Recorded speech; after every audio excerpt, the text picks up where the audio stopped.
Forsyte Saga. Complete. By John Galsworthy. The Man of Property. To my wife. I dedicate the Forsyte Saga in its entirety, believing it to be of all my works the least unworthy of one without whose encouragement, sympathy and criticism I could never have become even such a writer as I am. Preface. The Forsyte Saga was the title originally destined for that part of it which is called The Man of Property, and to adopt it for the collected chronicles of the Forsyte family has indulged the Forsytean tenacity that is in all of us. The word saga might be objected to on the ground that it connotes the heroic and that there is little heroism in these pages. But it is used with a suitable irony, and, after all, this long tale, though it may deal with folk in frock coats, furbelows, and a gilt-edged period, is not devoid of the essential heat of conflict. Discounting for the gigantic stature and bloodthirstiness of old days, as they have come down to us in fairy tale and legend, the folk of the old sagas were Forsytes, assuredly, in their possessive instincts, and as little proof against the inroads of beauty and passion as Swithin, Soames, or even young Julian.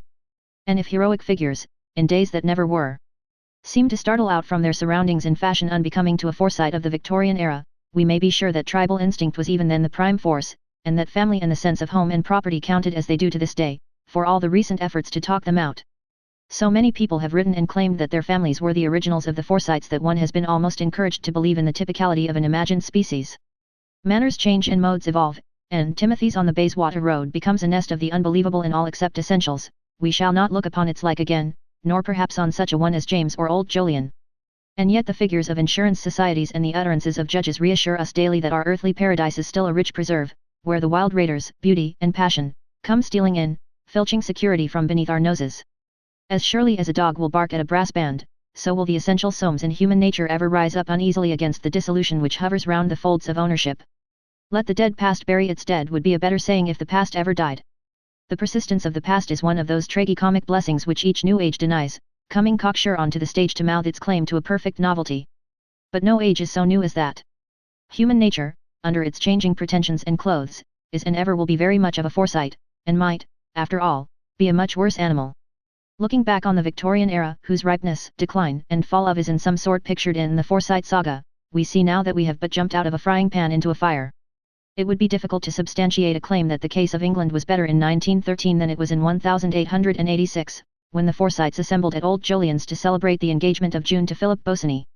And in 1920, when again the clan gathered to bless the marriage of Fleur with Michael Mont, the state of England is as surely too molten and bankrupt as in the 80s it was too congealed and low percent.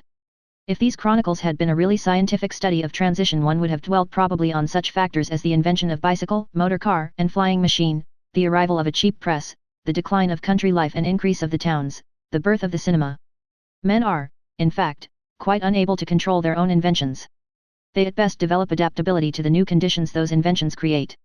But this long tale is no scientific study of a period, it is rather an intimate incarnation of the disturbance that beauty affects in the lives of men. The figure of Irene, never, as the reader may possibly have observed, present, except through the senses of other characters, is a concretion of disturbing beauty impinging on a possessive world. One has noticed that readers, as they wade on through the salt waters of the saga, are inclined more and more to pity Soames, and to think that in doing so they are in revolt against the mood of his creator. Far from it. He, too, pities Soames, the tragedy of whose life is the very simple, uncontrollable tragedy of being unlovable, without quite a thick enough skin to be thoroughly unconscious of the fact. Not even Fleur loves Soames as he feels he ought to be loved. But in pitying Soames, readers incline, perhaps, to animus against Irene. After all, they think, he wasn't a bad fellow, it wasn't his fault, she ought to have forgiven him, and so on. And, taking sides, they lose perception of the simple truth, which underlies the whole story, that where sex attraction is utterly and definitely lacking in one partner to a union, no amount of pity or reason or duty, or what not, can overcome a repulsion implicit in nature. Whether it ought to, or no, is beside the point, because in fact it never does. And where Irene seems hard and cruel, as in the Bois de Boulogne, or the Gouppenor Gallery, she is but wisely realistic, knowing that the least concession is the inch which precedes the impossible, the repulsive L. A criticism one might pass on the last phase of the saga is the complaint that Irene and Julian, those rebels against property, claim spiritual property in their son John. But it would be hypercriticism, as the tale is told. No father and mother could have let the boy marry Fleur without knowledge of the facts, and the facts determine John, not the persuasion of his parents. Moreover, Julian's persuasion is not on his own account, but on Irene's, and Irene's persuasion becomes a reiterated, "Don't think of me, think of yourself," that John, knowing the facts, can realize his mother's feelings, will hardly with justice be held proof that she is, after all, a Forsyte. But though the impingement of beauty and the claims of freedom on a possessive world are the main prepossessions of the Forsyte saga, it cannot be absolved from the charge of embalming the upper middle class.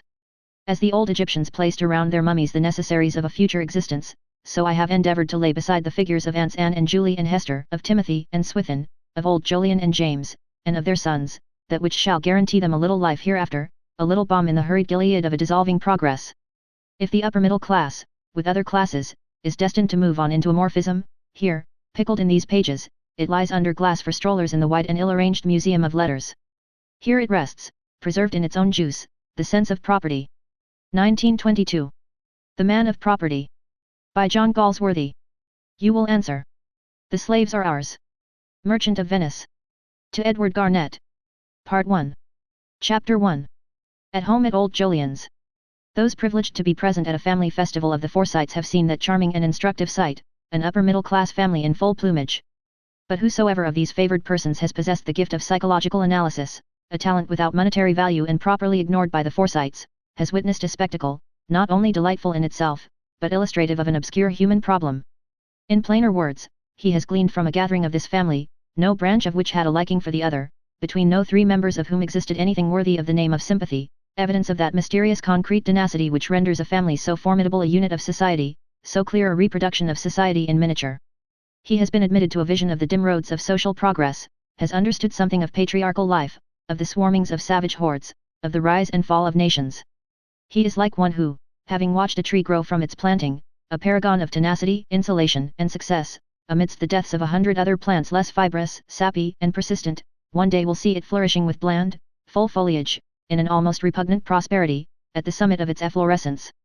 On June 15, 1886, about 4 of the afternoon, the observer who chanced to be present at the house of old Jolyon Forsyte in Stanhope Gate, might have seen the highest efflorescence of the Forsytes. This was the occasion of an at-home to celebrate the engagement of Miss June Forsyte, old Jolyon's granddaughter, to Mr. Philip Bosinney.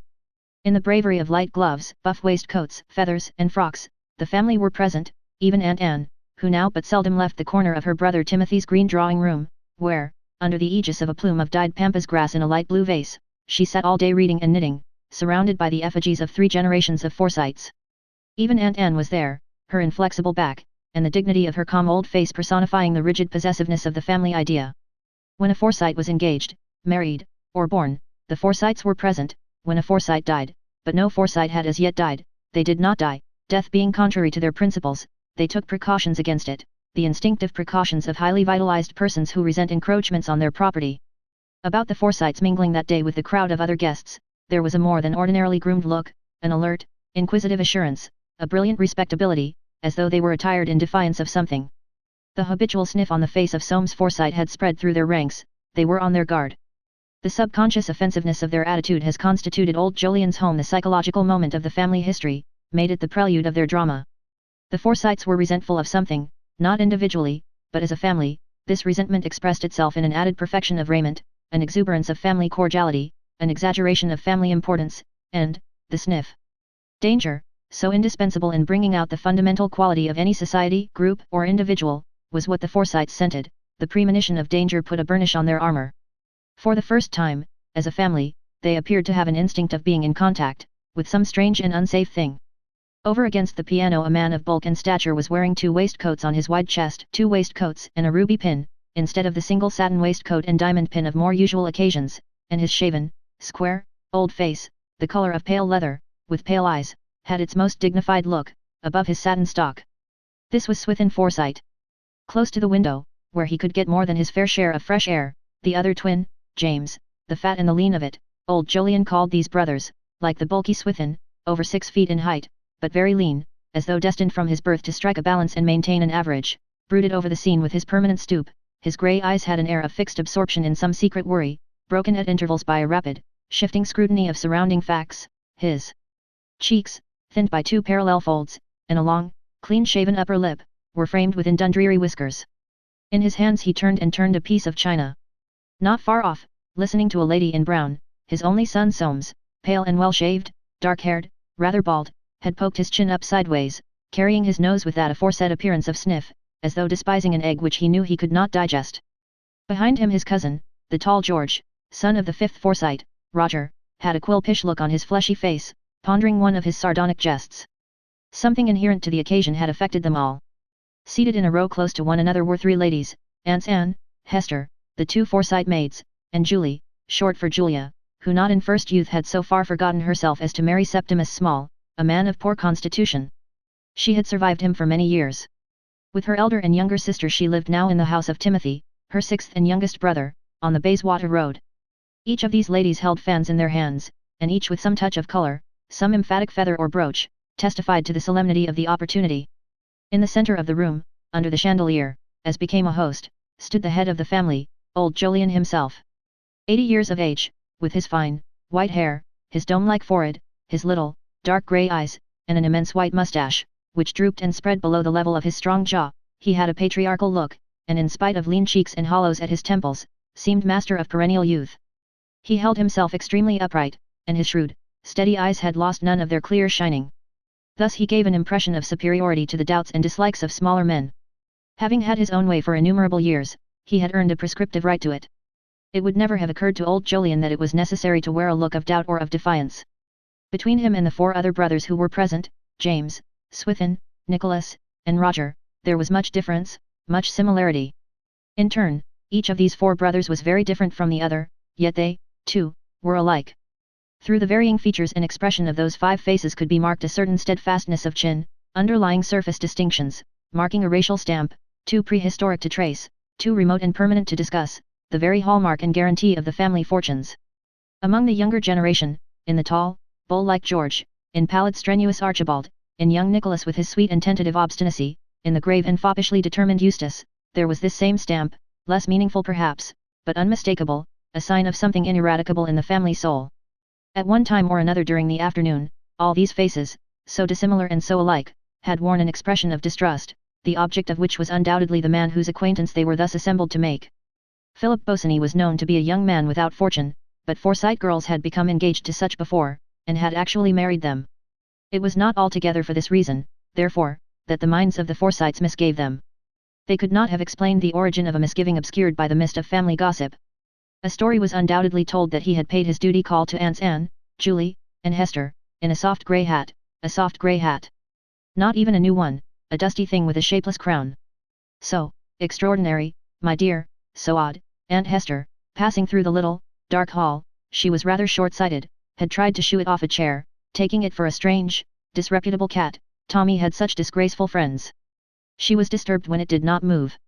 Like an artist forever seeking to discover the significant trifle which embodies the whole character of a scene or place or person, so those unconscious artists, the Forsytes had fastened by intuition on this hat. It was their significant trifle, the detail in which was embedded the meaning of the whole matter, for each had asked himself, "Come, now, should I have paid that visit in that hat?" And each had answered no, and some, with more imagination than others, had added, "It would never have come into my head."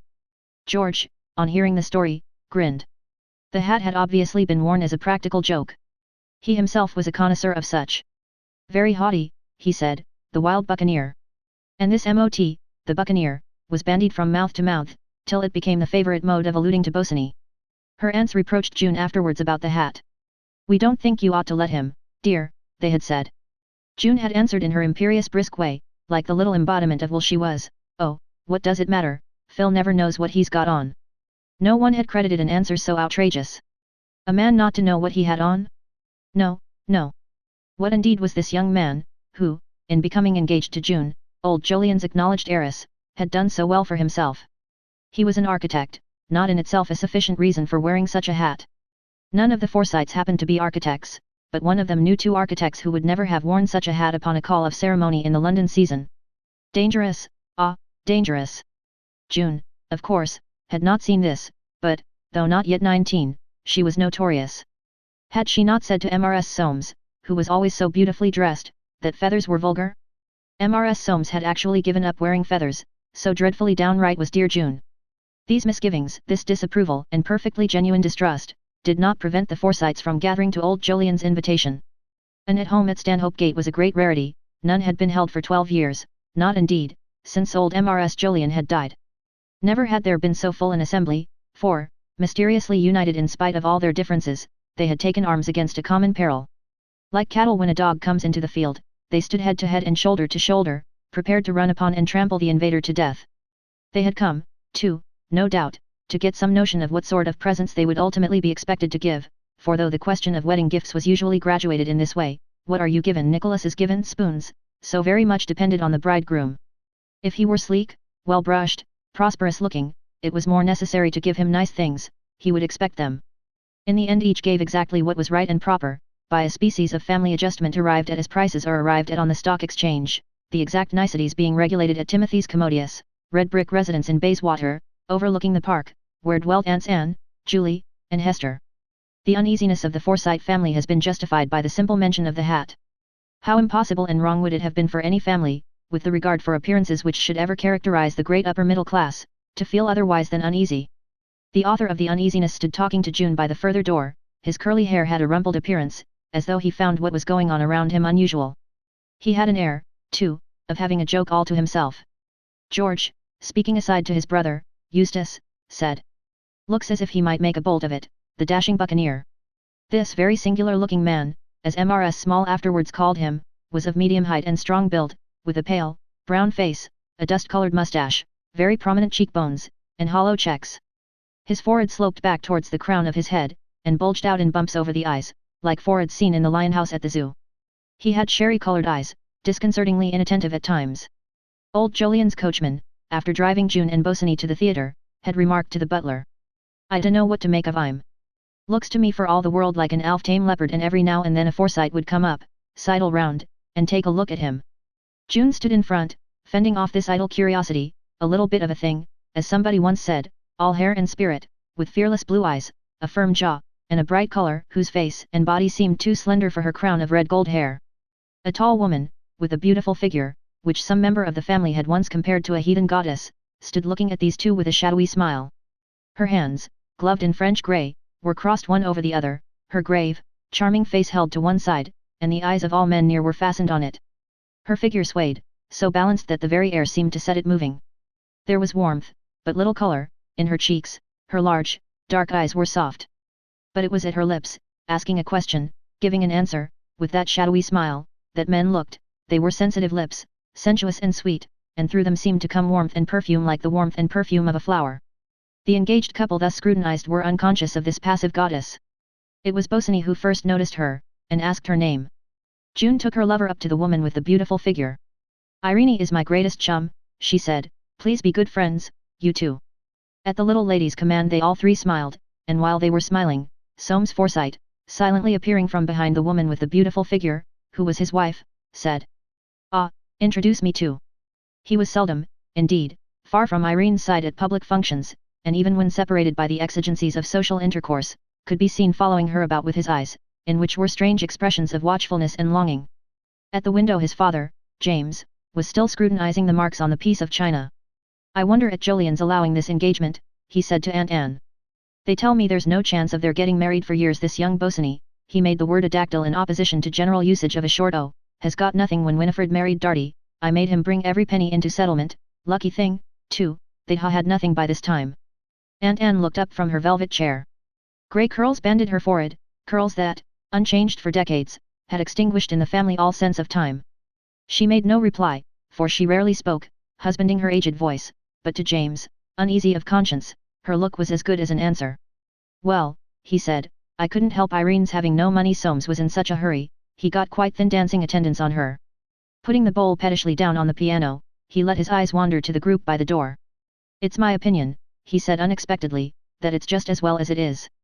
Aunt Anne did not ask him to explain this strange utterance. She knew what he was thinking.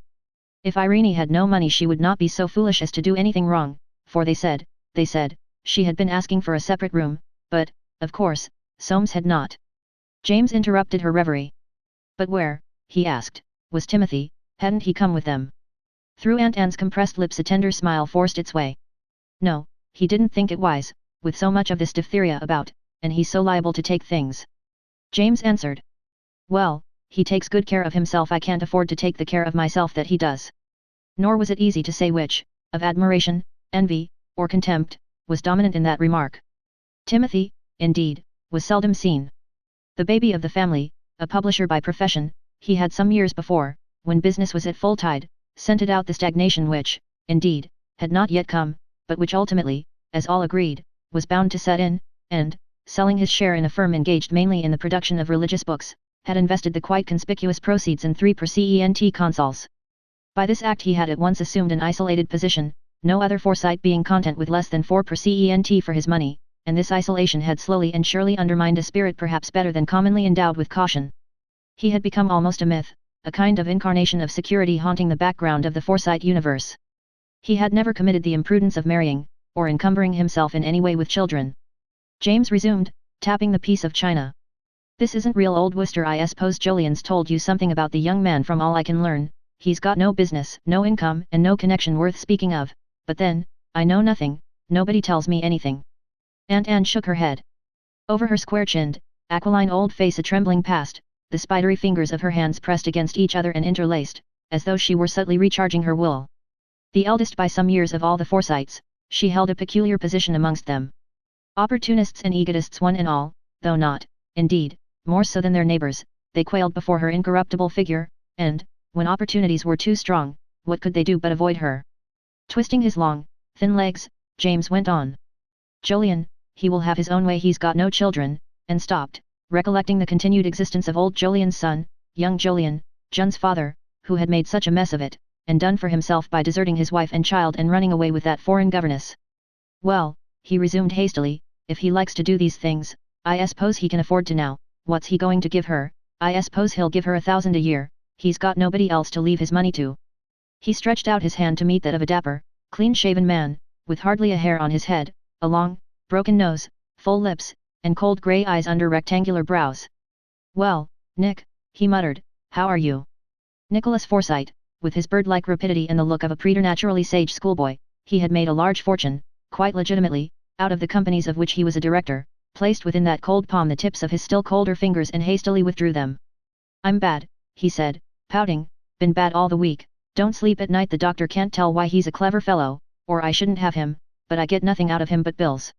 Doctors, said James, coming down sharp on his words, I've had all the doctors in London for one or another of us. There's no satisfaction to be got out of them, they'll tell you anything. There's Swithin, now what good have they done him? There he is, he's bigger than ever, he's enormous, they can't get his weight down. Look at him. Swithin Forsyte, tall, square, and broad, with a chest like a pouter pigeon's in its plumage of bright waistcoats, came strutting towards them.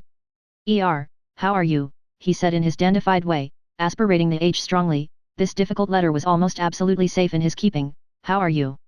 Each brother wore an air of aggravation as he looked at the other two, knowing by experience that they would try to eclipse his ailments.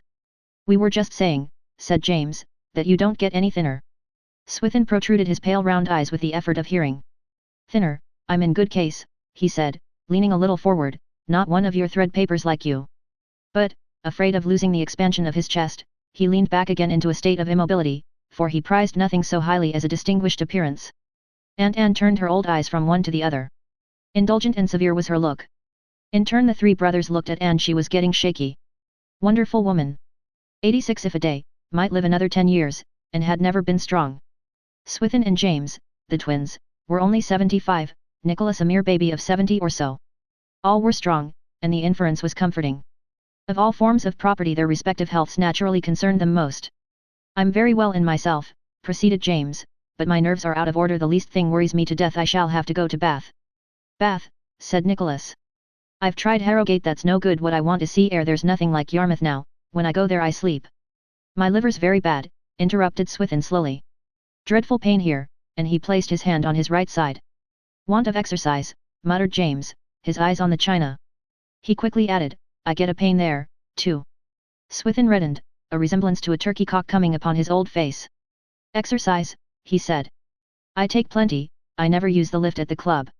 I didn't know, James hurried out. I know nothing about anybody, nobody tells me anything. Swithin fixed him with a stare. What do you do for a pain there? James brightened. I take a compound. How are you, uncle? June stood before him, her resolute small face raised from her little height to his great height, and her hand outheld. The brightness faded from James's visage. How are you, he said, brooding over her. So you're going to Wales tomorrow to visit your young man's aunts, you'll have a lot of rain there. This isn't real old Worcester. He tapped the bowl. Now, that set I gave your mother when she married was the genuine thing.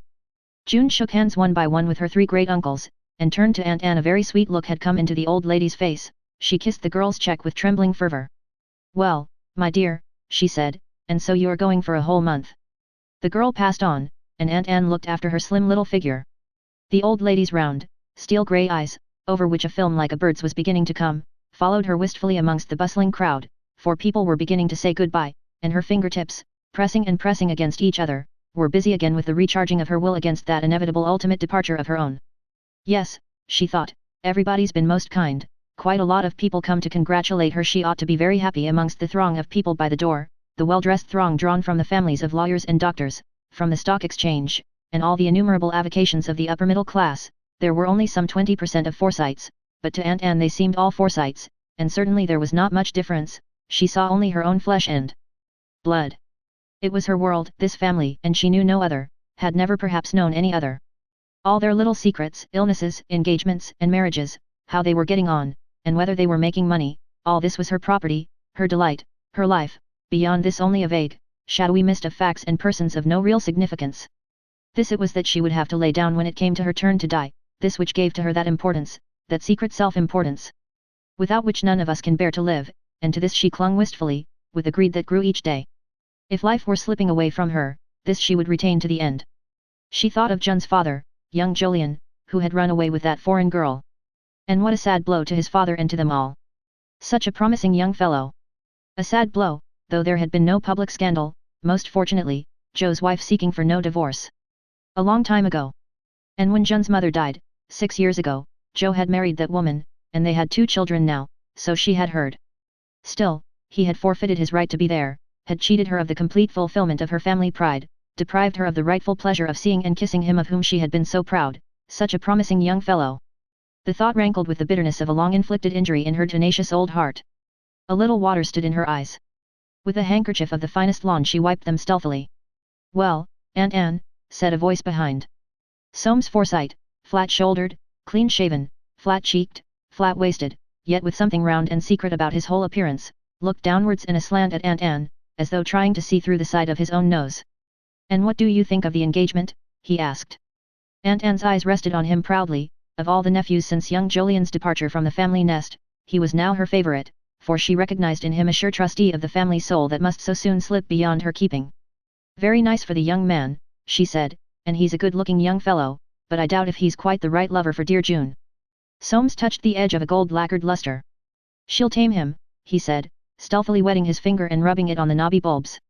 "That's genuine old lacquer, you can't get it nowadays. It'd do well in a sale at Jobson's." He spoke with relish, as though he felt that he was cheering up his old aunt. It was seldom he was so confidential.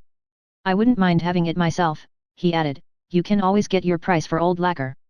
"You're so clever with all those things," said Aunt Anne. "And how is dear Irene?" Soames's smile died. "Pretty well," he said. "Complains she can't sleep. She sleeps a great deal better than I do," and he looked at his wife, who was talking to Bosinney by the door. Aunt Anne sighed. "Perhaps," she said, "it will be just as well for her not to see so much of June. She's such a decided character, dear June."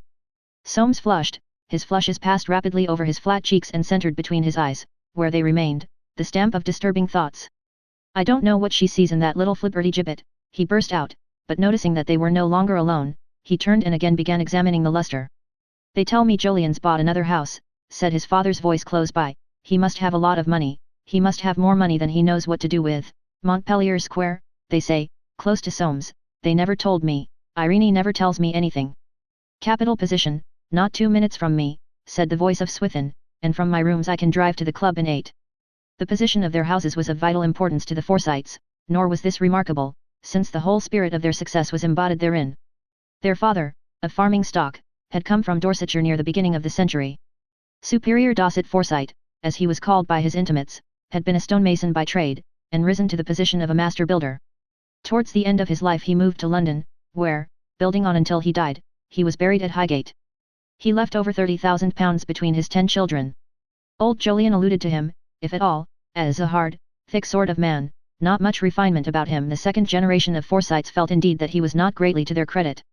The only aristocratic trait they could find in his character was a habit of drinking Madeira. Aunt Hester, an authority on family history, described him thus: "I don't recollect that he ever did anything, at least, not in my time he was an owner of houses. My dear, his hair about your Uncle Swithin's colour, rather a square-built tall, no, not very tall, he had been 5 feet 5, with a mottled face, a fresh-colored man. I remember he used to drink Madeira, but ask your Aunt Anne what was his father. He, had to do with the land down in Dorsetshire, by the sea. James once went down to see for himself what sort of place this was that they had come from. He found 2 old farms, with the cart track rutted into the pink earth, leading down to a mill by the beach, a little grey church with a buttressed outer wall, and a smaller and greyer chapel. The stream which worked the mill came bubbling down in a dozen rivulets, and pigs were hunting round that estuary. A haze hovered over the prospect. Down this hollow, with their feet deep in the mud and their faces towards the sea, it appeared that the primeval Forsytes had been content to walk Sunday after Sunday for hundreds of years. Whether or no James had cherished hopes of an inheritance, or of something rather distinguished to be found down there, he came back to town in a poor way, and went about with a pathetic attempt at making the best of a bad job. "There's very little to be had out of that," he said, "regular country little place, old as the hills. Its age was felt to be a comfort." Old Jolyon, in whom a desperate honesty welled up at times, would allude to his ancestors as yeomen, I suppose very small beer, yet he would repeat the word yeoman as if it afforded him consolation. They had all done so well for themselves, these Forsytes, that they were all what is called of a certain position. They had shares in all sorts of things, not as yet, with the exception of Timothy, in consols, for they had no dread in life like that of 3%er for their money. They collected pictures, too, and were supporters of such charitable institutions as might be beneficial to their sick domestics. From their father, the builder, they inherited a talent for bricks and mortar. Originally, perhaps, members of some primitive sect, they were now in the natural course of things members of the Church of England, and caused their wives and children to attend with some regularity the more fashionable churches of the metropolis. To have doubted their Christianity would have caused them both pain and surprise. Some of them paid for pews, thus expressing in the most practical form their sympathy with the teachings of Christ. Their residences, placed at stated intervals round the park, watched like sentinels, lest the fair heart of this London, where their desires were fixed, should slip from their clutches, and leave them lower in their own estimations. There was old Jolyon in Stanhope Place, the Jameses in Park Lane, Swithin in the lonely glory of orange and blue chambers in Hyde Park Mansions. He had never married, not he, the Soameses in their nest off Knightsbridge, the Rogers in Prince's Gardens. Roger was that remarkable Forsyte who had conceived and carried out the notion of bringing up his 4 sons to a new profession. Collect house property, nothing like it, he would say, I never did anything else. The Haymans again, Mrs. Hayman was the one married Forsyte sister, in a house high up on Campden Hill, shaped like a giraffe, and so tall that it gave the observer a crick in the neck. The Nicholases in Ladbroke Grove, a spacious abode and a great bargain, and last, but not least, Timothy's on the Bayswater Road, where Anne, and Julie, and Hester, lived under his protection. But all this time James was musing, and now he inquired of his host and brother what he had given for that house in Montpellier Square. He himself had had his eye on a house there for the last 2 years, but they wanted such a price. Old Jolyon recounted the details of his purchase.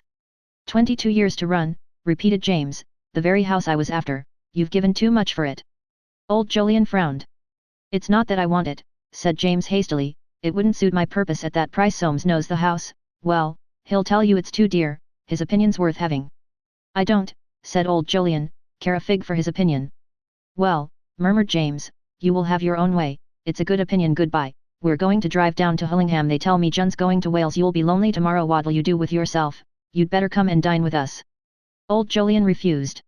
He went down to the front door and saw them into their barouche, and twinkled at them, having already forgotten his spleen. Mrs. James facing the horses, tall and majestic with auburn hair, on her left, Irene, the 2 husbands, father and son, sitting forward, as though they expected something, opposite their wives. Bobbing and bounding upon the spring cushions, silent, swaying to each motion of their chariot, old Jolyon watched them drive away under the sunlight. During the drive the silence was broken by Mrs. James. Did you ever see such a collection of rumty 2 people? Soames, glancing at her beneath his eyelids, nodded, and he saw Irene steal at him one of her unfathomable looks. It is likely enough that each branch of the Forsyte family made that remark as they drove away from old Jolyon's at home. Amongst the last of the departing guests the 4th and 5th brothers, Nicholas and Roger, walked away together, directing their steps alongside Hyde Park towards the Praed Street station of the Underground. Like all other Forsytes of a certain age they kept carriages of their own, and never took cabs if by any means they could avoid it. The day was bright, the trees of the park in the full beauty of mid-June foliage. The brothers did not seem to notice phenomena, which contributed, nevertheless, to the jauntiness of promenade and conversation. Yes, said Roger, she's a good-looking woman, that wife of Soames. I'm told they don't get on. This brother had a high forehead, and the freshest colour of any of the Forsytes. His light grey eyes measured the street frontage of the houses by the way, and now and then he would level his umbrella and take a lunar, as he expressed it, of the varying heights. She'd no money, replied Nicholas. He himself had married a good deal of money, of which, it being then the golden age before the Married Women's Property Act, he had mercifully been enabled to make a successful use. What was her father? Heron was his name, a professor, so they tell me. Roger shook his head. There's no money in that, he said. They say her mother's father was cement. Roger's face brightened. But he went bankrupt, went on Nicholas. Ah, exclaimed Roger, Soames will have trouble with her, you mark my words, he'll have trouble, she's got a foreign look. Nicholas licked his lips. She's a pretty woman, and he waved aside a crossing sweeper. How did he get hold of her? Asked Roger presently. She must cost him a pretty penny in dress. Anne tells me, replied Nicholas, he was half cracked about her. She refused him 5 times. James, he's nervous about it, I can see. Ah, said Roger again, I'm sorry for James, he had trouble with Darty. His pleasant colour was heightened by exercise, he swung his umbrella to the level of his eye more frequently than ever. Nicholas's face also wore a pleasant look. Too pale for me, he said, but her figure's capital. Roger made no reply. I call her distinguished looking, he said at last, it was the highest praise in the Forsyte vocabulary. That young Bosinney will never do any good for himself, they say at Burkitt's. He's one of these artistic chaps, got an idea of improving English architecture, there's no money in that, I should like to hear what Timothy would say to it. They entered the station. What class are you going? I go second. No second for me, said Nicholas, you never know what you may catch. He took a first-class ticket to Notting Hill Gate, Roger a second to South Kensington. The train coming in a minute later, the two brothers parted and entered their respective compartments. Each felt aggrieved that the other had not modified his habits to secure his society a little longer, but as Roger voiced it in his thoughts. Always a stubborn beggar, Nick. And as Nicholas expressed it to himself. Cantankerous chap Roger, always was. There was little sentimentality about the Forsytes. In that great London, which they had conquered and become merged in, what time had they to be sentimental? Chapter 2. Old Jolyon goes to the opera. At 5 o'clock the following day old Jolyon sat alone, a cigar between his lips, and on a table by his side a cup of tea. He was tired, and before he had finished his cigar he fell asleep.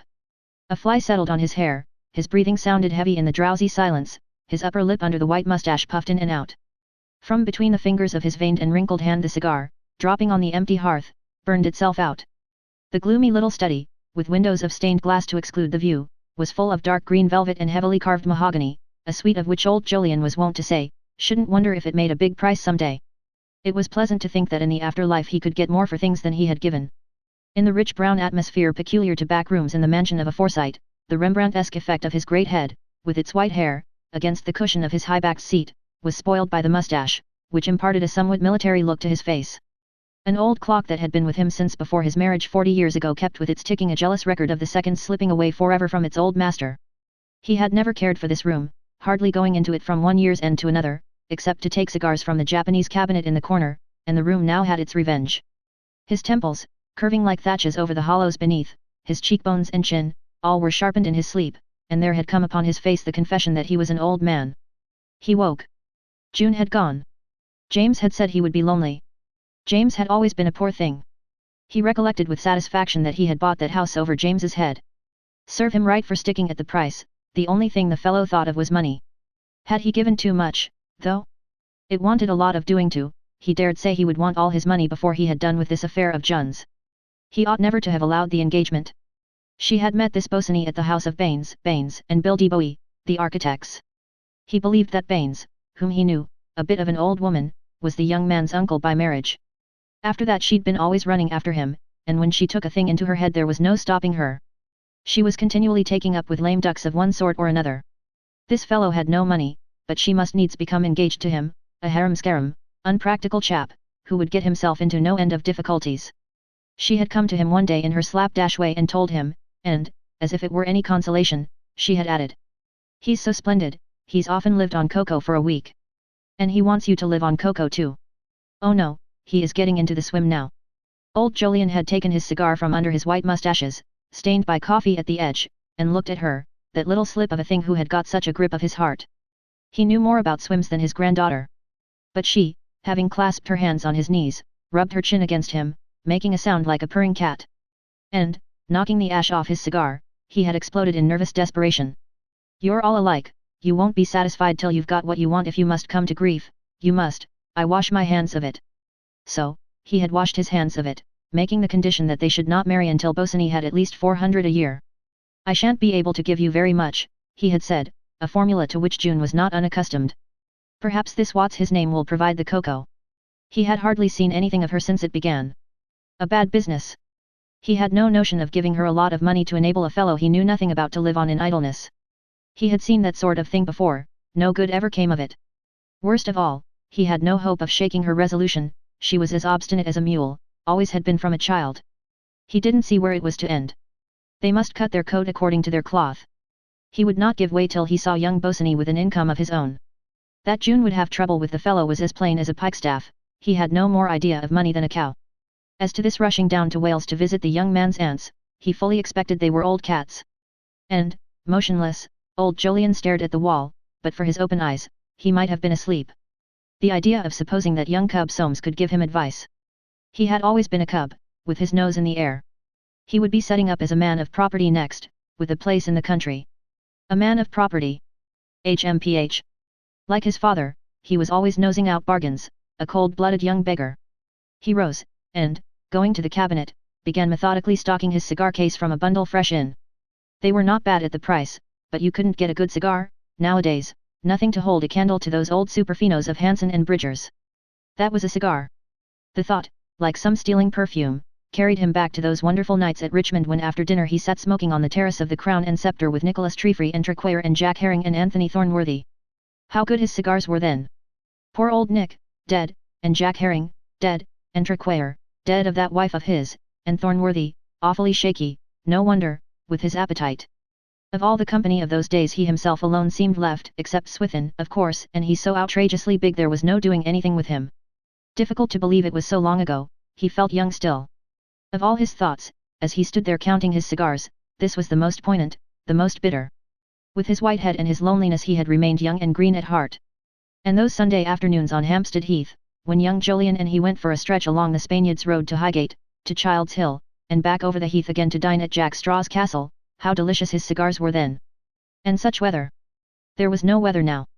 When June was a toddler of 5, and every other Sunday he took her to the zoo, away from the society of those two good women, her mother and her grandmother, and at the top of the bear den baited his umbrella with buns for her favourite bears, how sweet his cigars were then! Cigars! He had not even succeeded in outliving his palate, the famous palate that in the 50s men swore by, and speaking of him, said, Forsyte's the best palate in London, the palate that in a sense had made his fortune, the fortune of the celebrated tea men, Forsyte and Trefree, whose tea, like no other man's tea, had a romantic aroma, the charm of a quite singular genuineness. About the house of Forsyte and Trefree in the city had clung an air of enterprise and mystery, of special dealings in special ships, at special ports, with special Orientals. He had worked at that business. Men did work in those days. These young pups hardly knew the meaning of the word. He had gone into every detail, known everything that went on, sometimes sat up all night over it. And he had always chosen his agents himself, prided himself on it. His eye for men, he used to say, had been the secret of his success, and the exercise of this masterful power of selection had been the only part of it all that he had really liked. Not a career for a man of his ability. Even now, when the business had been turned into a limited liability company, and was declining, he had got out of his shares long ago, he felt a sharp chagrin in thinking of that time. How much better he might have done. He would have succeeded splendidly at the bar. He had even thought of standing for Parliament. How often had not Nicholas Trefree said to him, "You could do anything, Joe, if you weren't so damned careful of yourself, dear old Nick." Such a good fellow, but a rackety chap. The notorious Trefree. He had never taken any care of himself. So he was dead. Old Jolyon counted his cigars with a steady hand, and it came into his mind to wonder if perhaps he had been too careful of himself.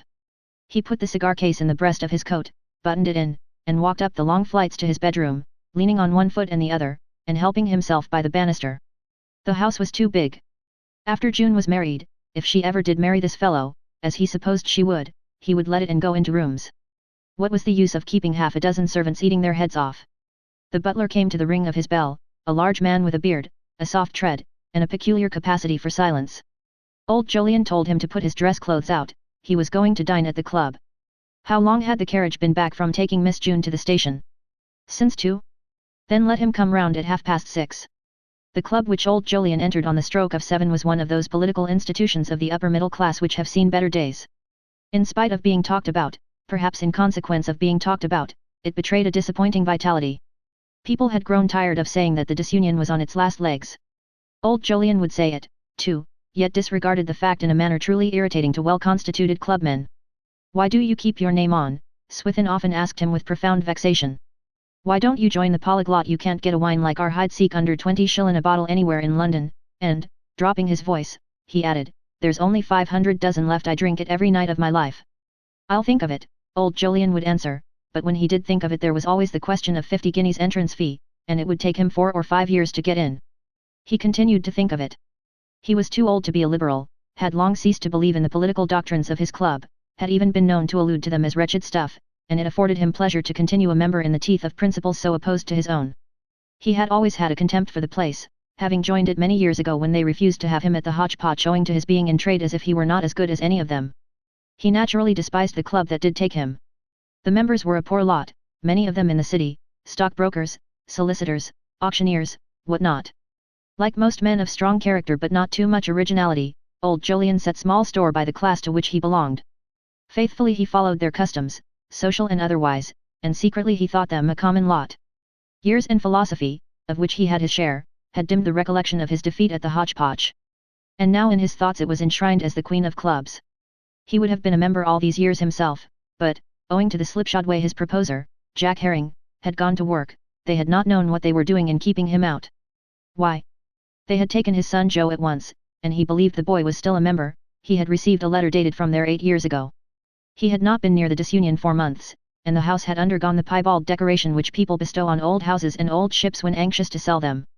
Beastly color, the smoking room, he thought. The dining room is good. Its gloomy chocolate, picked out with light green, took his fancy. He ordered dinner, and sat down in the very corner, at the very table perhaps. Things did not progress much at the disunion, a club of almost radical principles, at which he and young Jolyon used to sit 25 years ago, when he was taking the ladder to Drury Lane, during his holidays. The boy had loved the theatre, and old Jolyon recalled how he used to sit opposite, concealing his excitement under a careful but transparent nonchalance. He ordered himself, too, the very dinner the boy had always chosen, soup, whitebait, cutlets, and a tart. Ah! If he were only opposite now! The two had not met for 14 years. And not for the first time during those 14 years old Jolyon wondered whether he had been a little to blame in the matter of his son. An unfortunate love affair with that precious flirt Danae Thornworthy, now Danae Pellew, Anthony Thornworthy's daughter, had thrown him on the rebound into the arms of Jun's mother. He ought perhaps to have put a spoke in the wheel of their marriage. They were too young, but after that experience of Joe's susceptibility he had been only too anxious to see him married. And in 4 years the crash had come. To have approved his son's conduct in that crash was, of course, impossible. Reason and training, that combination of potent factors which stood for his principles, told him of this impossibility, and his heart cried out. The grim remorselessness of that business had no pity for hearts. There was June, the atom with flaming hair, who had climbed all over him, twined and twisted herself about him. About his heart that was made to be the plaything and beloved resort of tiny, helpless things.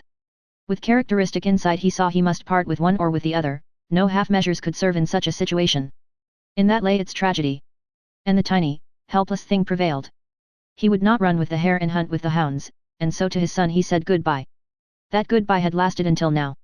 He had proposed to continue a reduced allowance to young Jolyon, but this had been refused, and perhaps that refusal had hurt him more than anything, for with it had gone the last outlet of his pent-in affection, and there had come such tangible and solid proof of rupture as only a transaction in property, a bestowal or refusal of such, could supply. His dinner tasted flat. His pint of champagne was dry and bitter stuff, not like the Veuve Clicquots of old days. Over his cup of coffee, he bethought him that he would go to the opera. In the Times, therefore, he had a distrust of other papers. He read the announcement for the evening. It was Fidelio. Mercifully not one of those newfangled German pantomimes by that fellow Wagner. Putting on his ancient opera hat, which, with its brim flattened by use, and huge capacity, looked like an emblem of greater days, and, pulling out an old pair of very thin lavender kid gloves smelling strongly of Russia leather, from habitual proximity to the cigar case in the pocket of his overcoat, he stepped into a hansom. The cab rattled gaily along the streets, and old Jolyon was struck by their unwonted animation. The hotels must be doing a tremendous business, he thought. A few years ago there had been none of these big hotels. He made a satisfactory reflection on some property he had in the neighborhood. It must be going up in value by leaps and bounds. What traffic! But from that he began indulging in one of those strange impersonal speculations, so uncharacteristic of a Forsyte, wherein lay, in part, the secret of his supremacy amongst them. What Adam's men were, and what a lot of them. And what would become of them all? He stumbled as he got out of the cab, gave the man his exact fare, walked up to the ticket office to take his stall, and stood there with his purse in his hand. He always carried his money in a purse, never having approved of that habit of carrying it loosely in the pockets, as so many young men did nowadays. The official leaned out, like an old dog from a kennel. "Why," he said in a surprised voice, "it's Mr. Julian Forsyte, so it is. Haven't seen you, sir, for years. Dear me, times aren't what they were. Why, you and your brother, and that auctioneer, Mr. Trequayer, and Mr. Nicholas Treefree, you used to have 6 or 7 stalls here regular every season. And how are you, sir? We don't get younger."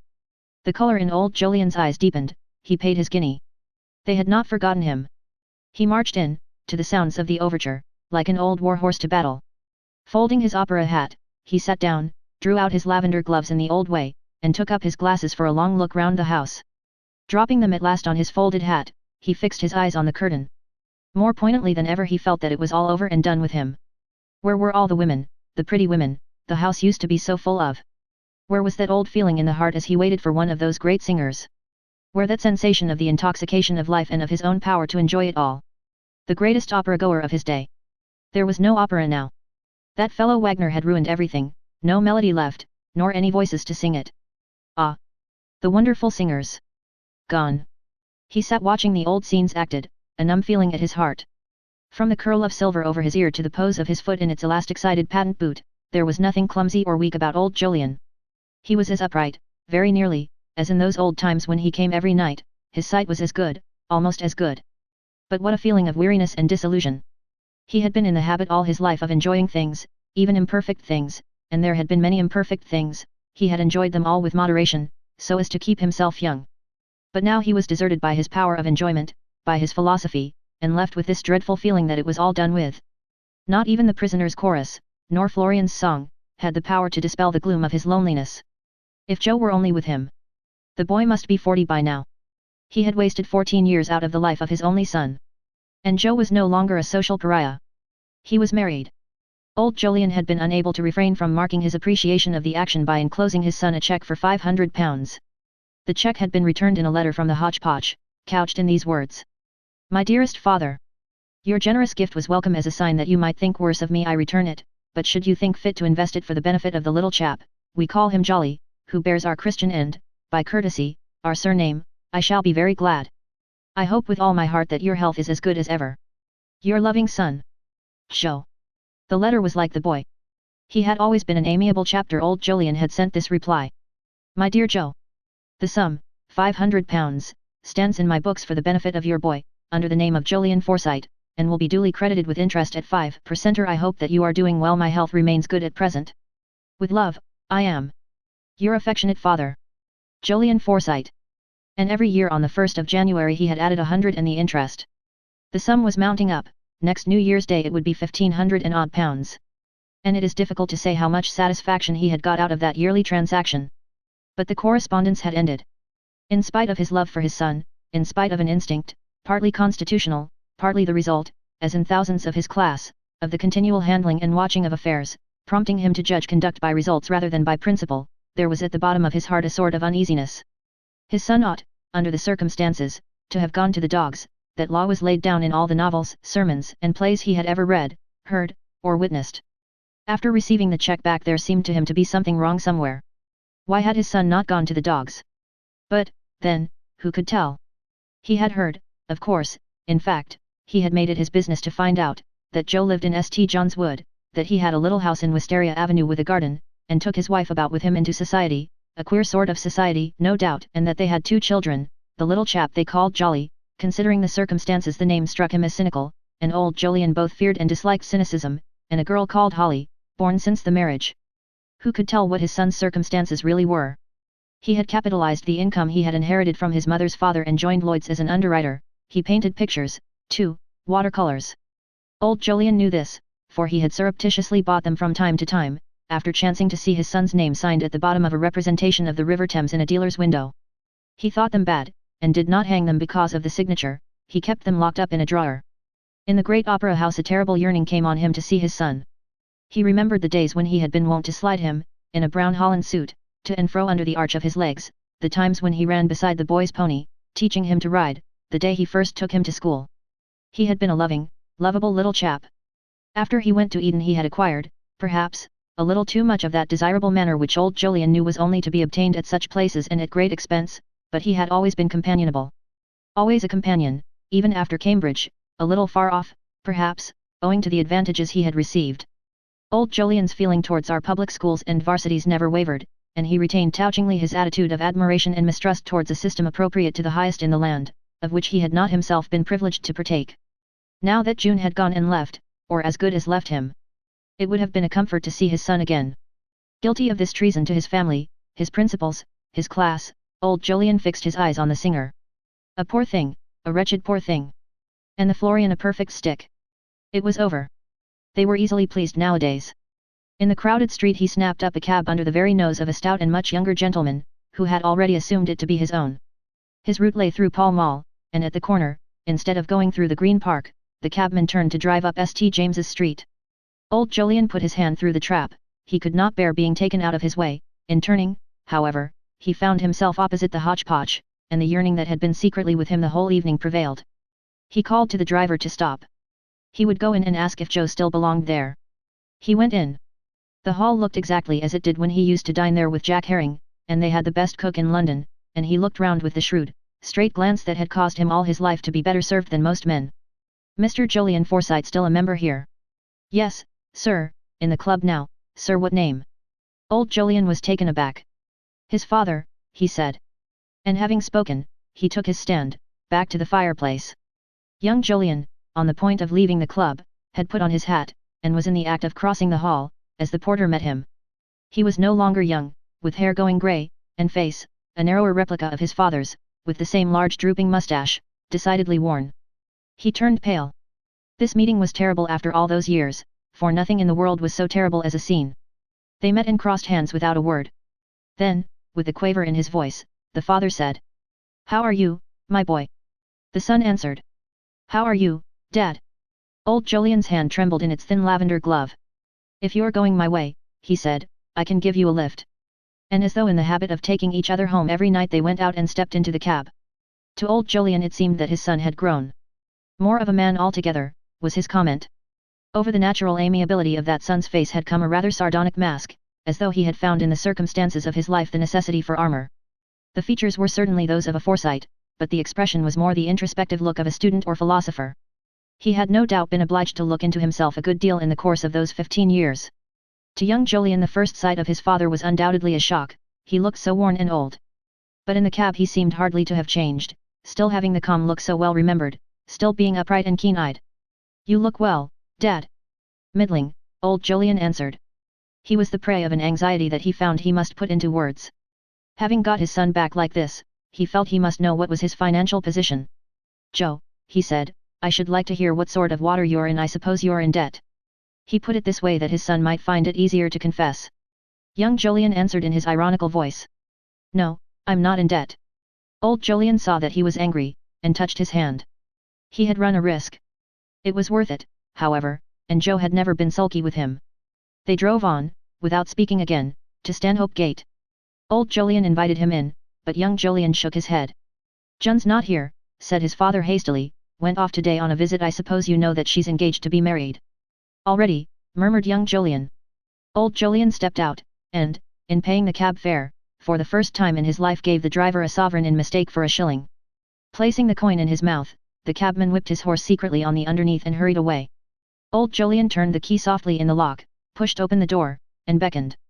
His son saw him gravely hanging up his coat, with an expression on his face like that of a boy who intends to steal cherries. The door of the dining room was open, the gas turned low, a spirit urn hissed on a tea tray, and close to it a cynical-looking cat had fallen asleep on the dining table. Old Jolyon shooed her off at once. The incident was a relief to his feelings. He rattled his opera hat behind the animal. "She's got fleas," he said, following her out of the room.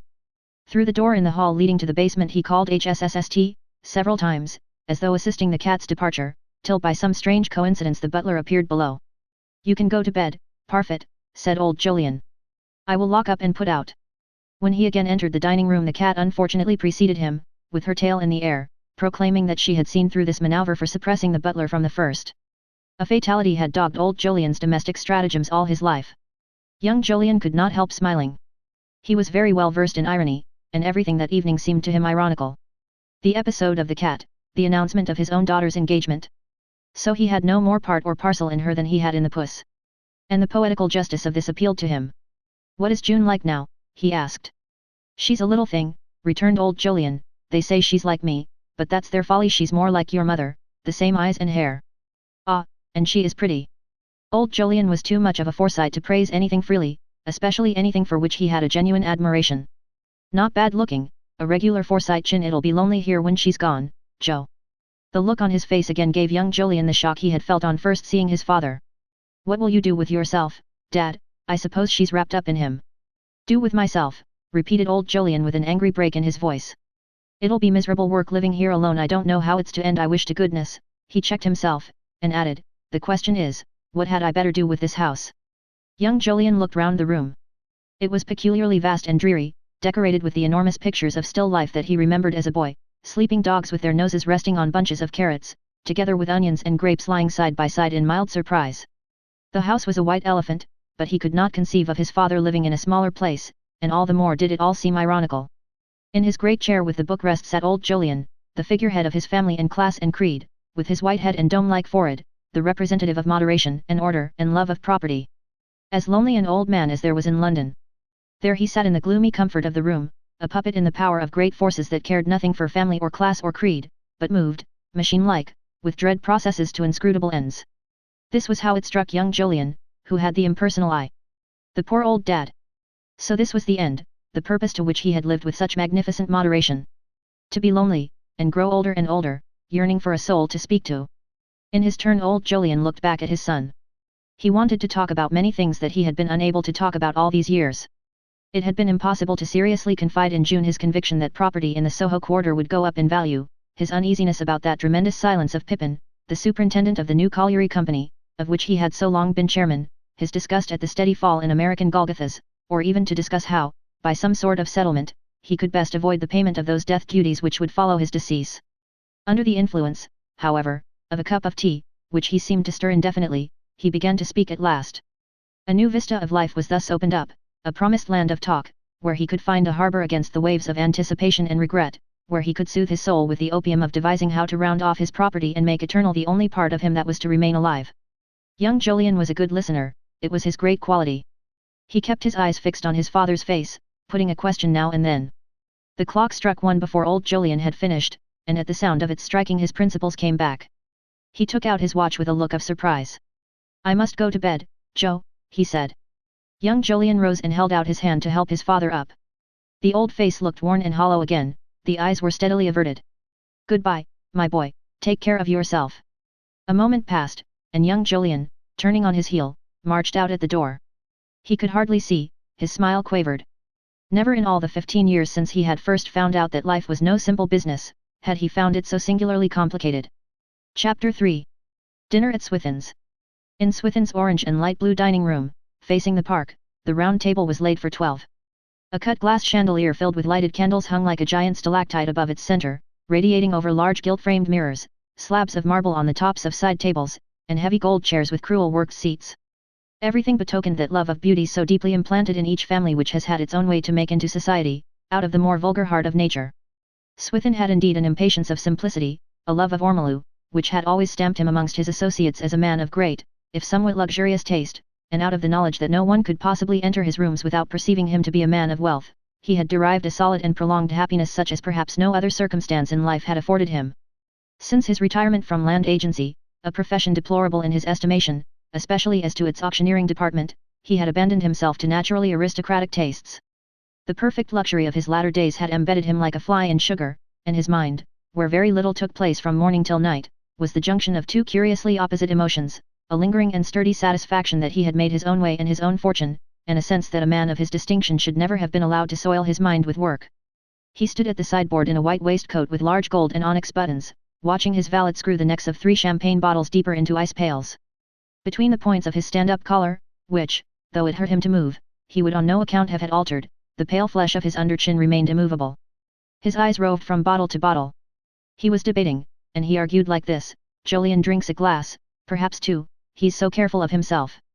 James, he can't take his wine nowadays. Nicholas, Fanny, and he would swill water he shouldn't wonder. Soames didn't count, these young nephews, Soames was 31, couldn't drink. But Bosinney? Encountering in the name of this stranger something outside the range of his philosophy, Swithin paused.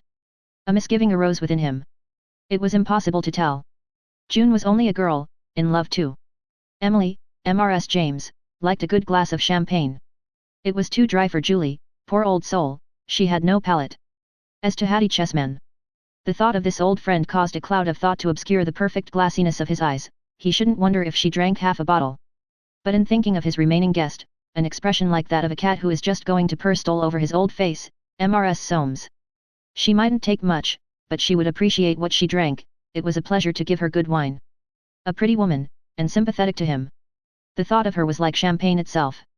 A pleasure to give a good wine to a young woman who looked so well, who knew how to dress, with charming manners, quite distinguished, a pleasure to entertain her. Between the points of his collar he gave his head the first small, painful oscillation of the evening. Adolphe, he said. Put in another bottle. He himself might drink a good deal, for, thanks to that prescription of Blight's, he found himself extremely well, and he had been careful to take no lunch. He had not felt so well for weeks. Puffing out his lower lip, he gave his last instructions. Adolphe, the least touch of the West India when you come to the ham. Passing into the anteroom, he sat down on the edge of a chair, with his knees apart, and his tall, bulky form was wrapped at once in an expectant, strange, primeval immobility. He was ready to rise at a moment's notice. He had not given a dinner party for months. This dinner in honor of Jun's engagement had seemed a bore at first. Among Forsytes the custom of solemnizing engagements by feasts was religiously observed, but the labors of sending invitations and ordering the repast over, he felt pleasantly stimulated. And thus sitting, a watch in his hand, fat, and smooth, and golden, like a flattened globe of butter, he thought of nothing. A long man, with side whiskers, who had once been in Swithin's service, but was now a greengrocer, entered and proclaimed. Mrs. Chessman, Mrs. Septimus Small. Two ladies advanced. The one in front, habited entirely in red, had large, settled patches of the same color in her cheeks, and a hard, dashing eye. She walked at Swithin, holding out a hand cased in a long, primrose-colored glove. Well, Swithin, she said, I haven't seen you for ages. How are you? Why, my dear boy, how stout you're getting. The fixity of Swithin's eye alone betrayed emotion. A dumb and grumbling anger swelled his bosom. It was vulgar to be stout, to talk of being stout, he had a chest, nothing more. Turning to his sister, he grasped her hand, and said in a tone of command. Well, Julie. Mrs. Septimus Small was the tallest of the four sisters, her good, round old face had gone a little sour, an innumerable pout clung all over it, as if it had been encased in an iron wire mask up to that evening, which, being suddenly removed, left little rolls of mutinous flesh all over her countenance. Even her eyes were pouting. It was thus that she recorded her permanent resentment at the loss of Septimus Small. She had quite a reputation for saying the wrong thing, and, tenacious like all her breed, she would hold to it when she had said it, and add to it another wrong thing, and so on. With the decease of her husband the family tenacity, the family matter-of-factness, had gone sterile within her. A great talker, when allowed, she would converse without the faintest animation for hours together, relating, with epic monotony, the innumerable occasions on which fortune had misused her, nor did she ever perceive that her hearers sympathized with fortune, for her heart was kind. Having sat, poor soul, long by the bedside of Small, a man of poor constitution, she had acquired the habit, and there were countless subsequent occasions when she had sat immense periods of time to amuse sick people, children, and other helpless persons, and she could never divest herself of the feeling that the world was the most ungrateful place anybody could live in. Sunday after Sunday she sat at the feet of that extremely witty preacher, the Rev. Thomas Scholes, who exercised a great influence over her, but she succeeded in convincing everybody that even this was a misfortune. She had passed into a proverb in the family, and when anybody was observed to be peculiarly distressing, he was known as a regular Julie. The habit of her mind would have killed anybody but a Forsyte at 40, but she was 72, and had never looked better. And one felt that there were capacities for enjoyment about her which might yet come out. She owned 3 canaries, the cat Tommy, and half a parrot. In common with her sister Hester, and these poor creatures, kept carefully out of Timothy's way, he was nervous about animals, unlike human beings, recognizing that she could not help being blighted, attached themselves to her passionately. She was somberly magnificent this evening in black bombazine, with a mauve front cut in a shy triangle, and crowned with a black velvet ribbon round the base of her thin throat. Black and mauve for evening wear was esteemed very chaste by nearly every Forsyte. Pouting at Swithin, she said. Anne has been asking for you. You haven't been near us for an age. Swithin put his thumbs within the armholes of his waistcoat, and replied. Anne's getting very shaky, she ought to have a doctor. Mr. and Mrs. Nicholas Forsyte. Nicholas Forsyte, cocking his rectangular eyebrows, wore a smile. He had succeeded during the day in bringing to fruition a scheme for the employment of a tribe from Upper India in the gold mines of Ceylon. A pet plan, carried at last in the teeth of great difficulties, he was justly pleased. It would double the output of his mines, and, as he had often forcibly argued, all experience tended to show that a man must die, and whether he died of a miserable old age in his own country, or prematurely of damp in the bottom of a foreign mine, was surely of little consequence, provided that by a change in his mode of life he benefited the British Empire. His ability was undoubted. Raising his broken nose towards his listener, he would add, "For want of a few hundred of these fellows we haven't paid a dividend for years, and look at the price of the shares, I can't get 10 shillings for them." He had been at Yarmouth, too, and had come back feeling that he had added at least 10 years to his own life. He grasped Swithin's hand, exclaiming in a jocular voice, "Well, so here we are again." Mrs. Nicholas, an effete woman, smiled a smile of frightened jollity behind his back. "Mr. and Mrs. James Forsyte, Mr. and Mrs. Soames Forsyte." Swithin drew his heels together, his deportment ever admirable. "Well, James, well Emily, how are you, Soames, how do you do?" His hand enclosed Irene's, and his eyes swelled. She was a pretty woman, a little too pale, but her figure, her eyes, her teeth. Too good for that chap Soames. The gods had given Irene dark brown eyes and golden hair, that strange combination, provocative of men's glances, which is said to be the mark of a weak character. And the full, soft pallor of her neck and shoulders, above a gold-colored frock, gave to her personality an alluring strangeness. Soames stood behind, his eyes fastened on his wife's neck. The hands of Swithin's watch, which he still held open in his hand, had left 8 behind. It was half an hour beyond his dinner time, he had had no lunch, and a strange primeval impatience surged up within him. "It's not like Jolyon to be late," he said to Irene, with uncontrollable vexation. "I suppose it'll be June keeping him." "People in love are always late," she answered. Swithin stared at her, a dusky orange dyed his cheeks. "They've no business to be some fashionable nonsense." And behind this outburst the inarticulate violence of primitive generations seemed to mutter and grumble. "Tell me what you think of my new star, Uncle Swithin," said Irene softly.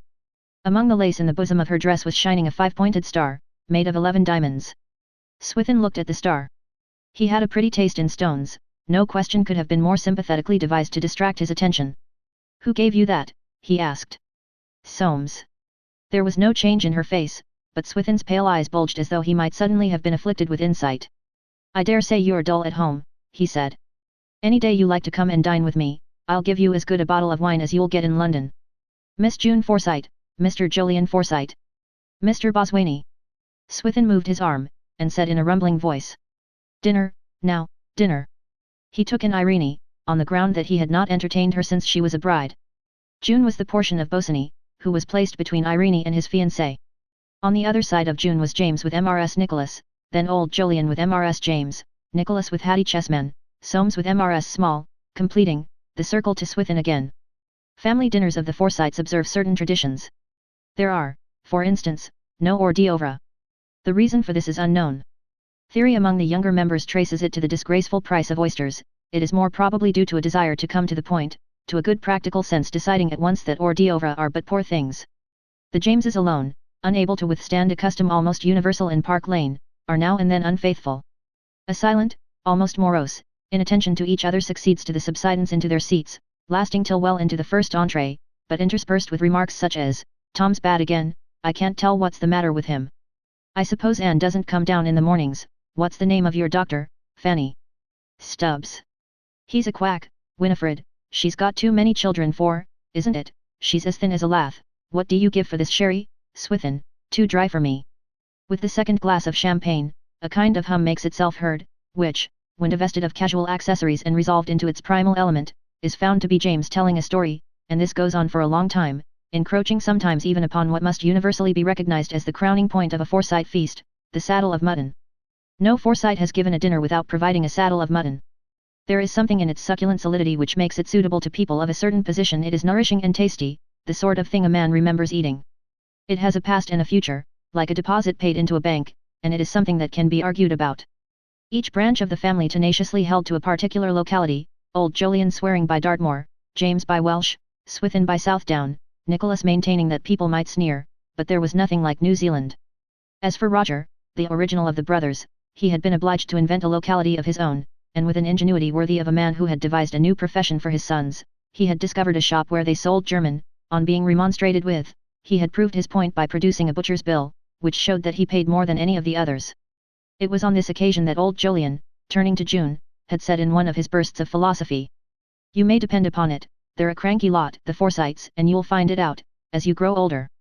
Timothy alone held apart, for though he ate saddle of mutton heartily, he was, he said, afraid of it.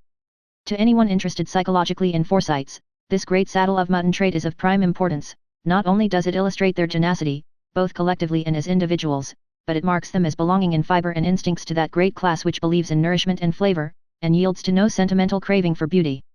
Younger members of the family indeed would have done without a joint altogether, preferring guinea fowl, or lobster salad, something which appealed to the imagination, and had less nourishment, but these were females, or, if not, had been corrupted by their wives, or by mothers, who having been forced to eat saddle of mutton throughout their married lives, had passed a secret hostility towards it into the fiber of their sons. The great saddle of mutton controversy at an end, a Tewkesbury ham commenced, together with the least touch of West Indian. Swithin was so long over this course that he caused a block in the progress of the dinner. To devote himself to it with better heart, he paused in his conversation. From his seat by Mrs. Septimus Small Soames was watching. He had a reason of his own connected with a pet building scheme, for observing Bosinney.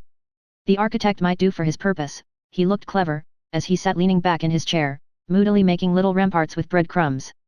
Soames noted his dress clothes to be well cut, but too small, as though made many years ago. He saw him turn to Irene and say something, and her face sparkle as he often saw it sparkle at other people, never at himself. He tried to catch what they were saying, but Aunt Julie was speaking. Hadn't that always seemed very extraordinary to Soames? Only last Sunday dear Mr. Scholes had been so witty in his sermon, so sarcastic, for what, he had said, shall it profit a man if he gain his own soul, but lose all his property? That, he had said, was the motto of the middle class. Now, what had he meant by that? Of course, it might be what middle-class people believed. She didn't know. What did Soames think? He answered abstractedly, "How should I know?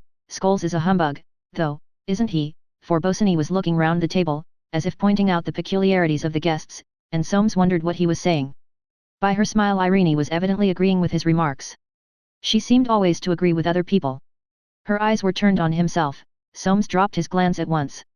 The smile had died off her lips. A humbug? But what did Soames mean?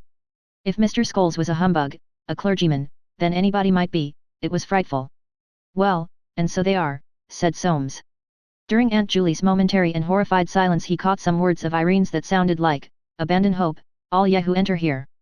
But Swithin had finished his ham. "Where do you go for your mushrooms?" he was saying to Irene in a voice like a courtier's. "You ought to go to Smiley Bob's, he'll give you fresh. These little men, they won't take the trouble." Irene turned to answer him, and Soames saw Bosinney watching her and smiling to himself. A curious smile the fellow had. A half-simple arrangement, like a child who smiles when he is pleased. As for George's nickname, the Buccaneer, he did not think much of that. And, seeing Bosinney turn to June, Soames smiled too, but sardonically. He did not like June, who was not looking too pleased. This was not surprising, for she had just held the following conversation with James. "I stayed on the river on my way home, Uncle James, and saw a beautiful sight for a house." James, a slow and thorough eater, stopped the process of mastication. He said. "Now, where was that?" "Close to Pangbourne." James placed a piece of ham in his mouth, and June waited. "I suppose you wouldn't know whether the land about there was freehold?" he asked at last. "You wouldn't know anything about the price of land about there?" "Yes," said June, "I made inquiries." Her little resolute face under its copper crown was suspiciously eager and aglow. James regarded her with the air of an inquisitor. "What, you're not thinking of buying land?" he ejaculated, dropping his fork. June was greatly encouraged by his interest. It had long been her pet plan that her uncles should benefit themselves and Bosinney by building country houses. "Of course not," she said. "I thought it would be such a splendid place for you or someone to build a country house." James looked at her sideways, and placed a second piece of ham in his mouth. "Land ought to be very dear about there," he said. What June had taken for personal interest was only the impersonal excitement of every Forsyte who hears of something eligible in danger of passing into other hands. But she refused to see the disappearance of her chance, and continued to press her point. "You ought to go into the country, Uncle James. I wish I had a lot of money. I wouldn't live another day in London." James was stirred to the depths of his long thin figure. He had no idea his niece held such downright views. "Why don't you go into the country?" repeated June. "It would do you a lot of good." "Why, began James in a fluster. Buying land, what good do you suppose I can do buying land, building houses? I couldn't get 4% for my money. What does that matter, you'd get fresh air. Fresh air, exclaimed James, what should I do with fresh air? I should have thought anybody liked to have fresh air, said June scornfully. James wiped his napkin all over his mouth. You don't know the value of money, he said, avoiding her eye. No, and I hope I never shall, and, biting her lip with inexpressible mortification, poor June was silent. Why were her own relations so rich, and Phil never knew where the money was coming from for tomorrow's tobacco? Why couldn't they do something for him? But they were so selfish. Why couldn't they build country houses? She had all that naive dogmatism which is so pathetic, and sometimes achieves such great results. Bosinney, to whom she turned in her discomfiture, was talking to Irene, and a chill fell on June's spirit. Her eyes grew steady with anger, like old Jolyon's when his will was crossed. James, too, was much disturbed. He felt as though someone had threatened his right to invest his money at 5%. Jolyon had spoiled her. None of his girls would have said such a thing. James had always been exceedingly liberal to his children, and the consciousness of this made him feel it all the more deeply. He trifled moodily with his strawberries, then, deluging them with cream, he ate them quickly. They, at all events, should not escape him. No wonder he was upset. Engaged for 54 years, he had been admitted a solicitor on the earliest day sanctioned by the law, in arranging mortgages, preserving investments at a dead level of high and safe interest, conducting negotiations on the principle of securing the utmost possible out of other people compatible with safety to his clients and himself, in calculations as to the exact pecuniary possibilities of all the relations of life. He had come at last to think purely in terms of money. Money was now his light, his medium for seeing, that without which he was really unable to see, really not cognizant of phenomena, and to have this thing, I hope I shall never know the value of money, said to his face, saddened and exasperated him. He knew it to be nonsense, or it would have frightened him. What was the world coming to? Suddenly recollecting the story of young Jolyon, however, he felt a little comforted, for what could you expect with a father like that? This turned his thoughts into a channel still less pleasant. What was all this talk about Soames and Irene? As in all self-respecting families, an emporium had been established where family secrets were bartered, and family stock priced. It was known on Forsyte Change that Irene regretted her marriage. Her regret was disapproved of. She ought to have known her own mind. No dependable woman made these mistakes. James reflected sourly that they had a nice house, rather small, in an excellent position, no children, and no money troubles. Soames was reserved about his affairs, but he must be getting a very warm man. He had a capital income from the business, for Soames, like his father, was a member of that well-known firm of solicitors, Forsyte, Bustard, and Forsyte, and had always been very careful. He had done quite unusually well with some mortgages he had taken up, too, a little timely foreclosure, most lucky hits. There was no reason why Irene should not be happy, yet they said she'd been asking for a separate room. He knew where that ended. It wasn't as if Soames drank. James looked at his daughter-in-law. That unseen glance of his was cold and dubious. Appeal and fear were in it, and a sense of personal grievance. Why should he be worried like this? It was very likely all nonsense. Women were funny things. They exaggerated so, you didn't know what to believe, and then, nobody told him anything, he had to find out everything for himself. Again he looked furtively at Irene, and across from her to Soames. The latter, listening to Aunt Julie, was looking up, under his brows in the direction of Bosinney. He's fond of her, I know, thought James. Look at the way he's always giving her things. And the extraordinary unreasonableness of her disaffection struck him with increased force. It was a pity, too, she was a taking little thing, and he, James, would be really quite fond of her if she'd only let him. She had taken up lately with June, that was doing her no good, that was certainly doing her no good. She was getting to have opinions of her own. He didn't know what she wanted with anything of the sort. She'd a good home, and everything she could wish for. He felt that her friends ought to be chosen for her. To go on like this was dangerous. June, indeed, with her habit of championing the unfortunate, had dragged from Irene a confession, and, in return, had preached the necessity of facing the evil, by separation, if need be. But in the face of these exhortations, Irene had kept a brooding silence, as though she found terrible the thought of this struggle carried through in cold blood. He would never give her up, she had said to June. Who cares, June cried, let him do what he likes, you've only to stick to it, and she had not scrupled to say something of this sort at Timothy's. James, when he heard of it, had felt a natural indignation and horror. What if Irene were to take it into her head to, he could hardly frame the thought, to leave Soames. But he felt this thought so unbearable that he at once put it away, the shady visions it conjured up, the sound of family tongues buzzing in his ears, the horror of the conspicuous happening so close to him, to one of his own children. Luckily, she had no money, a beggarly £50 a year. And he thought of the deceased heron, who had had nothing to leave her, with contempt. Brooding over his glass, his long legs twisted under the table, he quite omitted to rise when the ladies left the room. He would have to speak to Soames, would have to put him on his guard. They could not go on like this, now that such a contingency had occurred to him. And he noticed with sour disfavor that June had left her wine glasses full of wine. That little, thing's at the bottom of it all, he mused. Irene D never have thought of it herself. James was a man of imagination. The voice of Swithin roused him from his reverie. I gave £400 for it, he was saying. Of course it's a regular work of art. 400, that's a lot of money, chimed in Nicholas. The object alluded to was an elaborate group of statuary in Italian marble, which, placed upon a lofty stand, also of marble, diffused an atmosphere of culture throughout the room. The subsidiary figures, of which there were 6, female, nude, and of highly ornate workmanship, were all pointing towards the central figure, also nude, and female, who was pointing at herself, and all this gave the observer a very pleasant sense of her extreme value. Aunt Julie, nearly opposite, had had the greatest difficulty in not looking at it all the evening. Old Jolyon spoke, it was he who had started the discussion. 400 fiddlesticks, don't tell me you gave 400 for that. Between the points of his collar Swithin's chin made the second painful oscillatory movement of the evening. £400, of English money, not a farthing less. I don't regret it. It's not common English, it's genuine modern Italian.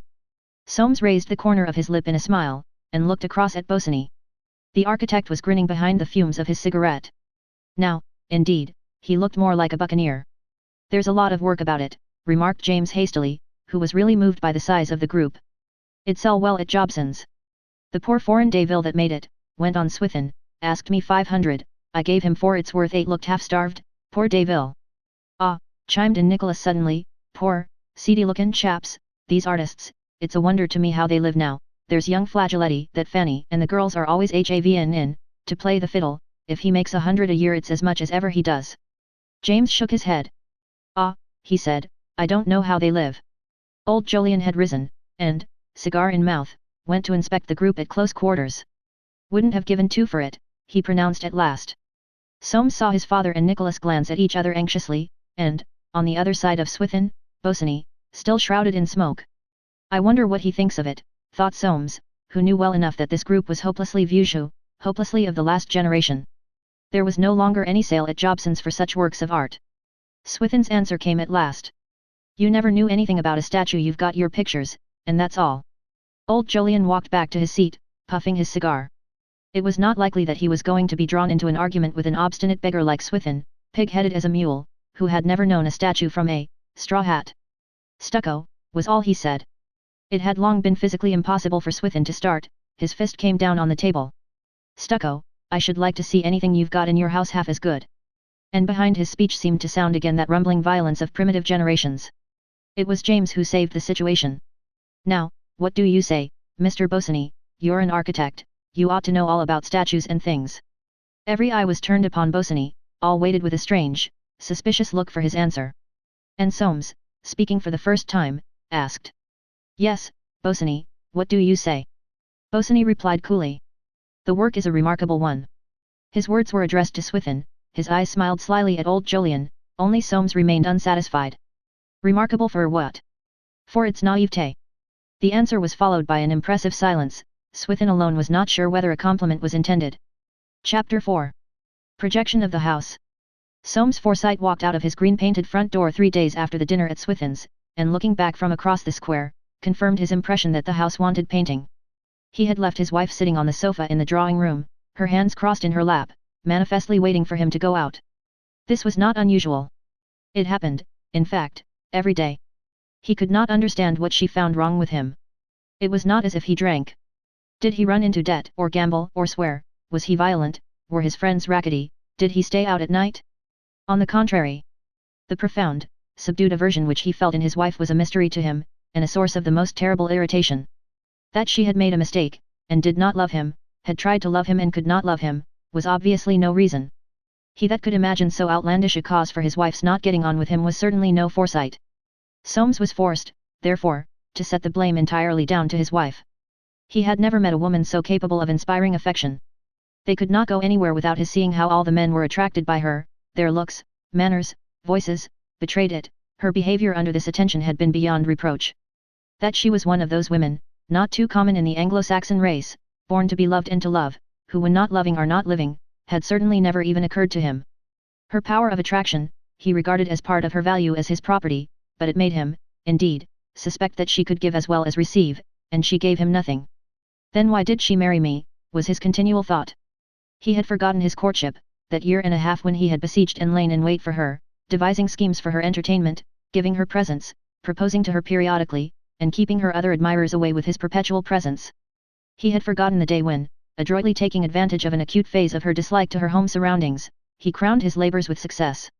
If he remembered anything, it was the dainty capriciousness with which the gold-haired, dark-eyed girl had treated him. He certainly did not remember the look on her face, strange, passive, appealing, when suddenly one day she had yielded, and said that she would marry him. It had been one of those real devoted wooings which books and people praise, when the lover is at length rewarded for hammering the iron till it is malleable, and all must be happy ever after as the wedding bells. Soames walked eastwards, mousing doggedly along on the shady side. The house wanted doing up, unless he decided to move into the country, and build. For the 100th time that month he turned over this problem. There was no use in rushing into things. He was very comfortably off, with an increasing income getting on for $3,000 a year, but his invested capital was not perhaps so large as his father believed. James had a tendency to expect that his children should be better off than they were. I can manage 8,000 easily enough, he thought, without calling in either Robertson's or Nicholls. He had stopped to look in at a picture shop, for Soames was an amateur of pictures, and had a little room in number 62, Montpellier Square, full of canvases, stacked against the wall, which he had no room to hang. He brought them home with him on his way back from the city, generally after dark, and would enter this room on Sunday afternoons, to spend hours turning the pictures to the light, examining the marks on their backs, and occasionally making notes. They were nearly all landscapes with figures in the foreground, a sign of some mysterious revolt against London, its tall houses, its interminable streets, where his life and the lives of his breed and class were passed. Every now and then he would take 1 or 2 pictures away with him in a cab, and stop at Jobson's on his way into the city. He rarely showed them to anyone. Irene, whose opinion he secretly respected and perhaps for that reason never solicited, had only been into the room on rare occasions, in discharge of some wifely duty. She was not asked to look at the pictures, and she never did. To Soames this was another grievance. He hated that pride of hers, and secretly dreaded it. In the plate glass window of the picture shop his image stood and looked at him. His sleek hair under the brim of the tall hat had a sheen like the hat itself, his cheeks, pale and flat, the line of his clean-shaven lips, his firm chin with its greyish-shaven tinge, and the buttoned strictness of his black cutaway coat, conveyed an appearance of reserve and secrecy, of imperturbable, enforced composure, but his eyes, cold, grey, strained, looking, with a line in the brow between them, examined him wistfully, as if they knew of a secret weakness. He noted the subjects of the pictures, the names of the painters, made a calculation of their values, but without the satisfaction he usually derived from this inward appraisement, and walked on. Number 62 would do well enough for another year, if he decided to build. The times were good for building, money had not been so dear for years, and the site he had seen at Robin Hill, when he had gone down there in the spring to inspect the nickel mortgage, what could be better? Within 12 miles of Hyde Park Corner, the value of the land certain to go up, would always fetch more than he gave for it, so that a house, if built in really good style, was a first-class investment. The notion of being the one member of his family with a country house weighed but little with him, for to a true Forsyte, sentiment, even the sentiment of social position, was a luxury only to be indulged in after his appetite for more material pleasure had been satisfied. To get Irene out of London, away from opportunities of going about and seeing people, away from her friends and those who put ideas into her head. That was the thing. She was too thick with June. June disliked him. He returned the sentiment. They were of the same blood. It would be everything to get Irene out of town. The house would please her, she would enjoy messing about with the decoration, she was very artistic. The house must be in good style, something that would always be certain to command a price, something unique, like that last house of Parks, which had a tower, but Parks had himself said that his architect was ruinous. You never knew where you were with those fellows, if they had a name they ran you into no end of expense and were conceited into the bargain. And a common architect was no good, the memory of Parks Tower precluded the employment of a common architect.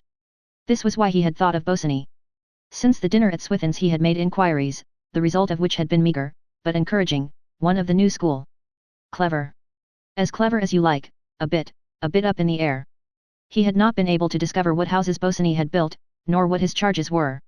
The impression he gathered was that he would be able to make his own terms. The more he reflected on the idea, the more he liked it. It would be keeping the thing in the family, with Forsyte's almost an instinct, and he would be able to get favoured nation, if not nominal terms, only fair, considering the chance to Bosany of displaying his talents, for this house must be no common edifice. Soames reflected complacently on the work it would be sure to bring the young man, for, like every Forsyte, he could be a thorough optimist when there was anything to be had out of it. Bosany's office was in Sloane Street, close at hand, so that he would be able to keep his eye continually on the plans. Again, Irene would not be too likely to object to leave London if her greatest friend's lover were given the job. Jun's marriage might depend on it. Irene could not decently stand in the way of Jun's marriage, she would never do that, he knew her too well. And June would be pleased, of this he saw the advantage. Bosany looked clever, but he had also, and, it was one of his great attractions, an air as if he did not quite know on which side his bread were buttered, he should be easy to deal with in money matters. Soames made this reflection in no defrauding spirit, it was the natural attitude of his mind, of the mind of any good businessman, of all those thousands of good businessmen through whom he was threading his way up Ludgate Hill. Thus he fulfilled the inscrutable laws of his great class, of human nature itself, when he reflected, with a sense of comfort, that Bosany would be easy to deal with in money matters. While he elbowed his way on, his eyes, which he usually kept fixed on the ground before his feet, were attracted upwards by the dome of St. Paul's. It had a peculiar fascination for him, that old dome, and not once, but twice or 3 times a week, would he halt in his daily pilgrimage to enter beneath and stop in the side aisles for 5 or 10 minutes, scrutinizing the names and epitaphs on the monuments. The attraction for him of this great church was inexplicable, unless it enabled him to concentrate his thoughts on the business of the day. If any affair of particular moment, or demanding peculiar acuteness, was weighing on his mind, he invariably went in, to wander with mouse-like attention from epitaph to epitaph. Then retiring in the same noiseless way, he would hold steadily on up Cheapside, a thought more of dogged purpose in his gait, as though he had seen something which he had made up his mind to buy. He went in this morning, but, instead of stealing from monument to monument, turned his eyes upwards to the columns and spacings of the walls, and remained motionless. His uplifted face, with the odd and wistful look which faces take on themselves in church, was whitened to a chalky hue in the vast building. His gloved hands were clasped in front over the handle of his umbrella. He lifted them. Some sacred inspiration perhaps had come to him. Yes, he thought, I must have room to hang my pictures. That evening, on his return from the city, he called at Bosany's office. He found the architect in his shirt sleeves, smoking a pipe, and ruling off lines on a plan. Soames refused a drink, and came at once to the point. If you've nothing better to do on Sunday, come down with me to Robin Hill, and give me your opinion on a building site. Are you going to build? Perhaps, said Soames, but don't speak of it, I just want your opinion. Quite so, said the architect. Soames peered about the room. You're rather high up here, he remarked. Any information he could gather about the nature and scope of Bosany's business would be all to the good. It does well enough for me so far, answered the architect. You're accustomed to the swells.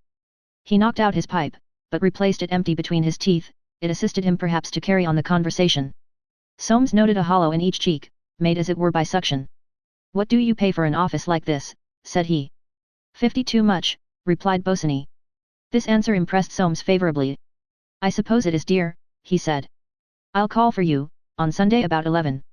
The following Sunday therefore he called for Bosany in a hansom, and drove him to the station. On arriving at Robin Hill, they found no cab, and started to walk the 1.5 miles to the site. It was the 1st of August, a perfect day, with a burning sun and cloudless sky, and in the straight, narrow road leading up the hill their feet kicked up a yellow dust. Gravel soil, remarked Soames, and sideways he glanced at the coat Bosany wore. Into the side pockets of this coat were thrust bundles of papers, and under one arm was carried a queer-looking stick. Soames noted these and other peculiarities. No one but a clever man, or, indeed, a buccaneer, would have taken such liberties with his appearance, and though these eccentricities were revolting to Soames, he derived a certain satisfaction from them, as evidence of qualities by which he must inevitably profit. If the fellow could build houses, what did his clothes matter? I told you, he said, that I want this house to be a surprise, so don't say anything about it. I never talk of my affairs until they're carried through. Bosany nodded. Let women into your plans, pursued Soames, and you never know where it'll end. Ah, said Bosany, women are the devil. This feeling had long been at the bottom of Soames's heart, he had never, however, put it into words. Oh, he muttered, so you're beginning to, he stopped, but added, with an uncontrollable burst of spite, Jun's got a temper of her own, always had. A temper's not a bad thing in an angel. Soames had never called Irene an angel. He could not so have violated his best instincts, letting other people into the secret of her value, and giving himself away. He made no reply. They had struck into a half-made road across a warren. A cart track led at right angles to a gravel pit, beyond which the chimneys of a cottage rose amongst a clump of trees at the border of a thick wood. Tussocks of feathery grass covered the rough surface of the ground, and out of these the larks soared into the haze of sunshine. On the far horizon, over a countless succession of fields and hedges, rose a line of downs. Soames led till they had crossed to the far side, and there he stopped. It was the chosen site, but now that he was about to divulge the spot to another he had become uneasy.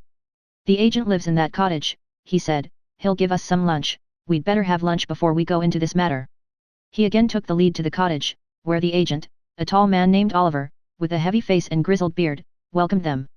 During lunch, which Soames hardly touched, he kept looking at Bosinney, and once or twice passed his silk handkerchief stealthily over his forehead.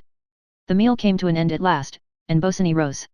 "I dare say you've got business to talk over," he said, "I'll just go and nose about a bit." Without waiting for a reply he strolled out. Soames was solicitor to this estate, and he spent nearly an hour in the agent's company, looking at ground plans and discussing the nickel and other mortgages. It was as it were by an afterthought that he brought up the question of the building site. "Your people," he said, "ought to come down in their price to me, considering that I shall be the first to build." Oliver shook his head. "The site you've fixed on, sir," he said, "is the cheapest we've got. Sites at the top of the slope are dearer by a good bit." "Mind," said Soames, "I've not decided, it's quite possible I shan't build at all. The ground rent's very high." "Well, Mr. Forsyte, I shall be sorry if you go off, and I think you'll make a mistake, sir. There's not a bit of land near London with such a view as this, nor one that's cheaper, all things considered. We've only to advertise, to get a mob of people after it." They looked at each other. Their faces said very plainly, "I respect you as a man of business, and you can't expect me to believe a word you say." "Well," repeated Soames, "I haven't made up my mind, the thing will very likely go off." With these words, taking up his umbrella, he put his chilly hand into the agent's, withdrew it without the faintest pressure, and went out into the sun. He walked slowly back towards the site in deep thought. His instinct told him that what the agent had said was true. A cheap site. And the beauty of it was, that he knew the agent did not really think it cheap, so that his own intuitive knowledge was a victory over the agent's. "Cheap or not, I mean to have it," he thought. The larks sprang up in front of his feet, the air was full of butterflies, a sweet fragrance rose from the wild grasses. The sappy scent of the bracken stole forth from the wood, where, hidden in the depths, pigeons were cooing, and from afar on the warm breeze, came the rhythmic chiming of church bells. Soames walked with his eyes on the ground, his lips opening and closing as though in anticipation of a delicious morsel. But when he arrived at the site, Bosinney was nowhere to be seen. After waiting some little time, he crossed the warren in the direction of the slope. He would have shouted, but dreaded the sound of his voice. The warren was as lonely as a prairie, its silence only broken by the rustle of rabbits bolting to their holes, and the song of the larks. Soames, the pioneer leader of the great Forsyte army advancing to the civilization of this wilderness, felt his spirit daunted by the loneliness, by the invisible singing, and the hot, sweet air. He had begun to retrace his steps when he at last caught sight of Bosinney. The architect was sprawling under a large oak tree, whose trunk, with a huge spread of bough and foliage, ragged with age, stood on the verge of the rise. Soames had to touch him on the shoulder before he looked up. "Hello, Forsyte," he said, "I've found the very place for your house, look here." Soames stood and looked, then he said, coldly, "You may be very clever, but this site will cost me half as much again." "Hang the cost, man, look at the view." Almost from their feet stretched ripe corn, dipping to a small dark copse beyond. A plain of fields and hedges spread to the distant grey-blue downs. In a silver streak to the right could be seen the line of the river. The sky was so blue, and the sun so bright, that an eternal summer seemed to reign over this prospect. Thistledown floated round them, enraptured by the serenity of the ether. The heat danced over the corn, and, pervading all, was a soft, insensible hum, like the murmur of bright minutes holding revel between earth and heaven. Soames looked. In spite of himself, something swelled in his breast. To live here in sight of all this, to be able to point it out to his friends, to talk of it, to possess it. His cheeks flushed. The warmth, the radiance, the glow, were sinking into his senses as, 4 years before, Irene's beauty had sunk into his senses and made him long for her.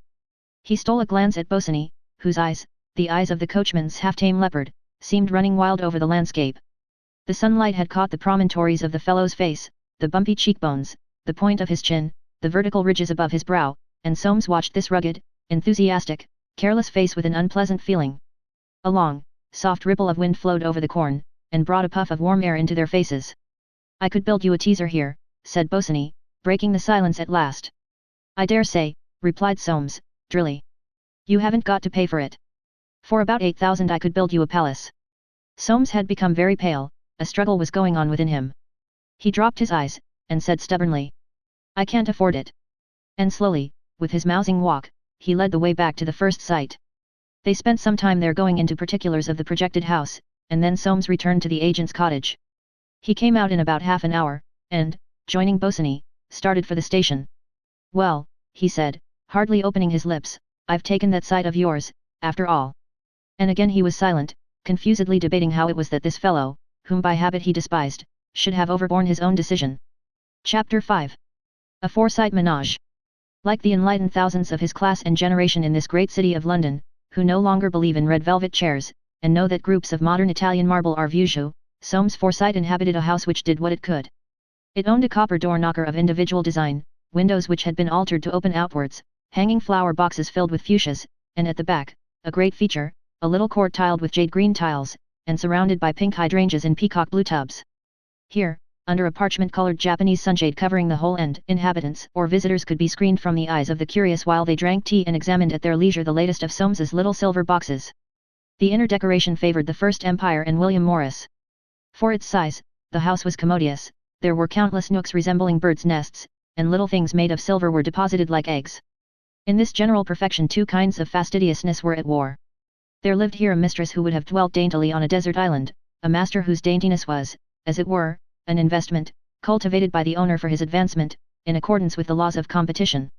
This competitive daintiness had caused Soames in his Marlborough days to be the first boy into white waistcoats in summer, and corduroy waistcoats in winter, had prevented him from ever appearing in public with his tie climbing up his collar, and induced him to dust his patent leather boots before a great multitude assembled on speech day to hear him recite Molière.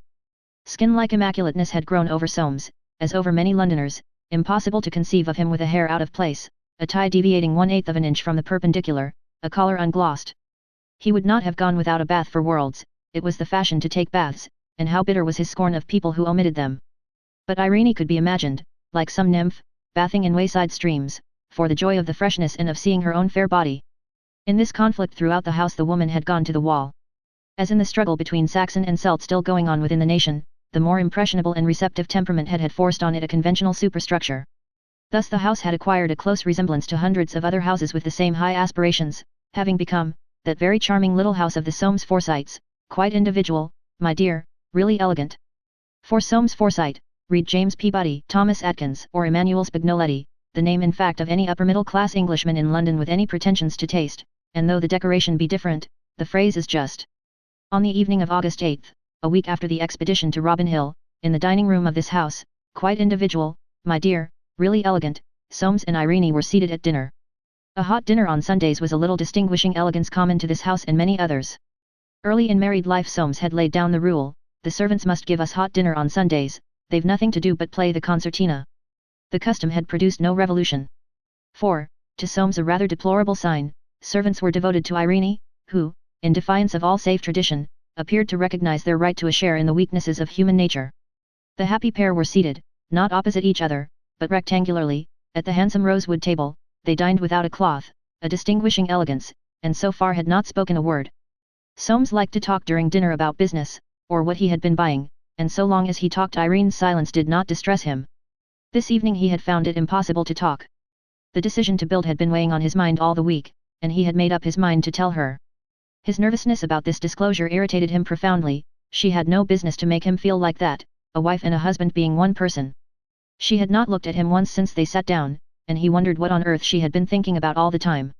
It was hard, when a man worked as he did, making money for her, yes, and with an ache in his heart, that she should sit there, looking as if she saw the walls of the room closing in. It was enough to make a man get up and leave the table. The light from the rose-shaded lamp fell on her neck and arms. Soames liked her to dine in a low dress, it gave him an inexpressible feeling of superiority to the majority of his acquaintance, whose wives were contented with their best high frocks or with tea-gowns, when they dined at home. Under that rosy light her amber-colored hair and fair skin made strange contrast with her dark brown eyes. Could a man own anything prettier than this dining table with its deep tints, the starry, soft-petaled roses, the ruby-colored glass, and quaint silver furnishing? Could a man own anything prettier than the woman who sat at it? Gratitude was no virtue among Forsytes, who, competitive, and full of common sense, had no occasion for it, and Soames only experienced a sense of exasperation amounting to pain, that he did not own her as it was his right to own her, that he could not, as by stretching out his hand to that rose, pluck her and sniff the very secrets of her heart. Out of his other property, out of all the things he had collected, his silver, his pictures, his houses, his investments, he got a secret and intimate feeling, out of her he got none. In this house of his there was writing on every wall. His business-like temperament protested against a mysterious warning that she was not made for him. He had married this woman, conquered her, made her his own, and it seemed to him contrary to the most fundamental of all laws, the law of possession, that he could do no more than own her body, if indeed he could do that, which he was beginning to doubt. If anyone had asked him if he wanted to own her soul, the question would have seemed to him both ridiculous and sentimental. But he did so want, and the writing said he never would. She was ever silent, passive, gracefully averse, as though terrified lest by word, motion, or sign she might lead him to believe that she was fond of him, and he asked himself, must I always go on like this? Like most novel readers of his generation, and Soames was a great novel reader, literature colored his view of life, and he had imbibed the belief that it was only a question of time. In the end the husband always gained the affection of his wife. Even in those cases, a class of book he was not very fond of, which ended in tragedy, the wife always died with poignant regrets on her lips, or if it were the husband who died, unpleasant thought, threw herself on his body in an agony of remorse. He often took Irene to the theatre, instinctively choosing the modern society plays with the modern society conjugal problem, so fortunately different from any conjugal problem in real life.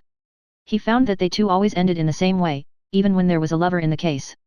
While he was watching the play Soames often sympathized with the lover, but before he reached home again, driving with Irene in a hansom, he saw that this would not do, and he was glad the play had ended as it had. There was one class of husband that had just then come into fashion, the strong, rather rough, but extremely sound man, who was peculiarly successful at the end of the play. With this person Soames was really not in sympathy, and had it not been for his own position, would have expressed his disgust with the fellow. But he was so conscious of how vital to himself was the necessity for being a successful, even a strong, husband, that he never spoke of a distaste born perhaps by the perverse processes of nature out of a secret fund of brutality in himself. But Irene's silence this evening was exceptional. He had never before seen such an expression on her face. And since it is always the unusual which alarms, Soames was alarmed. He ate his savoury, and hurried the maid as she swept off the crumbs with the silver sweeper. When she had left the room, he filled his glass with wine and said, "Anybody been here this afternoon?" June. What did she want? It was an axiom with the Forsytes that people did not go anywhere unless they wanted something. Came to talk about her lover, I suppose. Irene made no reply. It looks to me, continued Soames, as if she were sweeter on him than he is on her. She's always following him about. Irene's eyes made him feel uncomfortable. You've no business to say such a thing, she exclaimed. Why not? Anybody can see it. They cannot, and if they could, it's disgraceful to say so. Soames's composure gave way. You're a pretty wife, he said. But secretly he wondered at the heat of her reply. It was unlike her. You're cracked about June. I can tell you one thing, now that she has the Buccaneer in tow, she doesn't care tuppence about you, and, you'll find it out, but you won't see so much of her in future. We're going to live in the country. He had been glad to get his news out under cover of this burst of irritation. He had expected a cry of dismay. The silence with which his pronouncement was received alarmed him. You don't seem interested, he was obliged to add. I knew it already. He looked at her sharply. Who told you? June. How did she know? Irene did not answer. Baffled and uncomfortable, he said. It's a fine thing for Bosinney, it'll be the making of him. I suppose she's told you all about it. Yes. There was another pause, and then Soames said. I suppose you don't want to go. Irene made no reply. Well, I can't tell what you want. You never seem contented here. Have my wishes anything to do with it? She took the vase of roses and left the room. Soames remained seated. Was it for this that he had signed that contract? Was it for this that he was going to spend some £10,000? Bosinney's phrase came back to him, women are the devil. But presently he grew calmer. It might have been worse. She might have flared up.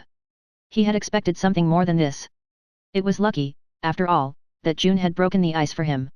She must have wormed it out of Bosinney, he might have known she would. He lighted his cigarette. After all, Irene had not made a scene.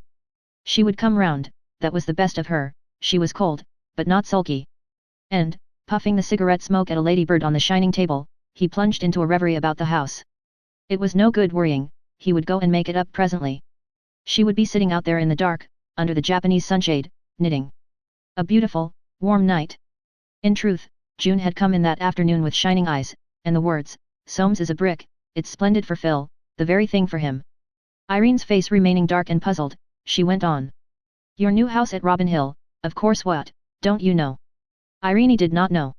Oh, then, I suppose I oughtn't to have told you. Looking impatiently at her friend, she cried, you look as if you didn't care, don't you see? It's what I've been praying for, the very chance he's been wanting all this time. Now you'll see what he can do."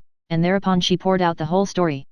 Since her own engagement she had not seemed much interested in her friend's position. The hours she spent with Irene were given to confidences of her own, and at times, for all her affectionate pity, it was impossible to keep out of her smile a trace of compassionate contempt for the woman who had made such a mistake in her life, such a vast, ridiculous mistake.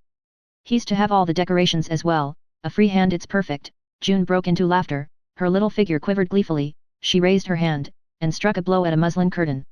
"Do you know, I even asked Uncle James," but, with a sudden dislike to mentioning that incident, she stopped, and presently, finding her friend so unresponsive, went away. She looked back from the pavement, and Irene was still standing in the doorway. In response to her farewell wave, Irene put her hand to her brow, and, turning slowly, shut the door. Soames went to the drawing room presently, and peered at her through the window. Out in the shadow of the Japanese sunshade she was sitting very still, the lace on her white shoulders stirring with the soft rise and fall of her bosom. But about this silent creature sitting there so motionless, in the dark, there seemed a warmth, a hidden fervor of feeling, as if the whole of her being had been stirred, and some change were taking place in its very depths. He stole back to the dining room unnoticed. Chapter 6. James at Large. It was not long before Soames's determination to build went the round of the family, and created the flutter that any decision connected with property should make among Forsytes. It was not his fault, for he had been determined that no one should know. June, in the fullness of her heart, had told Mrs. Small, giving her leave only to tell Aunt Anne. She thought it would cheer her, the poor old sweet. For Aunt Anne had kept her room now for many days. Mrs. Small told Aunt Anne at once, who, smiling as she lay back on her pillows, said in her distinct, trembling old voice. "It's very nice for dear June, but I hope they will be careful, it's rather dangerous." When she was left alone again, a frown, like a cloud presaging a rainy morrow, crossed her face. While she was lying there so many days the process of recharging her will went on all the time, it spread to her face, too, and tightening movements were always in action at the corners of her lips. The maid Smither, who had been in her service since girlhood, and was spoken of as Smither, a good girl, but so slow, the maid Smither performed every morning with extreme punctiliousness the crowning ceremony of that ancient toilet. Taking from the recesses of their pure white bandbox those flat, grey curls, the insignia of personal dignity, she placed them securely in her mistress's hands, and turned her back. And every day Aunts Julie and Hester were required to come and report on Timothy, what news there was of Nicholas, whether dear June had succeeded in getting Jolyon to shorten the engagement, now that Mr. Bosinney was building Soames a house, whether young Roger's wife was really expecting, how the operation on Archie had succeeded, and what Swithin had done about that empty house in Wigmore Street, where the tenant had lost all his money and treated him so badly. Above all, about Soames, was Irene still asking for a separate room? And every morning Smither was told, "I shall be coming down this afternoon, Smither, about 2 o'clock. I shall want your arm, after all these days in bed." After telling Aunt Anne, Mrs. Small had spoken of the house in the strictest confidence to Mrs. Nicholas, who in her turn had asked Winifred Darty for confirmation, supposing, of course, that, being Soames's sister, she would know all about it. Through her it had in due course come round to the ears of James. He had been a good deal agitated. Nobody, he said, told him anything, and, rather than go direct to Soames himself, of whose taciturnity he was afraid, he took his umbrella and went round to Timothy's.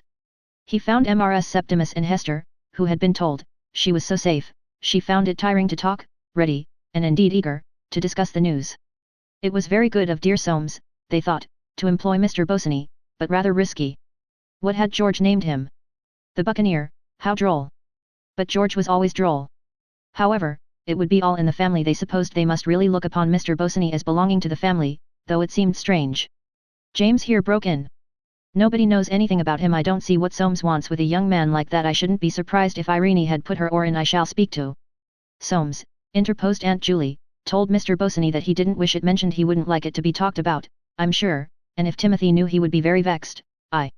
James put his hand behind his ear. "What?" he said.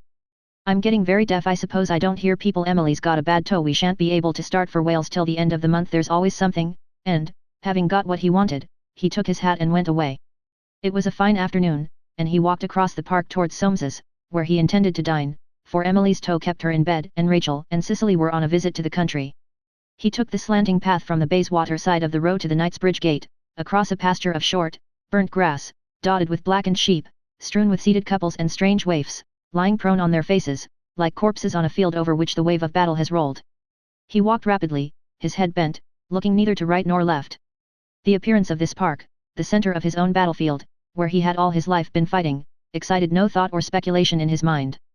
These corpses flung down, there, from out the press and turmoil of the struggle, these pairs of lovers sitting cheek by jowl for an hour of idle elysium snatched from the monotony of their treadmill, awakened no fancies in his mind. He had outlived that kind of imagination. His nose, like the nose of a sheep, was fastened to the pastures on which he browsed.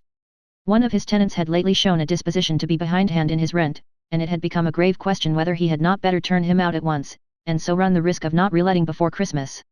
Swithin had just been let in very badly, but it had served him right. He had held on too long. He pondered this as he walked steadily, holding his umbrella carefully by the wood, just below the crook of the handle, so as to keep the ferrule off the ground, and not fray the silk in the middle.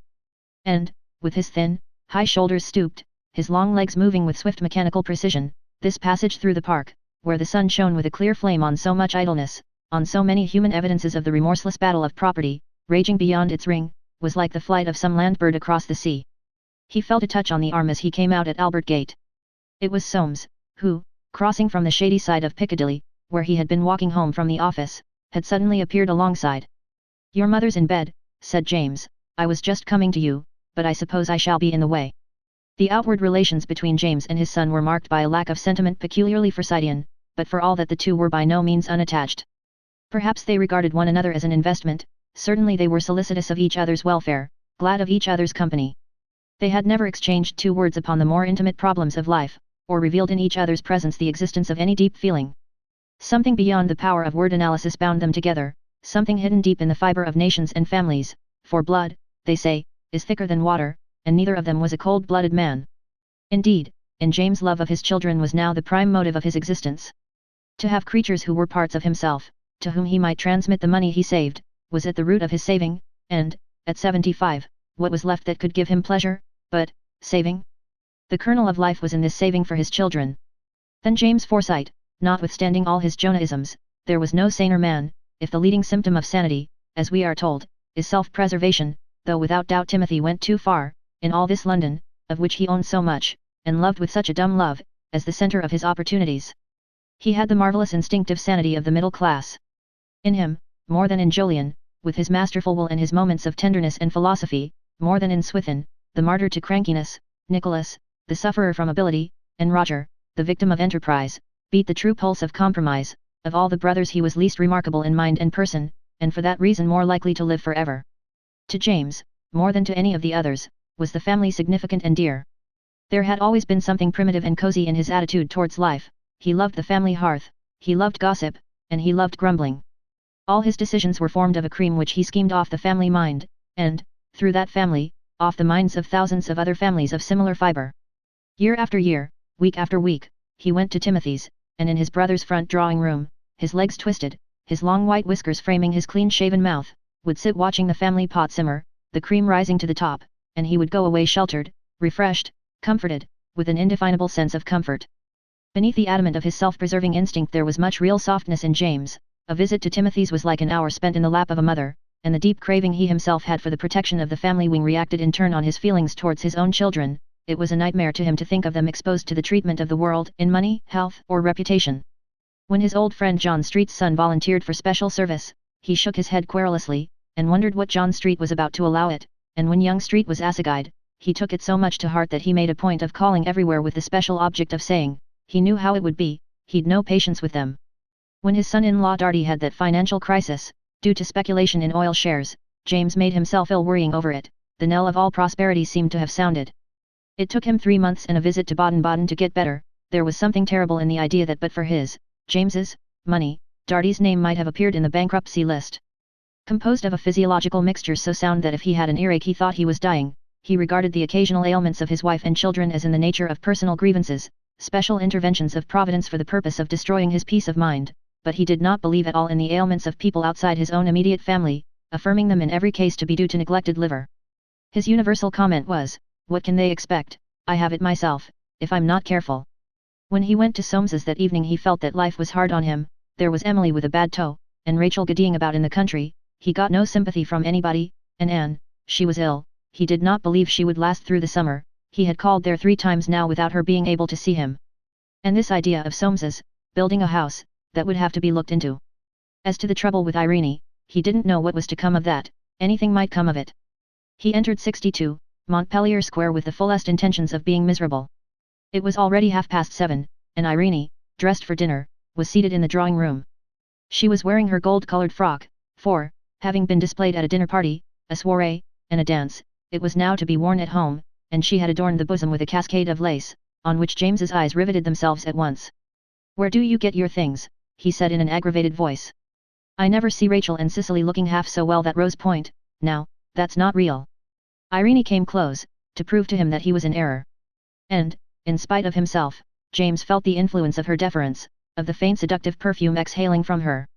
No self-respecting Forsyte surrendered at a blow, so he merely said, he didn't know, he expected she was spending a pretty penny on dress.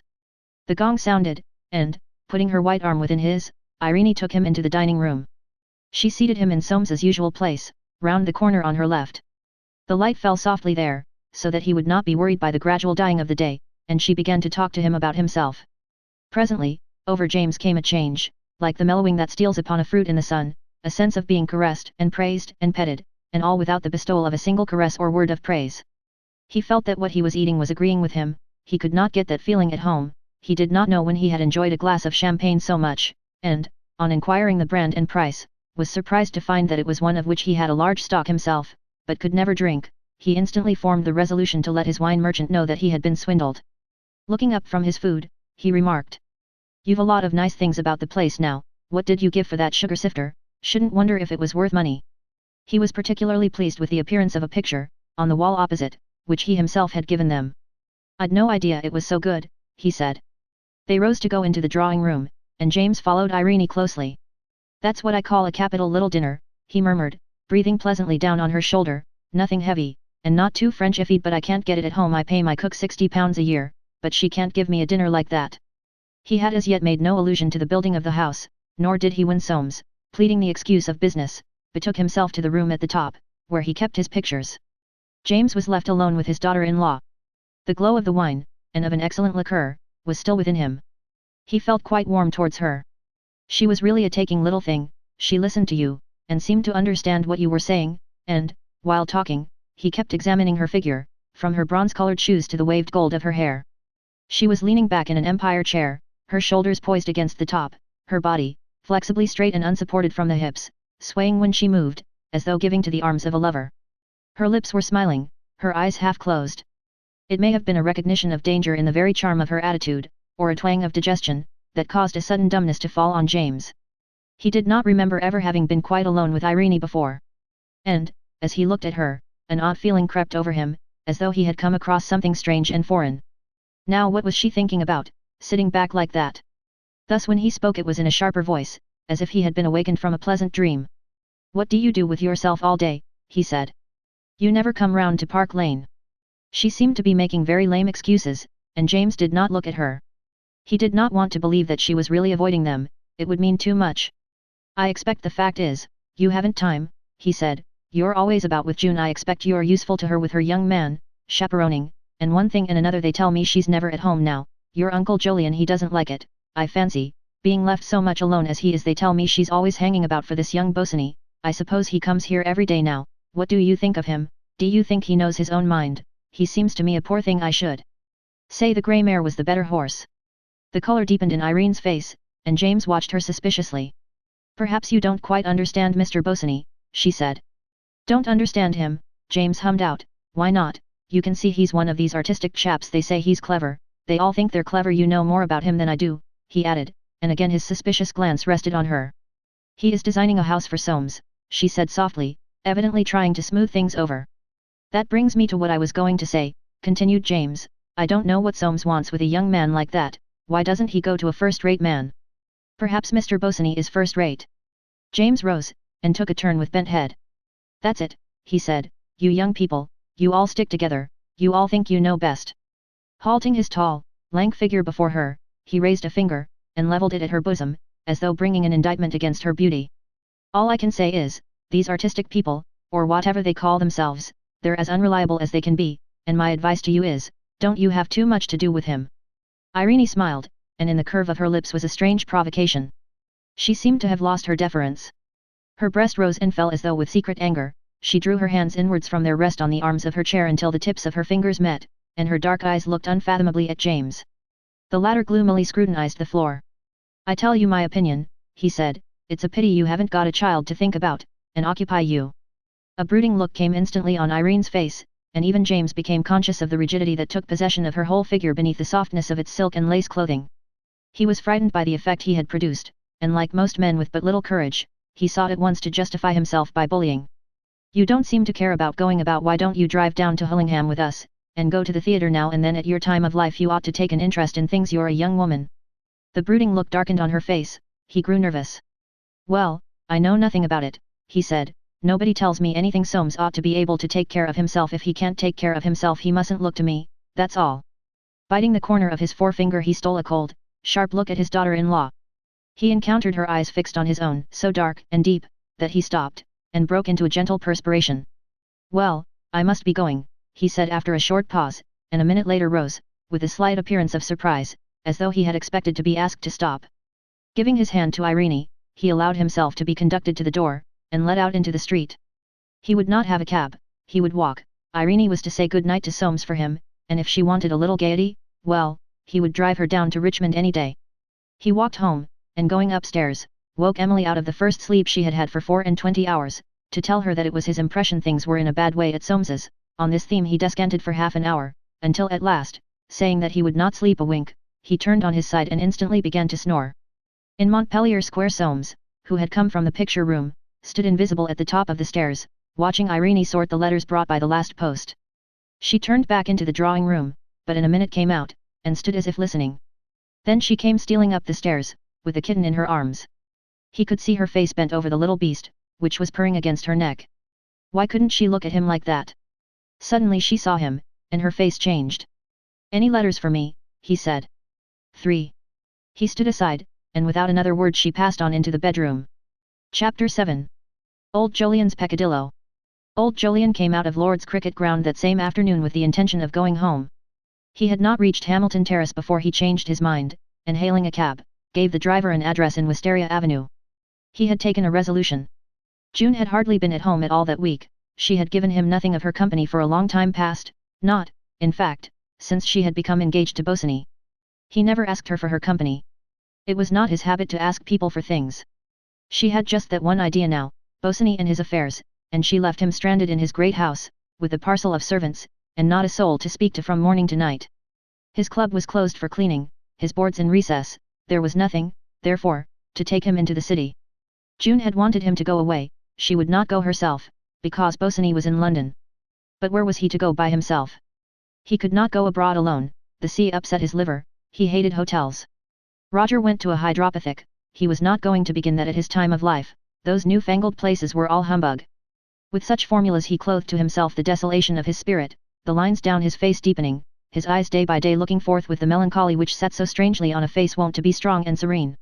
And so that afternoon he took this journey through St. John's Wood, in the golden light that sprinkled the rounded green bushes of the acacias before the little houses, in the summer sunshine that seemed holding a revel over the little gardens, and he looked about him with interest, for this was a district which no Forsyte entered without open disapproval and secret curiosity. His cab stopped in front of a small house of that peculiar buff color which implies a long immunity from paint. It had an outer gate, and a rustic approach. He stepped out, his bearing extremely composed, his massive head, with its drooping moustache and wings of white hair, very upright, under an excessively large top hat, his glance firm, a little angry. He had been driven into this. Mrs. Jolyon Forsyte at home. "Oh, yes sir, what name shall I say, if you please, sir?" Old Jolyon could not help twinkling at the little maid as he gave his name. She seemed to him such a funny little toad. And he followed her through the dark hall, into a small double, drawing room, where the furniture was covered in chintz, and the little maid placed him in a chair. "They're all in the garden, sir, if you'll kindly take a seat, I'll tell them." Old Jolyon sat down in the chintz-covered chair, and looked around him.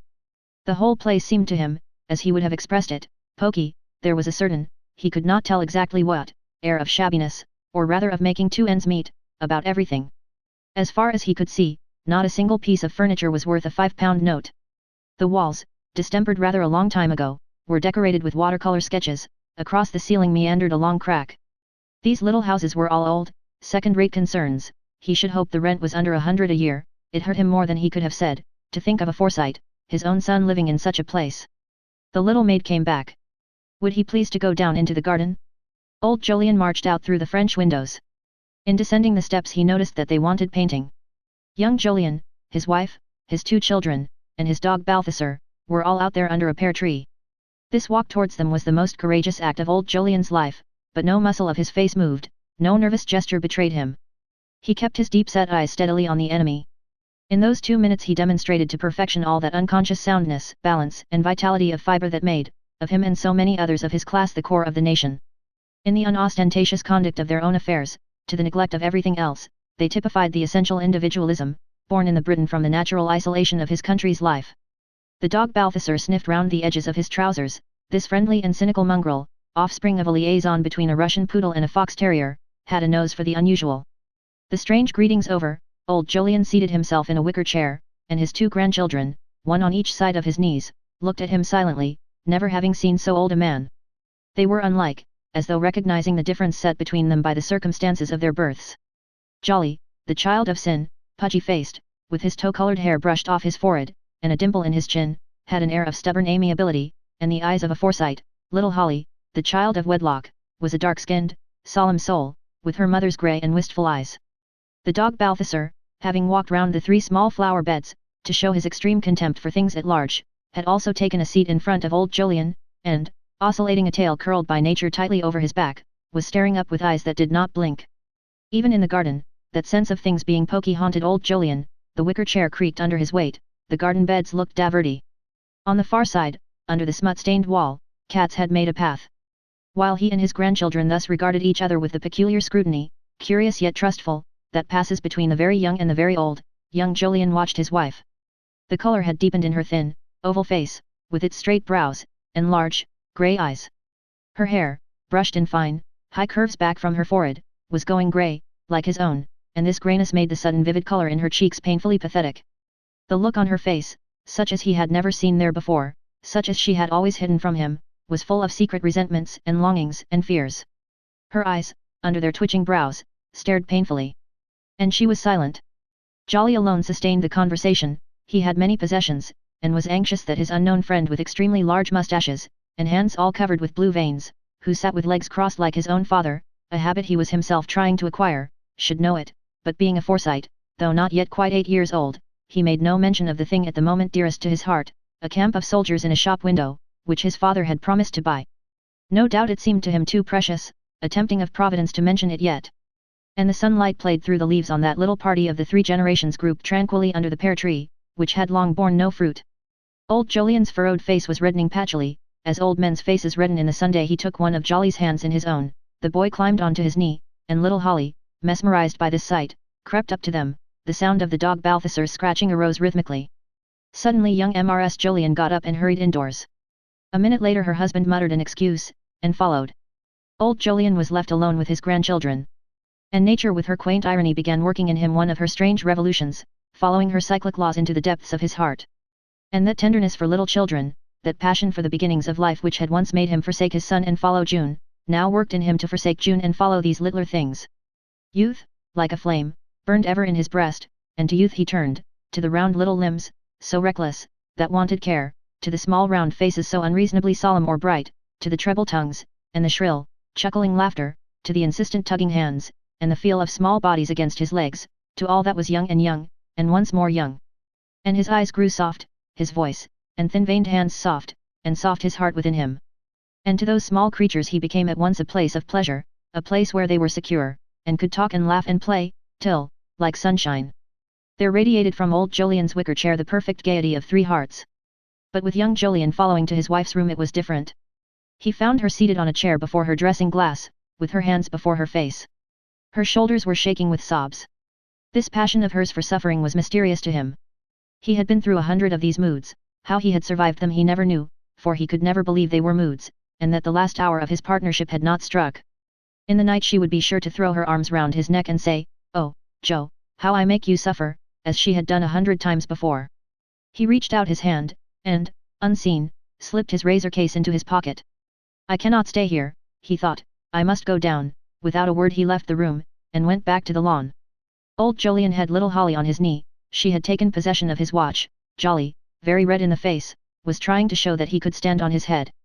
The dog Balthasar, as close as he might be to the tea table, had fixed his eyes on the cake. Young Jolyon felt a malicious desire to cut their enjoyment short. What business had his father to come and upset his wife like this? It was a shock, after all these years. He ought to have known, he ought to have given them warning, but when did a Forsyte ever imagine that his conduct could upset anybody? And in his thoughts he did old Jolyon wrong. He spoke sharply to the children, and told them to go into their tea.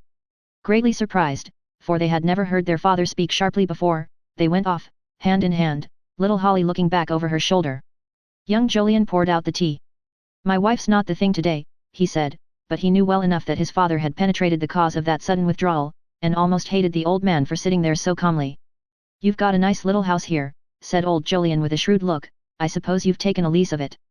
Young Jolyon nodded. "I don't like the neighborhood," said old Jolyon, "a ramshackle lot." Young Jolyon replied, "Yes, we're a ramshackle lot." The silence was now only broken by the sound of the dog Balthasar's scratching. Old Jolyon said simply, "I suppose I oughtn't to have come here, Joe, but I get so lonely." At these words young Jolyon got up and put his hand on his father's shoulder.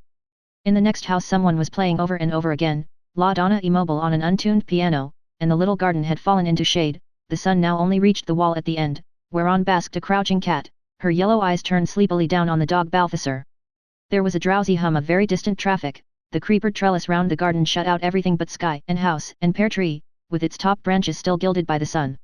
For some time they sat there, talking but little. Then old Jolyon rose to go, and not a word was said about his coming again. He walked away very sadly. What a poor miserable place, and he thought of the great, empty house in Stanhope Gate, fit residence for a Forsyte, with its huge billiard room and drawing room that no one entered from one week's end to another.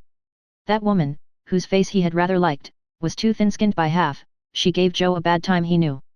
And those sweet children! Ah! What a piece of awful folly! He walked towards the Edgware Road, between rows of little houses, all suggesting to him, erroneously no doubt, but the prejudices of a Forsyte are sacred, shady histories of some sort or kind. Society, forsooth, the chattering hags and jackanapes, had set themselves up to pass judgment on his flesh and blood. A parcel of old women. He stumped his umbrella on the ground, as though to drive it into the heart of that unfortunate body, which had dared to ostracize his son and his son's son, in whom he could have lived again. He stumped his umbrella fiercely, yet he himself had followed society's behavior for 15 years, had only today been false to it.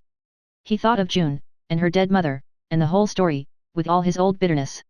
A wretched business. He was a long time reaching Stanhope Gate, for, with native perversity, being extremely tired, he walked the whole way. After washing his hands in the lavatory downstairs, he went to the dining room to wait for dinner, the only room he used when June was out, it was less lonely so. The evening paper had not yet come, he had finished the Times, there was therefore nothing to do. The room faced the backwater of traffic, and was very silent. He disliked dogs, but a dog even would have been company. His gaze, travelling round the walls, rested on a picture entitled, Group of Dutch Fishing Boats at Sunset, the chef d'oeuvre of his collection. It gave him no pleasure. He closed his eyes. He was lonely. He oughtn't to complain, he knew, but he couldn't help it, he was a poor thing, had always been a poor thing, no pluck. Such was his thought. The butler came to lay the table for dinner, and seeing his master apparently asleep, exercised extreme caution in his movements.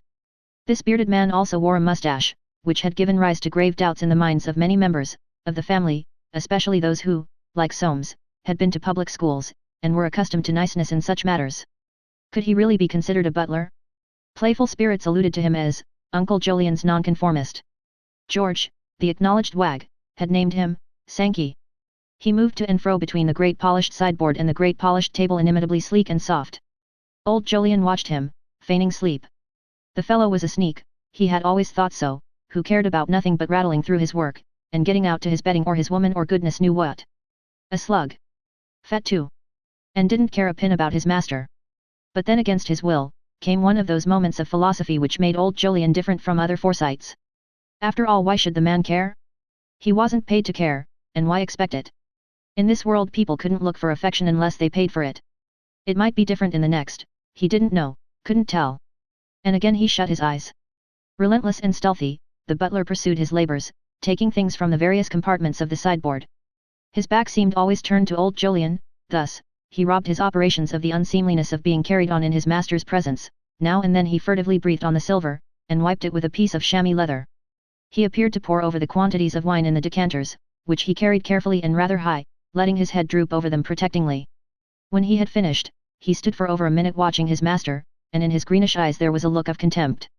After all, this master of his was an old buffer, who hadn't much left in him. Soft as a tomcat, he crossed the room to press the bell. His orders were dinner at 7. What if his master were asleep? He would soon have him out of that. There was the night to sleep in.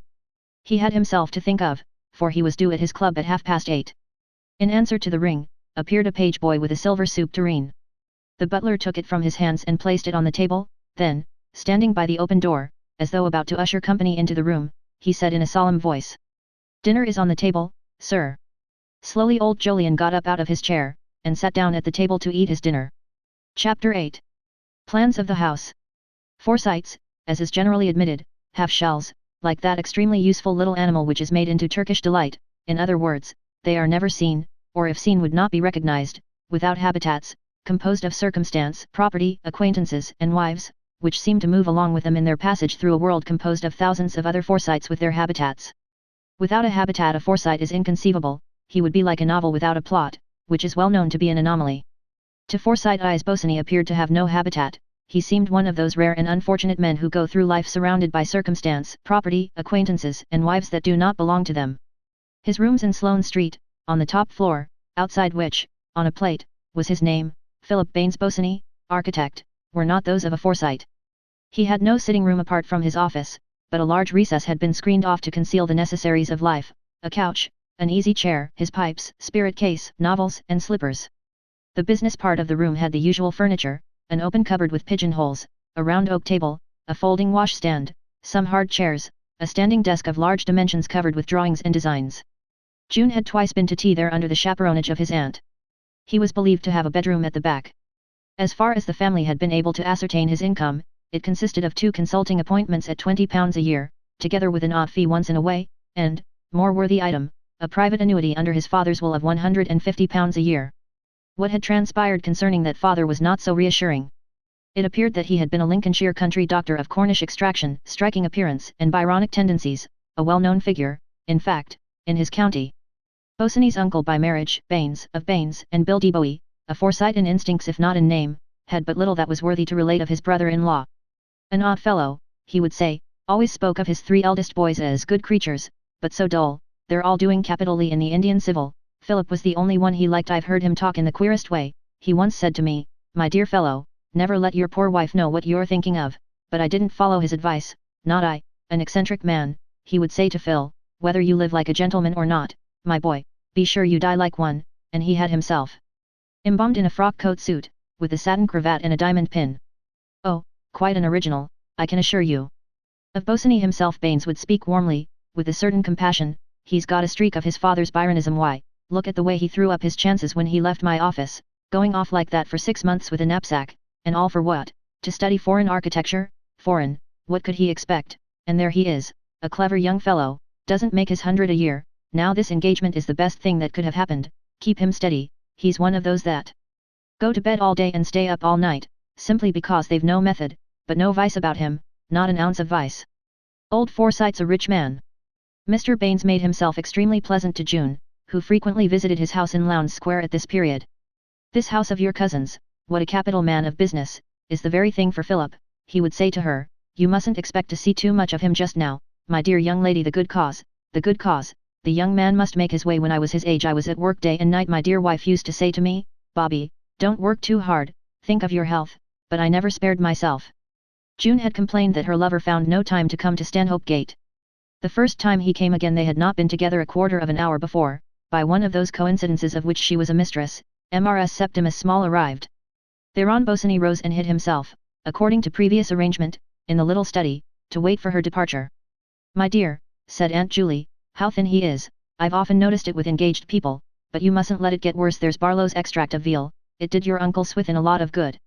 June, her little figure erect before the hearth, her small face quivering grimly, for she regarded her aunt's untimely visit in the light of a personal injury, replied with scorn, "It's because he's busy. People who can do anything worth doing are never fat."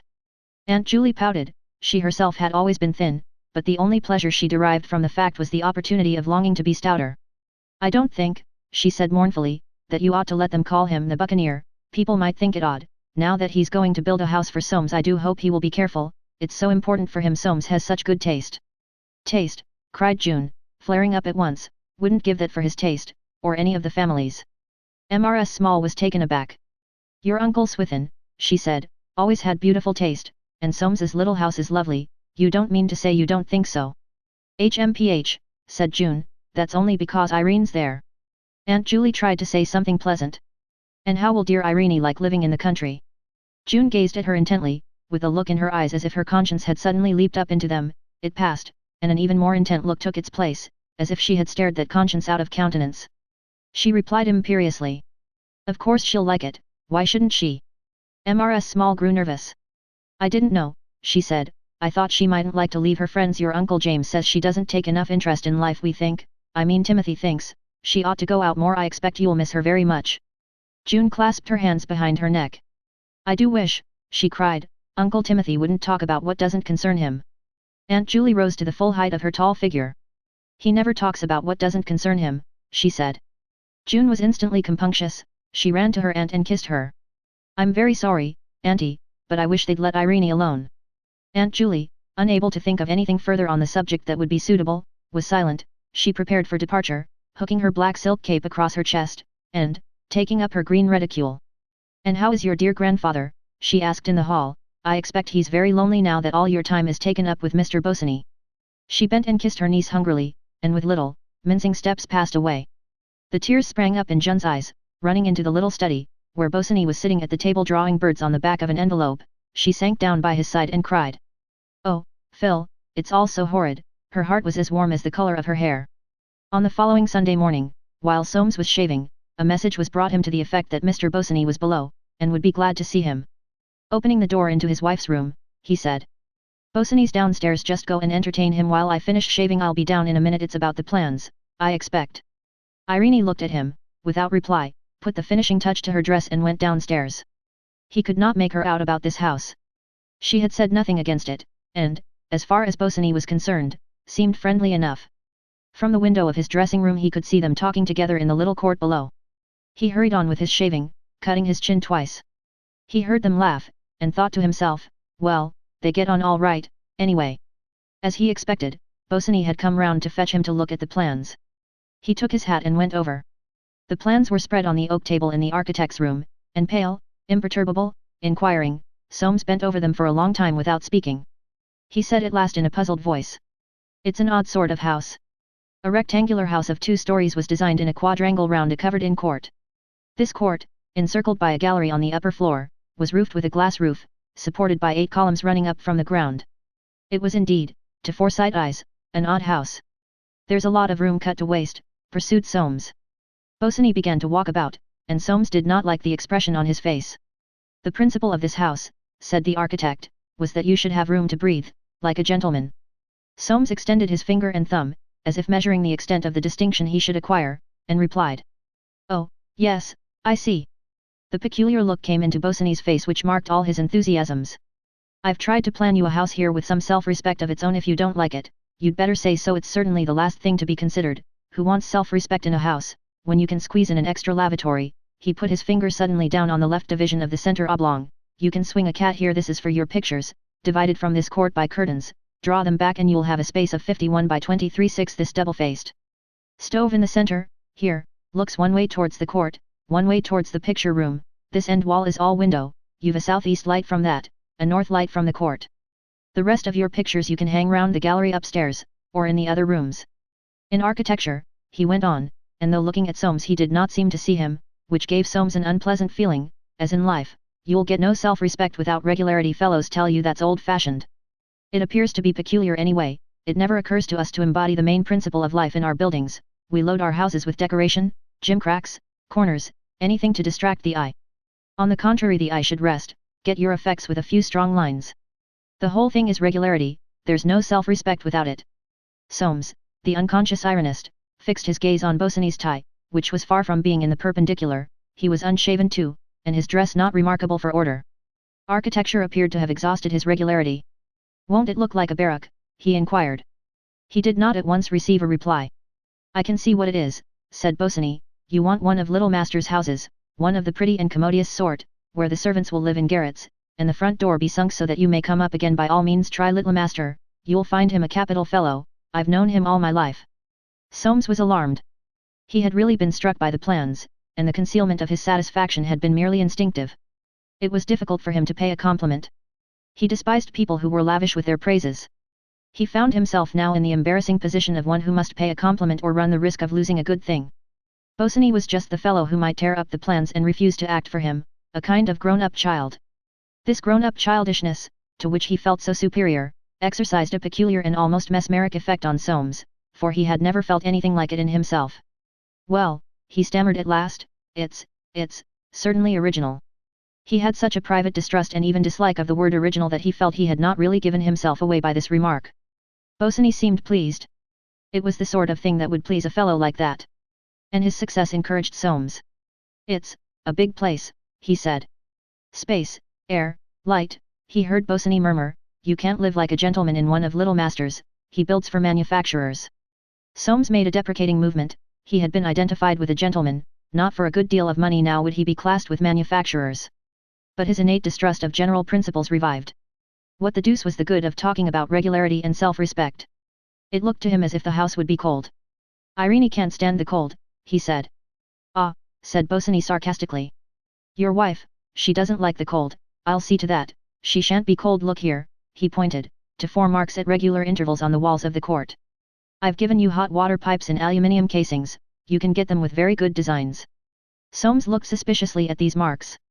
It's all very well, all this, he said, but what's it going to cost? The architect took a sheet of paper from his pocket. The house, of course, should be built entirely of stone, but, as I thought you wouldn't stand that, I've compromised for a facing. It ought to have a copper roof, but I've made it green slate as it is, including metal work. It'll cost you 8,500. 8,500, said Soames. Why, I gave you an outside limit of 8. Can't be done for a penny less, replied Bosinney coolly. You must take it or leave it. It was the only way, probably, that such a proposition could have been made to Soames. He was nonplussed. Conscience told him to throw the whole thing up. But the design was good, and he knew it, there was completeness about it, and dignity. The servants' apartments were excellent too. He would gain credit by living in a house like that, with such individual features, yet perfectly well arranged. He continued poring over the plans, while Bosinney went into his bedroom to shave and dress. The two walked back to Montpellier Square in silence, Soames watching him out of the corner of his eye. The buccaneer was rather a good-looking fellow, so he thought, when he was properly got up. Irene was bending over her flowers when the 2 men came in. She spoke of sending across the park to fetch June. No, said Soames, we've still got business to talk over. At lunch he was almost cordial, and kept pressing Bosinney to eat. He was pleased to see the architect in such high spirits, and left him to spend the afternoon with Irene, while he stole off to his pictures, after his Sunday habit. At tea time he came down to the drawing room, and found them talking, as he expressed it, 19 to the dozen. Unobserved in the doorway, he congratulated himself that things were taking the right turn. It was lucky she and Bosinney got on, she seemed to be falling into line with the idea of the new house. Quiet meditation among his pictures had decided him to spring the 500 if necessary, but he hoped that the afternoon might have softened Bosinney's estimates. It was so purely a matter which Bosinney could remedy if he liked, there must be a dozen ways in which he could cheapen the production of a house without spoiling the effect. He awaited, therefore, his opportunity till Irene was handing the architect his first cup of tea. A chink of sunshine through the lace of the blinds warmed her cheek, shone in the gold of her hair, and in her soft eyes. Possibly the same gleam deepened Bosinney's color, gave the rather startled look to his face. Soames hated sunshine, and he at once got up, to draw the blind. Then he took his own cup of tea from his wife, and said, more coldly than he had intended. Can't you see your way to do it for 8,000 after all? There must be a lot of little things you could alter. Bosinney drank off his tea at a gulp, put down his cup, and answered. Not one. Soames saw that his suggestion had touched some unintelligible point of personal vanity. Well, he agreed, with sulky resignation, you must have it your own way, I suppose. A few minutes later Bosinney rose to go, and Soames rose too, to see him off the premises. The architect seemed in absurdly high spirits. After watching him walk away at a swinging pace, Soames returned moodily to the drawing room, where Irene was putting away the music, and, moved by an uncontrollable spasm of curiosity, he asked. Well, what do you think of the buccaneer? He looked at the carpet while waiting for her answer, and he had to wait some time. I don't know, she said at last. Do you think he's good looking? Irene smiled. And it seemed to Soames that she was mocking him.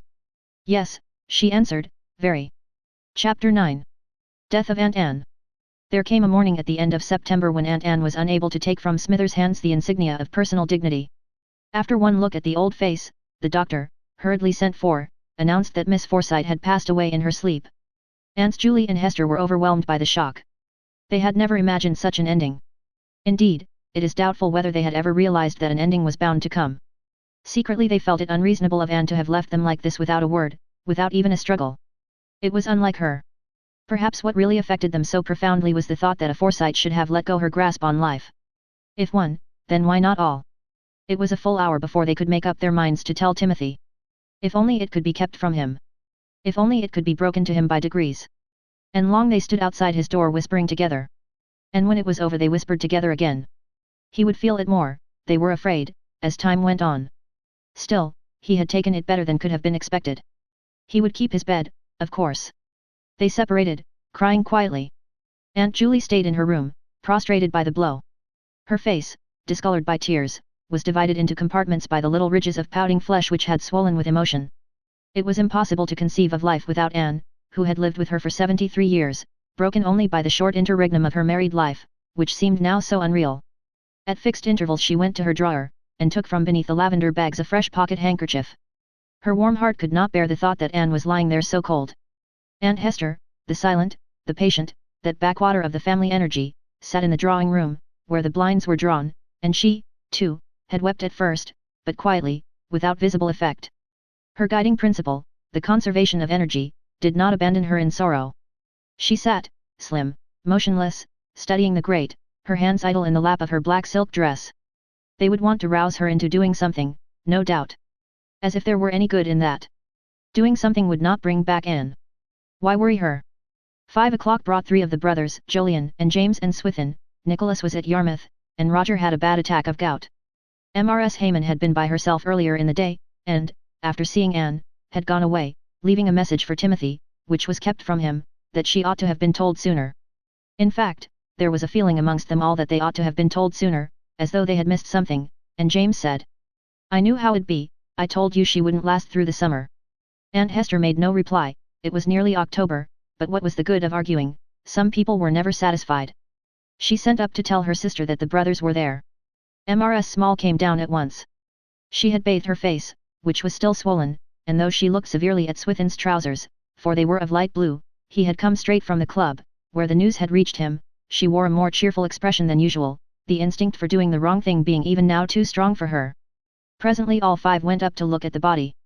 Under the pure white sheet a quilted counterpane had been placed, for now, more than ever, Aunt Anne had need of warmth, and, the pillows removed, her spine and head rested flat, with the semblance of their lifelong inflexibility. The coif banding the top of her brow was drawn on either side to the level of the ears, and between it and the sheet her face, almost as white, was turned with closed eyes to the faces of her brothers and sisters.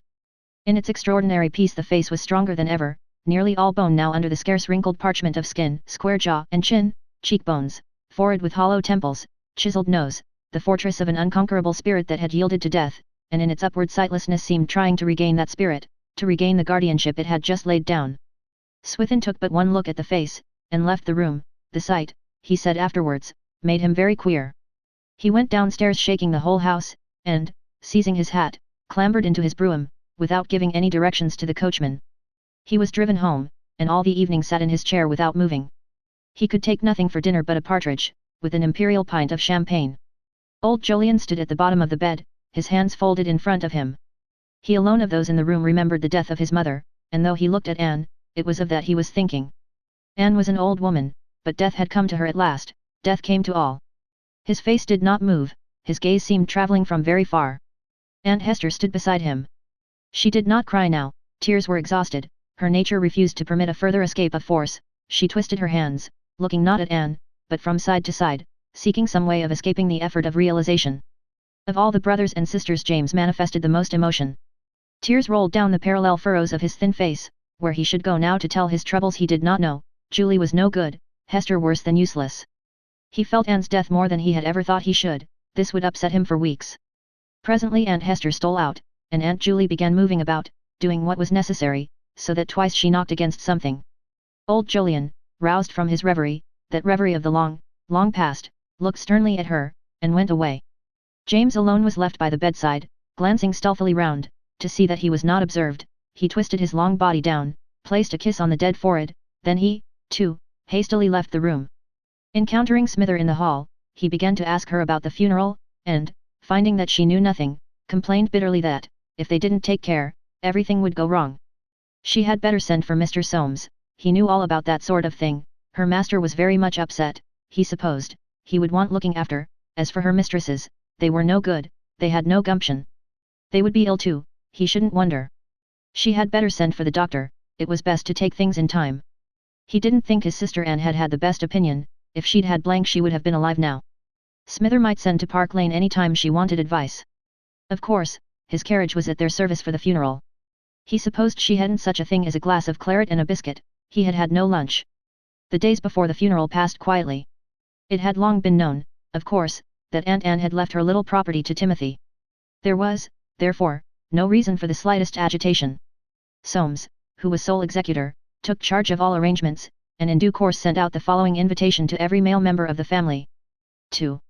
Your presence is requested at the funeral of Miss Anne Forsyte, in Highgate Cemetery, at noon of October 1st. Carriages will meet at the Bower, Bayswater Road, at 10:45. No flowers by request. R.S.V.P. The morning came, cold, with a high, grey, London sky, and at 10:30 the first carriage, that of James, drove up.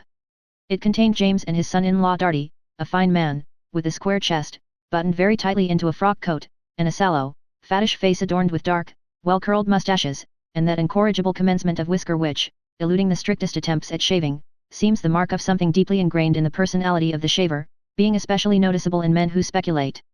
Soames, in his capacity of executor, received the guests, for Timothy still kept his bed. He would get up after the funeral, and Aunts Julie and Hester would not be coming down till all was over, when it was understood there would be lunch for anyone who cared to come back. The next to arrive was Roger, still limping from the gout, and encircled by 3 of his sons, young Roger, Eustace, and Thomas. George, the remaining son, arrived almost immediately afterwards in a hansom, and paused in the hall to ask Soames how he found undertaking pay. They disliked each other. Then came 2 Haymans, Giles and Jessie, perfectly silent, and very well dressed, with special creases down their evening trousers. Then old Jolyon alone. Next, Nicholas, with a healthy colour in his face, and a carefully veiled sprightliness in every movement of his head and body. One of his sons followed him, meek and subdued.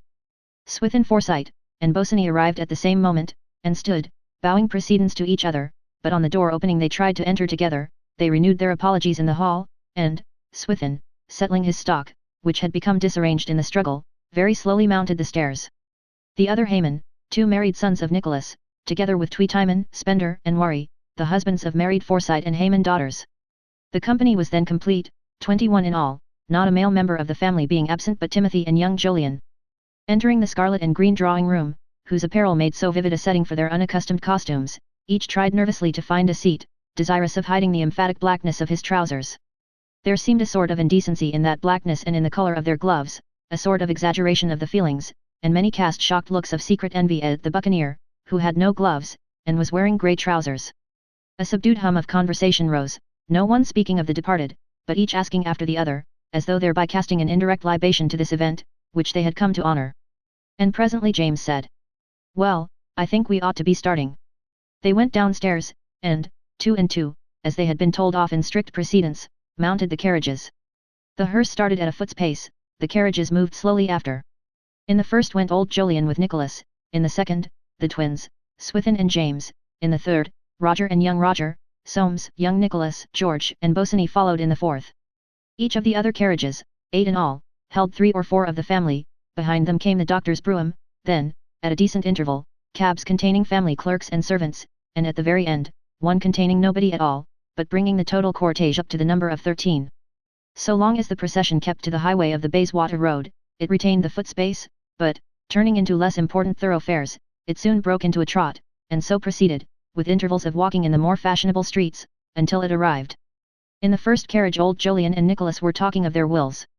In the second the twins, after a single attempt, had lapsed into complete silence. Both were rather deaf, and the exertion of making themselves heard was too great.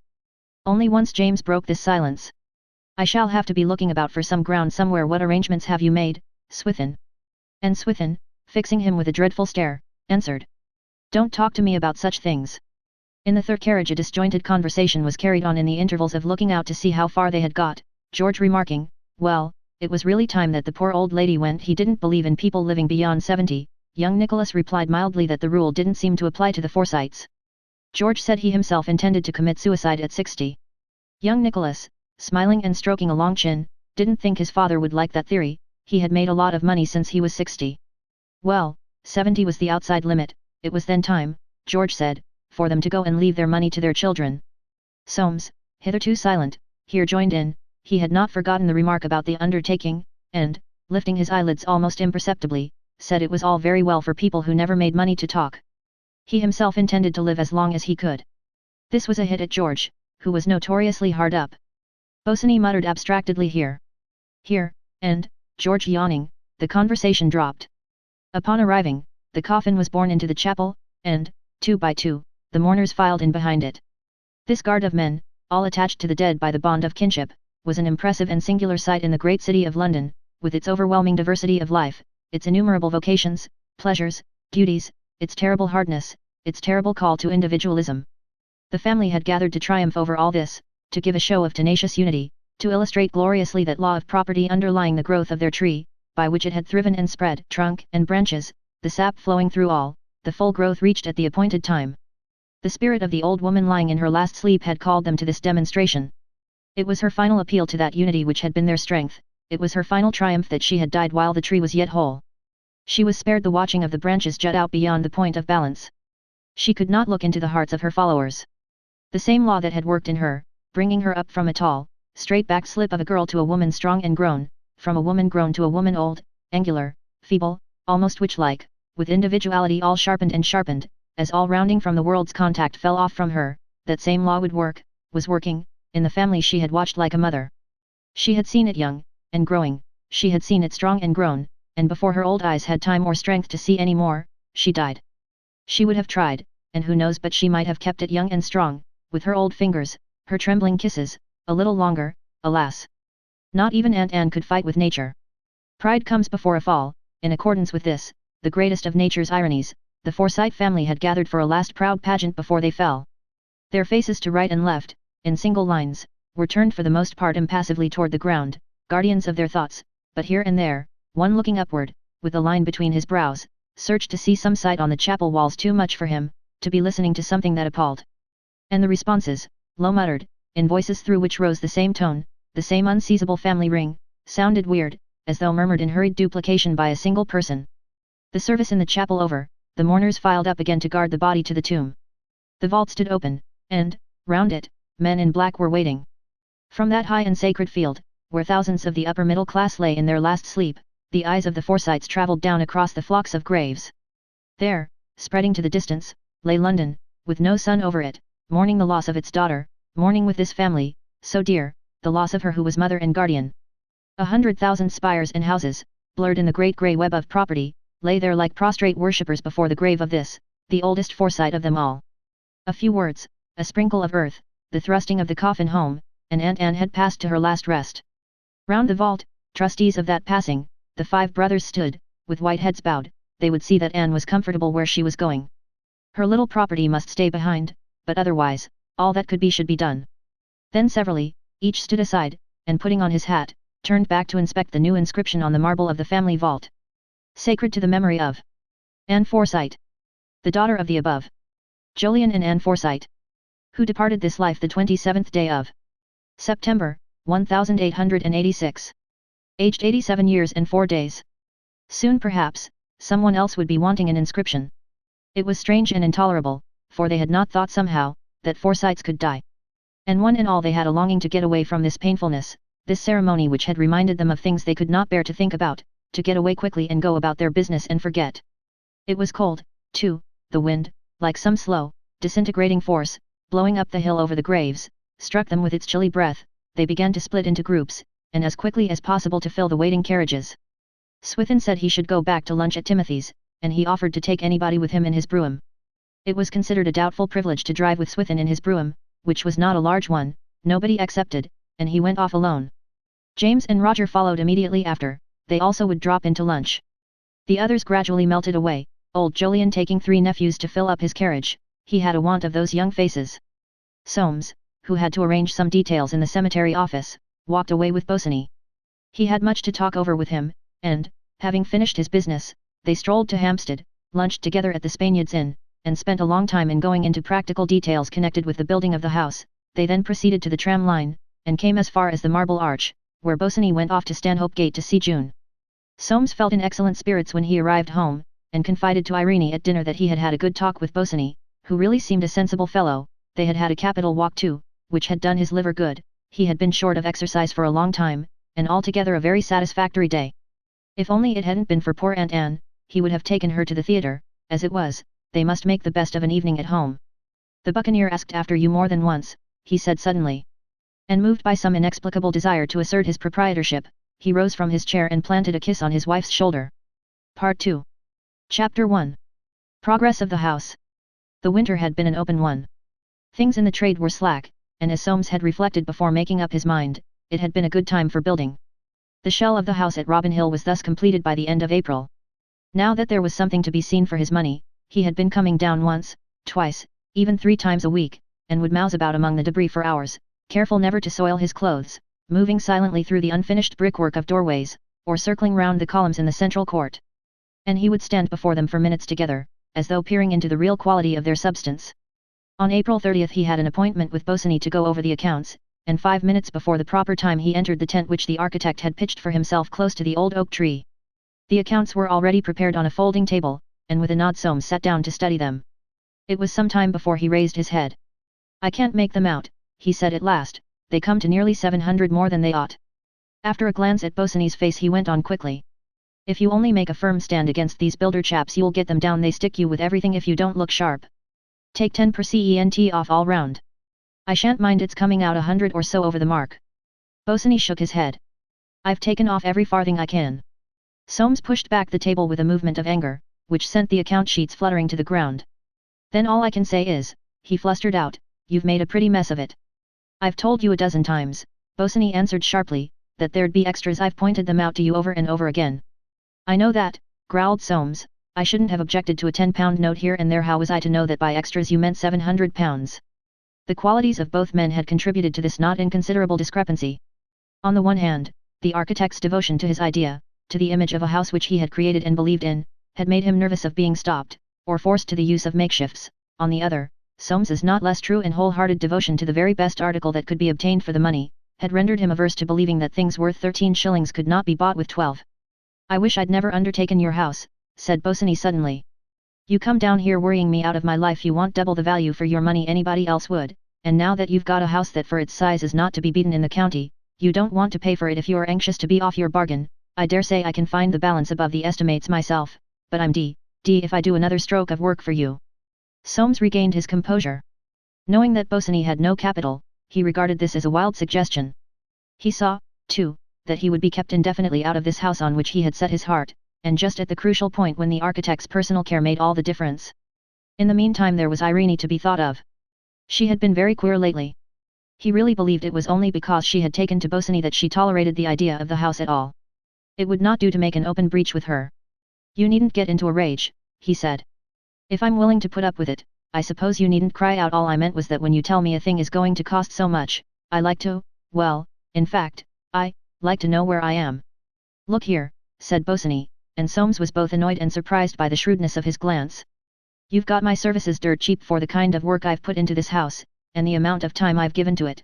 You'd have had to pay Little Master or some other fool 4 times as much. What you want, in fact, is a first-rate man for a fourth-rate fee, and that's exactly what you've got." Soames saw that he really meant what he said, and, angry though he was, the consequences of a row rose before him too vividly. He saw his house unfinished, his wife rebellious, himself a laughingstock. "Let's go over it," he said sulkily, "and see how the money's gone." "Very well," assented Bosinney. "But we'll hurry up, if you don't mind. I have to get back in time to take June to the theatre." Soames cast a stealthy look at him, and said, "Coming to our place, I suppose to meet her?" He was always coming to their place. There had been rain the night before, a spring rain, and the earth smelt of sap and wild grasses. The warm, soft breeze swung the leaves and the golden buds of the old oak tree, and in the sunshine the blackbirds were whistling their hearts out. It was such a spring day as breathes into a man an ineffable yearning, a painful sweetness, a longing that makes him stand motionless, looking at the leaves or grass, and fling out his arms to embrace he knows not what. The earth gave forth a fainting warmth, stealing up through the chilly garment in which winter had wrapped her. It was her long caress of invitation, to draw men down to lie within her arms, to roll their bodies on her, and put their lips to her breast. On just such a day as this Soames had got from Irene the promise he had asked her for so often. Seated on the fallen trunk of a tree, he had promised for the 20th time that if their marriage were not a success, she should be as free as if she had never married him. "Do you swear it?" she had said. A few days back she had reminded him of that oath. He had answered, "Nonsense, I couldn't have sworn any such thing." By some awkward fatality he remembered it now. What queer things men would swear for the sake of women. He would have sworn it at any time to gain her. He would swear it now, if thereby he could touch her, but nobody could touch her, she was cold-hearted. And memories crowded on him with the fresh, sweet savour of the spring wind, memories of his courtship. In the spring of the year 1881 he was visiting his old schoolfellow and client, George Liversedge, of Branksome, who, with the view of developing his pine woods in the neighbourhood of Bournemouth, had placed the formation of the company necessary to the scheme in Soames's hands. Mrs. Liversedge, with a sense of the fitness of things, had given a musical tea in his honour. Later in the course of this function, which Soames, no musician, had regarded as an unmitigated bore, his eye had been caught by the face of a girl dressed in mourning, standing by herself. The lines of her tall, as yet rather thin figure, showed through the wispy, clinging stuff of her black dress, her black gloved hands were crossed in front of her, her lips slightly parted, and her large, dark eyes wandered from face to face. Her hair, done low on her neck, seemed to gleam above her black collar like coils of shining metal. And as Soames stood looking at her, the sensation that most men have felt at one time or another went stealing through him, a peculiar satisfaction of the senses, a peculiar certainty which novelists and old ladies call love at first sight. Still stealthily watching her, he at once made his way to his hostess, and stood doggedly waiting for the music to cease. "Who is that girl with yellow hair and dark eyes?" he asked. "That? Oh, Irene Heron. Her father, Professor Heron, died this year. She lives with her stepmother. She's a nice girl, a pretty girl, but no money." "Introduce me, please," said Soames. It was very little that he found to say, nor did he find her responsive to that little. But he went away with the resolution to see her again. He effected his object by chance, meeting her on the pier with her stepmother, who had the habit of walking there from 12 to 1 of a forenoon. Soames made this lady's acquaintance with alacrity, nor was it long before he perceived in her the ally he was looking for. His keen scent for the commercial side of family life soon told him that Irene cost her stepmother more than the £50 a year she brought her. It also told him that Mrs. Heron, a woman yet in the prime of life, desired to be married again. The strange ripening beauty of her stepdaughter stood in the way of this desirable consummation. And Soames, in his stealthy tenacity, laid his plans. He left Bournemouth without having given himself away, but in a month's time came back, and this time he spoke, not to the girl, but to her stepmother. He had made up his mind, he said, he would wait any time.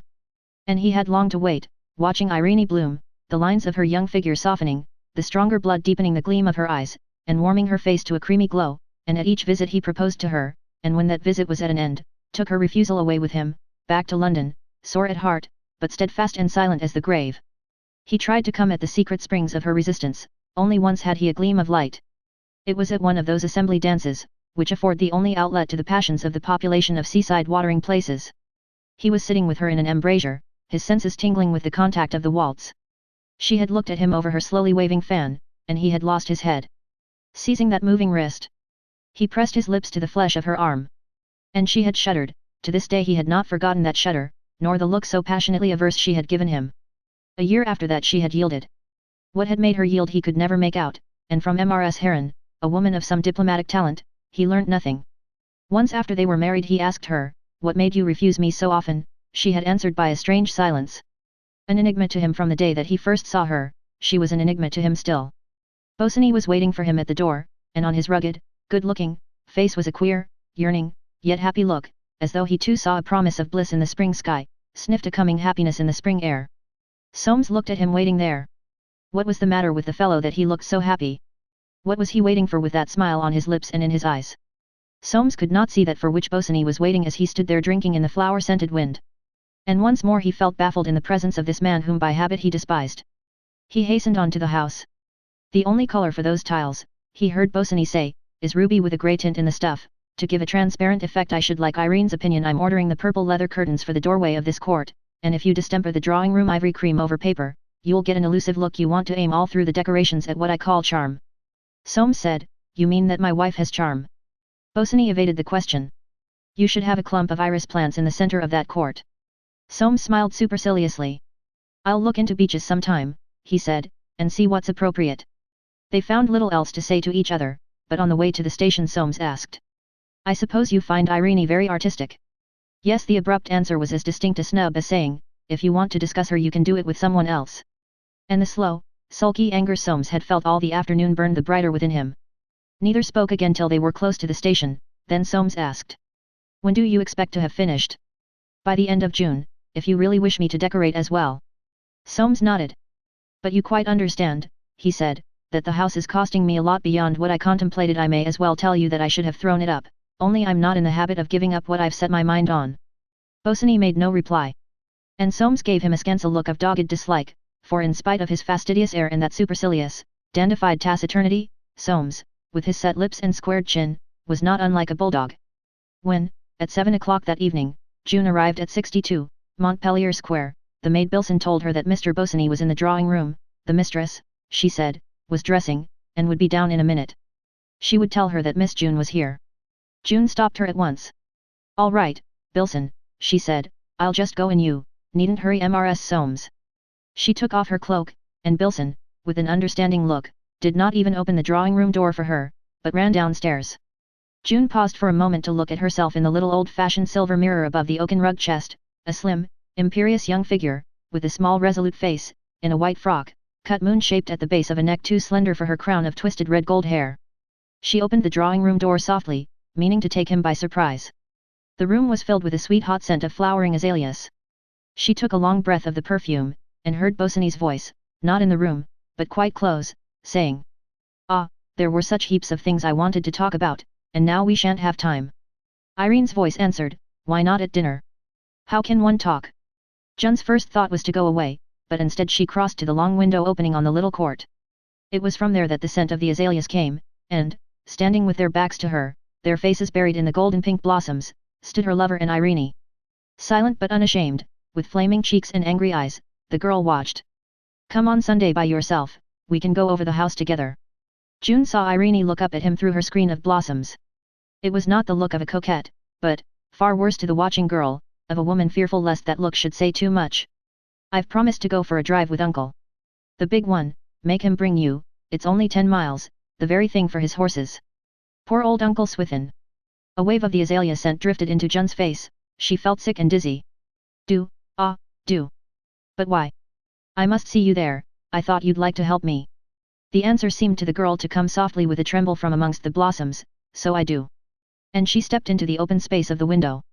How stuffy it is here, she said, I can't bear this scent.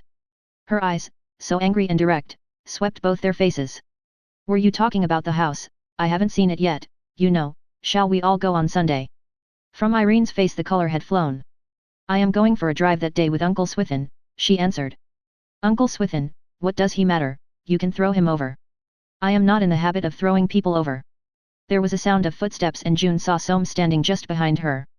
Well, if you are all ready, said Irene, looking from one to the other with a strange smile, dinner is 2. Chapter 2. June's Treat. Dinner began in silence, the women facing one another, and the men. In silence the soup was finished, excellent, if a little thick, and fish was brought. In silence it was handed. Bosany ventured, it's the first spring day. Irene echoed softly, yes, the first spring day. Spring, said June, there isn't a breath of air, no one replied. The fish was taken away, a fine fresh sole from Dover. And Bilson brought champagne, a bottle swathed around the neck with white. Soames said, you'll find it dry. Cutlets were handed, each pink frilled about the legs. They were refused by June, and silence fell. Soames said, you'd better take a cutlet, June, there's nothing coming. But June again refused, so they were borne away. And then Irene asked, Phil, have you heard my blackbird? Bosany answered, rather, he's got a hunting song as I came round I heard him in the square. He's such a darling. Salad, sir, spring chicken was removed. But Soames was speaking, the asparagus is very poor Bosany, glass of sherry with your sweet, June, you're drinking nothing. June said, you know I never do wine such horrid stuff. An apple charlotte came upon a silver dish, and smilingly Irene said, the azaleas are so wonderful this year. To this Bosany murmured, wonderful, the scent's extraordinary. June said, How can you like the scent? Sugar, please, Bilson. Sugar was handed her, and Soames remarked, this Charlotte's good. The Charlotte was removed. Long silence followed. Irene, beckoning, said, take out the azalea, Bilson. Miss June can't bear the scent. No, let it stay, said June. Olives from France, with Russian caviar, were placed on little plates. And Soames remarked, why can't we have the Spanish, but no one answered. The olives were removed. Lifting her tumbler, June demanded, give me some water, please. Water was given her. A silver tray was brought, with German plums. There was a lengthy pause. In perfect harmony all were eating them. Bosinney counted up the stones, this year, next year, sometime. Irene finished softly, never, there was such a glorious sunset, the skies all ruby still, so beautiful. He answered, underneath the dark. Their eyes had met, and June cried scornfully, a London sunset. Egyptian cigarettes were handed in a silver box. Soames, taking one, remarked, what time's your play begin? No one replied, and Turkish coffee followed in enameled cups. Irene, smiling quietly, said, if only. Only what? Said June. If only it could always be the spring. Brandy was handed, it was pale and old. Soames said, Bosinney, better take some brandy. Bosinney took a glass, they all arose. You want a cab? Asked Soames. June answered, no, my cloaks please. Bilson. Her cloak was brought. Irene, from the window, murmured, such a lovely night, the stars are coming out. Soames added, well, I hope you'll both enjoy yourselves. From the door June answered, thanks, come, Phil. Bosinney cried, I'm coming. Soames smiled a sneering smile, and said, I wish you luck. And at the door Irene watched them go. Bosinney called, good night. Good night, she answered softly. June made her lover take her on the top of a bus, saying she wanted air, and there sat silent, with her face to the breeze. The driver turned once or twice, with the intention of venturing a remark, but thought better of it. They were a lively couple. The spring had got into his blood, too, he felt the need for letting steam escape, and clucked his tongue, flourishing his whip, wheeling his horses, and even they, poor things, had smelled the spring, and for a brief half-hour spurned the pavement with happy hoofs. The whole town was alive, the boughs, curled upward with their decking of young leaves, awaited some gift the breeze could bring. New lighted lamps were gaining mastery, and the faces of the crowd showed pale under that glare, while on high the great white clouds slid swiftly, softly, over the purple sky. Men in evening dress had thrown back overcoats, stepping jauntily up the steps of clubs, working folk loitered, and women, those women who at that time of night are solitary, and moving eastward in a stream, swung slowly along, with expectation in their gait, dreaming of good wine and a good supper, or, for an unwanted minute, of kisses given for love. Those countless figures, going their ways under the lamps and the moving sky, had one and all received some restless blessing from the stir of spring. And one and all, like those clubmen with their opened coats, had shed something of caste and creed and custom, and by the cock of their hats, the pace of their walk, their laughter or their silence, revealed their common kinship under the passionate heavens. Bosinney and June entered the theatre in silence, and mounted to their seats in the upper boxes. The piece had just begun, and the half-darkened house, with its rows of creatures peering all one way, resembled a great garden of flowers turning their faces to the sun. June had never before been in the upper boxes. From the age of 15 she had habitually accompanied her grandfather to the stalls, and not common stalls, but the best seats in the house, towards the centre of the third row, booked by old Jolyon at Grogan and Boyne's, on his way home from the city, long before the day, carried in his overcoat pocket, together with his cigar case and his old kid gloves, and handed to June to keep till the appointed night.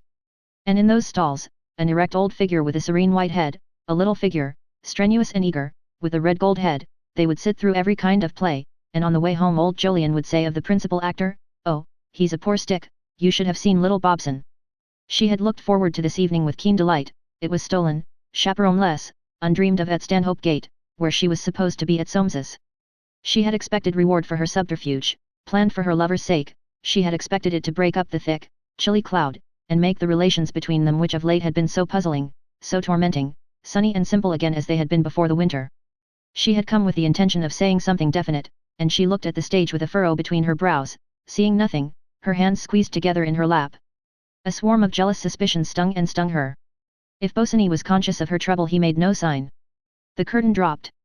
The first act had come to an end. It's awfully hot here, said the girl, I should like to go out.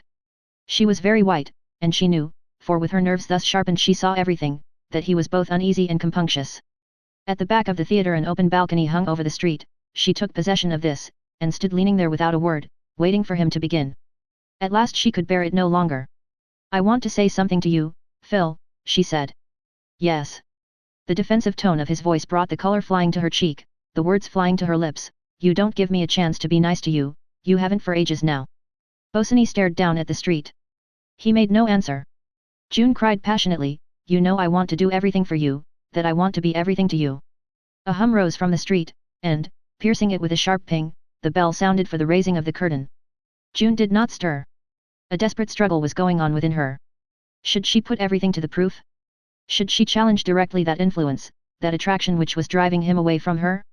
It was her nature to challenge, and she said, "Phil, take me to see the house on Sunday." With a smile quivering and breaking on her lips, and trying, how hard, not to show that she was watching, she searched his face, saw it waver and hesitate, saw a troubled line come between his brows, the blood rush into his face. He answered, "Not Sunday, dear, some other day." "Why not Sunday? I shouldn't be in the way on Sunday." He made an evident effort, and said, "I have an engagement." "You are going to take?" His eyes grew angry, he shrugged his shoulders, and answered, "An engagement that will prevent my taking you to see the house." June bit her lip till the blood came, and walked back to her seat without another word, but she could not help the tears of rage rolling down her face. The house had been mercifully darkened for a crisis, and no one could see her trouble. Yet in this world of Forsytes let no man think himself immune from observation. In the third row behind, Euphemia, Nicholas's youngest daughter, with her married sister, Mrs. Tweetimon, were watching. They reported at Timothy's, how they had seen June and her fiancé at the theatre. In the stalls. No, not in the... Oh, in the dress circle, of course that seemed to be quite fashionable nowadays with young people. Well, not exactly. In the... Anyway, that engagement wouldn't last long. They had never seen anyone look so thunder and lightningy as that little June. With tears of enjoyment in their eyes, they related how she had kicked a man's hat as she returned to her seat in the middle of an act, and how the man had looked. Euphemia had a noted, silent laugh, terminating most disappointingly in squeaks, and when Mrs. Small, holding up her hands, said, "My dear, kicked a hat," she let out such a number of these that she had to be recovered with smelling salts. As she went away she said to Mrs. Tweetimon, "Kicked a hat, oh, I shall die." For that little June this evening, that was to have been her treat, was the most miserable she had ever spent. God knows she tried to stifle her pride, her suspicion, her jealousy. She parted from Bosany at old Jolyon's door without breaking down, the feeling that her lover must be conquered was strong enough to sustain her till his retiring footsteps brought home the true extent of her wretchedness. The noiseless Sankey let her in. She would have slipped up to her own room, but old Jolyon, who had heard her entrance, was in the dining room doorway. "Come in and have your milk," he said. "It's been kept hot for you. You are very late. Where have you been?" June stood at the fireplace, with a foot on the fender and an arm on the mantelpiece, as her grandfather had done when he came in that night of the opera. She was too near a breakdown to care what she told him. "We dined at Soames's." The man of property, his wife there and Bosany. "Yes." Old Jolyon's glance was fixed on her with the penetrating gaze from which it was difficult to hide, but she was not looking at him, and when she turned her face, he dropped his scrutiny at once. He had seen enough, and too much. He bent down to lift the cup of milk for her from the hearth, and, turning away, grumbled, "You oughtn't to stay out so late, it makes you fit for nothing." He was invisible now behind his paper, which he turned with a vicious crackle, but when June came up to kiss him, he said, "Good night, my darling," in a tone so tremulous and unexpected, that it was all the girl could do to get out of the room without breaking into the fit of sobbing which lasted her well on into the night. When the door was closed, old Jolyon dropped his paper, and stared long and anxiously in front of him. "The beggar," he thought. "I always knew she'd have trouble with him." Uneasy doubts and suspicions, the more poignant that he felt himself powerless to check or control the march of events, came crowding upon him. Was the fellow going to jilt her? He longed to go and say to him, "Look here, you sir, are you going to jilt my granddaughter?" but how could he? Knowing little or nothing, he was yet certain, with his unerring astuteness, that there was something going on. He suspected Bosany of being too much at Montpellier Square. "This fellow," he thought, "may not be a scamp, his face is not a bad one, but he's a queer fish. I don't know what to make of him. I shall never know what to make of him. They tell me he works like a nigger, but I see no good coming of it. He's unpractical, he has no method when he comes here, he sits as glum as a monkey. If I ask him what wine he'll have, he says, 'Thanks, any wine.' If I offer him a cigar, he smokes it as if it were a twopenny German thing. I never see him looking at June as he ought to look at her, and yet, he's not after her money. If she were to make a sign, he'd be off his bargain tomorrow. But she won't, not she. She'll stick to him. She's as obstinate as fate, she'll never let go."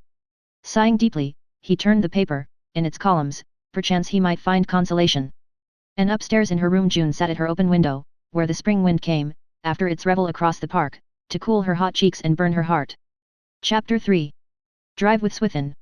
2 lines of a certain song in a certain famous old school songbook run as follows.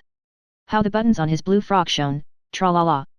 How he caroled and he sang, like a bird. Swithin did not exactly carol and sing like a bird, but he felt almost like endeavouring to hum a tune, as he stepped out of Hyde Park Mansions, and contemplated his horses drawn up before the door. The afternoon was as balmy as a day in June, and to complete the simile of the old song, he had put on a blue frock coat, dispensing with an overcoat, after sending Adolphe down 3 times to make sure that there was not the least suspicion of east in the wind, and the frock coat was buttoned so tightly around his personable form, that, if the buttons did not shine, they might pardonably have done so. Majestic on the pavement he fitted on a pair of dogskin gloves, with his large bell-shaped top hat, and his great stature and bulk he looked too primeval for a Forsyte. His thick white hair, on which Adolphe had bestowed a touch of pomatum, exhaled the fragrance of opopanax and cigars, the celebrated Swithin brand, for which he paid 140 shillings the hundred, and of which old Jolyon had unkindly said, he wouldn't smoke them as a gift, they wanted the stomach of a horse. Adolphe. Sir. The new plaid rug. He would never teach that fellow to look smart, and Mrs. Soames he felt sure, had an eye. The phaeton hood down, I am going, to, drive, a, lady. A pretty woman would want to show off her frock, and well, he was going to drive a lady. It was like a new beginning to the good old days. Ages since he had driven a woman.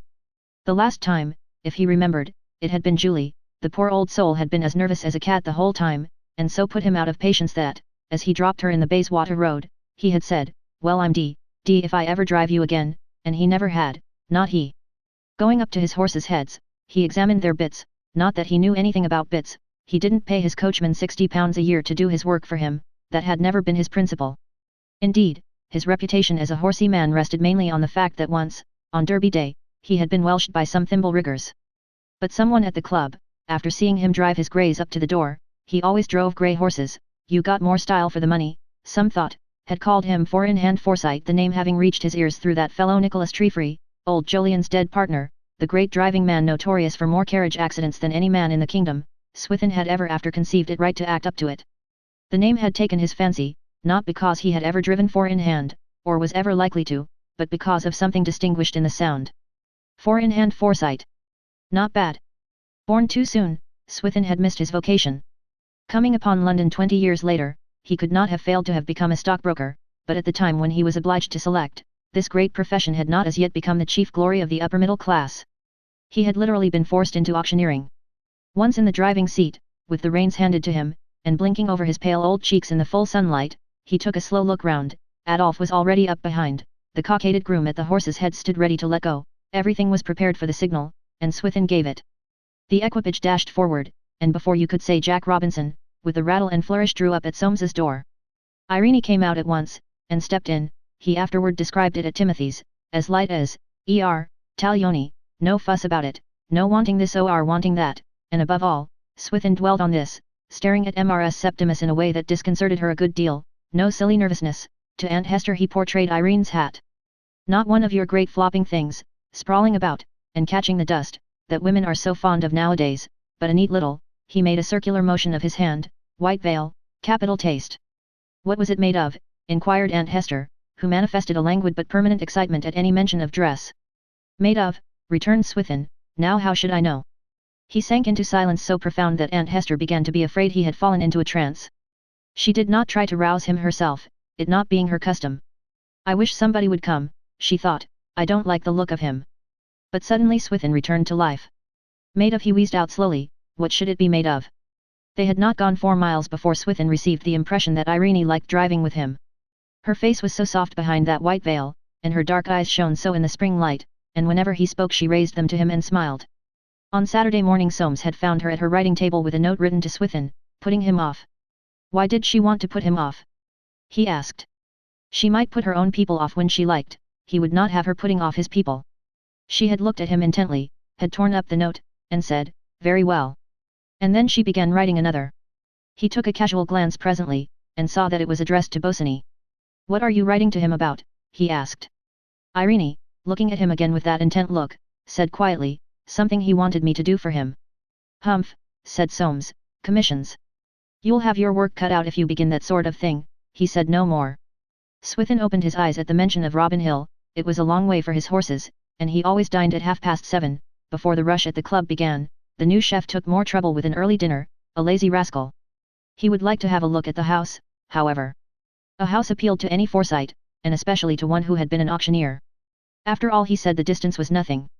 When he was a younger man he had had rooms at Richmond for many years, kept his carriage and pair there, and drove them up and down to business every day of his life. Four-in-hand Forsyte they called him. His tea cart, his horses had been known from Hyde Park Corner to the Star and Garter. The Duke of Z. wanted to get hold of them, would have given him double the money, but he had kept them. Know a good thing when you have it, eh? A look of solemn pride came portentously on his shaven square old face. He rolled his head in his stand-up collar, like a turkey cock preening himself. She was really a charming woman. He enlarged upon her frock afterwards to Aunt Julie, who held up her hands at his way of putting it. Fitted her like a skin, tight as a drum. That was how he liked 'em, all of a piece, none of your daverty, scarecrow women. He gazed at Mrs. Septimus Small, who took after James, long and thin. There's style about her, he went on, fit for a king, and she's so quiet with it too. She seems to have made quite a conquest of you, anyway, drawled Aunt Hester from her corner. Swithin heard extremely well when anybody attacked him. What's that, he said. I know a pretty woman when I see one, and all I can say is, I don't see the young man about that's fit for her, but perhaps you do, come, perhaps you do. Oh, murmured Aunt Hester, ask Julie. Long before they reached Robin Hill, however, the unaccustomed airing had made him terribly sleepy. He drove with his eyes closed, a lifetime of deportment alone keeping his tall and bulky form from falling askew. Bosinney, who was watching, came out to meet them, and all three entered the house together, Swithin in front making play with a stout gold-mounted malacca cane, put into his hand by Adolf, for his knees were feeling the effects of their long stay in the same position. He had assumed his fur coat, to guard against the drafts of the unfinished house. The staircase, he said, was handsome. The baronial style. They would want some statuary about. He came to a standstill between the columns of the doorway into the inner court, and held out his cane inquiringly. What was this to be, this vestibule, or whatever they called it? But gazing at the skylight, inspiration came to him.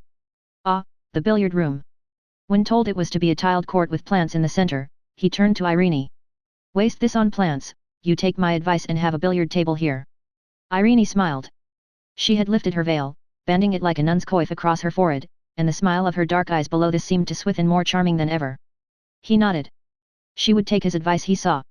He had little to say of the drawing or dining rooms, which he described as spacious, but fell into such raptures as he permitted to a man of his dignity, in the wine cellar, to which he descended by stone steps, Bosinney going first with a light.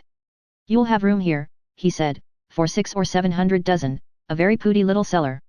Bosinney having expressed the wish to show them the house from the copse below, Swithin came to a stop. There's a fine view from here, he remarked. You haven't such a thing as a chair. A chair was brought him from Bosinney's tent. You go down, he said blandly, you two, I'll sit here and look at the view. He sat down by the oak tree, in the sun, square and upright, with one hand stretched out, resting on the knob of his cane, the other planted on his knee, his fur coat thrown open, his hat, roofing with its flat top the pale square of his face, his stare, very blank, fixed on the landscape. He nodded to them as they went off down through the fields. He was, indeed, not sorry to be left thus for a quiet moment of reflection. The air was balmy, not too much heat in the sun, the prospect a fine one, a remarka. His head fell a little to one side, he jerked it up and thought, odd. They were waving to him from the bottom. He put up his hand, and moved it more than once. They were active, the prospect was remar.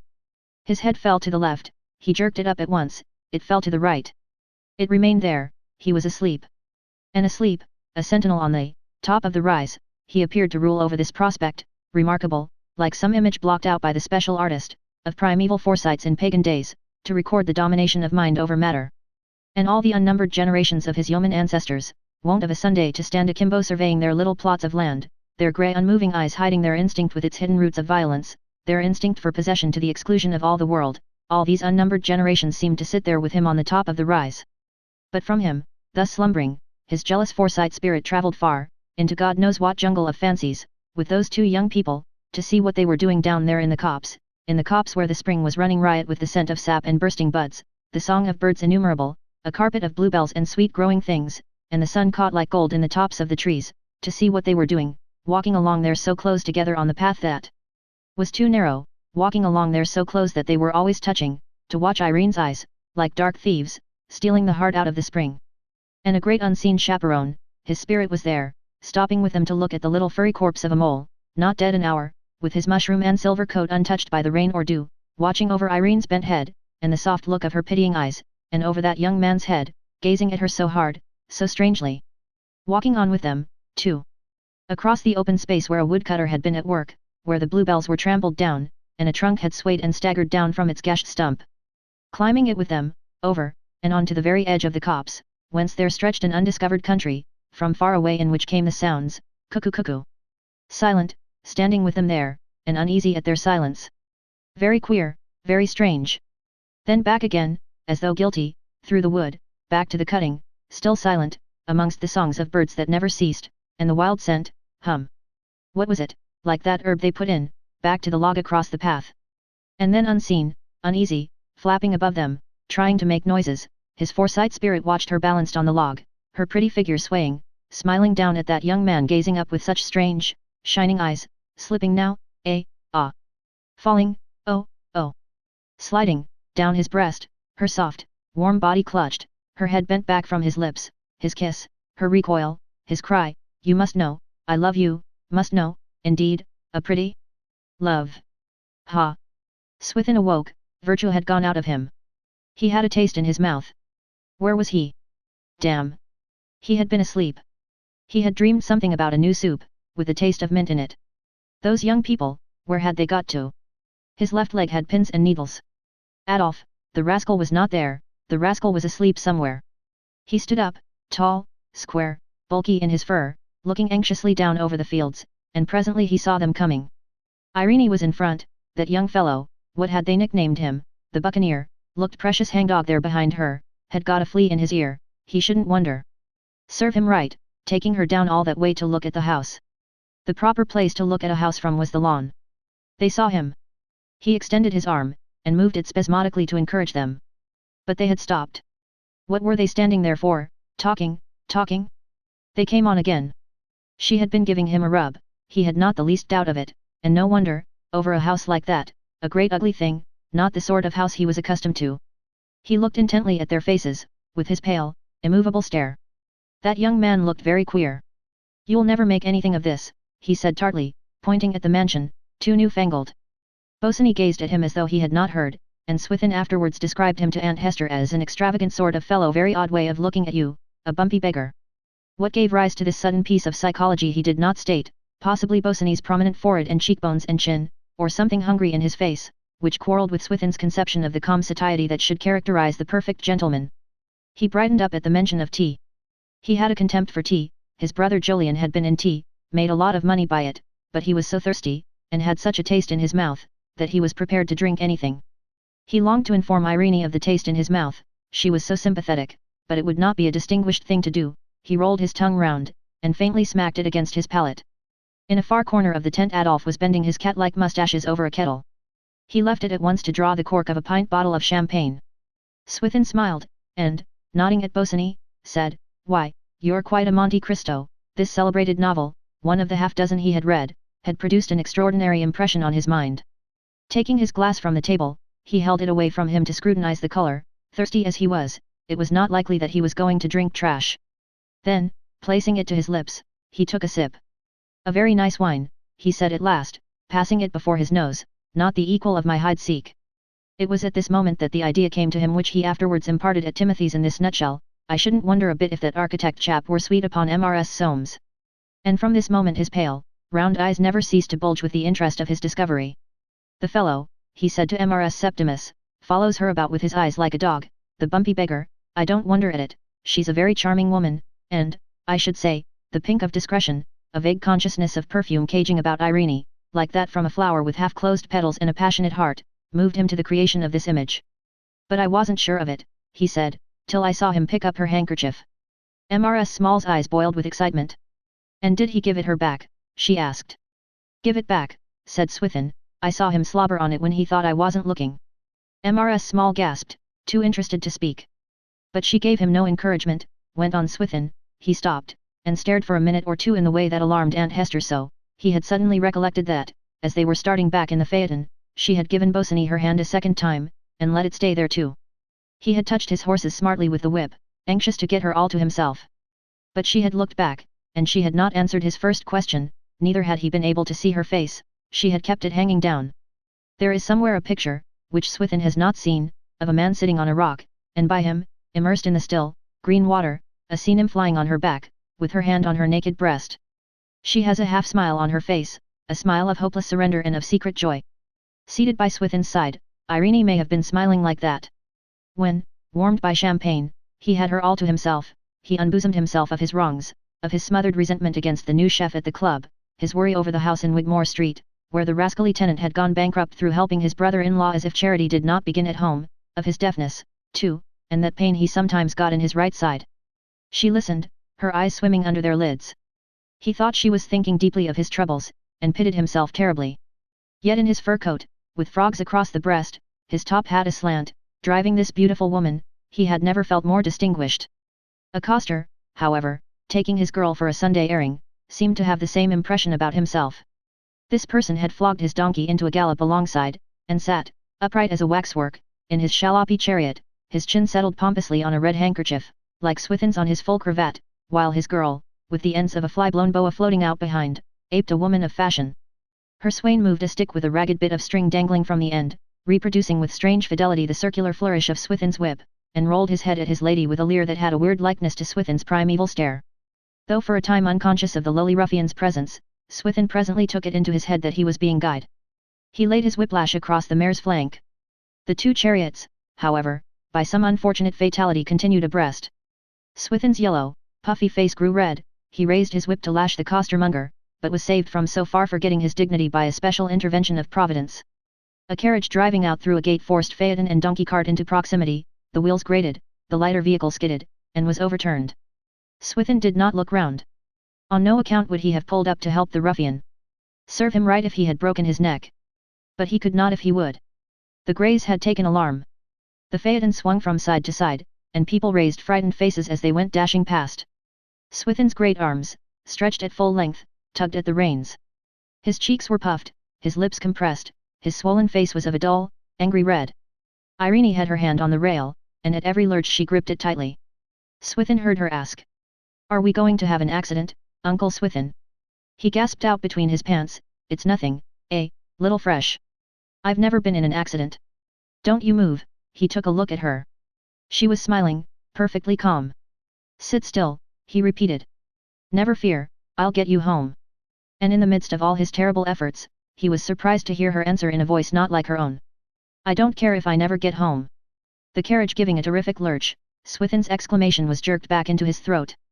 The horses, winded by the rise of a hill, now steadied to a trot, and finally stopped of their own accord. When, Swithin described it at Timothy's, I pulled Em up, there she was as cool as myself. God bless my soul. She behaved as if she didn't care whether she broke her neck or not. What was it she said? "I don't care if I never get home." Leaning over the handle of his cane, he wheezed out, to Mrs. Small's terror, "and I'm not altogether surprised, with a finikin feller like young Soames for a husband."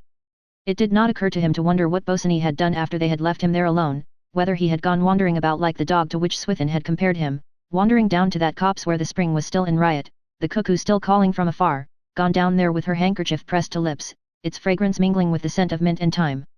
Gone down there with such a wild, exquisite pain in his heart that he could have cried out among the trees. Or what, indeed, the fellow had done. In fact, till he came to Timothy's, Swithin had forgotten all about him. Chapter 4. James goes to see for himself. Those ignorant of Forsyte change would not, perhaps, foresee all the stir made by Irene's visit to the house. After Swithin had related at Timothy's the full story of his memorable drive, the same, with the least suspicion of curiosity, the merest touch of malice, and a real desire to do good, was passed on to June. "And what a dreadful thing to say, my dear," ended Aunt Julie, "that about not going home. What did she mean?" It was a strange recital for the girl. She heard it flushing painfully, and, suddenly, with a curt handshake, took her departure. "Almost rude," Mrs. Small said to Aunt Hester, when June was gone. The proper construction was put on her reception of the news. She was upset. Something was therefore very wrong. Odd. She and Irene had been such friends. It all tallied too well with whispers and hints that had been going about for some time past. Recollections of Euphemia's account of the visit to the theatre, Mr. Bosinney always at Soames's? Oh, indeed. Yes, of course, he would be, about the house. Nothing open. Only upon the greatest, the most important provocation was it necessary to say anything open on Forsyte change. This machine was too nicely adjusted, a hint, the merest trifling expression of regret or doubt, sufficed to set the family souls so sympathetic, vibrating. No one desired that harm should come of these vibrations, far from it, they were set in motion with the best intentions, with the feeling that each member of the family had a stake in the family soul. And much kindness lay at the bottom of the gossip. It would frequently result in visits of condolence being made, in accordance with the customs of society, thereby conferring a real benefit upon the sufferers, and affording consolation to the sound, who felt pleasantly that someone at all events was suffering from that from which they themselves were not suffering. In fact, it was simply a desire to keep things well aired, the desire which animates the public press, that brought James, for instance, into communication with Mrs. Septimus, with the little Nicholases with who knows whom, and so on. That great class to which they had risen, and now belonged, demanded a certain candor, a still more certain reticence. This combination guaranteed their membership. Many of the younger Forsytes felt, very naturally, and would openly declare, that they did not want their affairs pried into, but so powerful was the invisible, magnetic current of family gossip, that for the life of them they could not help knowing all about everything. It was felt to be hopeless. One of them, young Roger, had made an heroic attempt to free the rising generation. By speaking of Timothy as an old cat, the effort had justly recoiled upon himself. The words, coming round in the most delicate way to Aunt Julie's ears, were repeated by her in a shocked voice to Mrs. Roger, whence they returned again to young Roger. And, after all, it was only the wrongdoers who suffered, as, for instance, George, when he lost all that money playing billiards, or young Roger himself, when he was so dreadfully near to marrying the girl to whom, it was whispered, he was already married by the laws of nature, or again Irene, who was thought, rather than said, to be in danger. All this was not only pleasant but salutary. And it made so many hours go lightly at Timothy's in the Bayswater Road, so many hours that must otherwise have been sterile and heavy to those three who lived there, and Timothy's was but one of hundreds of such homes in this city of London, the homes of neutral persons of the secure classes, who are out of the battle themselves, and must find their reason for existing, in the battles of others. But for the sweetness of family gossip, it must indeed have been lonely there. Rumors and tales, reports, surmises, were they not the children of the house, as dear and precious as the prattling babes the brother and sisters had missed in their own journey? To talk about them was as near as they could get to the possession of all those children and grandchildren, after whom their soft hearts yearned. For though it is doubtful whether Timothy's heart yearned, it is indubitable that at the arrival of each fresh Forsyte child he was quite upset. Useless for young Roger to say, "Old cat," for Euphemia to hold up her hands and cry, "Oh, those three," and break into her silent laugh with the squeak at the end. Useless, and not too kind. The situation, which at this stage might seem, and especially to Forsyte eyes, strange, not to say impossible, was, in view of certain facts, not so strange after all. Some things had been lost sight of. And first, in the security bred of many harmless marriages, it had been forgotten that love is no hothouse flower, but a wild plant, born of a wet night, born of an hour of sunshine, sprung from wild seed, blown along the road by a wild wind. A wild plant that, when it blooms by chance within the hedge of our gardens, we call a flower, and when it blooms outside we call a weed, but, flower or weed whose scent and color are always wild. And further, the facts and figures of their own lives being against the perception of this truth, it was not generally recognized by Forsytes that, where this wild plant springs, men and women are but moths around the pale, flame-like blossom. It was long since young Jolien's escapade, there was danger of a tradition again arising that people in their position never cross the hedge to pluck that flower, that one could reckon on having love, like measles, once in due season, and getting over it comfortably for all time, as with measles, on a soothing mixture of butter and honey, in the arms of wedlock. Of all those whom this strange rumor about Bosinney and Mrs. Soames reached, James was the most affected. He had long forgotten how he had hovered, lanky and pale, inside whiskers of chestnut hue, round Emily, in the days of his own courtship. He had long forgotten the small house in the purlieus of Mayfair, where he had spent the early days of his married life, or rather, he had long forgotten the early days, not the small house. A Forsyte never forgot a house, he had afterwards sold it at a clear profit of £400. He had long forgotten those days, with their hopes and fears and doubts about the prudence of the match, for Emily, though pretty, had nothing, and he himself at that time was making a bare £1,000 a year, and that strange, irresistible attraction which had drawn him on, till he felt he must die if he could not marry the girl with the fair hair, looped so neatly back, the fair arms emerging from a skin-tight bodice, the fair form decorously shielded by a cage of really stupendous circumference. James had passed through the fire, but he had passed also through the river of years which washes out the fire. He had experienced the saddest experience of all, forgetfulness of what it was like to be in love. Forgotten. Forgotten so long, that he had forgotten even that he had forgotten. And now this rumor had come upon him, this rumor about his son's wife, very vague, a shadow dodging among the palpable, straightforward appearances of things, unreal, unintelligible as a ghost, but carrying with it, like a ghost, inexplicable terror. He tried to bring it home to his mind, but it was no more use than trying to apply to himself one of those tragedies he read of daily in his evening paper. He simply could not. There could be nothing in it. It was all their nonsense. She didn't get on with Soames as well as she might, but she was a good little thing, a good little thing. Like the not inconsiderable majority of men, James relished a nice little bit of scandal, and would say, in a matter-of-fact tone, licking his lips, yes, yes, she and young Dyson, they tell me they're living at Monte Carlo. But the significance of an affair of this sort, of its past, its present, or its future, had never struck him. What it meant, what torture and raptures had gone to its construction, what slow, overmastering fate had lurked within the facts, very naked, sometimes sordid, but generally spicy, presented to his gaze. He was not in the habit of blaming, praising, drawing deductions, or generalizing at all about such things. He simply listened rather greedily, and repeated what he was told, finding considerable benefit from the practice, as from the consumption of a sherry and bitters before a meal. Now, however, that such a thing, or rather the rumor, the breath of it, had come near him personally, he felt as in a fog, which filled his mouth full of a bad, thick flavor, and made it difficult to draw breath. A scandal. A possible scandal. To repeat this word to himself thus was the only way in which he could focus or make it thinkable. He had forgotten the sensations necessary for understanding the progress, fate, or meaning of any such business. He simply could no longer grasp the possibilities of people running any risk for the sake of passion. Amongst all those persons of his acquaintance, who went into the city day after day and did their business there, whatever it was, and in their leisure moments bought shares and houses and ate dinners, and played games, as he was told, it would have seemed to him ridiculous to suppose that there were any who would run risks for the sake of anything so recondite, so figurative, as passion. Passion. He seemed, indeed, to have heard of it, and rules such as a young man and a young woman ought never to be trusted together were fixed in his mind as the parallels of latitude are fixed on a map, for all Forsytes, when it comes to bedrock matters of fact, have quite a fine taste in realism, but as to anything else, well, he could only appreciate it at all through the catchword scandal. Ah! But there was no truth in it, could not be. He was not afraid, she was really a good little thing. But there it was when you got a thing like that into your mind. And James was of a nervous temperament, one of those men whom things will not leave alone, who suffer tortures from anticipation and indecision. For fear of letting something slip that he might otherwise secure, he was physically unable to make up his mind until absolutely certain that, by not making it up, he would suffer loss. In life, however, there were many occasions when the business of making up his mind did not even rest with himself, and this was one of them. What could he do? Talk it over with Soames? That would only make matters worse. And, after all, there was nothing in it, he felt sure. It was all that house. He had mistrusted the idea from the first. What did Soames want to go into the country for?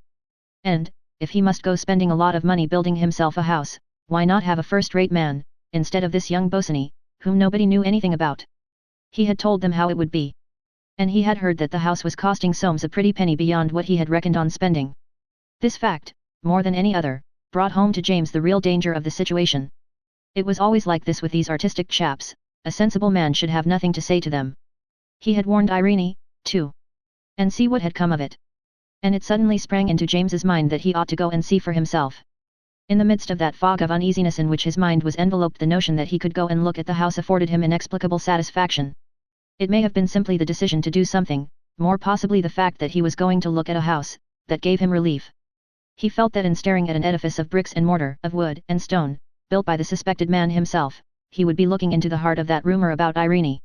Without saying a word, therefore, to anyone, he took a hansom to the station and proceeded by train to Robin Hill. Thence, there being no flies, in accordance with the custom of the neighborhood, he found himself obliged to walk. He started slowly up the hill, his angular knees and high shoulders bent complainingly, his eyes fixed on his feet, yet, neat for all that, in his high hat and his frock coat, on which was the speckless gloss imparted by perfect superintendence. Emily saw to that, that is, she did not, of course, see to it, people of good position not seeing to each other's buttons, and Emily was of good position, but she saw that the butler saw to it. He had to ask his way 3 times, on each occasion he repeated the directions given him, got the man to repeat them, then repeated them a second time, for he was naturally of a talkative disposition, and one could not be too careful in a new neighborhood. He kept assuring them that it was a new house he was looking for. It was only, however, when he was shown the roof through the trees that he could feel really satisfied that he had not been directed entirely wrong. A heavy sky seemed to cover the world with the grey whiteness of a whitewashed ceiling. There was no freshness or fragrance in the air. On such a day even British workmen scarcely cared to do more than they were obliged, and moved about their business without the drone of talk which whiles away the pangs of labour. Through spaces of the unfinished house, shirt-sleeved figures worked slowly, and sounds arose, spasmodic knockings, the scraping of metal, the sawing of wood, with the rumble of wheelbarrows along boards. Now and again the foreman's dog, tethered by a string to an oaken beam, whimpered feebly, with a sound like the singing of a kettle. The fresh-fitted window panes, daubed each with a white patch in the center, stared out at James like the eyes of a blind dog. And the building chorus went on, strident and mirthless under the grey-white sky. But the thrushes, hunting amongst the fresh-turned earth for worms, were silent quite. James picked his way among the heaps of gravel. The drive was being laid, till he came opposite the porch. Here he stopped and raised his eyes. There was but little to see from this point of view, and that little he took in at once, but he stayed in this position many minutes, and who shall know of what he thought? His china blue eyes under white eyebrows that jutted out in little horns, never stirred. The long upper lip of his wide mouth, between the fine white whiskers, twitched once or twice. It was easy to see from that anxious rapt expression, whence Soames derived the handicapped look which sometimes came upon his face. James might have been saying to himself, "I don't know, life's a tough job." In this position Bosinney surprised him. James brought his eyes down from whatever bird's nest they had been looking for in the sky to Bosinney's face, on which was a kind of humorous scorn. "How do you do, Mr. Forsyte? Come down to see for yourself." It was exactly what James, as we know, had come for, and he was made correspondingly uneasy. He held out his hand, however, saying, "How are you?" without looking at Bosinney. The latter made way for him with an ironical smile. James scented something suspicious in this courtesy. "I should like to walk round the outside first," he said, "and see what you've been doing." A flagged terrace of rounded stones with a list of 2 or 3 inches to port had been laid round the southeast and southwest sides of the house, and ran with a beveled edge into mould, which was in preparation for being turfed. Along this terrace James led the way. "Now what did this cost?" he asked, when he saw the terrace extending round the corner. "What should you think?" inquired Bosinney. "How should I know?" replied James somewhat nonplussed. 200 or 300, I dare say." "The exact sum?" James gave him a sharp look, but the architect appeared unconscious, and he put the answer down to mishearing. On arriving at the garden entrance, he stopped to look at the view. "That ought to come down," he said, pointing to the oak tree. "You think so? You think that with the tree there you don't get enough view for your money?" Again James eyed him suspiciously. This young man had a peculiar way of putting things. "Well," he said, with a perplexed, nervous emphasis, "I don't see what you want with a tree." "It shall come down tomorrow," said Bosinney. James was alarmed. "Oh," he said, "don't go saying I said it was to come down. I know nothing about it." "No." James went on in a fluster. "Why, what should I know about it? It's nothing to do with me. You do it on your own responsibility. You'll allow me to mention your name?"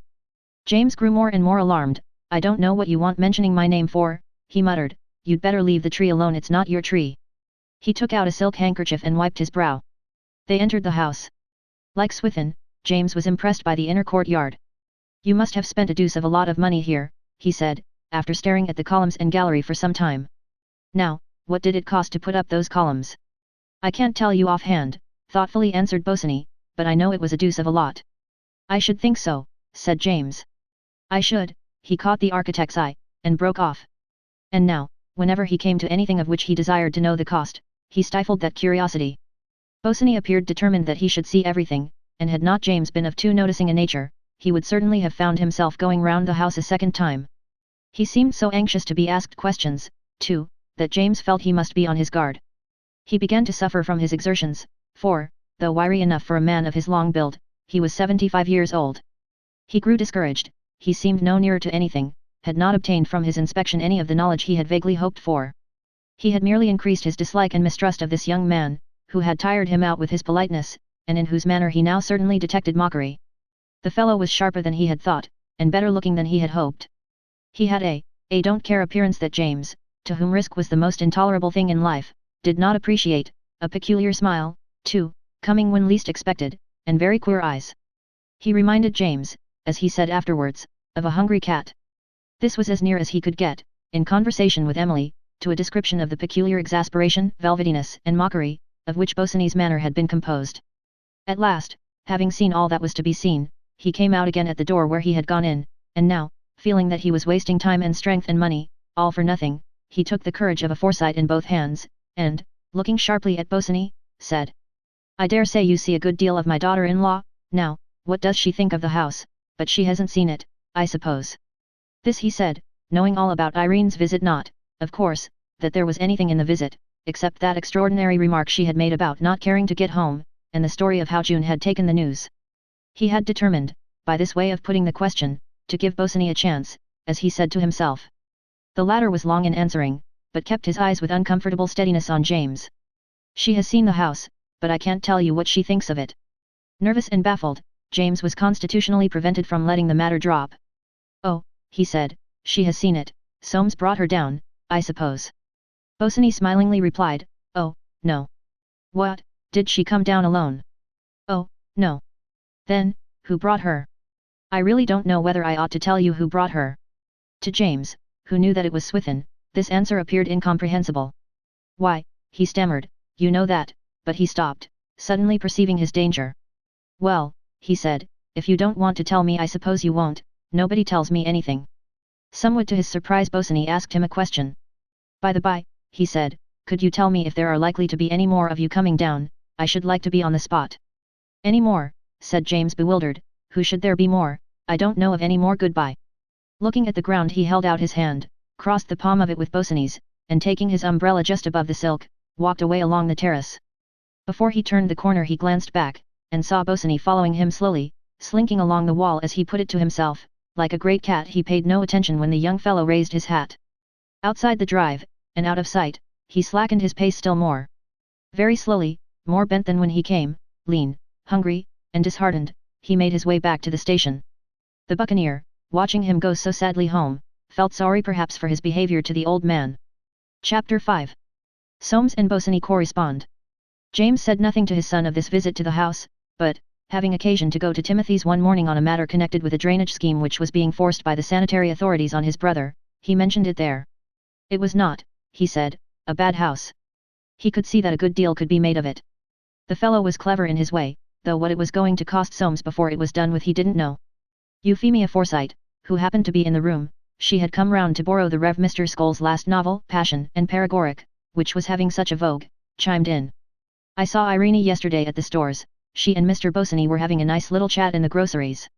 It was thus, simply, that she recorded a scene which had really made a deep and complicated impression on her.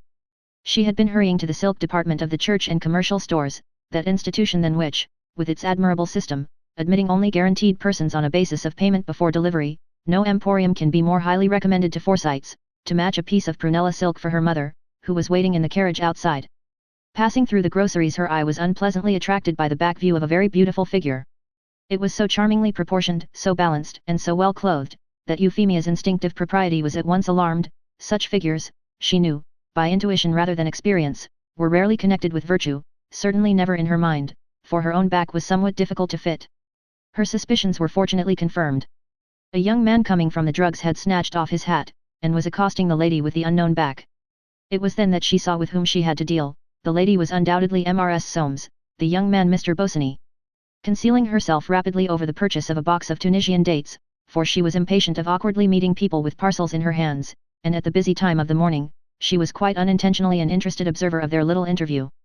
Mrs. Soames, usually somewhat pale, had a delightful colour in her cheeks, and Mr. Bosinney's manner was strange, though attractive. She thought him rather a distinguished-looking man, and George's name for him, the buccaneer, about which there was something romantic, quite charming. He seemed to be pleading. Indeed, they talked so earnestly, or, rather, he talked so earnestly, for Mrs. Soames did not say much, that they caused, inconsiderately, an eddy in the traffic. One nice old general, going towards cigars, was obliged to step quite out of the way, and chancing to look up and see Mrs. Soames's face, he actually took off his hat, the old fool. So like a man. But it was Mrs. Soames' eyes that worried Euphemia. She never once looked at Mr. Bosinney until he moved on, and then she looked after him. And, oh, that look! On that look Euphemia had spent much anxious thought. It is not too much to say that it had hurt her with its dark, lingering softness, for all the world as though the woman wanted to drag him back, and unsay something she had been saying. Ah, well, she had had no time to go deeply into the matter just then. With that prunella silk on her hands, but she was very intriguey, very. She had just nodded to Mrs. Soames, to show her that she had seen, and, as she confided, in talking it over afterwards, to her chum Francie, Roger's daughter, didn't she look caught out just? James, most averse at the first blush to accepting any news confirmatory of his own poignant suspicions, took her up at once. Oh, he said, they'd be after wallpapers no doubt. Euphemia smiled.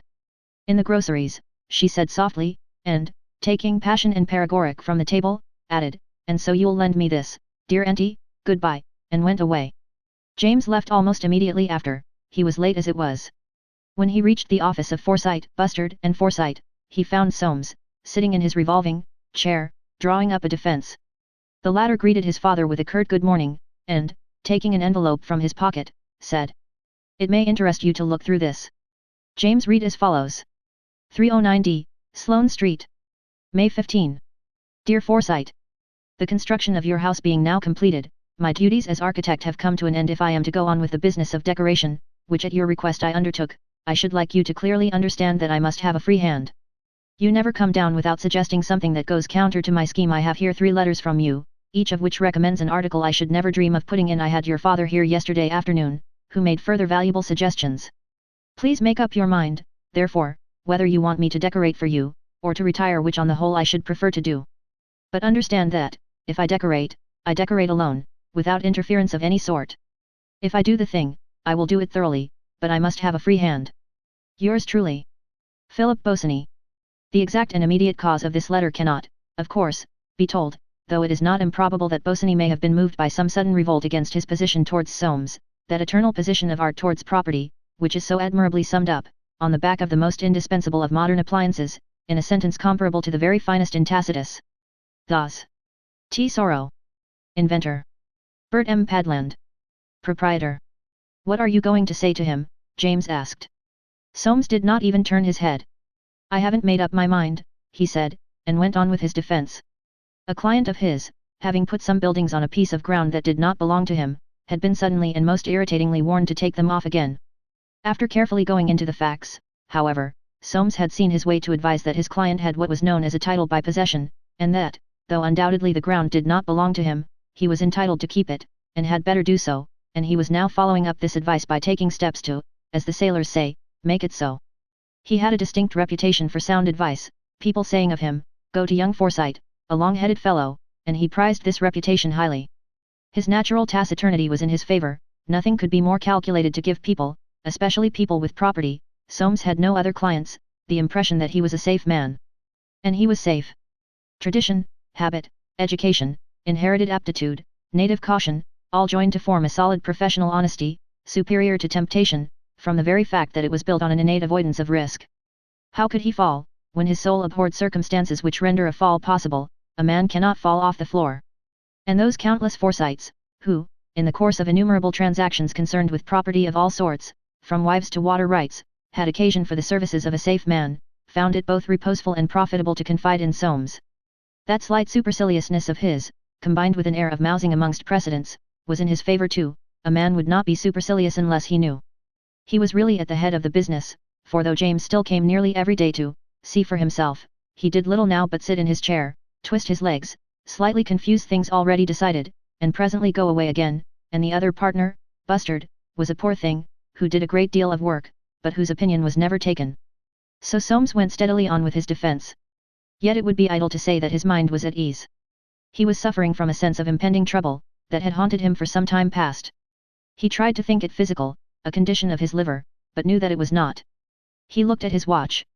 In a quarter of an hour he was due at the general meeting of the new colliery company, one of Uncle Jolyon's concerns. He should see Uncle Jolyon there, and say something to him about Bosinney. He had not made up his mind what, but something. In any case he should not answer this letter until he had seen Uncle Jolyon.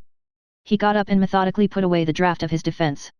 Going into a dark little cupboard, he turned up the light, washed his hands with a piece of brown Windsor soap, and dried them on a roller towel. Then he brushed his hair, paying strict attention to the parting, turned down the light, took his hat, and saying he would be back at 2:30, stepped into the Poultry. It was not far to the offices of the new colliery company in Ironmonger Lane, where, and not at the Cannon Street Hotel, in accordance with the more ambitious practice of other companies, the general meeting was always held.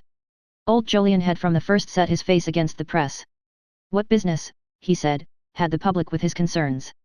Soames arrived on the stroke of time, and took his seat alongside the board, who, in a row, each director behind his own ink pot, faced their shareholders. In the center of this row old Jolyon, conspicuous in his black, tightly buttoned frock coat and his white mustaches, was leaning back with fingertips crossed on a copy of the director's report and accounts. On his right hand, always a little larger than life, sat the secretary, down by the starn Hemmings, an all too sad sadness beaming in his fine eyes, his iron grey beard, in mourning like the rest of him, giving the feeling of an all too black tie behind it. The occasion indeed was a melancholy one, only 6 weeks having elapsed since that telegram had come from Scorreer, the mining expert, on a private mission to the mines, informing them that Pippin, their superintendent, had committed suicide in endeavouring, after his extraordinary 2 years' silence, to write a letter to his board. That letter was on the table now, it would be read to the shareholders, who would of course be put into possession of all the facts. Hemmings had often said to Soames, standing with his coat-tails divided before the fireplace. "What our shareholders don't know about our affairs isn't worth knowing. You may take that from me, Mr. Soames." On one occasion, old Jolyon being present, Soames recollected a little unpleasantness. His uncle had looked up sharply and said, "Don't talk nonsense, Hemmings, you mean that what they do know isn't worth knowing." Old Jolyon detested humbug. Hemmings, angry-eyed, and wearing a smile like that of a trained poodle, had replied in an outburst of artificial applause, "Come, now, that's good, sir, that's very good. Your uncle will have his joke." The next time he had seen Soames he had taken the opportunity of saying to him, "The chairman's getting very old, I can't get him to understand things, and he's so willful, but what can you expect, with a chin like his?" Soames had nodded. Everyone knew that Uncle Jolyon's chin was a caution.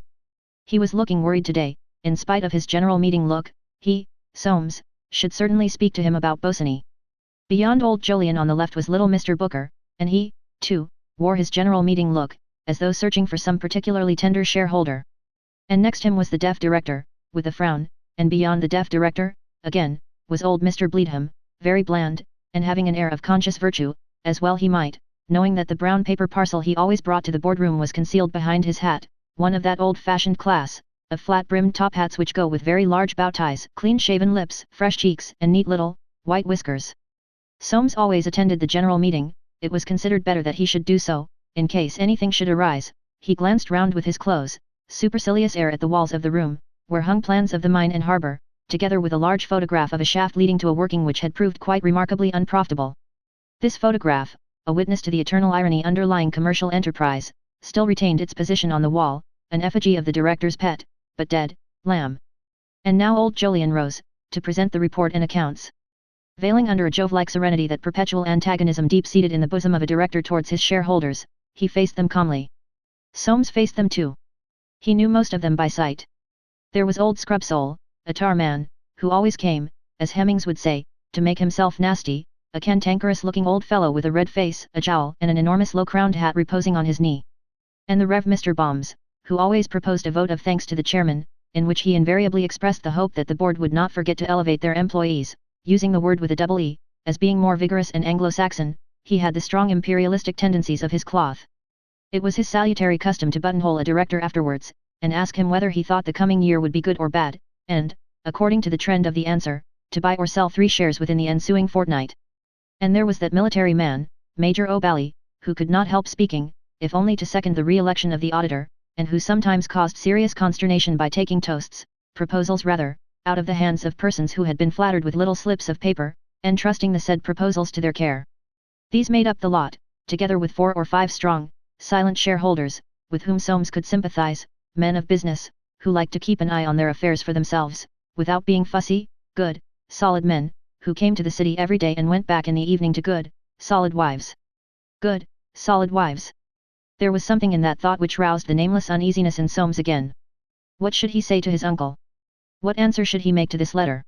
"If any shareholder has any question to put, I shall be glad to answer it." A soft thump. Old Jolyon had let the report and accounts fall, and stood twisting his tortoise-shell glasses between thumb and forefinger.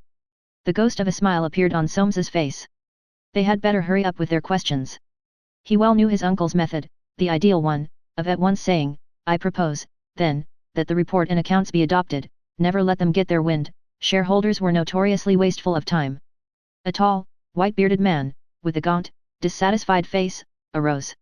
"I believe I am in order, Mr. Chairman, in raising a question on this figure of £5,000 in the accounts."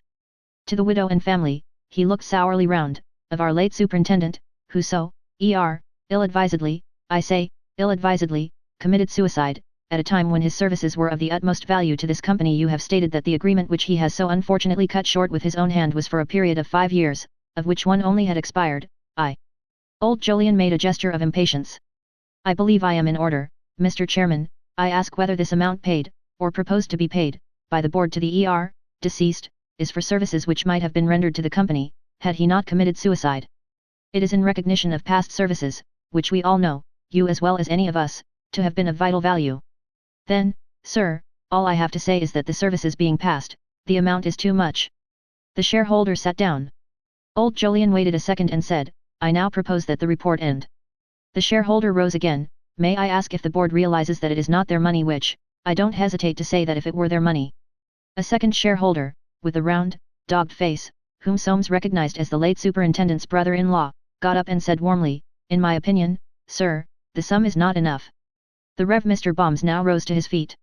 If I may venture to express myself, he said, I should say that the fact of the deceased having committed suicide should weigh very heavily with our worthy chairman. I have no doubt it has weighed with him, for, I say this for myself and I think for everyone present, here, he enjoys our confidence in a high degree. We all desire, I should hope, to be charitable, but I feel sure, he looked severely at the late superintendent's brother-in-law, that he will in some way, by some written expression, or better perhaps by reducing the amount, record our grave disapproval that so promising and valuable a life should have been thus impiously removed from a sphere where both its own interests and, if I may say so, our interests so imperatively demanded its continuance. We should not, nay, we may not, countenance so grave a dereliction of all duty, both human and divine. The reverend gentleman resumed his seat. The late superintendent's brother-in-law again rose. What I have said I stick to, he said, the amount is not enough. The first shareholder struck in, I challenge the legality of the payment. In my opinion this payment is not legal. The company's solicitor is present, I believe I am in order in asking him the question. All eyes were now turned upon Soames. Something had arisen. He stood up, close-lipped and cold, his nerves inwardly fluttered, his attention tweaked away at last from contemplation of that cloud looming on the horizon of his mind. The point, he said in a low, thin voice, is by no means clear. As there is no possibility of future consideration being received, it is doubtful whether the payment is strictly legal. If it is desired, the opinion of the court could be taken. The superintendent's brother-in-law frowned, and said in a meaning tone, we have no doubt the opinion of the court could be taken. May I ask the name of the gentleman who has given us that striking piece of information? Mr. Soames Forsyte. Indeed. He looked from Soames to old Jolyon in a pointed manner. A flush colored Soames's pale cheeks, but his superciliousness did not waver. Old Jolyon fixed his eyes on the speaker. If, he said, the late superintendent's brother-in-law has nothing more to say, I propose that the report and accounts. At this moment, however, there rose one of those 5 silent, stolid shareholders, who had excited Soames's sympathy. He said, I deprecate the proposal altogether. We are expected to give charity to this man's wife and children, who, you tell us, were dependent on him. They may have been, I do not care whether they were or not. I object to the whole thing on principle. It is high time a stand was made against this sentimental humanitarianism. The country is eaten up with it. I object to my money being paid to these people of whom I know nothing, who have done nothing to earn it. I object in toto. It is not business. I now move that the report and accounts be put back, and amended by striking out the grant altogether. Old Jolyon had remained standing while the strong, silent man was speaking. The speech awoke an echo in all hearts, voicing, as it did, the worship of strong men, the movement against generosity, which had at that time already commenced among the saner members of the community. The words "it is not business" had moved even the board. Privately everyone felt that indeed it was not. But they knew also the chairman's domineering temper and tenacity. He, too, at heart must feel that it was not business, but he was committed to his own proposition. Would he go back upon it? It was thought to be unlikely. All waited with interest. Old Jolyon held up his hand, dark-rimmed glasses depending between his finger and thumb quivered slightly with a suggestion of menace. He addressed the strong, silent shareholder. Knowing, as you do, the efforts of our late superintendent upon the occasion of the explosion at the mines, do you seriously wish me to put that amendment, sir? I do. Old Jolyon put the amendment. Does anyone second this? He asked, looking calmly round. And it was then that Soames, looking at his uncle, felt the power of will that was in that old man. No one stirred. Looking straight into the eyes of the strong, silent shareholder, old Jolyon said, I now move, that the report and accounts for the year 1886 be received and adopted. You second that. Those in favor signify the same in the usual way. Contrary, no. Carried. The next business, gentlemen. Soames smiled. Certainly Uncle Jolyon had a way with him. But now his attention relapsed upon Bosinney.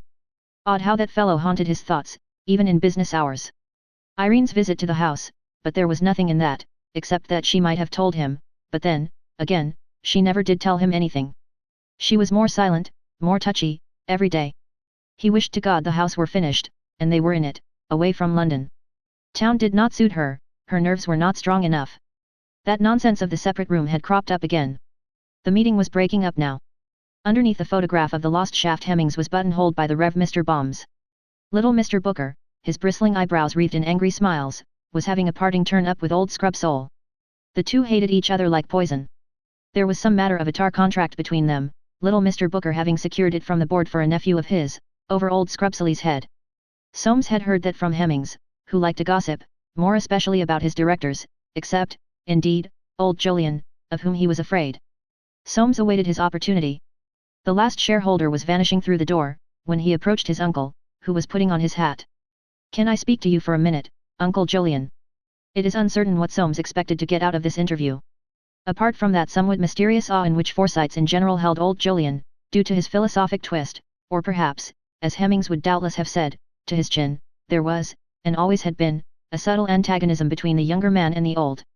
It had lurked under their dry manner of greeting, under their noncommittal allusions to each other, and arose perhaps from old Jolyon's perception of the quiet tenacity, obstinacy, he rather naturally called it, of the young man, of a secret doubt whether he could get his own way with him. Both these Forsytes, wide asunder as the poles in many respects, possessed in their different ways, to a greater degree than the rest of the family, that essential quality of tenacious and prudent insight into affairs, which is the high water mark of their great class. Either of them, with a little luck and opportunity, was equal to a lofty career, either of them would have made a good financier, a great contractor, a statesman, though old Jolyon, in certain of his moods when under the influence of a cigar or of nature, would have been capable of, not perhaps despising, but certainly of questioning, his own high position, while Soames, who never smoked cigars, would not. Then, too, in old Jolyon's mind there was always the secret ache, that the son of James, whom he had always thought such a poor thing, should be pursuing the paths of success, while his own son. And last, not least, for he was no more outside the radiation of family gossip than any other Forsyte, he had now heard the sinister, indefinite, but none the less disturbing rumor about Bosinney, and his pride was wounded to the quick. Characteristically, his irritation turned not against Irene but against Soames. The idea that his nephew's wife, why couldn't the fellow take better care of her, oh, quaint injustice, as though Soames could possibly take more care, should be drawing to herself John's lover, was intolerably humiliating. And seeing the danger, he did not, like James, hide it away in sheer nervousness, but owned with the dispassion of his broader outlook, that it was not unlikely, there was something very attractive about Irene. He had a presentiment on the subject of Soames's communication as they left the boardroom together, and went out into the noise and hurry of Cheapside. They walked together a good minute without speaking, Soames with his mousing, mincing step, and old Jolyon upright and using his umbrella languidly as a walking stick. They turned presently into comparative quiet, for old Jolyon's way to a second board led him in the direction of Murridge Street. Then Soames, without lifting his eyes, began, "I've had this letter from Bosinney, you see what he says. I thought I'd let you know I've spent a lot more than I intended on this house, and I want the position to be clear." Old Jolyon ran his eyes unwillingly over the letter. "What he says is clear enough," he said. "He talks about a free hand," replied Soames.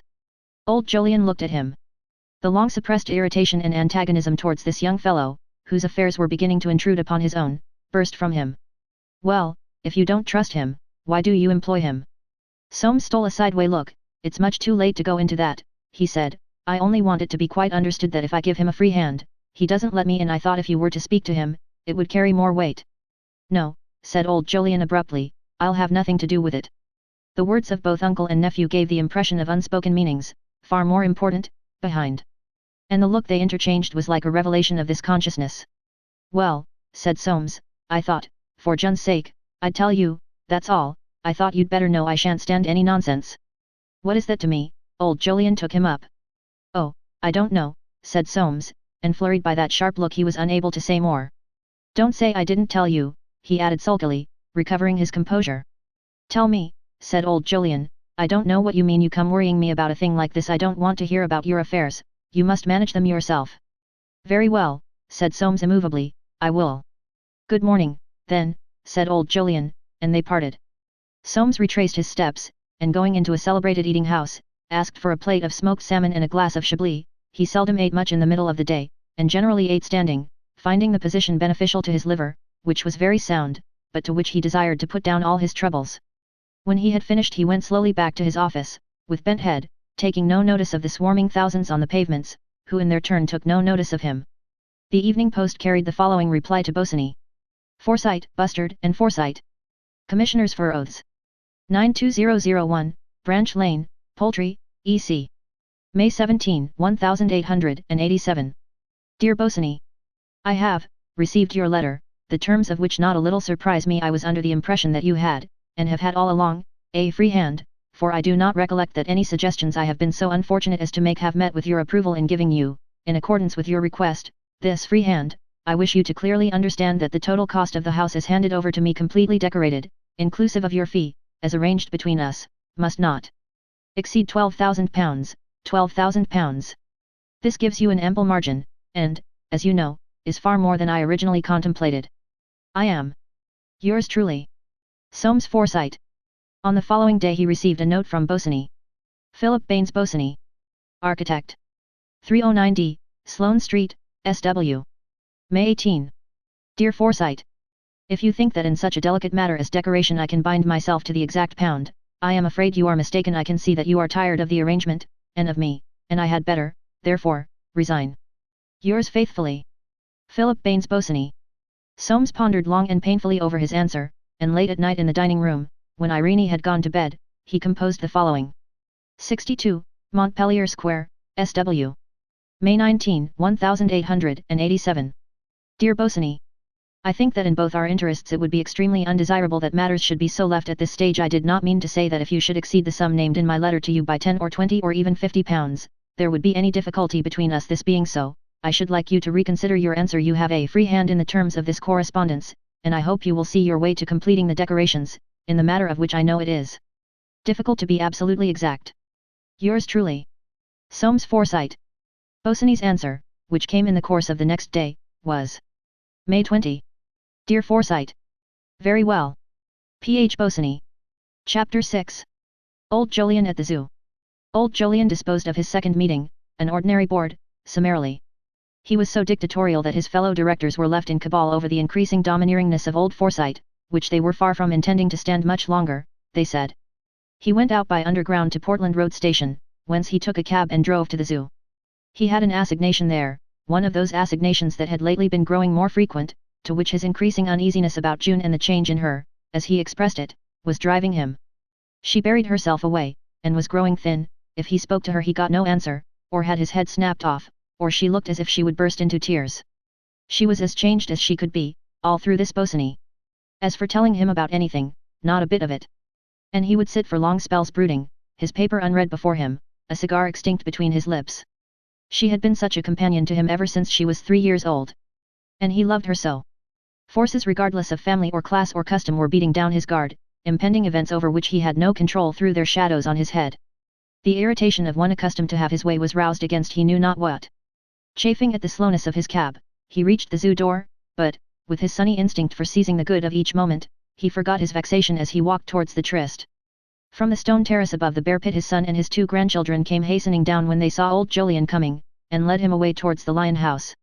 They supported him on either side, holding one to each of his hands, whilst Jolly, perverse like his father, carried his grandfather's umbrella in such a way as to catch people's legs with the crutch of the handle. Young Jolyon followed. It was as good as a play to see his father with the children, but such a play as brings smiles with tears behind. An old man and 2 small children walking together can be seen at any hour of the day, but the sight of old Jolyon with Jolly and Holly seemed to young Jolyon a special peep show of the things that lie at the bottom of our hearts. The complete surrender of that erect old figure to those little figures on either hand was too poignantly tender, and, being a man of an habitual reflex action, young Jolyon swore softly under his breath. The show affected him in a way unbecoming to a Forsyte, who is nothing if not undemonstrative. Thus they reached the lion house. There had been a morning fete at the Botanical Gardens, and a large number of Forsy, that is, of well-dressed people who kept carriages had brought them on to the zoo, so as to have more, if possible, for their money, before going back to Rutland Gate or Bryanston Square. Let's go on to the zoo, they had said to each other, it'll be great fun. It was a shilling day, and there would not be all those horrid common people. In front of the long line of cages they were collected in rows, watching the tawny, ravenous beasts behind the bars await their only pleasure of the 24 hours. The hungrier the beast, the greater the fascination. But whether because the spectators envied his appetite, or, more humanely, because it was so soon to be satisfied, young Jolyon could not tell. Remarks kept falling on his ears, "That's a nasty-looking brute, that tiger. Oh, what a love, look at his little mouth. Yes, he's rather nice, don't go too near, mother." And frequently, with little pats, one or another would clap their hands to their pockets behind and look round, as though expecting young Jolyon or some disinterested-looking person to relieve them of the contents. A well-fed man in a white waistcoat said slowly through his teeth, "It's all greed, they can't be hungry, why, they take no exercise." At these words a tiger snatched a piece of bleeding liver, and the fat man laughed. His wife, in a Paris model frock and gold nose nippers, reproved him, "How can you laugh, Harry, such a horrid sight." Young Jolyon frowned. The circumstances of his life, though he had ceased to take a too personal view of them, had left him subject to an intermittent contempt, and the class to which he had belonged, the carriage class, especially excited his sarcasm. To shut up a lion or tiger in confinement was surely a horrible barbarity. But no cultivated person would admit this. The idea of its being barbarous to confine wild animals had probably never even occurred to his father. For instance, he belonged to the old school, who considered it at once humanizing and educational to confine baboons and panthers, holding the view, no doubt, that in course of time they might induce these creatures not so unreasonably to die of misery and heart sickness against the bars of their cages, and put the society to the expense of getting others. In his eyes, as in the eyes of all Forsytes, the pleasure of seeing these beautiful creatures in a state of captivity far outweighed the inconvenience of imprisonment to beasts whom God had so improvidently placed in a state of freedom. It was for the animals' good, removing them at once from the countless dangers of open air and exercise, and enabling them to exercise their functions in the guaranteed seclusion of a private compartment. Indeed, it was doubtful what wild animals were made for but to be shut up in cages. But as young Jolyon had in his constitution the elements of impartiality, he reflected that to stigmatize as barbarity that which was merely lack of imagination must be wrong, for none who held these views had been placed in a similar position to the animals they caged, and could not, therefore, be expected to enter into their sensations. It was not until they were leaving the gardens, jolly and Holly in a state of blissful delirium, that old Jolyon found an opportunity of speaking to his son on the matter next his heart. "I don't know what to make of it," he said, "if she's to go on as she's going on now, I can't tell what's to come. I wanted her to see the doctor, but she won't. She's not a bit like me. She's your mother, all over obstinate as a mule. If she doesn't want to do a thing, she won't, and there's an end of it." Young Jolyon smiled, his eyes had wandered to his father's chin. "A pair of you," he thought, but he said nothing. "And then," went on old Jolyon, "there's this Bosinney. I should like to punch the fellow's head, but I can't, I suppose, though, I don't see why you shouldn't," he added doubtfully.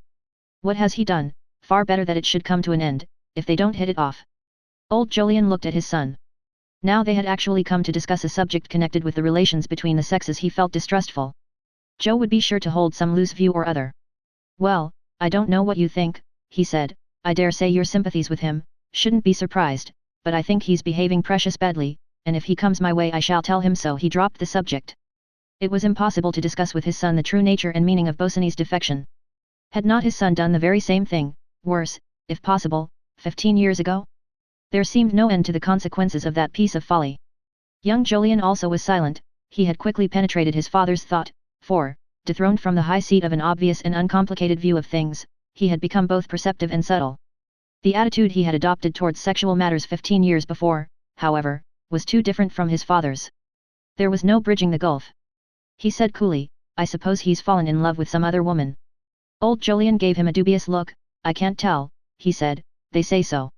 "Then, it's probably true," remarked young Jolyon unexpectedly, "and I suppose they've told you who she is?" "Yes," said old Jolyon, "Soames's wife."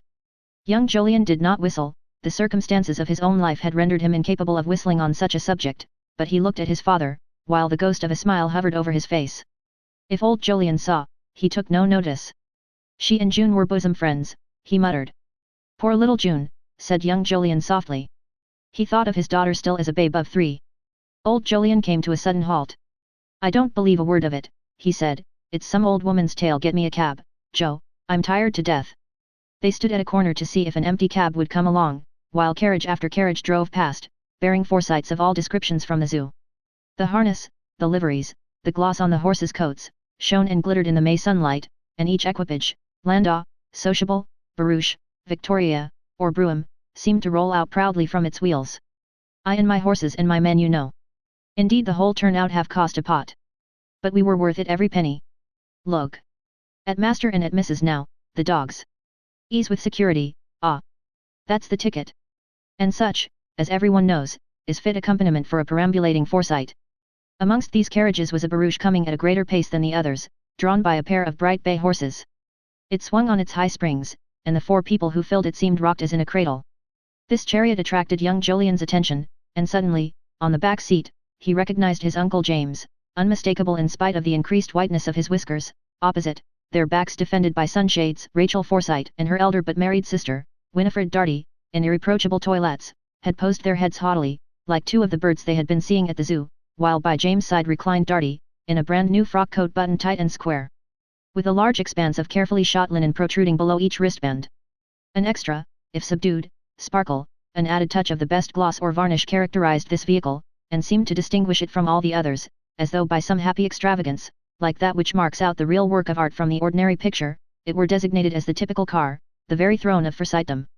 Old Jolyon did not see them pass. He was petting poor Holly who was tired, but those in the carriage had taken in the little group.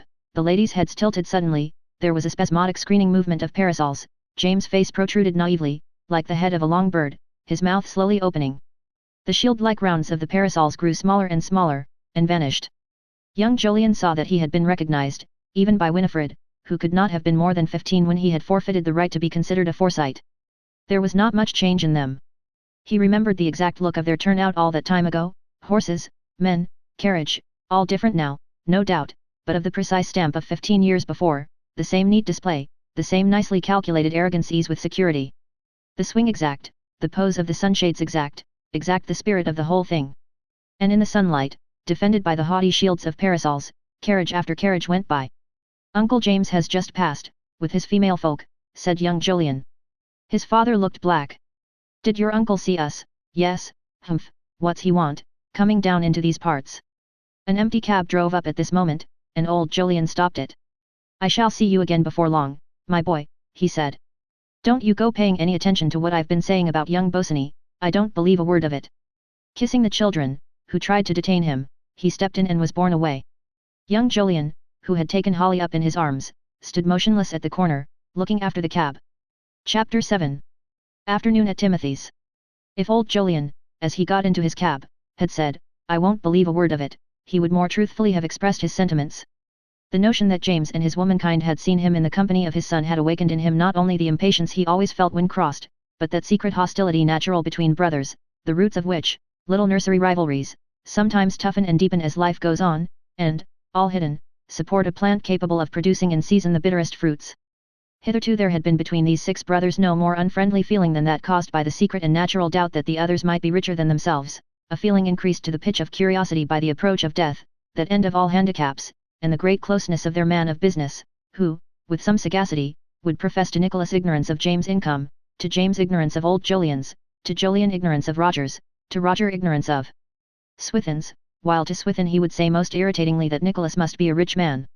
Timothy alone was exempt, being in gilt-edged securities. But now, between 2 of them at least, had arisen a very different sense of injury. From the moment when James had the impertinence to pry into his affairs, as he put it, old Jolyon no longer chose to credit this story about Bosinney. His granddaughter slided through a member of that fellow's family. He made up his mind that Bosinney was maligned. There must be some other reason for his defection. June had flown out at him, or something. She was as touchy as she could be. He would, however, let Timothy have a bit of his mind, and see if he would go on dropping hints. And he would not let the grass grow under his feet either, he would go there at once, and take very good care that he didn't have to go again on the same errand. He saw James' carriage blocking the pavement in front of the bower. So they had got there before him, cackling about having seen him, he dared say. And further on, Swithin's greys were turning their noses towards the noses of James' bays, as though in conclave over the family, while their coachmen were in conclave above. Old Jolyon, depositing his hat on the chair in the narrow hall, where that hat of Bosinney's had so long ago been mistaken for a cat, passed his thin hand grimly over his face with its great drooping white moustaches, as though to remove all traces of expression, and made his way upstairs. He found the front drawing-room full. It was full enough at the best of times, without visitors, without anyone in it, for Timothy and his sisters, following the tradition of their generation, considered that a room was not quite nice unless it was properly furnished. It held, therefore, 11 chairs, a sofa, 3 tables, 2 cabinets, innumerable knick-knacks, and part of a large grand piano. And now, occupied by Mrs. Small, Aunt Hester, by Swithin, James, Rachel, Winifred, Euphemia, who had come in again to return Passion and Paregoric which she had read at lunch, and her chum Frances, Roger's daughter, the musical Forsyte, the one who composed songs. There was only one chair left unoccupied, except, of course, the two that nobody ever sat on, and the only standing room was occupied by the cat, on whom old Jolyon promptly stepped. In these days it was by no means unusual for Timothy to have so many visitors. The family had always, one and all, had a real respect for Aunt Anne, and now that she was gone, they were coming far more frequently to the bower, and staying longer. Swithin had been the first to arrive, and seated torpid in a red satin chair with a gilt back, he gave every appearance of lasting the others out. And symbolizing Bosinney's name the big one, with his great stature and bulk, his thick white hair, his puffy immovable shaven face, he looked more primeval than ever in the highly upholstered room. His conversation, as usual of late, had turned at once upon Irene, and he had lost no time in giving Aunts Julie and Hester his opinion with regard to this rumour he heard was going about. No, as he said, she might want a bit of flirtation, a pretty woman must have her fling, but more than that he did not believe. Nothing open, she had too much good sense, too much proper appreciation of what was due to her position, and to the family. No sc, he was going to say scandal, but the very idea was so preposterous that he waved his hand as though to say, but let that pass.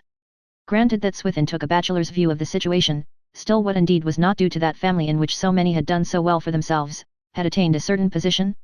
If he had heard in dark, pessimistic moments the words yeoman and very small beer used in connection with his origin, did he believe them? No.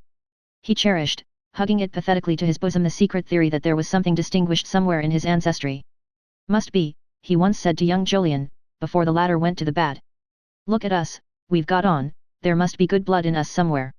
He had been fond of young Jolyon, the boy had been in a good set at college, had known that old ruffian Sir Charles Fist's sons, a pretty rascal one of them had turned out, too, and there was style about him, it was a thousand pities he had run off with that half-foreign governess. If he must go off like that, why couldn't he have chosen someone who would have done them credit? And what was he now? An underwriter at Lloyd's, they said he even painted pictures. Damn! He might have ended as Sir Jolyon Forsyte, Bart, with a seat in Parliament, and a place in the country. It was Swithin who, following the impulse which sooner or later urges thereto some member of every great family, went to the Herald's office, where they assured him that he was undoubtedly of the same family as the well-known Forsytes with an eye, whose arms wore 3 dexter buckles on a sable-ground gules, hoping no doubt to get him to take them up. Swithin, however, did not do this, but having ascertained that the crest was a pheasant proper, and the motto for Forsyte, he had the pheasant proper placed upon his carriage and the buttons of his coachman, and both crest and motto on his writing paper. The arms he hugged to himself, partly because, not having paid for them, he thought it would look ostentatious to put them on his carriage, and he hated ostentation, and partly because he, like any practical man all over the country, had a secret dislike and contempt for things he could not understand. He found it hard, as anyone might, to swallow 3 dexter buckles on a sable-ground gules. He never forgot, however, their having told him that if he paid for them he would be entitled to use them, and it strengthened his conviction that he was a gentleman. Imperceptibly the rest of the family absorbed the pheasant proper, and some, more serious than others, adopted the motto. Old Jolyon, however, refused to use the latter, saying that it was humbug, meaning nothing, so far as he could see. Among the older generation it was perhaps known at bottom from what great historical event they derived their crest, and if pressed on the subject, sooner than tell a lie, they did not like telling lies, having an impression that only Frenchmen and Russians told them, they would confess hurriedly that Swithin had got hold of it somehow. Among the younger generation the matter was wrapped in a discretion proper. They did not want to hurt the feelings of their elders, nor to feel ridiculous themselves, they simply used the crest. No, said Swithin, he had had an opportunity of seeing for himself, and what he should say was, that there was nothing in her manner to that young buccaneer or Bosinney or whatever his name was, different from her manner to himself. In fact, he should rather say, but here the entrance of Frances and Euphemia put an unfortunate stop to the conversation, for this was not a subject which could be discussed before young people. And though Swithin was somewhat upset at being stopped like this on the point of saying something important, he soon recovered his affability. He was rather fond of Frances, Francie, as she was called in the family. She was so smart, and they told him she made a pretty little pot of pin money by her songs. He called it very clever of her. He rather prided himself indeed on a liberal attitude towards women, not seeing any reason why they shouldn't paint pictures, or write tunes, or books even, for the matter of that, especially if they could turn a useful penny by it, not at all, kept them out of mischief. It was not as if they were men. Little Francie, as she was usually called with good-natured contempt, was an important personage, if only as a standing illustration of the attitude of Forsytes towards the arts. She was not really little, but rather tall, with dark hair for a Forsyte, which, together with a grey eye, gave her what was called a Celtic appearance. She wrote songs with titles like Breathing Sighs, or Kiss Me, mother, ere I die, with a refrain like an anthem. Kiss me, mother, ere I die. Kiss me, mother, ah. Kiss, ah. Kiss me ere I. Kiss me, mother, ere I die. She wrote the words to them herself, and other poems. In lighter moments she wrote waltzes, one of which, the Kensington Coil, was almost national to Kensington, having a sweet dip in it. Thus, it was very original. Then there were her songs for little people, at once educational and witty, especially Grandma's Porgy, and that ditty, almost prophetically imbued with the coming imperial spirit, entitled Black Him in His Little Eye. Any publisher would take these, and reviews like High Living, and the Lady's Genteel Guide went into raptures over, another of Miss Francie Forsyte's spirited ditties, sparkling and pathetic. We ourselves were moved to tears and laughter. Miss Forsyte should go far. With the true instinct of her breed, Francie had made a point of knowing the right people, people who would write about her, and talk about her, and people in society, too, keeping a mental register of just where to exert her fascinations, and an eye on that steady scale of rising prices, which in her mind's eye represented the future. In this way she caused herself to be universally respected. Once, at a time when her emotions were whipped by an attachment, for the tenor of Roger's life, with its wholehearted collection of house property, had induced in his only daughter a tendency towards passion, she turned to great and sincere work, choosing the sonata form, for the violin. This was the only one of her productions that troubled the Forsytes. They felt at once that it would not sell. Roger, who liked having a clever daughter well enough, and often alluded to the amount of pocket money she made for herself, was upset by this violin sonata. Rubbish like that, he called it.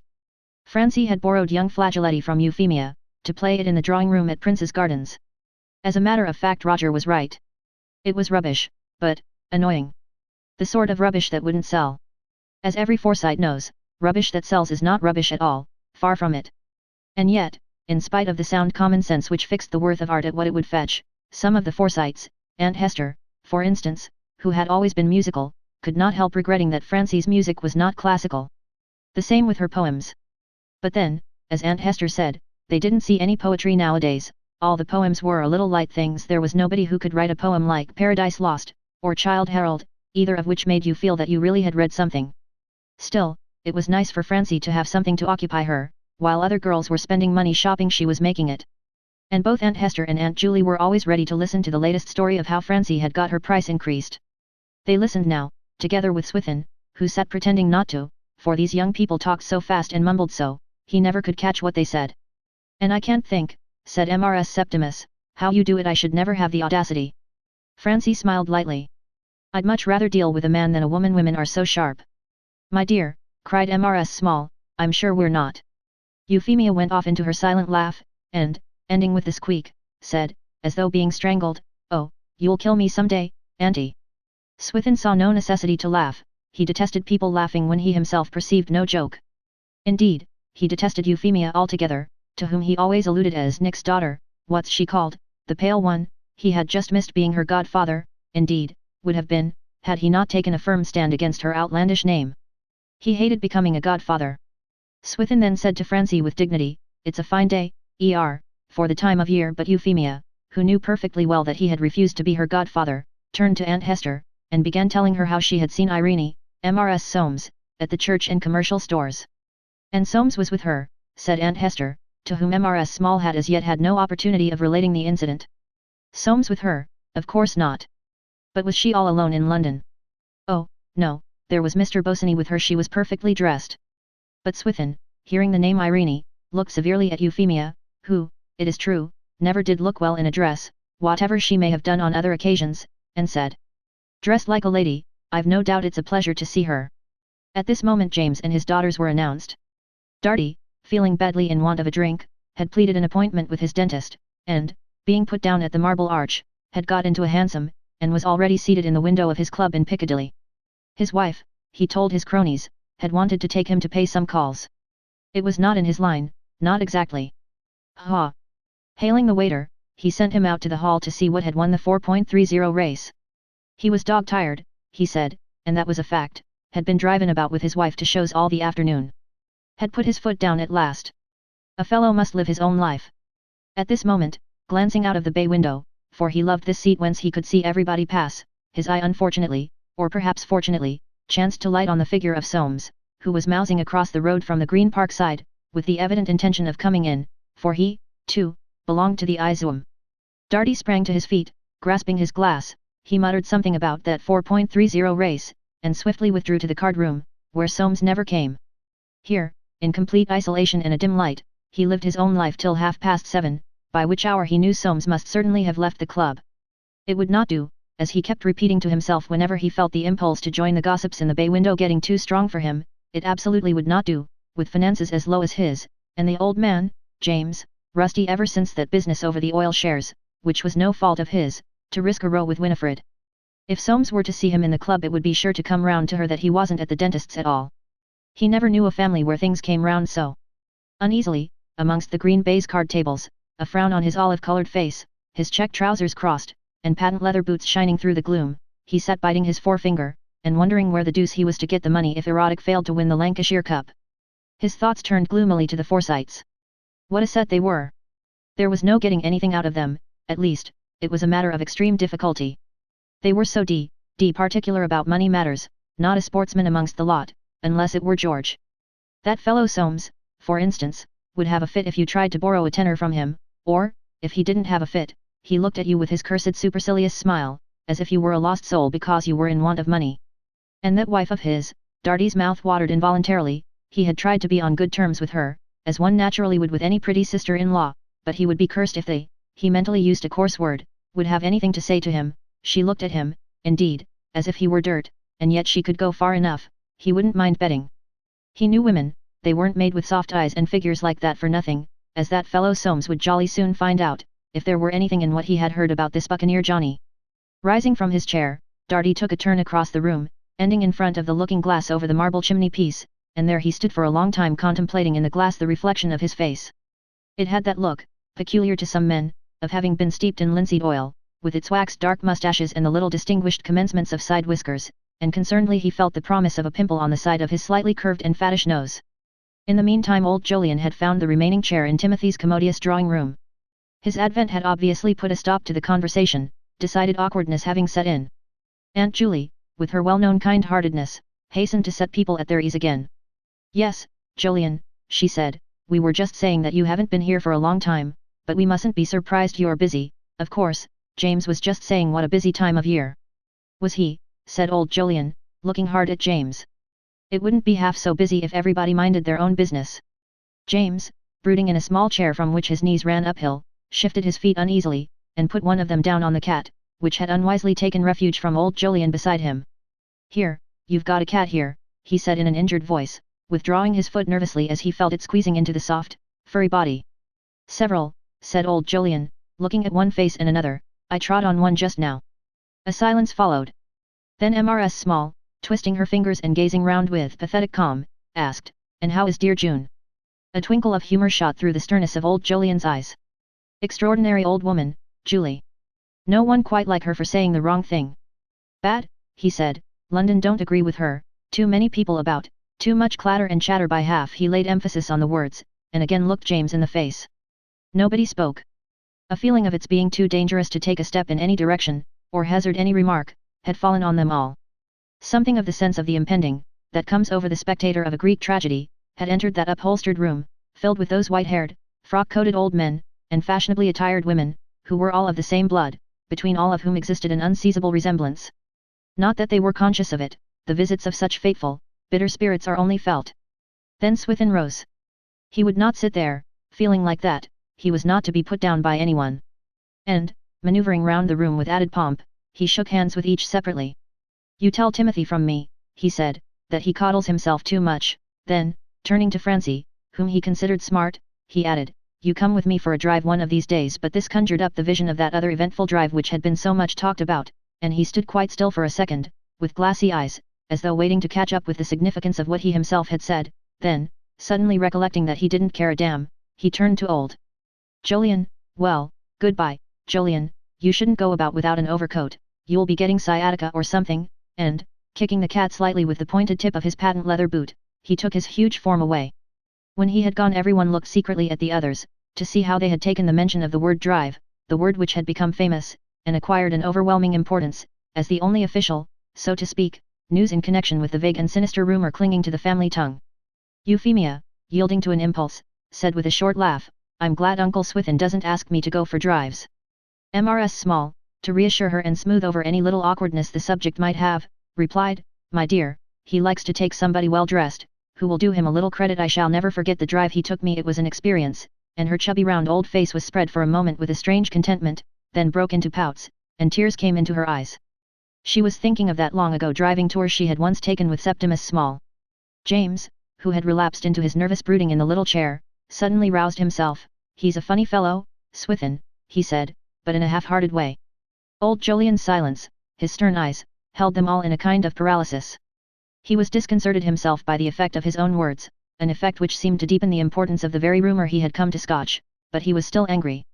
He had not done with them yet. No, no, he would give them another rub or two. He did not wish to rub his nieces, he had no quarrel with them. A young and presentable female always appealed to old Jolyon's clemency, but that fellow James, and, in a less degree perhaps, those others, deserved all they would get. And he, too, asked for Timothy. As though feeling that some danger threatened her younger brother, Aunt Julie suddenly offered him tea. "There it is," she said, "all cold and nasty, waiting for you in the back drawing-room, but Smither shall make you some fresh." Old Jolyon rose. "Thank you," he said, looking straight at James, "but I've no time for tea, and, scandal, and the rest of it. It's time I was at home. Goodbye, Julia, goodbye, Hester, goodbye, Winifred." Without more ceremonious adieus, he marched out. Once again in his cab, his anger evaporated, for so it ever was with his wrath, when he had rapped out, it was gone. Sadness came over his spirit. He had stopped their mouths, maybe, but at what a cost? At the cost of certain knowledge that the rumour he had been resolved not to believe was true. June was abandoned, and for the wife of that fellow's son. He felt it was true, and hardened himself to treat it as if it were not, but the pain he hid beneath this resolution began slowly, surely, to vent itself in a blind resentment against James and his son. The 6 women and 1 man left behind in the little drawing-room began talking as easily as might be after such an occurrence, for though each one of them knew for a fact that he or she never talked scandal, each one of them also knew that the other 6 did. All were therefore angry and at a loss. James only was silent, disturbed, to the bottom of his soul. Presently Francie said, "Do you know, I think Uncle Jolyon is terribly changed this last year. What do you think, Aunt Hester?" Aunt Hester made a little movement of recoil. "Oh, ask your Aunt Julia," she said, "I know nothing about it." No one else was afraid of assenting, and James muttered gloomily at the floor, "He's not half the man he was."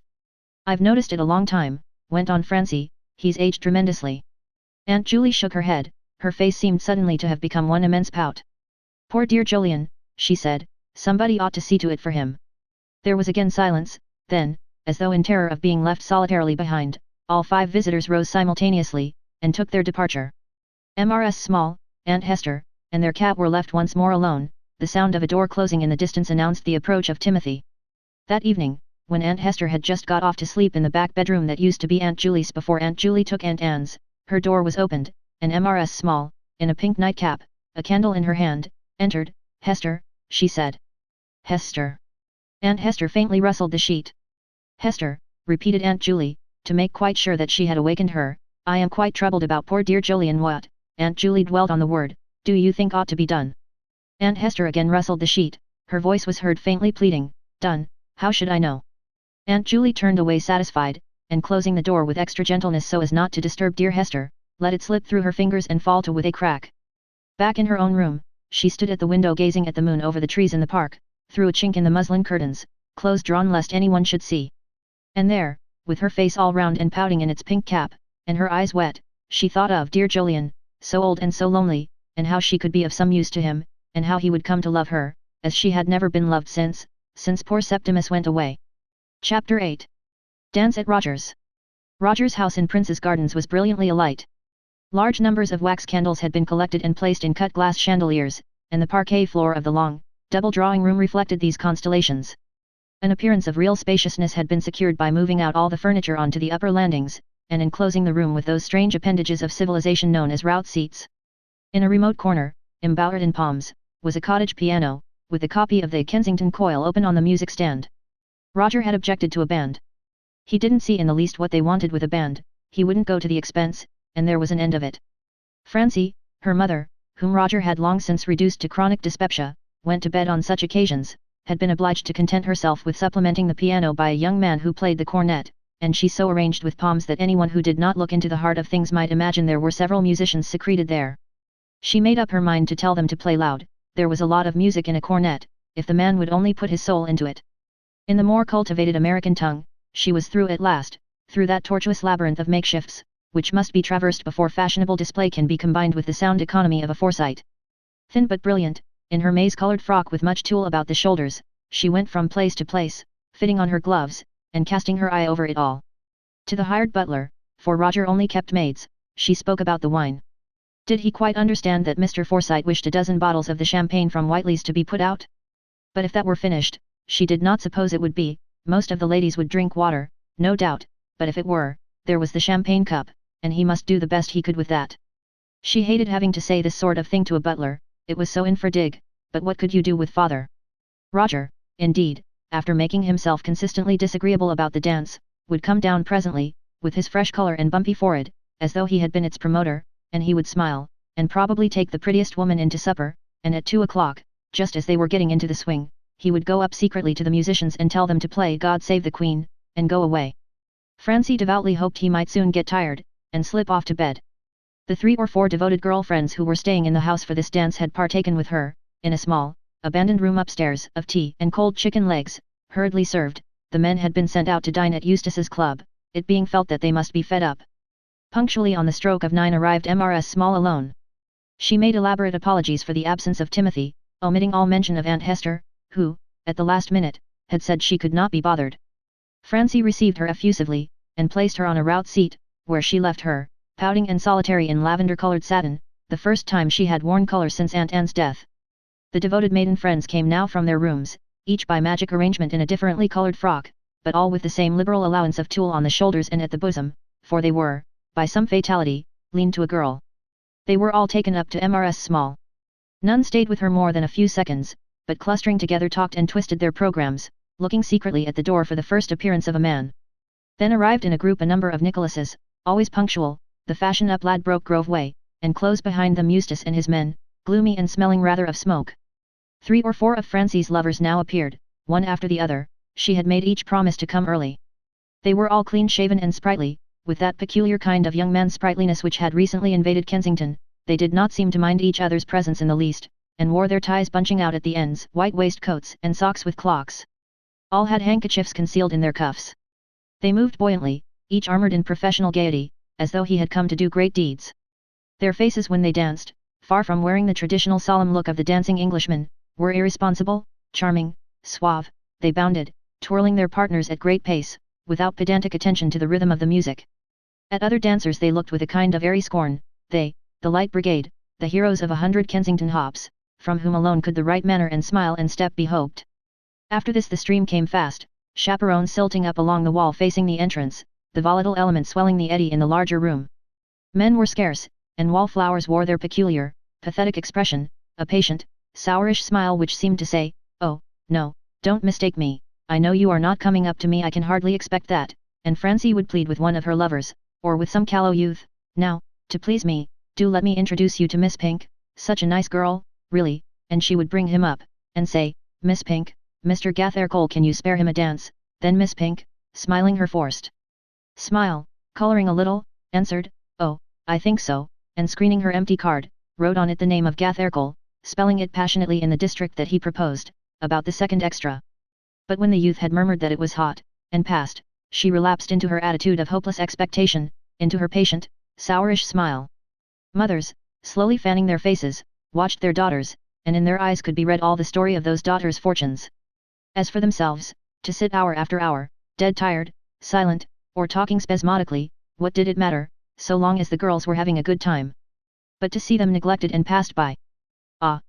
They smiled, but their eyes stabbed like the eyes of an offended swan. They longed to pluck young Gathercole by the slack of his dandified breeches, and drag him to their daughters, the jackanapes. And all the cruelties and hardness of life, its pathos and unequal chances, its conceit, self-forgetfulness, and patience, were presented on the battlefield of this Kensington ballroom.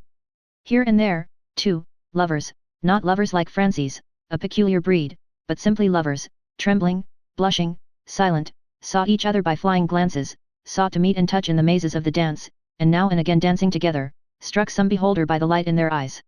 Not a second before 10 o'clock came the Jameses. Emily, Rachel, Winifred, Darty had been left behind, having on a former occasion drunk too much of Roger's champagne, and Cicely, the youngest, making her debut, Behind them, following in a hansom from the paternal mansion where they had dined, Soames and Irene.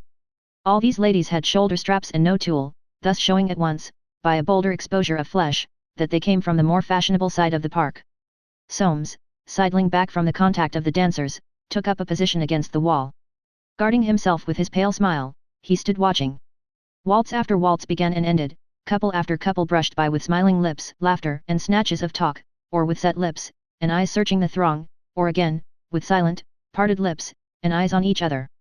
And the scent of festivity, the odor of flowers, and hair, of essences that women love, rose suffocatingly in the heat of the summer night.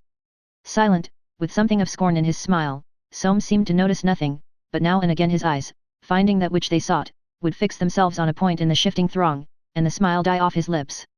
He danced with no one. Some fellows danced with their wives, his sense of form had never permitted him to dance with Irene since their marriage, and the god of the Forsytes alone can tell whether this was a relief to him or not. She passed, dancing with other men, her dress, iris-colored, floating away from her feet. She danced well, he was tired of hearing women say with an acid smile, "How beautifully your wife dances, Mr. Forsyte, it's quite a pleasure to watch her," tired of answering them with his sidelong glance, "You think so?" A young couple close by flirted a fan by turns, making an unpleasant draught.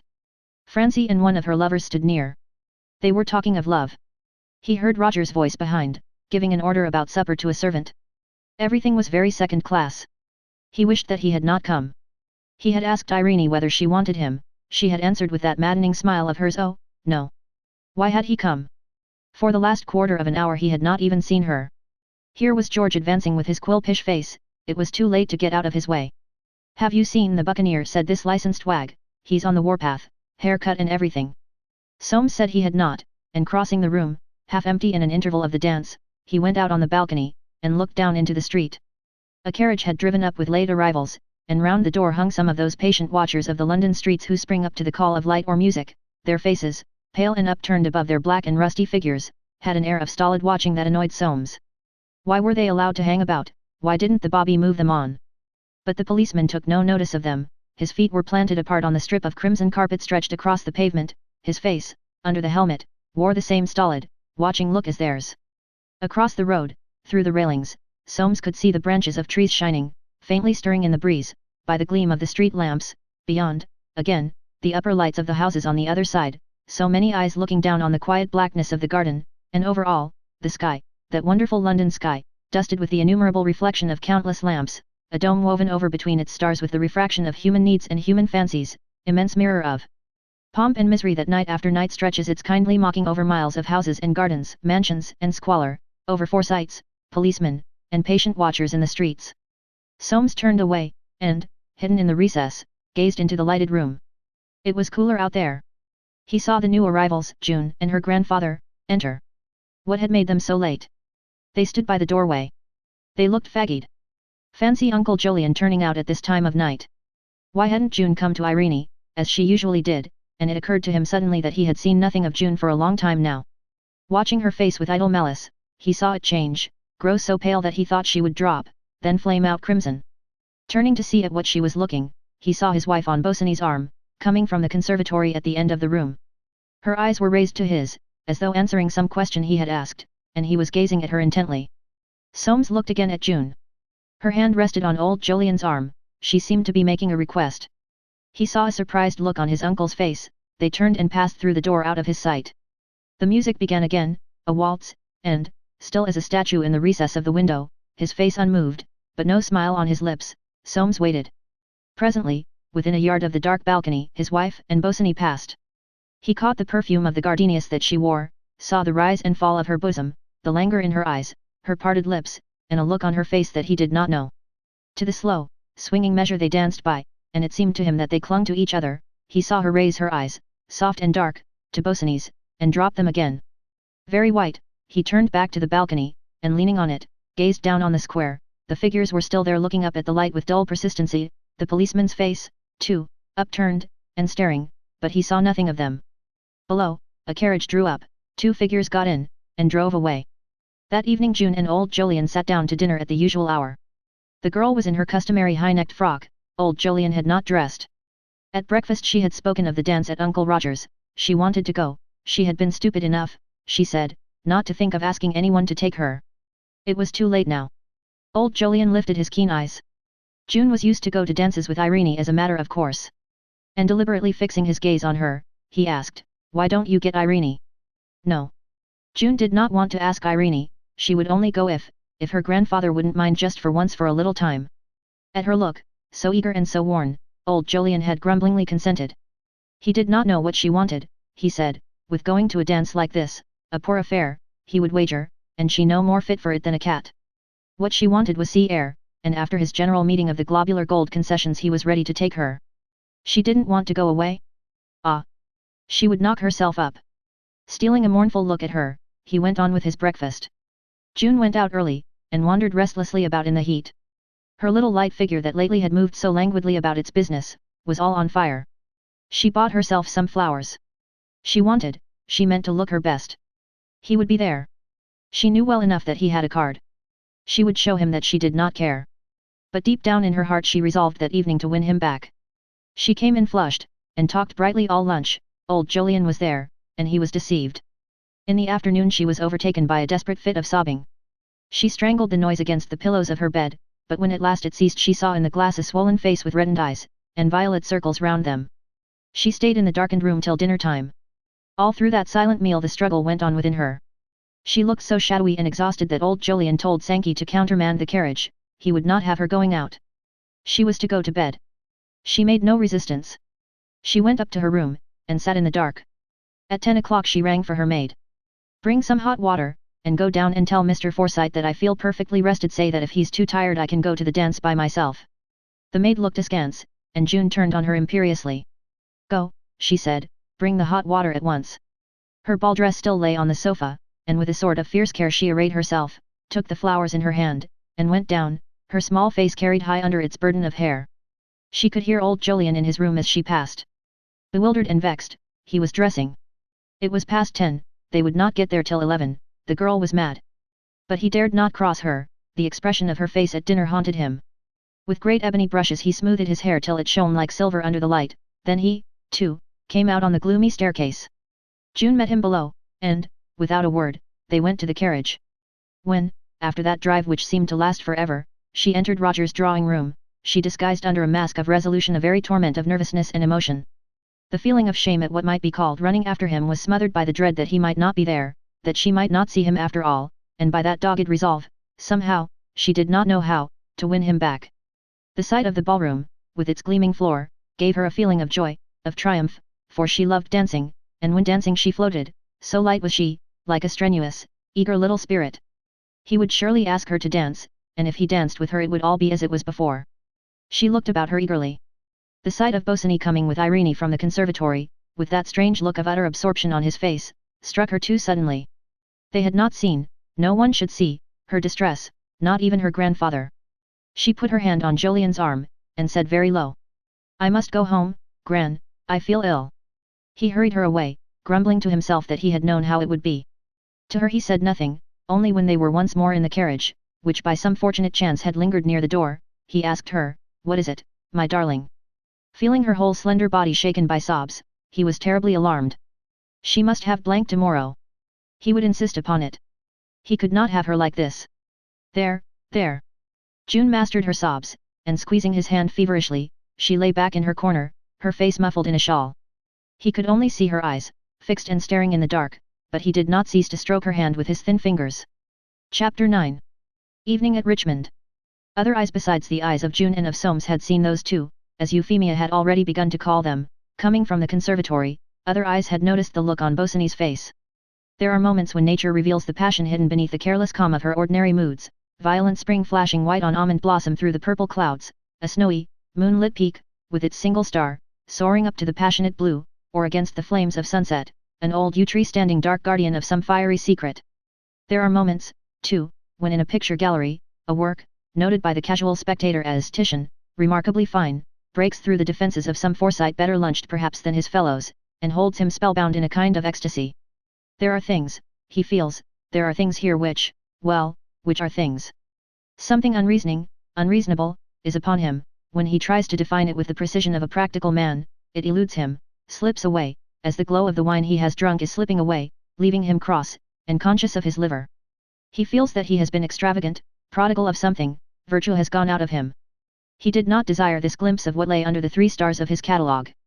God forbid that he should know anything about the forces of nature.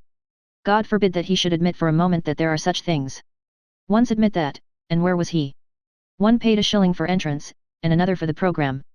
The look which June had seen, which other Forsytes had seen, was like the sudden flashing of a candle through a hole in some imaginary canvas, behind which it was being moved, the sudden flaming out of a vague, erratic glow, shadowy and enticing.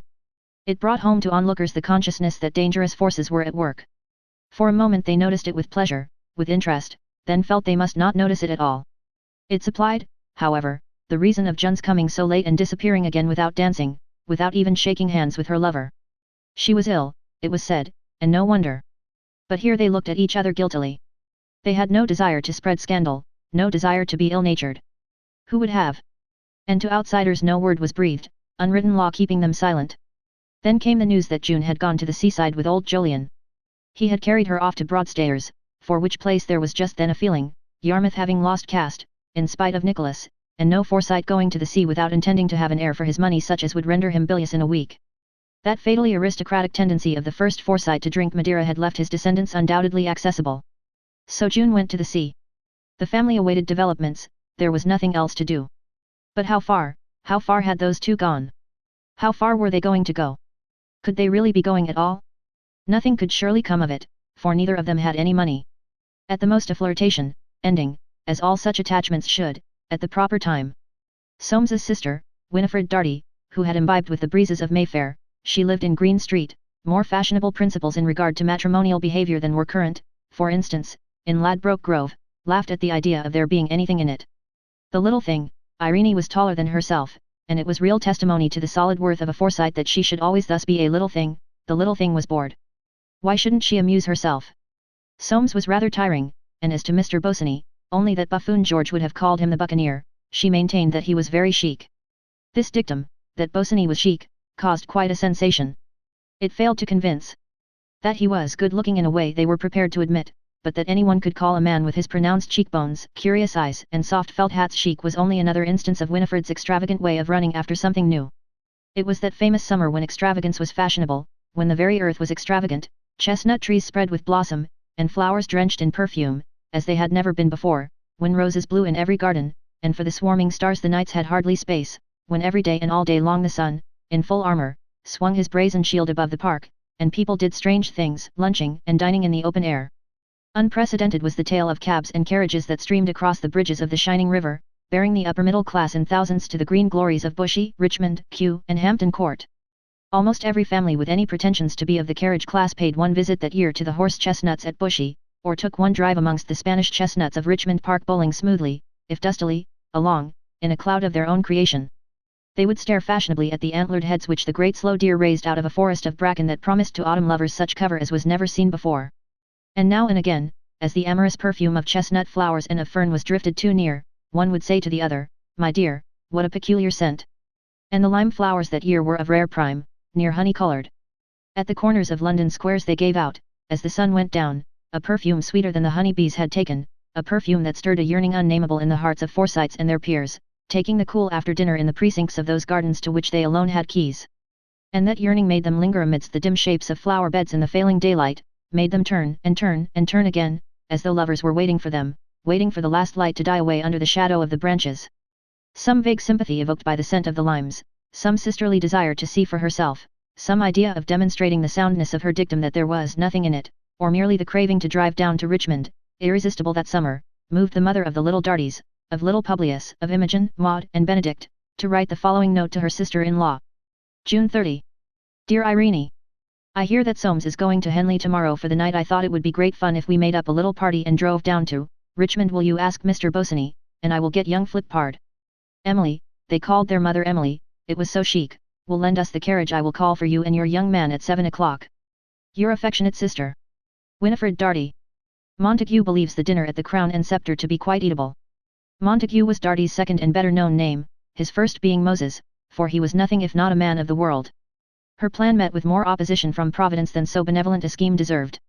In the first place young Flitpard wrote. Dear Mrs. Dartie. Awfully sorry engaged too deep. Yours. Augustus Flippard. It was late to send into the byways and hedges to remedy this misfortune. With the promptitude and conduct of a mother, Winifred fell back on her husband. She had, indeed, the decided but tolerant temperament that goes with a good deal of profile, fair hair, and greenish eyes. She was seldom or never at a loss, or if at a loss, was always able to convert it into a gain. Darty, too, was in good feather. Erotic had failed to win the Lancashire Cup. Indeed, that celebrated animal, owned as he was by a pillar of the turf, who had secretly laid many thousands against him, had not even started. The 48 hours that followed his scratching were among the darkest in Darty's life. Visions of James haunted him day and night. Black thoughts about Soames mingled with the faintest hopes. On the Friday night he got drunk, so greatly was he affected. But on Saturday morning the true stock exchange instinct triumphed within him. Owing some hundreds, which by no possibility could he pay, he went into town and put them all on concertina for the Saltown Borough Handicap. As he said to Major Scrotton, with whom he lunched at the Izoom, that little Jew boy, Nathan's, had given him the tip he didn't care a kirsch he wash in, a mucker if it didn't come up, well then, damn, the old man would have to pay. A bottle of Paul Roger to his own cheek had given him a new contempt for James. It came up.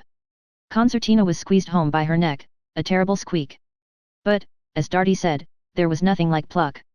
He was by no means averse to the expedition to Richmond. He would stand it himself. He cherished an admiration for Irene, and wished to be on more playful terms with her. At 5:30 the Park Lane footman came round to say, Mrs. Forsyte was very sorry, but one of the horses was coughing. Undaunted by this further blow, Winifred at once dispatched little Publius, now aged 7, with the nursery governess to Montpellier Square. They would go down in hansoms and meet at the Crown and Sceptre at 7:45. Darty, on being told, was pleased enough. It was better than going down with your back to the horses. He had no objection to driving down with Irene. He supposed they would pick up the others at Montpellier Square, and swap hansoms there? Informed that the meet was at the Crown and Sceptre, and that he would have to drive with his wife, he turned sulky, and said it was d slow. At 7 o'clock they started, Darty offering to bet the driver half a crown he didn't do it in the 3/4 of an hour. Twice only did husband and wife exchange remarks on the way. Darty said, it'll put Master Soames's nose out of joint to hear his wife's been drivin' in a hansom with Master Bosinney. Winifred replied, don't talk such nonsense, Monty. Nonsense, repeated Darty. You don't know women, my fine lady. On the other occasion he merely asked, how am I looking, a bit puffy about the gills, that fizz old George is so fond of is a windy wine. He had been lunching with George Forsyte at the Havre Snake. Bosinney and Irene had arrived before them. They were standing in one of the long French windows overlooking the river. Windows that summer were open all day long, and all night too, and day and night the scents of flowers and trees came in, the hot scent of parching grass, and the cool scent of the heavy dews. To the eye of the observant Darty his two guests did not appear to be making much running, standing there close together, without a word. Bosinney was a hungry-looking creature, not much go about him. He left them to Winifred, however, and busied himself to order the dinner. A Forsyte will require good, if not delicate feeding, but a Darty will tax the resources of a Crown and Sceptre.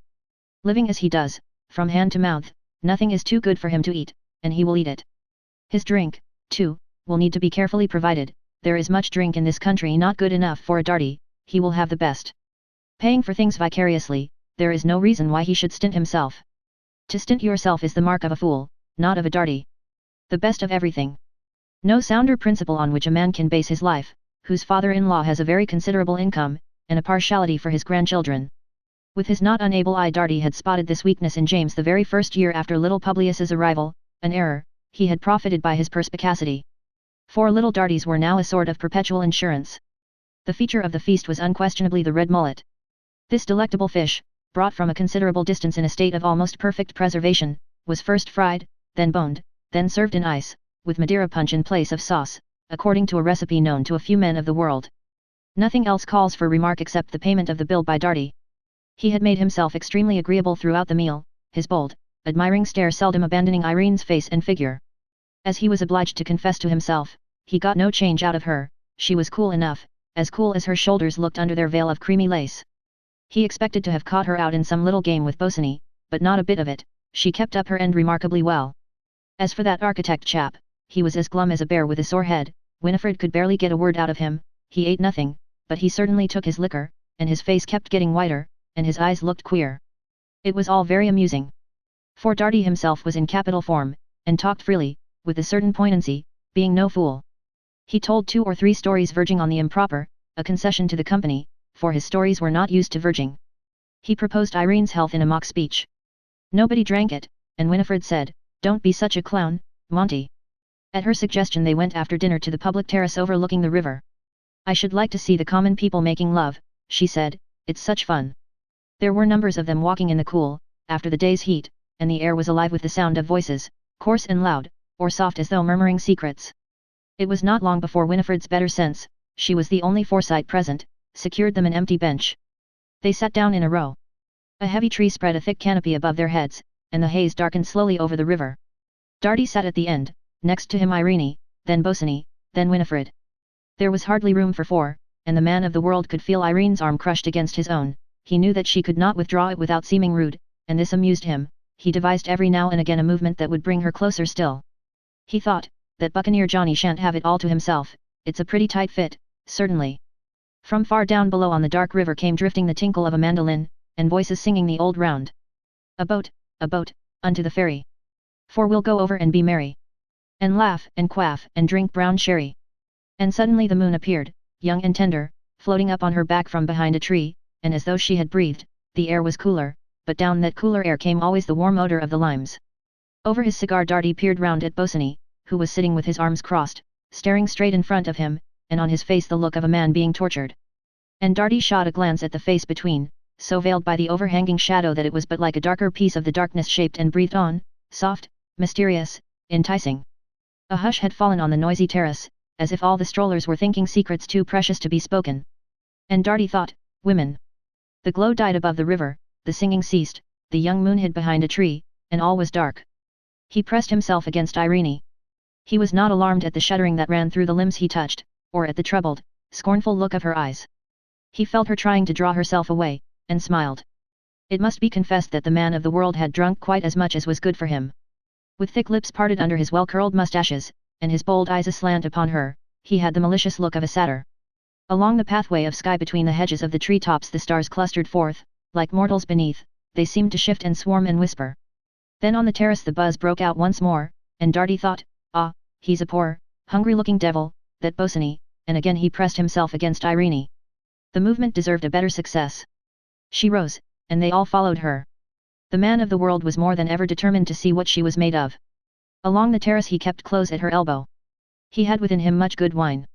There was the long drive home, the long drive and the warm dark and the pleasant closeness of the hansom cab, with its insulation from the world devised by some great and good man.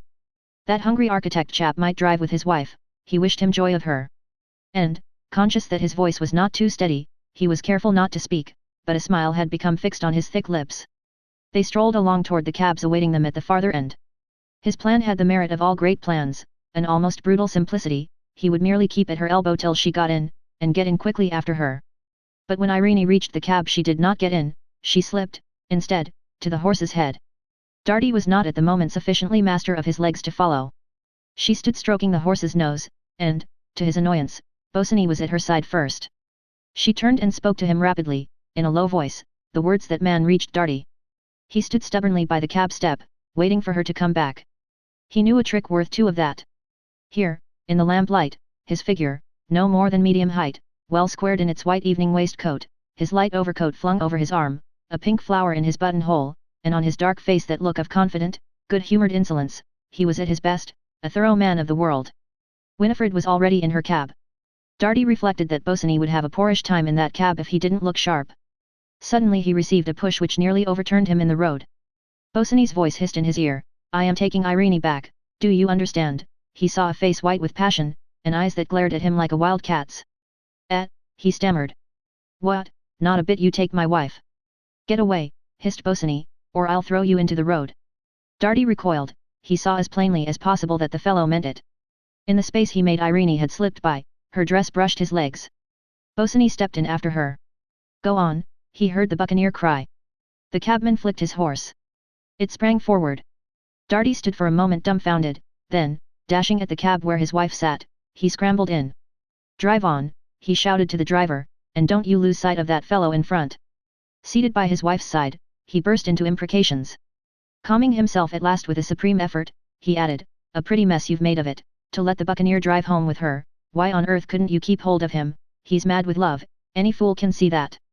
He drowned Winifred's rejoinder with fresh calls to the Almighty, nor was it until they reached Barnes that he ceased a Jeremiad, in the course of which he had abused her, her father, her brother, Irene, Bosinney, the name of Forsyte, his own children, and cursed the day when he had ever married Winifred, a woman of strong character, let him have his say, at the end of which he lapsed into sulky silence.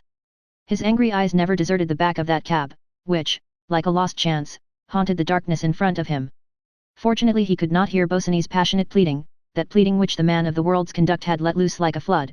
He could not see Irene shivering, as though some garment had been torn from her, nor her eyes, black and mournful, like the eyes of a beaten child. He could not hear Bosinney entreating, always entreating, could not hear her sudden, soft weeping, nor see that poor, hungry-looking devil, awed and trembling, humbly touching her hand. In Montpellier Square their cabman, following his instructions to the letter, faithfully drew up behind the cab in front. The Dartys saw Bosinney spring out, and Irene follow, and hasten up the steps with bent head. She evidently had her key in her hand, for she disappeared at once. It was impossible to tell whether she had turned to speak to Bosinney. The latter came walking past their cab. Both husband and wife had an admirable view of his face in the light of a street lamp. It was working with violent emotion. "Good night, Mr. Bosinney," called Winifred. Bosinney started, clawed off his hat, and hurried on. He had obviously forgotten their existence.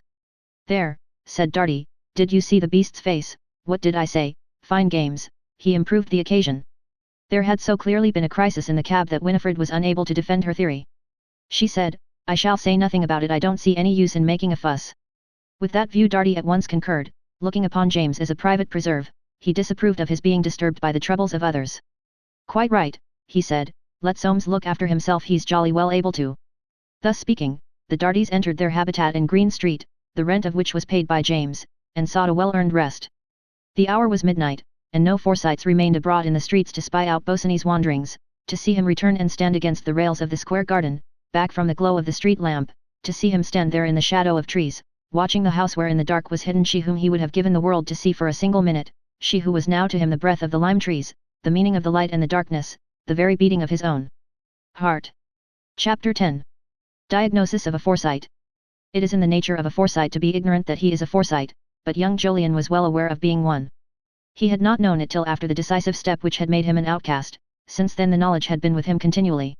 He felt it throughout his alliance, throughout all his dealings with his second wife, who was emphatically not a Forsyte. He knew that if he had not possessed in great measure the eye for what he wanted, the tenacity to hold on to it, the sense of the folly of wasting that for which he had given so big a price, in other words, the sense of property, he could never have retained her, perhaps never would have desired to retain her, with him through all the financial troubles, slights, and misconstructions of those 15 years, never have induced her to marry him on the death of his first wife, never have lived it all through, and come up, as it were, thin, but smiling. He was one of those men who, seated cross-legged like miniature Chinese idols in the cages of their own hearts, are ever smiling at themselves a doubting smile. Not that this smile, so intimate and eternal, interfered with his actions, which, like his chin and his temperament, were quite a peculiar blend of softness and determination. He was conscious, too, of being a Forsyte in his work, that painting of watercolors to which he devoted so much energy, always with an eye on himself, as though he could not take so unpractical a pursuit quite seriously, and always with a certain queer uneasiness that he did not make more money at it. It was, then, this consciousness of what it meant to be a Forsyte, that made him receive the following letter from old Jolyon, with a mixture of sympathy and disgust. Sheldrake House, Broadstairs, July 1. My dear Joe.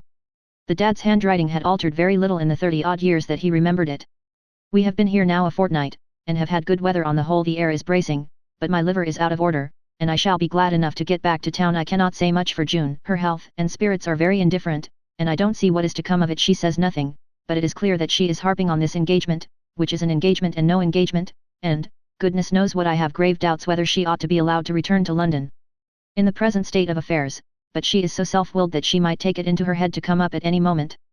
The fact is, someone ought to speak to Bosinney and ascertain what he means. I'm afraid of this myself, for I should certainly rap him over the knuckles, but I thought that you, knowing him at the club, might put in a word, and get to ascertain what the fellow is about. You will of course in no way commit June. I shall be glad to hear from you in the course of a few days whether you have succeeded in gaining any information. The situation is very distressing to me, I worry about it at night. With my love to Jolly and Holly. I am your affect father, Jolyon Forsyte. Young Jolyon pondered this letter so long and seriously that his wife noticed his preoccupation, and asked him what was the matter. He replied, nothing. It was a fixed principle with him never to allude to June. She might take alarm, he did not know what she might think, he hastened, therefore, to banish from his manner all traces of absorption, but in this he was about as successful as his father would have been, for he had inherited all old Jolion's transparency in matters of domestic finesse, and young Mrs. Jolyon, busying herself over the affairs of the house, went about with tightened lips, stealing at him unfathomable looks.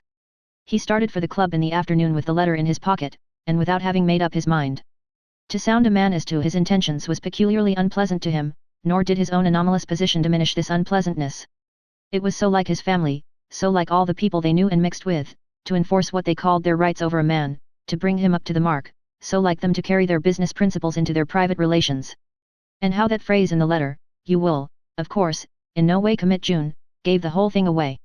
Yet the letter, with the personal grievance, the concern for June, the rap over the knuckles, was all so natural. No wonder his father wanted to know what Bosinney meant, no wonder he was angry. It was difficult to refuse. But why give the thing to him to do? That was surely quite unbecoming, but so long as a Forsyte got what he was after, he was not too particular about the means, provided appearances were saved. How should he set about it, or how refuse? Both seemed impossible. So, young Jolyon. He arrived at the club at 3 o'clock, and the first person he saw was Bosinney himself, seated in a corner, staring out of the window. Young Jolyon sat down not far off, and began nervously to reconsider his position. He looked covertly at Bosinney sitting there unconscious. He did not know him very well, and studied him attentively for perhaps the first time, an unusual-looking man, unlike in dress, face and manner to most of the other members of the club. Young Jolyon himself, however different he had become in mood and temper, had always retained the neat reticence of Forsyte appearance. He alone among Forsytes was ignorant of Bosinney's nickname. The man was unusual, not eccentric, but unusual. He looked worn, too, haggard, hollow in the cheeks beneath those broad, high cheekbones, though without any appearance of ill health, for he was strongly built, with curly hair that seemed to show all the vitality of a fine constitution. Something in his face and attitude touched young Jolyon. He knew what suffering was like, and this man looked as if he were suffering. He got up and touched his arm. Bosinney started, but exhibited no sign of embarrassment on seeing who it was. Young Jolyon sat down. "I haven't seen you for a long time," he said. "How are you getting on with my cousin's house? It'll be finished in about a week." "I congratulate you." "Thanks, I don't know that it's much of a subject for congratulation." "No," queried young Jolyon, "I should have thought you'd be glad to get a long job like that off your hands, but I suppose you feel it much as I do when I part with a picture, a sort of child." He looked kindly at Bosinney. "Yes," said the latter more cordially, "it goes out from you and there's an end of it. I didn't know you painted." "Only watercolors. I can't say I believe in my work." "Don't believe in it, there, how can you do it? Work's no use unless you believe in it." "Good," said young Jolyon, "it's exactly what I've always said. By the by, have you noticed that whenever one says good, one always adds it's exactly what I've always said, but if you ask me how I do it, I answer, because I'm a Forsyte." "A Forsyte? I never thought of you as one." "A Forsyte," replied young Jolyon, "is not an uncommon animal. There are hundreds among the members of this club, hundreds out there in the streets, you meet them wherever you go." "And how do you tell them, may I ask?" said Bosinney.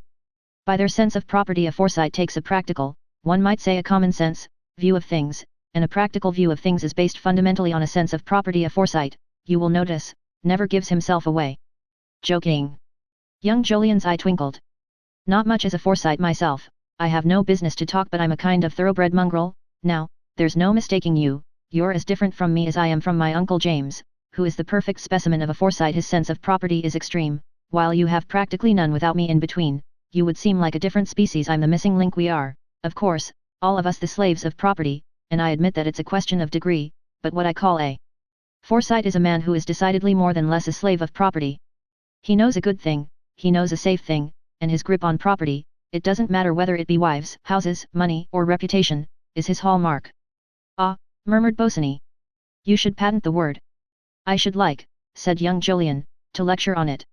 Properties and quality of a Forsyte. This little animal, disturbed by the ridicule of his own sort, is unaffected in his motions by the laughter of strange creatures. You or I, hereditarily disposed to myopia, he recognizes only the persons of his own species, amongst which he passes an existence of competitive tranquility."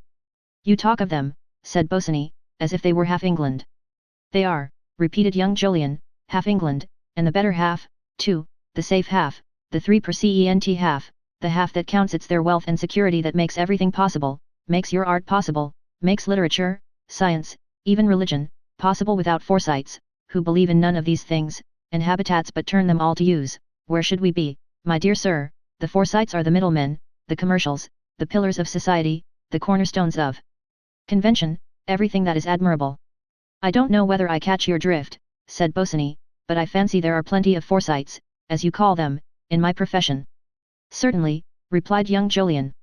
The great majority of architects, painters, or writers have no principles, like any other Forsytes. Art, literature, religion, survive by virtue of the few cranks who really believe in such things, and the many Forsytes who make a commercial use of them at a low estimate. 3/4 of our Royal Academicians are Forsytes, 7/8 of our novelists, a large proportion of the press of science. I can't speak, they are magnificently represented in religion, in the House of Commons perhaps. More numerous than anywhere, the aristocracy speaks for itself. But I'm not laughing. It is dangerous to go against the majority, and what a majority, he fixed his eyes on Bosinney, it's dangerous to let anything carry you away, a house, a picture, a woman.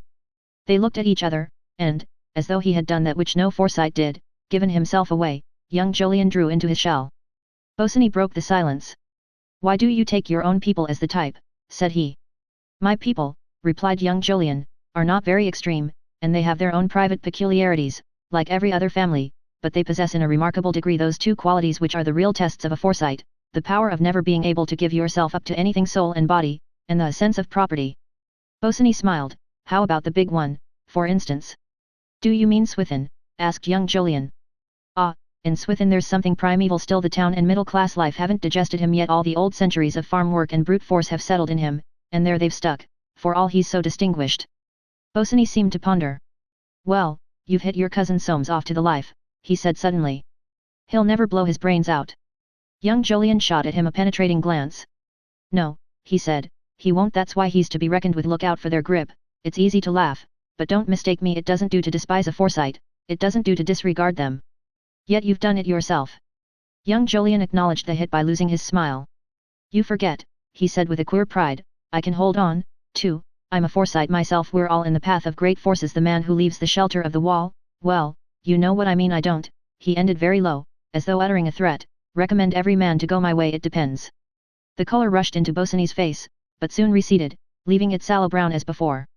He gave a short laugh, that left his lips fixed in a queer, fierce smile. His eyes mocked young Jolyon. Thanks, he said. It's deuced kind of you, but you're not the only chaps that can hold on. He rose. Young Jolyon looked after him as he walked away, and, resting his head on his hand, sighed. In the drowsy, almost empty room the only sounds were the rustle of newspapers, the scraping of matches being struck. He stayed a long time without moving, living over again those days when he, too, had sat long hours watching the clock, waiting for the minutes to pass, long hours full of the torments of uncertainty, and of a fierce, sweet aching, and the slow, delicious agony of that season came back to him with its old poignancy. The sight of Bosinney, with his haggard face, and his restless eyes always wandering to the clock, had roused in him a pity, with which was mingled strange, irresistible envy. He knew the signs so well.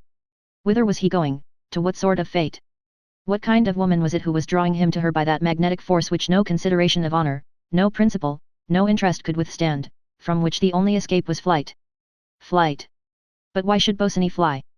A man fled when he was in danger of destroying hearth and home, when there were children, when he felt himself trampling down ideals, breaking something. But here, so he had heard, it was all broken to his hand. He himself had not fled, nor would he fly if it were all to come over again. Yet he had gone further than Bosinney, had broken up his own unhappy home, not someone else's, and the old saying came back to him, a man's fate lies in his own heart. In his own heart. The proof of the pudding was in the eating. Bosinney had still to eat his pudding. His thoughts passed to the woman whom he did not know, but the outline of whose story he had heard. An unhappy marriage. No ill treatment, only that indefinable malaise, that terrible blight which killed all sweetness under heaven, and so from day to day, from night to night, from week to week, from year to year, till death should end it. But young Jolyon, the bitterness of whose own feelings time had assuaged, saw Soames's side of the question too. Whence should a man like his cousin, saturated with all the prejudices and beliefs of his class, draw the insight or inspiration necessary to break up this life? It was a question of imagination, of projecting himself into the future beyond the unpleasant gossip, sneers and tattle that followed on such separations, beyond the passing pangs that the lack of the sight of her would cause, beyond the grave disapproval of the worthy. But few men, and especially few men of Soames's class, had imagination enough for that. A deal of mortals in this world, and not enough imagination to go round. And sweet heaven, What a difference between theory and practice. Many a man, perhaps even Soames, held chivalrous views on such matters, who when the shoe pinched found a distinguishing factor that made of himself an exception. Then, too, he distrusted his judgment. He had been through the experience himself, had tasted to the dregs the bitterness of an unhappy marriage, and how could he take the wide and dispassionate view of those who had never been within sound of the battle? His evidence was too first-hand, like the evidence on military matters of a soldier who has been through much active service, against that of civilians who have not suffered the disadvantage of seeing things too close. Most people would consider such a marriage as that of Soames and Irene quite fairly successful. He had money, she had beauty, it was a case for compromise. There was no reason why they should not jog along, even if they hated each other. It would not matter if they went their own ways a little so long as the decencies were observed, the sanctity of the marriage tie, of the common home, respected. Half the marriages of the upper classes were conducted on these lines: do not offend the susceptibilities of society. Do not offend the susceptibilities of the church. To avoid offending these is worth the sacrifice of any private feelings. The advantages of the stable home are visible, tangible, so many pieces of property, there is no risk in the statu quo. To break up a home is at the best a dangerous experiment, and selfish into the bargain. This was the case for the defense, and young Jolyon sighed. The core of it all, he thought, is property, but there are many people who would not like it put that way to them. It is the sanctity of the marriage tie, but the sanctity of the marriage tie is dependent on the sanctity of the family, and the sanctity of the family is dependent on the sanctity of property, and yet I imagine all these people are followers of one who never owned anything. It is curious. And again young Jolyon sighed. Am I going on my way home to ask any poor devils I meet to share my dinner, which will then be too little for myself, or, at all events, for my wife, who is necessary to my health and happiness? It may be that after all Soames does well to exercise his rights and support by his practice the sacred principle of property which benefits us all, with the exception of those who suffer by the process. And so he left his chair, threaded his way through the maze of seats, took his hat, and languidly up the hot streets crowded with carriages, reeking with dusty odors, wended his way home. Before reaching Wisteria Avenue he removed old Jolyon's letter from his pocket, and tearing it carefully into tiny pieces, scattered them in the dust of the road. He let himself in with his key, and called his wife's name. But she had gone out, taking Jolly and Holly, and the house was empty. Alone in the garden the dog Balthasar lay in the shade snapping at flies. Young Jolyon took his seat there, too, under the pear tree that bore no fruit. Chapter 11. Bosinney on parole. The day after the evening at Richmond Soames returned from Henley by a morning train. Not constitutionally interested in amphibious sports, his visit had been one of business rather than pleasure, a client of some importance having asked him down. He went straight to the city, but finding things slack, he left at 3 o'clock, glad of this chance to get home quietly. Irene did not expect him. Not that he had any desire to spy on her actions, but there was no harm in thus unexpectedly surveying the scene. After changing to park clothes he went into the drawing room. She was sitting idly in the corner of the sofa, her favorite seat, and there were circles under her eyes, as though she had not slept. He asked, "How is it you're in? Are you expecting somebody?" "Yes, that is, not particularly." "Who?" "Mr. Bosinney said he might come." "Bosinney, he ought to be at work." To this she made no answer. "Well," said Soames, "I want you to come out to the stores with me, and after that we'll go to the park." "I don't want to go out, I have a headache." Soames replied, "If ever I want you to do anything, you've always got a headache. It'll do you good to come and sit under the trees." She did not answer. Soames was silent for some minutes. At last he said, "I don't know what your idea of a wife's duty is. I never have known." He had not expected her to reply, but she did.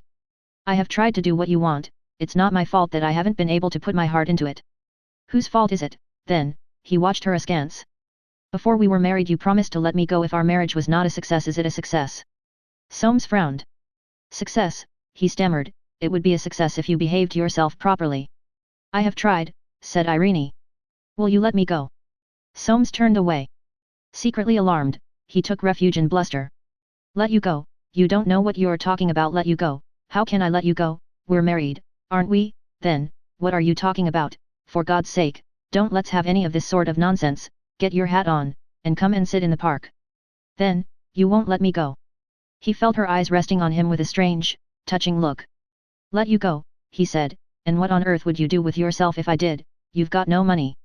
"I could manage somehow." He took a swift turn up and down the room, then came and stood before her. "Understand," he said, "once and for all, I won't have you say this sort of thing. Go and get your hat on." She did not move. "I suppose," said Soames, "you don't want to miss Bosinney if he comes." Irene got up slowly and left the room. She came down with her hat on. They went out. In the park, the motley hour of mid-afternoon, when foreigners and other pathetic folk drive, thinking themselves to be in fashion, had passed, the proper, hour had come, was nearly gone, before Soames and Irene seated themselves under the Achilles statue. It was some time since he had enjoyed her company in the park that was one of the past delights of the first 2 seasons of his married life, when to feel himself the possessor of this gracious creature before all London had been his greatest, though secret, pride. How many afternoons had he not sat beside her, extremely neat, with light grey gloves and faint, supercilious smile, nodding to acquaintances, and now and again removing his hat. His light grey gloves were still on his hands, and on his lips his smile sardonic, but where the feeling in his heart? The seats were emptying fast, but still he kept her there, silent and pale, as though to work out a secret punishment. Once or twice he made some comment, and she bent her head, or answered yes with a tired smile. Along the rails a man was walking so fast that people stared after him when he passed. "Look at that ass," said Soames, "he must be mad to walk like that in this heat." He turned, Irene had made a rapid movement. "Hello," he said, "it's our friend the Buccaneer." And he sat still, with his sneering smile, conscious that Irene was sitting still, and smiling too. Will she bow to him, he thought. But she made no sign. Bosinney reached the end of the rails, and came walking back amongst the chairs, quartering his ground like a pointer. When he saw them he stopped dead, and raised his hat. The smile never left Soames's face, he also took off his hat. Bosinney came up, looking exhausted, like a man after hard physical exercise, the sweat stood in drops on his brow, and Soames' smile seemed to say, "You've had a trying time, my friend." "What are you doing in the park?" he asked. "We thought you despised such frivolity." Bosinney did not seem to hear, he made his answer to Irene, "I've been round to your place, I hoped I should find you in." Somebody tapped Soames on the back, and spoke to him, and in the exchange of those platitudes over his shoulder, he missed her answer, and took a resolution. "We're just going in," he said to Bosinney, "you'd better come back to dinner with us." Into that invitation he put a strange bravado, a stranger pathos. "You can't deceive me," his look and voice seemed saying, "but see, I trust you, I'm not afraid of you." They started back to Montpellier Square together, Irene between them. In the crowded streets Soames went on in front. He did not listen to their conversation, the strange resolution of trustfulness he had taken seemed to animate even his secret conduct. "Like a gambler," he said to himself, "it's a card I dare not throw away, I must play it for what it's worth, I have not too many chances." He dressed slowly, heard her leave her room and go downstairs, and, for full 5 minutes after, dawdled about in his dressing room. Then he went down, purposely shutting the door loudly to show that he was coming. He found them standing by the hearth, perhaps talking, perhaps not, he could not say. He played his part out in the farce, the long evening through, his manner to his guest more friendly than it had ever been before, and when at last Bosinney went, he said, "You must come again soon, Irene likes to have you to talk about the house." Again his voice had the strange bravado and the stranger pathos, but his hand was cold as ice. Loyal to his resolution, he turned away from their parting, turned away from his wife as she stood under the hanging lamp to say good night, away from the sight of her golden head shining so under the light, of her smiling mournful lips, away from the sight of Bosinney's eyes looking at her, so like a dog's looking at its master. And he went to bed with the certainty that Bosinney was in love with his wife. The summer night was hot, so hot and still that through every opened window came in but hotter air. For long hours he lay listening to her breathing. She could sleep, but he must lie awake. And, lying awake, he hardened himself to play the part of the serene and trusting husband. In the small hours he slipped out of bed, and passing into his dressing room, leaned by the open window. He could hardly breathe. A night 4 years ago came back to him, the night but one before his marriage, as hot and stifling as this. He remembered how he had lain in a long cane chair in the window of his sitting room off Victoria Street. Down below in a side street a man had banged at a door, a woman had cried out, he remembered, as though it were now, the sound of the scuffle, the slam of the door, the dead silence that followed. And then the early water cart, cleansing the reek of the streets, had approached through the strange seeming, useless lamplight, he seemed to hear again its rumble, nearer and nearer, till it passed and slowly died away. He leaned far out of the dressing room window over the little court below, and saw the first light spread. The outlines of dark walls and roofs were blurred for a moment, then came out sharper than before. He remembered how that other night he had watched the lamps paling all the length of Victoria Street, how he had hurried on his clothes and gone down into the street, down past houses and squares, to the street where she was staying, and there had stood and looked at the front of the little house, as still and grey as the face of a dead man. And suddenly it shot through his mind, like a sick man's fancy, what's he doing, that fellow who haunts me, who was here this evening, who's in love with my wife, prowling out there, perhaps, looking for her as I know he was looking for her this afternoon, watching my house now, for all I can tell. He stole across the landing to the front of the house, stealthily drew aside a blind, and raised a window.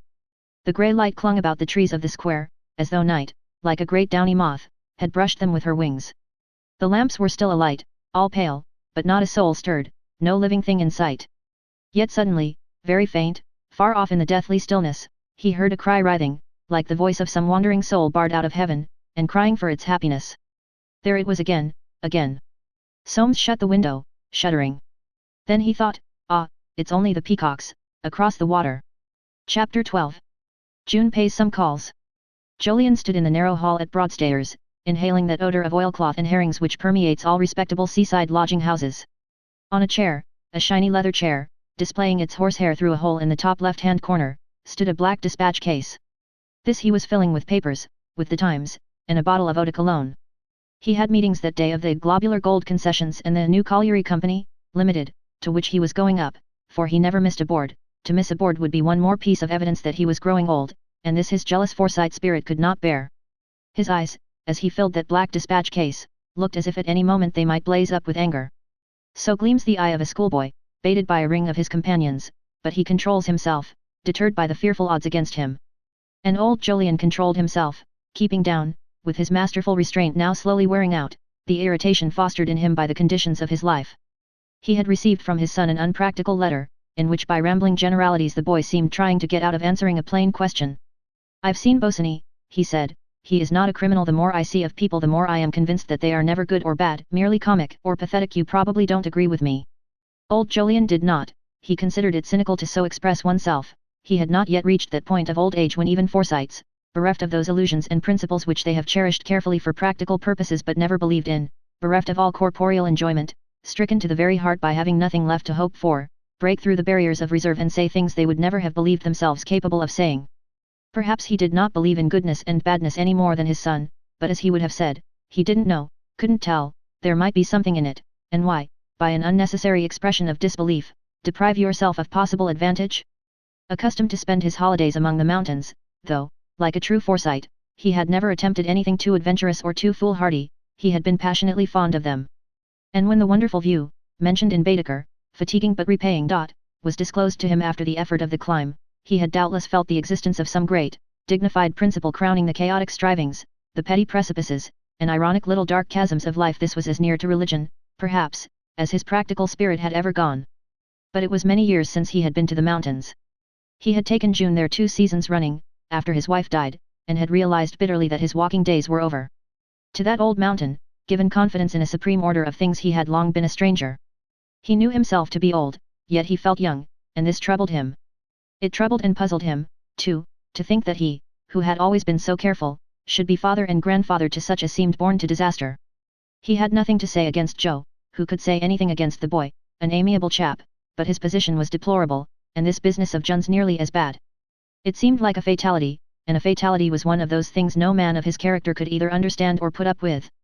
In writing to his son he did not really hope that anything would come of it.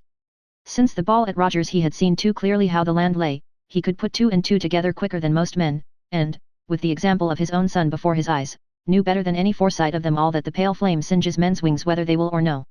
In the days before Jun's engagement, when she and Mrs. Soames were always together, he had seen enough of Irene to feel the spell she cast over men.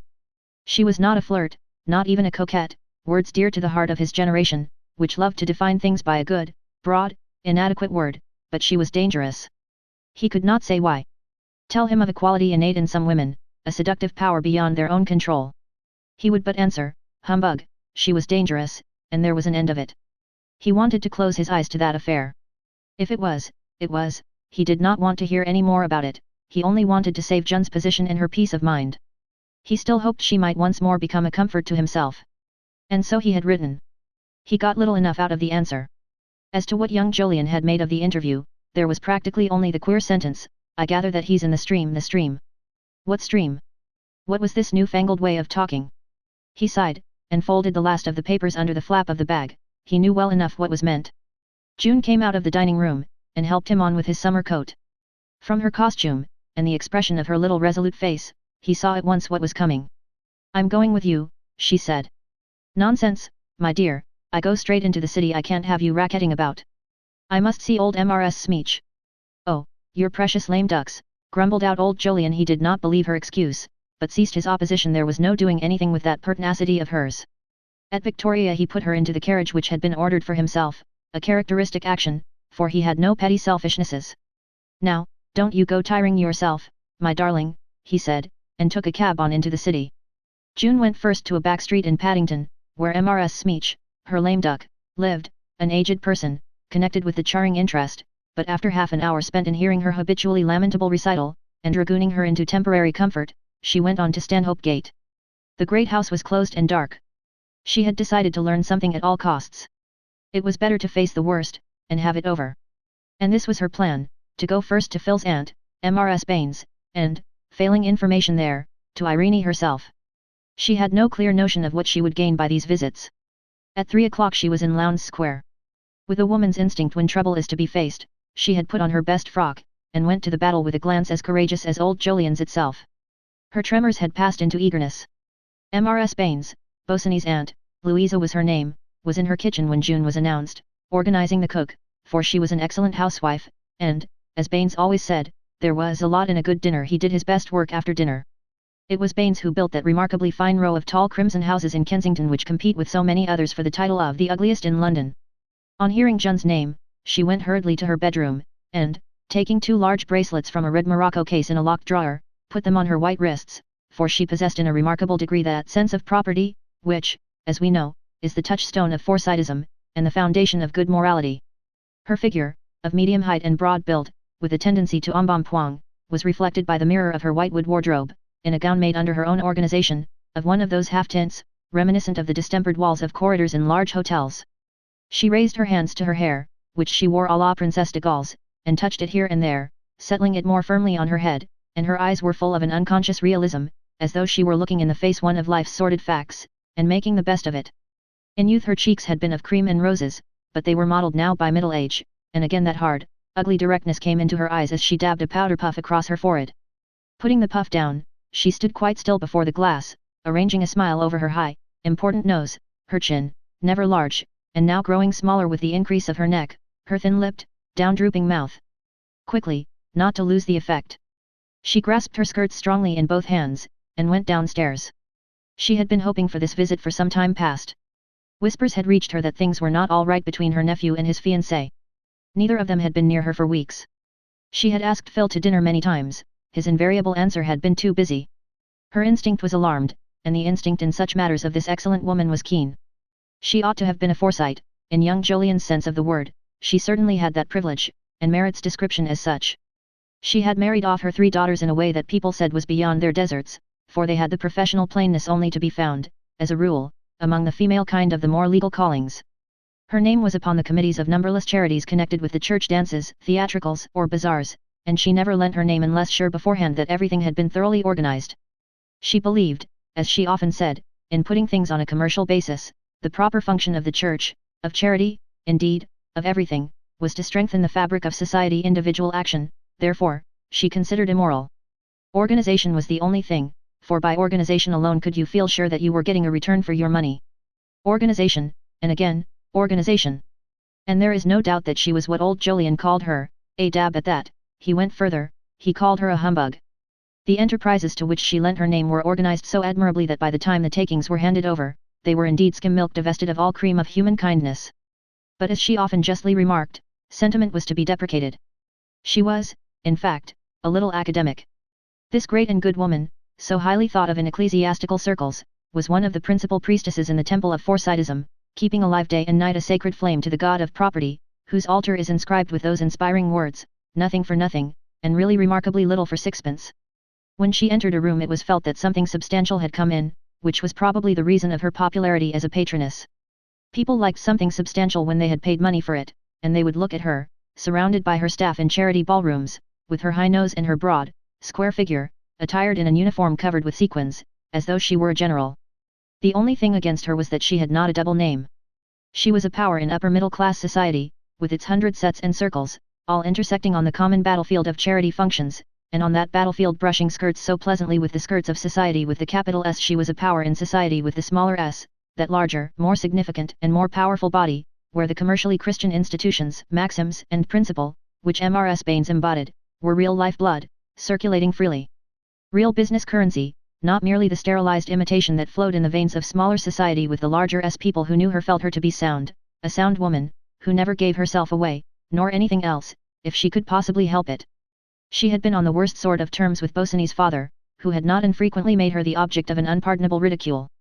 She alluded to him now that he was gone as her poor, dear, irreverent brother. She greeted June with the careful effusion of which she was a mistress, a little afraid of her as far as a woman of her eminence in the commercial and Christian world could be afraid, for so slight a girl June had a great dignity, the fearlessness of her eyes gave her that. And Mrs. Baines, too, shrewdly recognized that behind the uncompromising frankness of June's manner there was much of the foresight. If the girl had been merely frank and courageous, Mrs. Baines would have thought her cranky, and despised her. If she had been merely a Forsyte, like Francie, let us say, she would have patronized her from sheer weight of metal, but June, small though she was, Mrs. Baines' habitually admired quantity, gave her an uneasy feeling, and she placed her in a chair opposite the light. There was another reason for her respect which Mrs. Baines, too good a churchwoman to be worldly, would have been the last to admit. She often heard her husband describe old Jolyon as extremely well off, and was biased towards his granddaughter for the soundest of all reasons. Today she felt the emotion with which we read a novel describing a hero and an inheritance, nervously anxious lest, by some frightful lapse of the novelist, the young man should be left without it at the end. Her manner was warm, she had never seen so clearly before how distinguished and desirable a girl this was. She asked after old Jolyon's health. A wonderful man for his age, so upright, and young-looking, and how old was he? 81. She would never have thought it. They were at the sea. Very nice for them, she supposed June heard from Phil every day? Her light grey eyes became more prominent as she asked this question, but the girl met the glance without flinching. No, she said, he never writes. Mrs. Baines's eyes dropped, they had no intention of doing so, but they did. They recovered immediately. Of course not, that's Phil all over, he was always like that. Was he? Said June. The brevity of the answer caused Mrs. Baines's bright smile a moment's hesitation. She disguised it by a quick movement, and spreading her skirts afresh, said, why, my dear, he's quite the most harum-scarum person, one never pays the slightest attention to what he does. The conviction came suddenly to June that she was wasting her time, even were she to put a question point blank, she would never get anything out of this woman. Do you see him? She asked, her face crimsoning. The perspiration broke out on Mrs. Baines's forehead beneath the powder. Oh, yes, I don't remember when he was here last, indeed, we haven't seen much of him lately, he's so busy with your cousin's house. I'm told it'll be finished directly, we must organize a little dinner to celebrate the event, do come and stay the night with us. Thank you, said June. Again she thought, I'm only wasting my time, this woman will tell me nothing. She got up to go. A change came over Mrs. Baines. She rose too, her lips twitched, she fidgeted her hands. Something was evidently very wrong, and she did not dare to ask this girl, who stood there, a slim, straight little figure, with her decided face, her set jaw, and resentful eyes. She was not accustomed to be afraid of asking questions, all organization was based on the asking of questions. But the issue was so grave that her nerve, normally strong, was fairly shaken. Only that morning her husband had said, old Mr. Forsyte must be worth well over £100,000. And this girl stood there, holding out her hand, holding out her hand. The chance might be slipping away, she couldn't tell, the chance of keeping her in the family, and yet she dared not speak. Her eyes followed June to the door. It closed. Then with an exclamation Mrs. Baines ran forward, wobbling her bulky frame from side to side, and opened it again. Too late. She heard the front door click, and stood still, an expression of real anger and mortification on her face. June went along the square with her bird-like quickness. She detested that woman now whom in happier days she had been accustomed to think so kind. Was she always to be put off thus, and forced to undergo this torturing suspense? She would go to Phil himself, and ask him what he meant. She had the right to know. She hurried on down Sloane Street till she came to Bosinney's number. Passing the swing door at the bottom, she ran up the stairs, her heart thumping painfully. At the top of the third flight she paused for breath, and holding on to the banisters, stood listening. No sound came from above. With a very white face she mounted the last flight. She saw the door, with his name on the plate. And the resolution that had brought her so far evaporated. The full meaning of her conduct came to her. She felt hot all over, the palms of her hands were moist beneath the thin silk covering of her gloves. She drew back to the stairs, but did not descend. Leaning against the rail she tried to get rid of a feeling of being choked, and she gazed at the door with a sort of dreadful courage. No. She refused to go down. Did it matter what people thought of her? They would never know. No one would help her if she did not help herself. She would go through with it.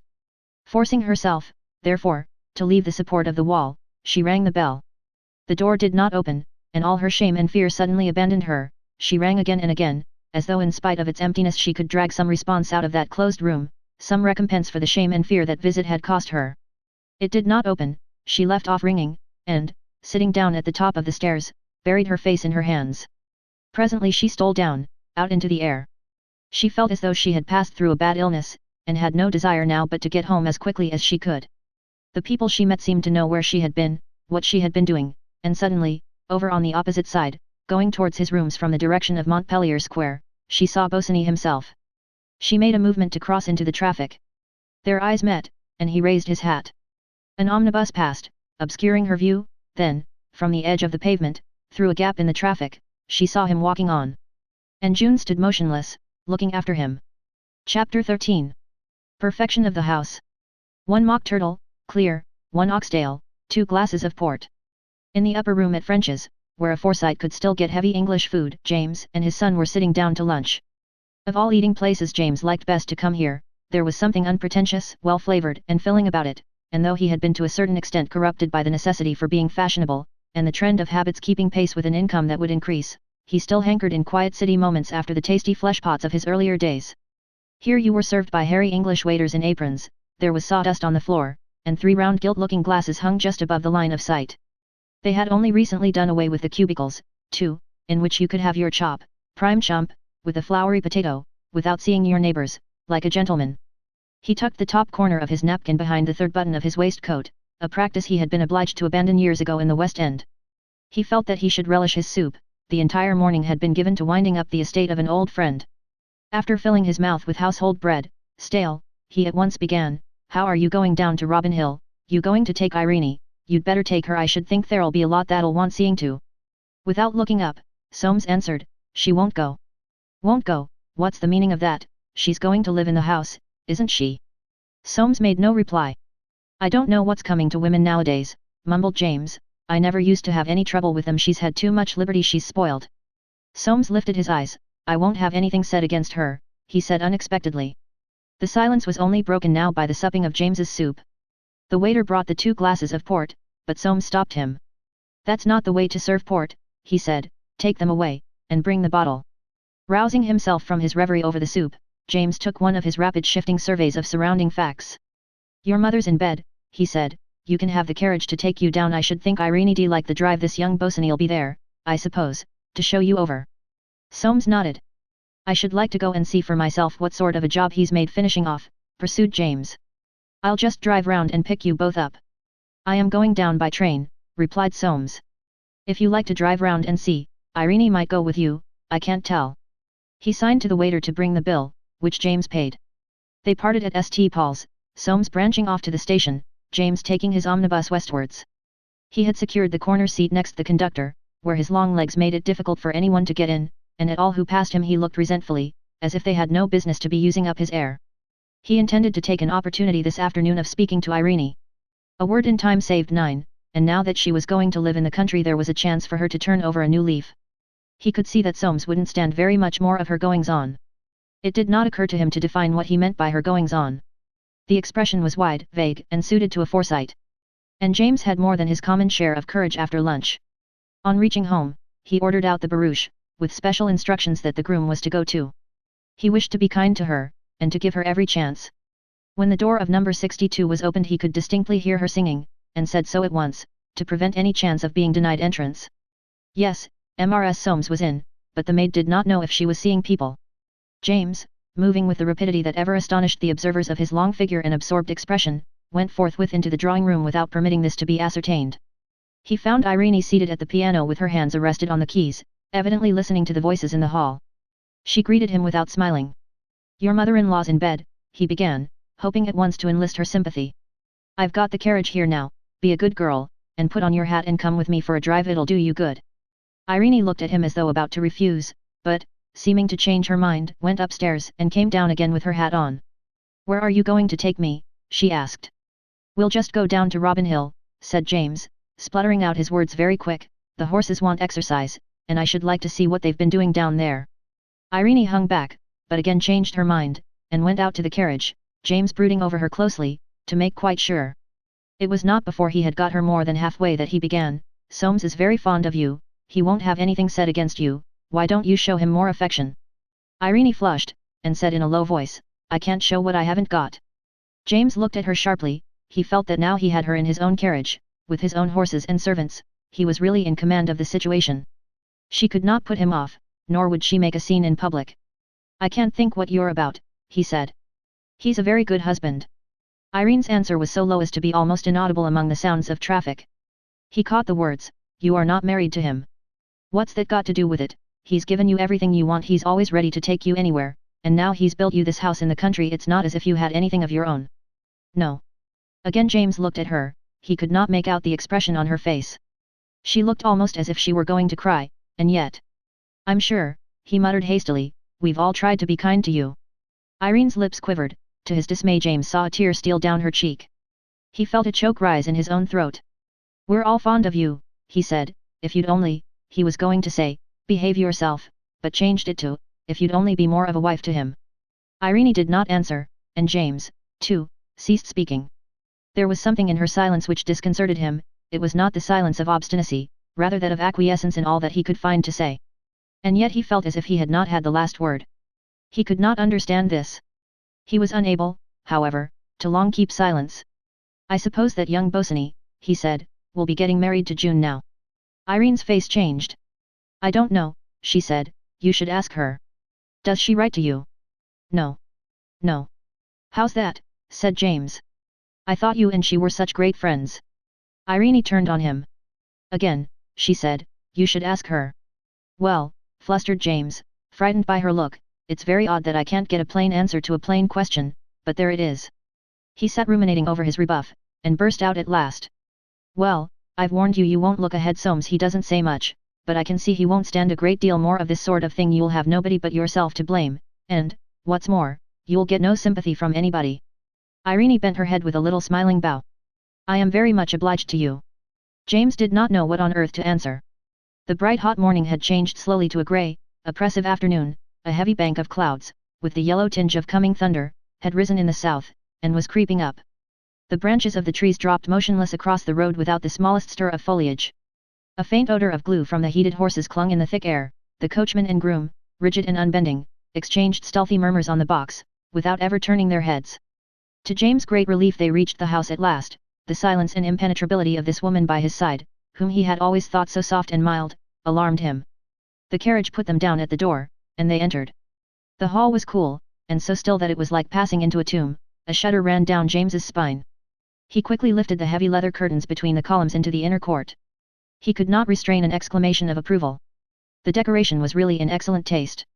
The dull ruby tiles that extended from the foot of the walls to the verge of a circular clump of tall iris plants, surrounding in turn a sunken basin of white marble filled with water, were obviously of the best quality. He admired extremely the purple leather curtains drawn along one entire side, framing a huge white tiled stove.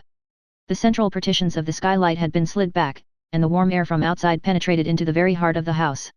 He stood, his hands behind him, his head bent back on his high, narrow shoulders, spying the tracery on the columns and the pattern of the frieze which ran round the ivory-coloured walls under the gallery. Evidently, no pains had been spared. It was quite the house of a gentleman. He went up to the curtains, and, having discovered how they were worked, drew them asunder and disclosed the picture gallery, ending in a great window taking up the whole end of the room. It had a black oak floor, and its walls, again, were of ivory white. He went on throwing open doors, and peeping in. Everything was in apple-pie order, ready for immediate occupation. He turned round at last to speak to Irene, and saw her standing over in the garden entrance, with her husband and Bosinney. Though not remarkable for sensibility, James felt at once that something was wrong. He went up to them, and, vaguely alarmed, ignorant of the nature of the trouble, made an attempt to smooth things over. How are you, Mr. Bosinney? He said, holding out his hand. You've been spending money pretty freely down here, I should say. Soames turned his back, and walked away. James looked from Bosinney's frowning face to Irene, and, in his agitation, spoke his thoughts aloud. Well, I can't tell what's the matter, nobody tells me anything, and, making off after his son, he heard Bosinney's short laugh, and his well, thank God, you look so, most unfortunately he lost the rest. What had happened? He glanced back. Irene was very close to the architect, and her face not like the face he knew of her. He hastened up to his son. Soames was pacing the picture gallery. What's the matter? Said James. What's all this? Soames looked at him with his supercilious calm unbroken, but James knew well enough that he was violently angry. "Our friend," he said, "has exceeded his instructions again, that's all so much the worse for him this time." He turned round and walked back towards the door. James followed hurriedly, edging himself in front. He saw Irene take her finger from before her lips, heard her say something in her ordinary voice, and began to speak before he reached them.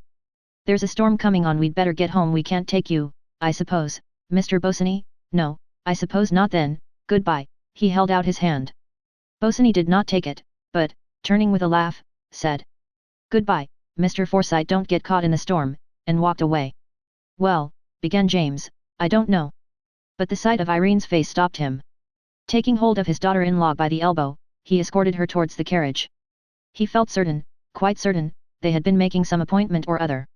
Nothing in this world is more sure to upset a Forsyte than the discovery that something on which he has stipulated to spend a certain sum has cost more. And this is reasonable, for upon the accuracy of his estimates the whole policy of his life is ordered. If he cannot rely on definite values of property, his compass is amiss, he is adrift upon bitter waters without a helm. After writing to Bosinney in the terms that have already been chronicled, Soames had dismissed the cost of the house from his mind. He believed that he had made the matter of the final cost so very plain that the possibility of its being again exceeded had really never entered his head. On hearing from Bosinney that his limit of £12,000 would be exceeded by something like 400, he had grown white with anger. His original estimate of the cost of the house completed had been £10,000, and he had often blamed himself severely for allowing himself to be led into repeated excesses. Over this last expenditure, however, Bosinney had put himself completely in the wrong. How on earth a fellow could make such an ass of himself Soames could not conceive, but he had done so, and all the rancor and hidden jealousy that had been burning against him for so long was now focused in rage at this crowning piece of extravagance. The attitude of the confident and friendly husband was gone.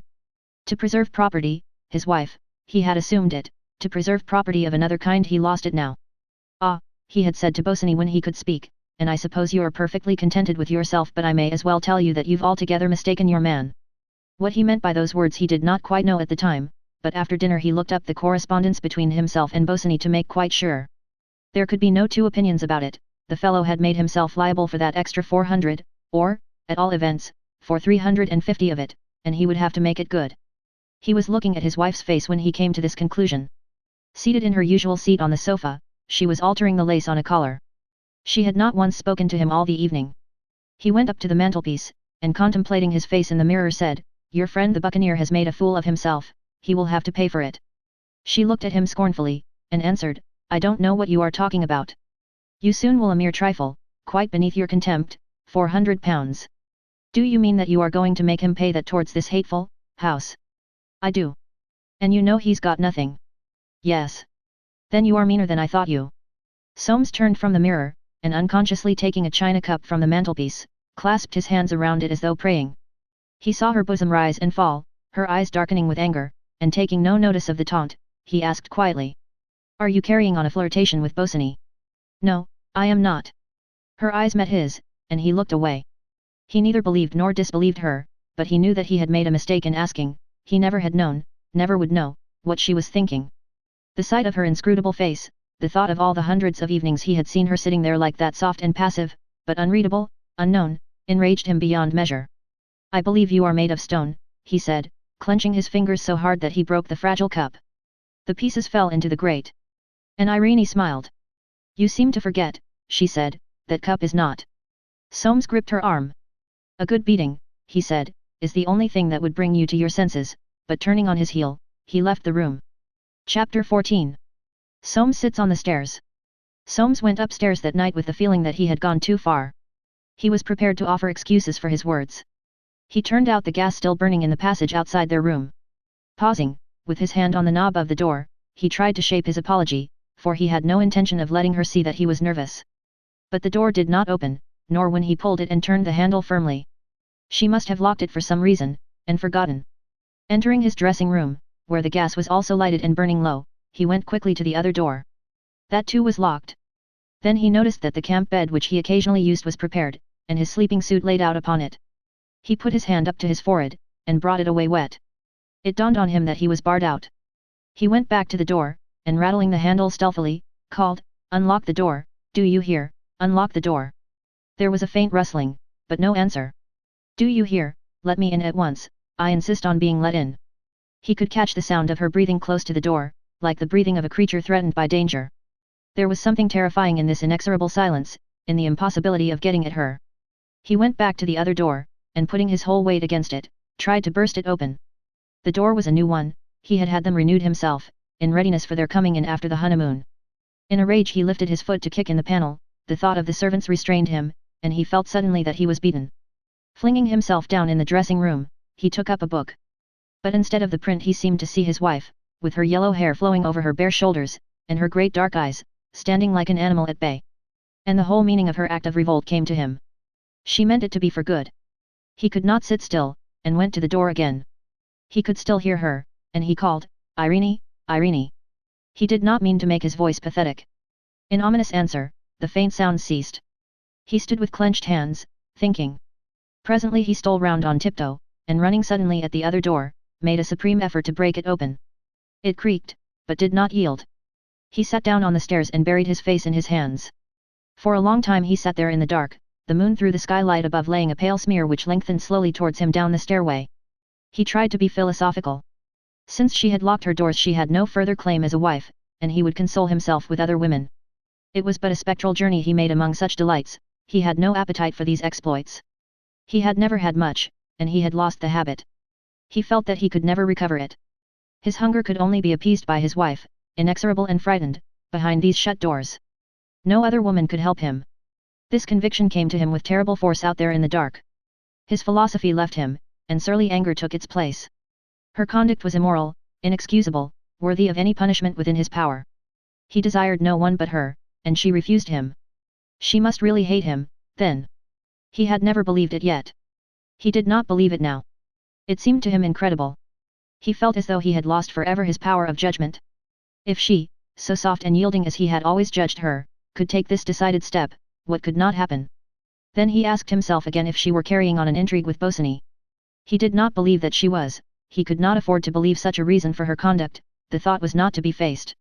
It would be unbearable to contemplate the necessity of making his marital relations public property. Short of the most convincing proofs he must still refuse to believe, for he did not wish to punish himself. And all the time at heart, he did believe. The moonlight cast a greyish tinge over his figure, hunched against the staircase wall. Bosinney was in love with her. He hated the fellow, and would not spare him now. He could and would refuse to pay a penny piece over £12,050, the extreme limit fixed in the correspondence, or rather he would pay and sue him for damages. He would go to Jobling and Bolter and put the matter in their hands. He would ruin the impecunious beggar. And suddenly, though what connection between the thoughts, he reflected that Irene had no money either. They were both beggars. This gave him a strange satisfaction. The silence was broken by a faint creaking through the wall. She was going to bed at last. Ah! Joy and pleasant dreams! If she threw the door open wide he would not go in now. But his lips, that were twisted in a bitter smile, twitched, he covered his eyes with his hands. It was late the following afternoon when Soames stood in the dining room window gazing gloomily into the square. The sunlight still showered on the plane trees, and in the breeze their gay broad leaves shone and swung in rhyme to a barrel organ at the corner. It was playing a waltz, an old waltz that was out of fashion, with a fateful rhythm in the notes, and it went on, though nothing indeed but leaves danced to the tune. The woman did not look too gay, for she was tired, and from the tall houses no one threw her down coppers. She moved the organ on, and 3 doors off began again. It was the waltz they had played at Roger's when Irene had danced with Bosinney, and the perfume of the gardenias she had worn came back to Soames, drifted by the malicious music, as it had been drifted to him then, when she passed, her hair glistening, her eyes so soft, drawing Bosinney on and on down an endless ballroom. The organ woman plied her handle slowly, she had been grinding her tune all day, grinding it in Sloane Street hard by, grinding it perhaps to Bosinney himself. Soames turned, took a cigarette from the carven box, and walked back to the window. The tune had mesmerized him, and there came into his view Irene, her sunshade furled, hastening homewards down the square, in a soft, rose-colored blouse with drooping sleeves, that he did not know. She stopped before the organ, took out her purse, and gave the woman money. Soames shrank back and stood where he could see into the hall. She came in with her latchkey, put down her sunshade, and stood looking at herself in the glass. Her cheeks were flushed as if the sun had burned them, her lips were parted in a smile. She stretched her arms out as though to embrace herself, with a laugh that for all the world was like a sob. Soames stepped forward. "Very pretty," he said. But as though shot she spun round, and would have passed him up the stairs. He barred the way. "Why such a hurry?" he said, and his eyes fastened on a curl of hair fallen loose across her ear. He hardly recognized her. She seemed on fire, so deep and rich the color of her cheeks, her eyes, her lips, and of the unusual blouse she wore. She put up her hand and smoothed back the curl. She was breathing fast and deep, as though she had been running, and with every breath perfume seemed to come from her hair, and from her body, like perfume from an opening flower. "I don't like that blouse," he said slowly, "it's a soft, shapeless thing." He lifted his finger towards her breast, but she dashed his hand aside. "Don't touch me," she cried. He caught her wrist, she wrenched it away. "And where may you have been?" he asked. "In heaven, out of this house." With those words she fled upstairs. Outside, in Thanksgiving, at the very door, the organ grinder was playing the waltz. And Soames stood motionless. What prevented him from following her? Was it that, with the eyes of faith, he saw Bosinney looking down from that high window in Sloane Street, straining his eyes for yet another glimpse of Irene's vanished figure, cooling his flushed face, dreaming of the moment when she flung herself on his breast, the scent of her still in the air around, and the sound of her laugh that was like a sob? Part 3. Chapter 1. M.R.S. Mackander's evidence. Many people, no doubt, including the editor of the Ultra-Vivisectionist, then in the bloom of its first youth, would say that Soames was less than a man not to have removed the locks from his wife's doors, and, after beating her soundly, resumed wedded happiness. Brutality is not so deplorably diluted by humaneness as it used to be, yet a sentimental segment of the population may still be relieved to learn that he did none of these things. For active brutality is not popular with Forsytes, they are too circumspect, and, on the whole, too soft-hearted. And in Soames there was some common pride, not sufficient to make him do a really generous action, but enough to prevent his indulging in an extremely mean one, except, perhaps, in very hot blood. Above all this a true Forsyte refused to feel himself ridiculous. Short of actually beating his wife, he perceived nothing to be done, he therefore accepted the situation without another word. Throughout the summer and autumn he continued to go to the office, to sort his pictures, and ask his friends to dinner. He did not leave town. Irene refused to go away. The house at Robin Hill, finished though it was, remained empty and ownerless. Soames had brought a suit against the Buccaneer, in which he claimed from him the sum of £350. A firm of solicitors, Messrs. Freak and Abel, had put in a defence on Bosinney's behalf. Admitting the facts, they raised a point on the correspondence which, divested of legal phraseology, amounted to this: to speak of a free hand in the terms of this correspondence is an Irish bull. By a chance, fortuitous but not improbable in the close borough of legal circles, a good deal of information came to Soames's ear anent this line of policy. The working partner in his firm, Bustard, happening to sit next at dinner at Walmisley's, the taxing master, to young Chancery, of the common law bar. The necessity for talking what is known as shop, which comes on all lawyers with the removal of the ladies, caused Chancery, a young and promising advocate, to propound an impersonal conundrum to his neighbour, whose name he did not know, for, seated as he permanently was in the background, Bustard had practically no name. He had, said Chancery, a case coming on with a very nice point. He then explained, preserving every professional discretion, the riddle in Soames's case.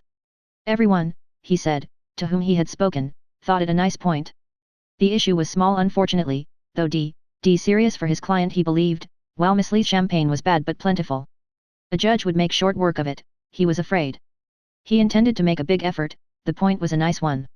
What did his neighbour say? Bustard, a model of secrecy, said nothing. He related the incident to Soames however with some malice, for this quiet man was capable of human feeling, ending with his own opinion that the point was a very nice one. In accordance with his resolve, our Forsyte had put his interests into the hands of Jobling and Bolter. From the moment of doing so he regretted that he had not acted for himself. On receiving a copy of Bosinney's defence he went over to their offices. Bolter, who had the matter in hand, Jobling having died some years before, told him that in his opinion it was rather a nice point, he would like counsel's opinion on it. Soames told him to go to a good man, and they went to Waterbuck, Q.C., marking him 10-1, who kept the papers 6 weeks and then wrote as follows. In my opinion the true interpretation of this correspondence depends very much on the intention of the parties, and will turn upon the evidence given at the trial. I am of opinion that an attempt should be made to secure from the architect an admission that he understood he was not to spend at the outside more than £12,050 with regard to the expression, a free hand in the terms of this correspondence, to which my attention is directed. The point is a nice one, but I am of opinion that upon the whole the ruling in Boileau v. the Blasted Cement Co., Limited, will apply. Upon this opinion they acted, administering interrogatories, but to their annoyance Messrs. Freak and Abel answered these in so masterly a fashion that nothing whatever was admitted and that without prejudice. It was on October 1 that Soames read Waterbuck's opinion, in the dining room before dinner.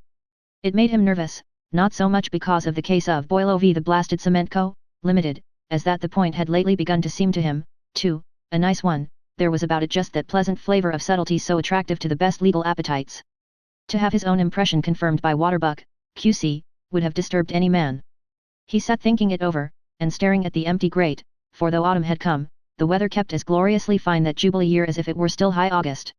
It was not pleasant to be disturbed, he desired too passionately to set his foot on Bosinney's neck. Though he had not seen the architect since the last afternoon at Robin Hill, he was never free from the sense of his presence, never free from the memory of his worn face with its high cheekbones and enthusiastic eyes.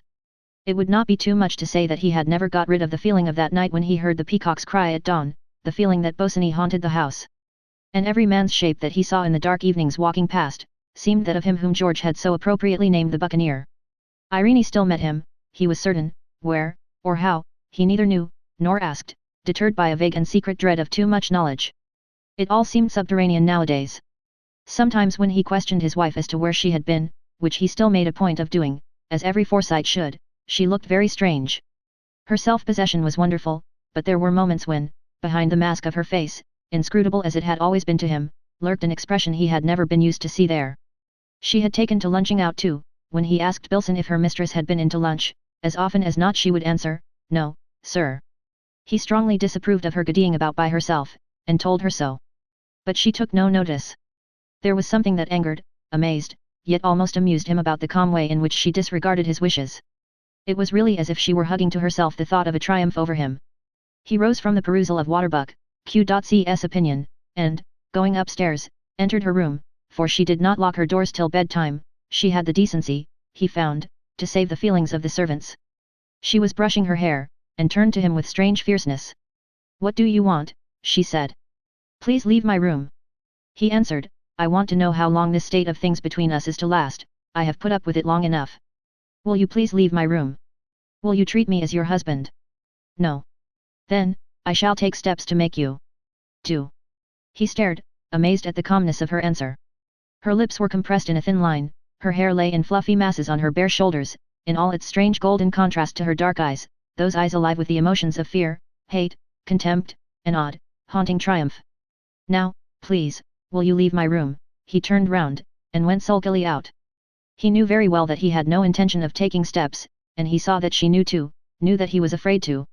It was a habit with him to tell her the doings of his day, how such and such clients had called, how he had arranged a mortgage for Parks, how that long-standing suit of Friar v. Forsyte was getting on, which, arising in the preternaturally careful disposition of his property by his great-uncle Nicholas, who had tied it up so that no one could get at it at all, seemed likely to remain a source of income for several solicitors till the day of judgment.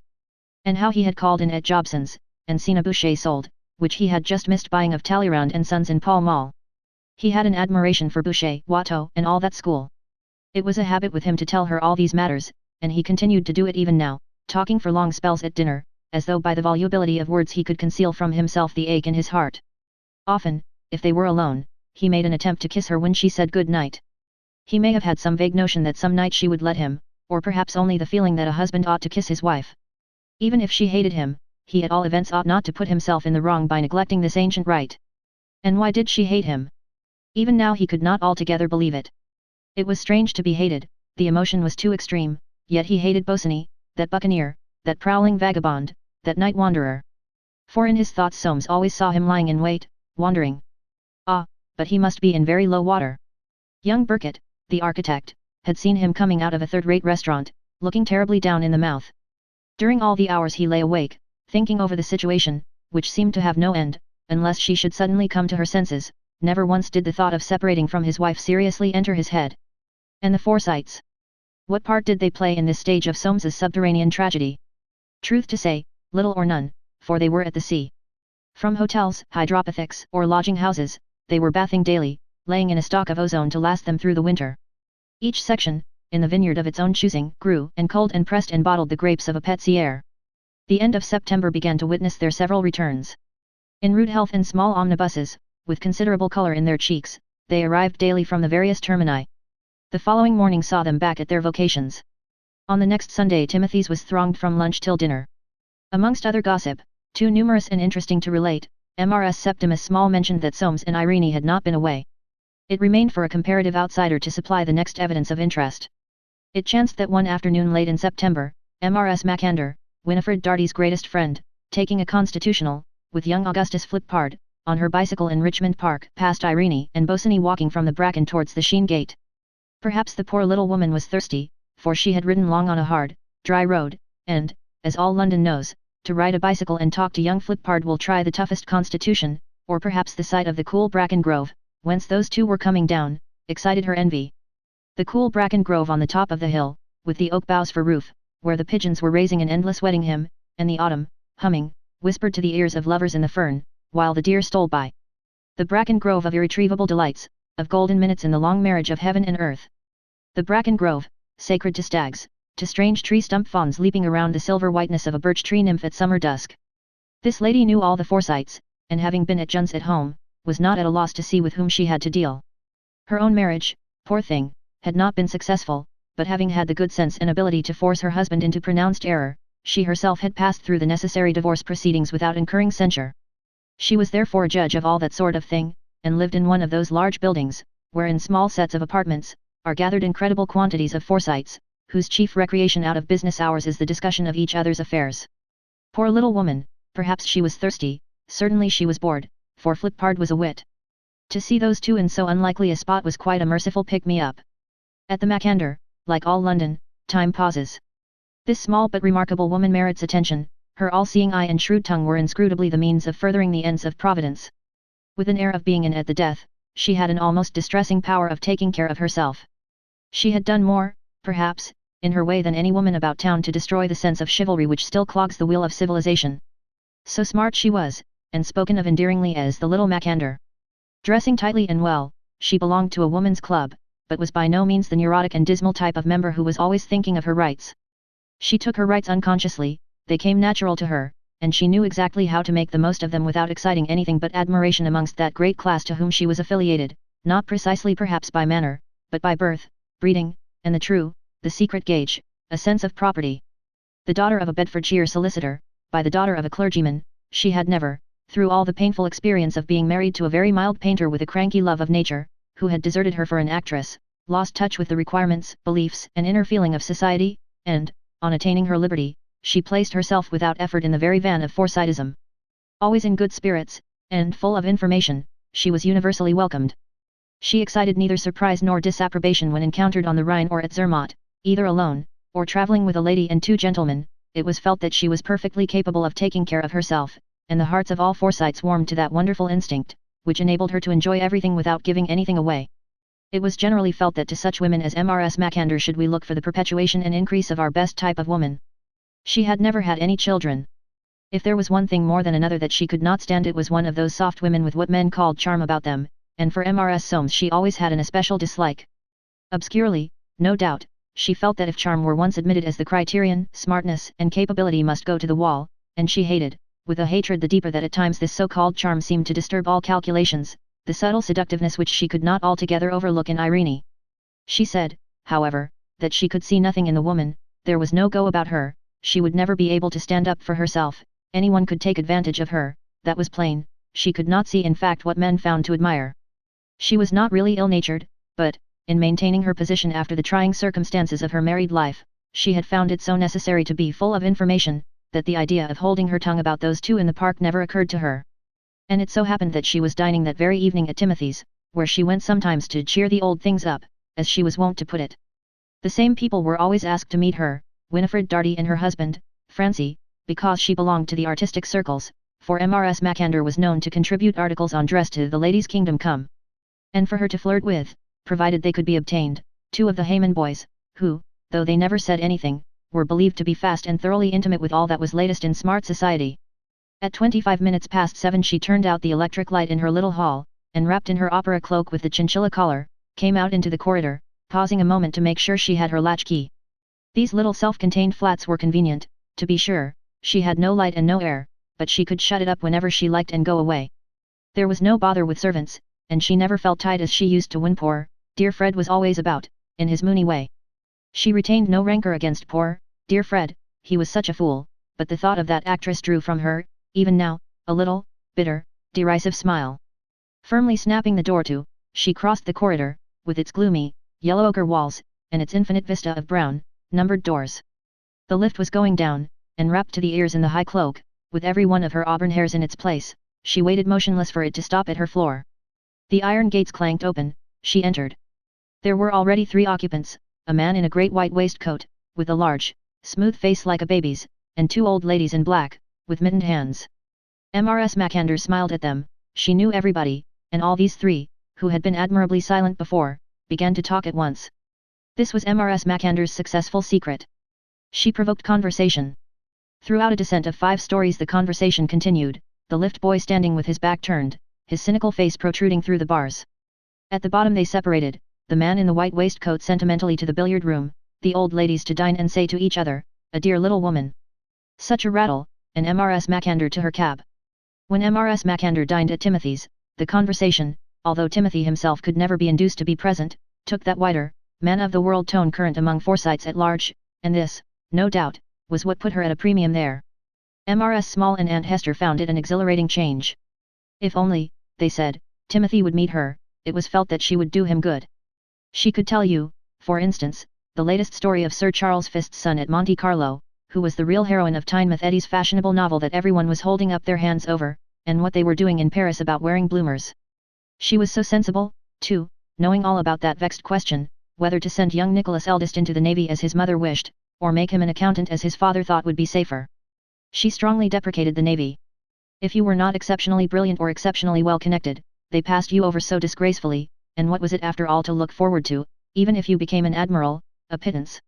An accountant had many more chances, but let him be put with a good firm, where there was no risk at starting. Sometimes she would give them a tip on the stock exchange, not that Mrs. Small or Aunt Hester ever took it. They had indeed no money to invest, but it seemed to bring them into such exciting touch with the realities of life. It was an event. They would ask Timothy, they said. But they never did, knowing in advance that it would upset him. Surreptitiously, however, for weeks after they would look in that paper, which they took with respect on account of its really fashionable proclivities, to see whether Bright's Rubies or the Woolen Mackintosh Company were up or down. Sometimes they could not find the name of the company at all, and they would wait until James or Roger or even Swithin came in, and ask them in voices trembling with curiosity how that Bolivia lime and spelt rate was doing. They could not find it in the paper. And Roger would answer, "What do you want to know for? Some trash, you'll go burning your fingers, investing your money in lime, and things you know nothing about. Who told you?" And ascertaining what they had been told, he would go away, and, making inquiries in the city, would perhaps invest some of his own money in the concern. It was about the middle of dinner, just in fact as the saddle of mutton had been brought in by Smither, that Mrs. Macander, looking airily round, said, "Oh, and whom do you think I passed today in Richmond Park? You'll never guess, Mrs. Soames and Mr. Bosinney. They must have been down to look at the house." Winifred Darty coughed, and no one said a word. It was the piece of evidence they had all unconsciously been waiting for. To do Mrs. Macander justice, she had been to Switzerland and the Italian lakes with a party of 3, and had not heard of Soames's rupture with his architect. She could not tell, therefore, the profound impression her words would make. Upright and a little flushed, she moved her small, shrewd eyes from face to face, trying to gauge the effect of her words. On either side of her a Hayman boy, his lean, taciturn, hungry face turned towards his plate, ate his mutton steadily. These 2, Giles and Jessie, were so alike and so inseparable that they were known as the Dromios. They never talked, and seemed always completely occupied in doing nothing. It was popularly supposed that they were cramming for an important examination. They walked without hats for long hours in the gardens attached to their house, books in their hands, a fox terrier at their heels, never saying a word, and smoking all the time. Every morning, about 50 yards apart, they trotted down Campden Hill on 2 lean hacks, with legs as long as their own, and every morning about an hour later, still 50 yards apart, they cantered up again. Every evening, wherever they had dined, they might be observed about 10:30, leaning over the balustrade of the Alhambra promenade. They were never seen otherwise than together, in this way passing their lives, apparently perfectly content. Inspired by some dumb stirring within them of the feelings of gentlemen, they turned at this painful moment to Mrs. Macander, and said in precisely the same voice, "Have you seen they?" Such was her surprise at being thus addressed that she put down her fork, and Smither, who was passing, promptly removed her plate. Mrs. Macander, however, with presence of mind, said instantly, "I must have a little more of that nice mutton." But afterwards in the drawing room she sat down by Mrs. Small, determined to get to the bottom of the matter. And she began. "What a charming woman, Mrs. Soames, such a sympathetic temperament. Soames is a really lucky man." Her anxiety for information had not made sufficient allowance for that inner Forsyte skin which refuses to share its troubles with outsiders. Mrs. Septimus Small, drawing herself up with a creak and rustle of her whole person, said, shivering in her dignity. My dear, it is a subject we do not talk about. Chapter 2. Night in the Park. Although with her infallible instinct Mrs. Small had said the very thing to make her guest more intriguey than ever, it is difficult to see how else she could truthfully have spoken. It was not a subject which the Forsytes could talk about even among themselves, to use the word Soames had invented to characterize to himself the situation, it was subterranean. Yet, within a week of Mrs. Mackander's encounter in Richmond Park, to all of them, save Timothy, from whom it was carefully kept, to James on his domestic beat from the Poultry to Park Lane, to George the Wild One, on his daily adventure from the bow window at the Haver Snake to the billiard room at the Red Pottle, was it known that those two had gone to extremes. George, it was he who invented many of those striking expressions still current in fashionable circles, voiced the sentiment more accurately than anyone when he said to his brother Eustace that the Buccaneer was going it. He expected Soames was about fed up. It was felt that he must be, and yet, what could be done? He ought perhaps to take steps, but to take steps would be deplorable. Without an open scandal which they could not see their way to recommending, it was difficult to see what steps could be taken. In this impasse, the only thing was to say nothing to Soames, and nothing to each other, in fact, to pass it over. By displaying towards Irene a dignified coldness, some impression might be made upon her, but she was seldom now to be seen, and there seemed a slight difficulty in seeking her out on purpose to show her coldness. Sometimes in the privacy of his bedroom James would reveal to Emily the real suffering that his son's misfortune caused him. I can't tell, he would say, it worries me out of my life there'll be a scandal, and that'll do him no good. I shan't say anything to him, there might be nothing in it. What do you think? She's very artistic, they tell me. What? Oh, you're a regular Julie? Well, I don't know, I expect the worst. This is what comes of having no children. I knew how it would be from the first. They never told me they didn't mean to have any children, nobody tells me anything. On his knees by the side of the bed, his eyes open and fixed with worry, he would breathe into the counterpane. Clad in his nightshirt, his neck poked forward, his back rounded, he resembled some long white bird. Our father, he repeated, turning over and over again the thought of this possible scandal. Like old Jolyon, he, too, at the bottom of his heart set the blame of the tragedy down to family interference.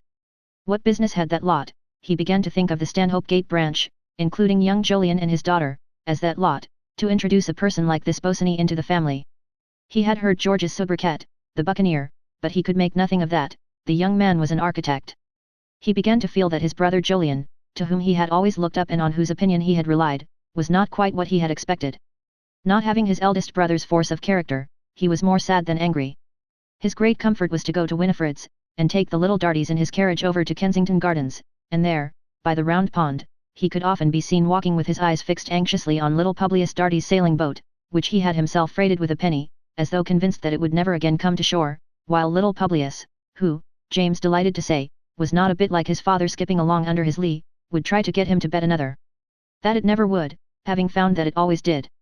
And James would make the bet, he always paid, sometimes as many as 3 or 4 pennies in the afternoon, for the game seemed never to pall on little Publius, and always in paying he said, now, that's for your money box. Why, you're getting quite a rich man. The thought of his little grandson's growing wealth was a real pleasure to him. But little Publius knew a sweet shop. And a trick worth 2 of that. And they would walk home across the park, James' figure, with high shoulders and absorbed and worried face, exercising its tall, lean protectorship, pathetically unregarded, over the robust child figures of Imogen and little Publius. But those gardens and that park were not sacred to James. Forsytes and tramps, children and lovers, rested and wandered day after day, night after night, seeking one and all some freedom from labor, from the reek and turmoil of the streets. The leaves browned slowly, lingering with the sun and summer-like warmth of the nights. On Saturday, October 5th, the sky that had been blue all day deepened after sunset to the bloom of purple grapes. There was no moon, and a clear dark, like some velvety garment, was wrapped around the trees, whose thinned branches, resembling plumes, stirred not in the still, warm air. All London had poured into the park, draining the cup of summer to its dregs. Couple after couple, from every gate, they streamed along the paths and over the burnt grass, and one after another, silently out of the lighted spaces, stole into the shelter of the feathery trees, where, blotted against some trunk, or under the shadow of shrubs, they were lost to all but themselves in the heart of the soft darkness. To fresh comers along the paths, these forerunners formed but part of that passionate dusk, whence only a strange murmur, like the confused beating of hearts, came forth. But when that murmur reached each couple in the lamplight, their voices wavered, and ceased, their arms enlaced, their eyes began seeking, searching, probing the blackness. Suddenly, as though drawn by invisible hands, they, too, stepped over the railing, and, silent as shadows, were gone from the light. The stillness, enclosed in the far, inexorable roar of the town, was alive with the myriad passions, hopes, and loves of multitudes of struggling human atoms, for in spite of the disapproval of that great body of Forsytes, the municipal council, to whom love had long been considered, next to the sewage question, the gravest danger to the community, a process was going on that night in the park, and in 100 other parks, without which the 1,000 factories, churches, shops, taxes, and drains, of which they were custodians, were as arteries without blood, a man without a heart.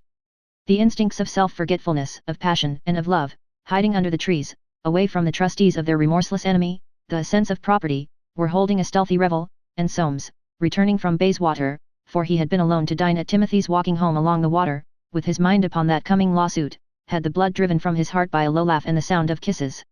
He thought of writing to the Times the next morning, to draw the attention of the editor to the condition of our parks. He did not, however, for he had a horror of seeing his name in print. But starved as he was, the whispered sounds in the stillness, the half-seen forms in the dark, acted on him like some morbid stimulant. He left the path along the water and stole under the trees, along the deep shadow of little plantations, where the boughs of chestnut trees hung their great leaves low, and there was blacker refuge, shaping his course in circles which had for their object a stealthy inspection of chairs side by side, against tree trunks, of enlaced lovers, who stirred at his approach.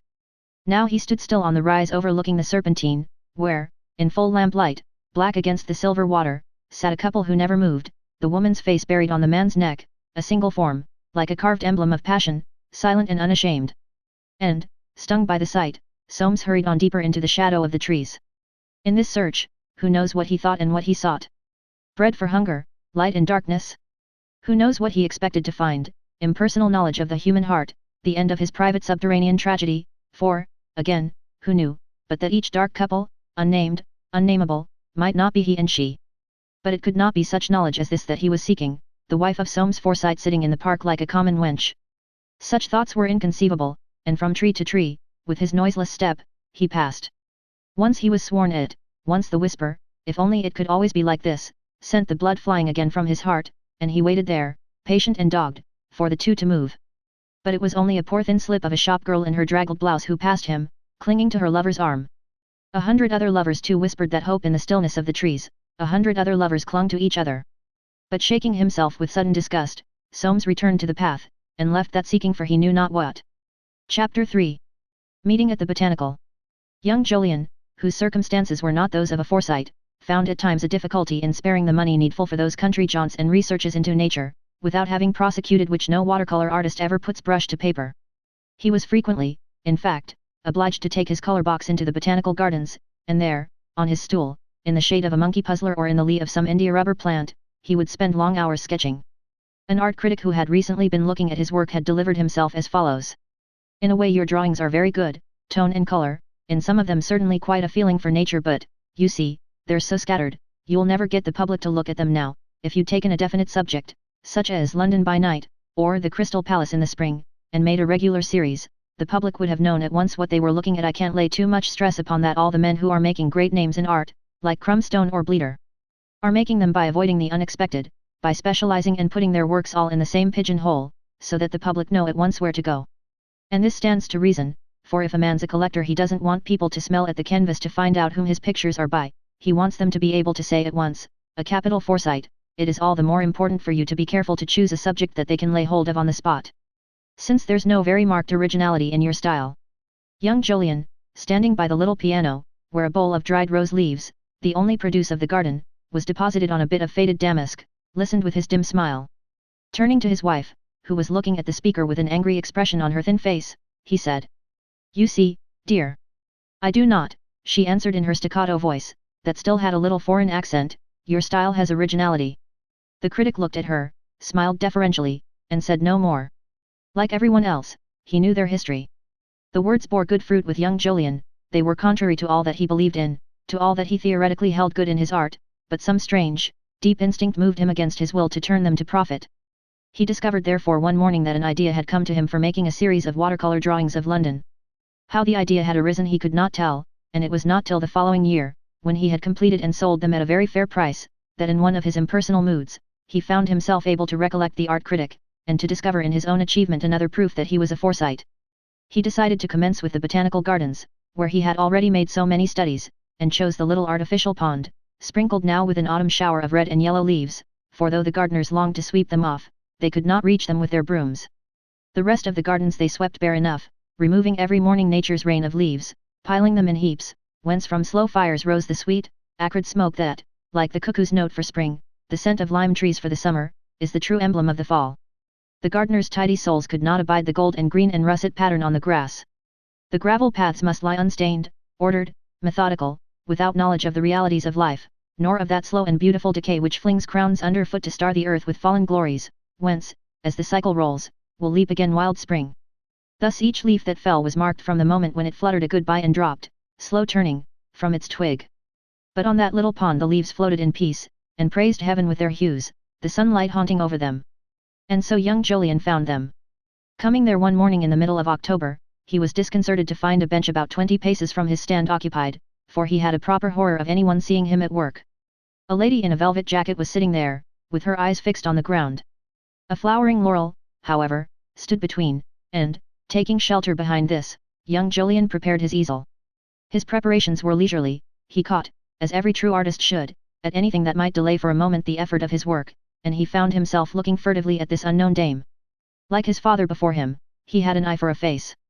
This face was charming. He saw a rounded chin nestling in a cream ruffle, a delicate face with large dark eyes and soft lips. A black picture hat concealed the hair, her figure was lightly poised against the back of the bench, her knees were crossed, the tip of a patent leather shoe emerged beneath her skirt. There was something, indeed, inexpressibly dainty about the person of this lady, but young Jolyon's attention was chiefly riveted by the look on her face, which reminded him of his wife. It was as though its owner had come into contact with forces too strong for her. It troubled him, arousing vague feelings of attraction and chivalry. Who was she? And what doing there, alone? Two young gentlemen of that peculiar breed, at once forward and shy, found in the Regent's Park, came by on their way to lawn tennis, and he noted with disapproval their furtive stares of admiration. A loitering gardener halted to do something unnecessary to a clump of pampas grass. He, too, wanted an excuse for peeping. A gentleman, old, and, by his hat, a professor of horticulture, passed 3 times to scrutinize her long and stealthily, a queer expression about his lips. With all these men young Jolyon felt the same vague irritation. She looked at none of them, yet was he certain that every man who passed would look at her like that. Her face was not the face of a sorceress, who in every look holds out to men the offer of pleasure, it had none of the devil's beauty so highly prized among the first Forsytes of the land, neither was it of that type, no less adorable, associated with the box of chocolate. It was not of the spiritually passionate, or passionately spiritual order, peculiar to house decoration and modern poetry, nor did it seem to promise to the playwright material for the production of the interesting and neurasthenic figure, who commits suicide in the last act. In shape and coloring, in its soft persuasive passivity, its sensuous purity, this woman's face reminded him of Titian's Heavenly Love, a reproduction of which hung over the sideboard in his dining room. And her attraction seemed to be in this soft passivity, in the feeling she gave that to pressure she must yield. For what or whom was she waiting, in the silence, with the trees dropping here and there a leaf, and the thrushes strutting close on grass, touched with the sparkle of the autumn rime? Then her charming face grew eager, and, glancing round, with almost a lover's jealousy, young Jolyon saw Bosinney striding across the grass. Curiously he watched the meeting, the look in their eyes, the long clasp of their hands. They sat down close together, linked for all their outward discretion. He heard the rapid murmur of their talk, but what they said he could not catch. He had rowed in the galley himself. He knew the long hours of waiting and the lean minutes of a half-public meeting, the tortures of suspense that haunt the unhallowed lover. It required, however, but a glance at their 2 faces to see that this was none of those affairs of a season that distract men and women about town, none of those sudden appetites that wake up ravening, and are surfeited and asleep again in 6 weeks. This was the real thing. This was what had happened to himself. Out of this anything might come. Bosinney was pleading, and she so quiet, so soft, yet immovable in her passivity, sat looking over the grass. Was he the man to carry her off, that tender, passive being, who would never stir a step for herself? Who had given him all herself, and would die for him, but perhaps would never run away with him? It seemed to young Jolyon that he could hear her saying, "But, darling, it would ruin you," for he himself had experienced to the full the gnawing fear at the bottom of each woman's heart that she is a drag on the man she loves. And he peeped at them no more, but their soft, rapid talk came to his ears, with the stuttering song of some bird who seemed trying to remember the notes of spring, joy, tragedy. Which? And gradually their talk ceased, long silence followed. And where does Soames come in, young Jolyon thought. People think she is concerned about the sin of deceiving her husband, little they know of women. She's eating, after starvation, taking her revenge, and heaven help her, for he'll take his. He heard the swish of silk, and, spying round the laurel, saw them walking away, their hands stealthily joined. At the end of July old Jolyon had taken his granddaughter to the mountains, and on that visit, the last they ever paid, June recovered to a great extent her health and spirits. In the hotels, filled with British Forsytes, for old Jolyon could not bear a set of Germans, as he called all foreigners, she was looked upon with respect, the only granddaughter of that fine-looking, and evidently wealthy, old Mr. Forsyte. She did not mix freely with people. To mix freely with people was not June's habit, but she formed some friendships, and notably one in the Rhone Valley, with a French girl who was dying of consumption. Determining at once that her friend should not die, she forgot, in the institution of a campaign against death, much of her own trouble. Old Jolyon watched the new intimacy with relief and disapproval, for this additional proof that her life was to be passed amongst lame ducks worried him. Would she never make a friendship or take an interest in something that would be of real benefit to her? Taking up with a parcel of foreigners, he called it. He often, however, brought home grapes or roses, and presented them to Mamselle with an ingratiating twinkle. Towards the end of September, in spite of June's disapproval, Mademoiselle Vigor breathed her last in the little hotel at St. Luc, to which they had moved her, and June took her defeat so deeply to heart that old Jolyon carried her away to Paris. Here, in contemplation of the Venus de Milo and the Madeleine, she shook off her depression, and when, towards the middle of October, they returned to town, her grandfather believed that he had effected a cure. No sooner, however, had they established themselves in Stanhope Gate than he perceived to his dismay a return of her old absorbed and brooding manner. She would sit, staring in front of her, her chin on her hand, like a little Norse spirit, grim and intent, while all around in the electric light, then just installed, shone the great, drawing-room brocaded up to the frieze, full of furniture from Bappel and Poolbreads. And in the huge gilt mirror were reflected those Dresden china groups of young men in tight knee breeches, at the feet of full-bosomed ladies nursing on their laps pet lambs, which old Jolyon had bought when he was a bachelor and thought so highly of in these days of degenerate taste. He was a man of most open mind, who, more than any Forsyte of them all, had moved with the times, but he could never forget that he had bought these groups at Jobson's, and given a lot of money for them. He often said to June, with a sort of disillusioned contempt, "You don't care about them, they're not the gimcrack things you and your friends like, but they cost me £70. He was not a man who allowed his taste to be warped when he knew for solid reasons that it was sound. One of the first things that June did on getting home was to go round to Timothy's. She persuaded herself that it was her duty to call there, and cheer him with an account of all her travels, but in reality she went because she knew of no other place where, by some random speech, or roundabout question, she could glean news of Bosany. They received her most cordially, and how was her dear grandfather? He had not been to see them since May. Her uncle Timothy was very poorly, he had had a lot of trouble with the chimney sweep in his bedroom, the stupid man had let the soot down the chimney. It had quite upset her uncle. June sat there a long time, dreading, yet passionately hoping, that they would speak of Bosany. But paralyzed by unaccountable discretion, Mrs. Septimus Small let fall no word, neither did she question June about him. In desperation the girl asked at last whether Soames and Irene were in town. She had not yet been to see anyone. It was Aunt Hester who replied, "Oh, yes, they were in town, they had not been away at all. There was some little difficulty about the house, she believed." June had heard, no doubt. She had better ask her Aunt Julie. June turned to Mrs. Small, who sat upright in her chair, her hands clasped, her face covered with innumerable pouts. In answer to the girl's look she maintained a strange silence, and when she spoke it was to ask June whether she had worn night socks up in those high hotels where it must be so cold of a night. June answered that she had not, she hated the stuffy things, and rose to leave. Mrs. Small's infallibly chosen silence was far more ominous to her than anything that could have been said. Before half an hour was over she had dragged the truth from Mrs. Baines in Lowndes Square, that Soames was bringing an action against Bosany over the decoration of the house. Instead of disturbing her, the news had a strangely calming effect, as though she saw in the prospect of this struggle new hope for herself. She learnt that the case was expected to come on in about a month, and there seemed little or no prospect of Bosany's success. "And whatever he'll do I can't think," said Mrs. Baines, "it's very dreadful for him, you know, he's got no money, he's very hard up and we can't help him. I'm sure I'm told the money-lenders won't lend if you have no security, and he has none at all." Her embonpoint had increased of late, she was in the full swing of autumn organization, her writing table literally strewn with the menus of charity functions. She looked meaningly at June, with her round eyes of parrot grey. The sudden flush that rose on the girl's intent young face, she must have seen spring up before her a great hope, the sudden sweetness of her smile, often came back to Lady Baines in after years. Baines was knighted when he built that public museum of art which has given so much employment to officials, and so little pleasure to those working classes for whom it was designed. The memory of that change, vivid and touching, like the breaking open of a flower, or the first sun after long winter, the memory, too, of all that came after, often intruded itself, unaccountably, inopportunely on Lady Baines, when her mind was set upon the most important things. This was the very afternoon of the day that young Jolyon witnessed the meeting in the botanical gardens, and on this day, too, old Jolyon paid a visit to his solicitors, Forsyte, Bustard, and Forsyte, in the Poultry. Soames was not in, he had gone down to Somerset House.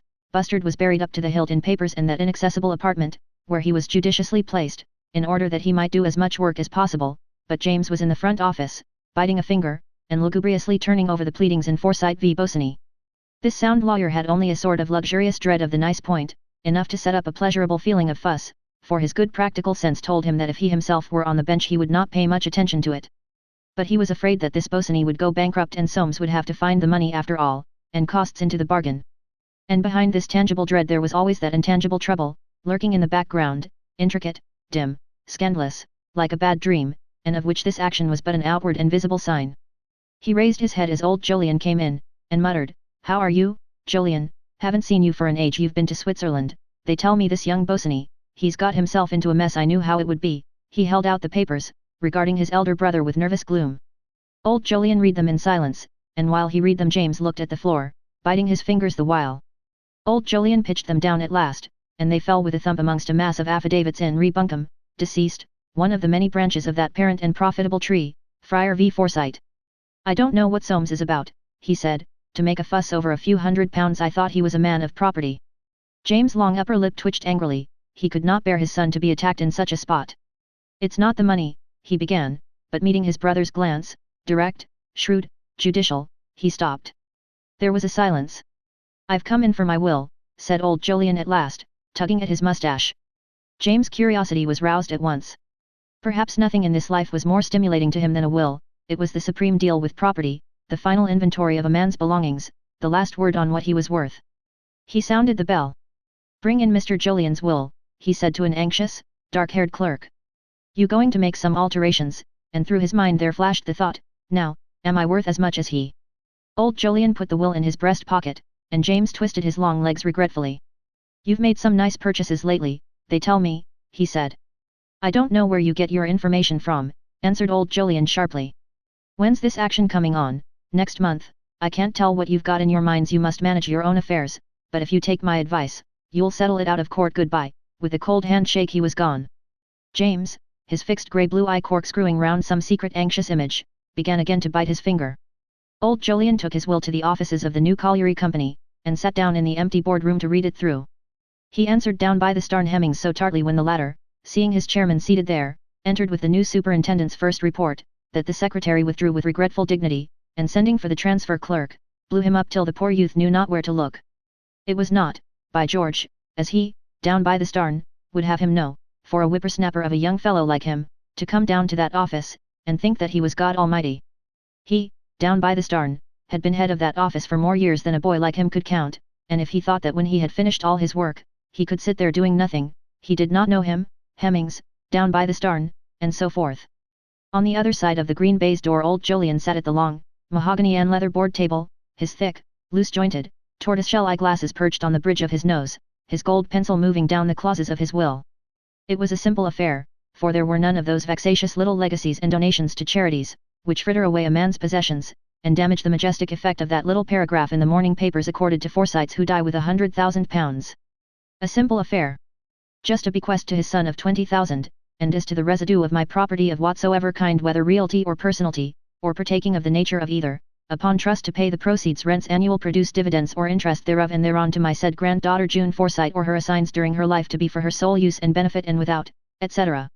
And from and after her death or decease upon trust to convey, assign, transfer or make over the said last mentioned lands, hereditaments, premises, trust moneys, stocks, funds, investments and securities or such as shall then stand for and represent the same unto such person or persons, whether one or more, for such intents, purposes and uses, and generally in such manner, way and form in all respects as the said June Forsyte, notwithstanding coverture, shall by her last will and testament or any writing or writings in the nature of a will, testament or testamentary disposition to be by her duly made, signed and published, direct, appoint or make over, give and dispose of the same, and in default, etc., provided always, and so on, in 7 folios of brief and simple phraseology. The will had been drawn by James in his palmy days. He had foreseen almost every contingency. Old Jolyon sat a long time reading this will. At last he took half a sheet of paper from the rack, and made a prolonged pencil note, then buttoning up the will, he caused a cab to be called and drove to the offices of Paramore and Herring, in Lincoln's Inn Fields. Jack Herring was dead, but his nephew was still in the firm, and old Jolyon was closeted with him for half an hour. He had kept the hansom, and on coming out, gave the driver the address, 3, Wisteria Avenue. He felt a strange, slow satisfaction, as though he had scored a victory over James and the man of property. They should not poke their noses into his affairs any more. He had just cancelled their trusteeships of his will. He would take the whole of his business out of their hands, and put it into the hands of young Herring, and he would move the business of his companies too. If that young Soames were such a man of property, he would never miss 1,000 a year or so, and under his great white moustache old Jolyon grimly smiled. He felt that what he was doing was in the nature of retributive justice, richly deserved. Slowly, surely, with the secret inner process that works the destruction of an old tree, the poison of the wounds to his happiness, his will, his pride, had corroded the comely edifice of his philosophy. Life had worn him down on one side, till, like that family of which he was the head, he had lost balance. To him, borne northwards towards his son's house, the thought of the new disposition of property, which he had just set in motion, appeared vaguely in the light of a stroke of punishment, levelled at that family and that society, of which James and his son seemed to him the representatives. He had made a restitution to young Jolyon, and restitution to young Jolyon satisfied his secret craving for revenge, revenge against time, sorrow, and interference, against all that incalculable sum of disapproval that had been bestowed by the world for 15 years on his only son. It presented itself as the one possible way of asserting once more the domination of his will, of forcing James and Soames and the family, and all those hidden masses of Forsytes, a great stream rolling against the single dam of his obstinacy, to recognize once and for all that he would be master. It was sweet to think that at last he was going to make the boy a richer man by far than that son of James. That man of property, and it was sweet to give to Joe, for he loved his son. Neither young Jolyon nor his wife were in. Young Jolyon indeed was not back from the botanical, but the little maid told him that she expected the master at any moment. "He's always at home to tea, sir, to play with the children." Old Jolyon said he would wait, and sat down patiently enough in the faded, shabby drawing-room, where, now that the summer chintzes were removed, the old chairs and sofas revealed all their threadbare deficiencies. He longed to send for the children, to have them there beside him, their supple bodies against his knees, to hear Jolly's "Hello, Gran," and see his rush, and feel Holly's soft little hand stealing up against his cheek. But he would not.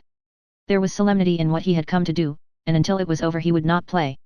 He amused himself by thinking how with 2 strokes of his pen he was going to restore the look of caste so conspicuously absent from everything in that little house, how he could fill these rooms, or others in some larger mansion, with triumphs of art from Babel and Poolbreads, how he could send little Jolly to Harrow and Oxford. He no longer had faith in Eton and Cambridge, for his son had been there, how he could procure little Holly the best musical instruction. The child had a remarkable aptitude.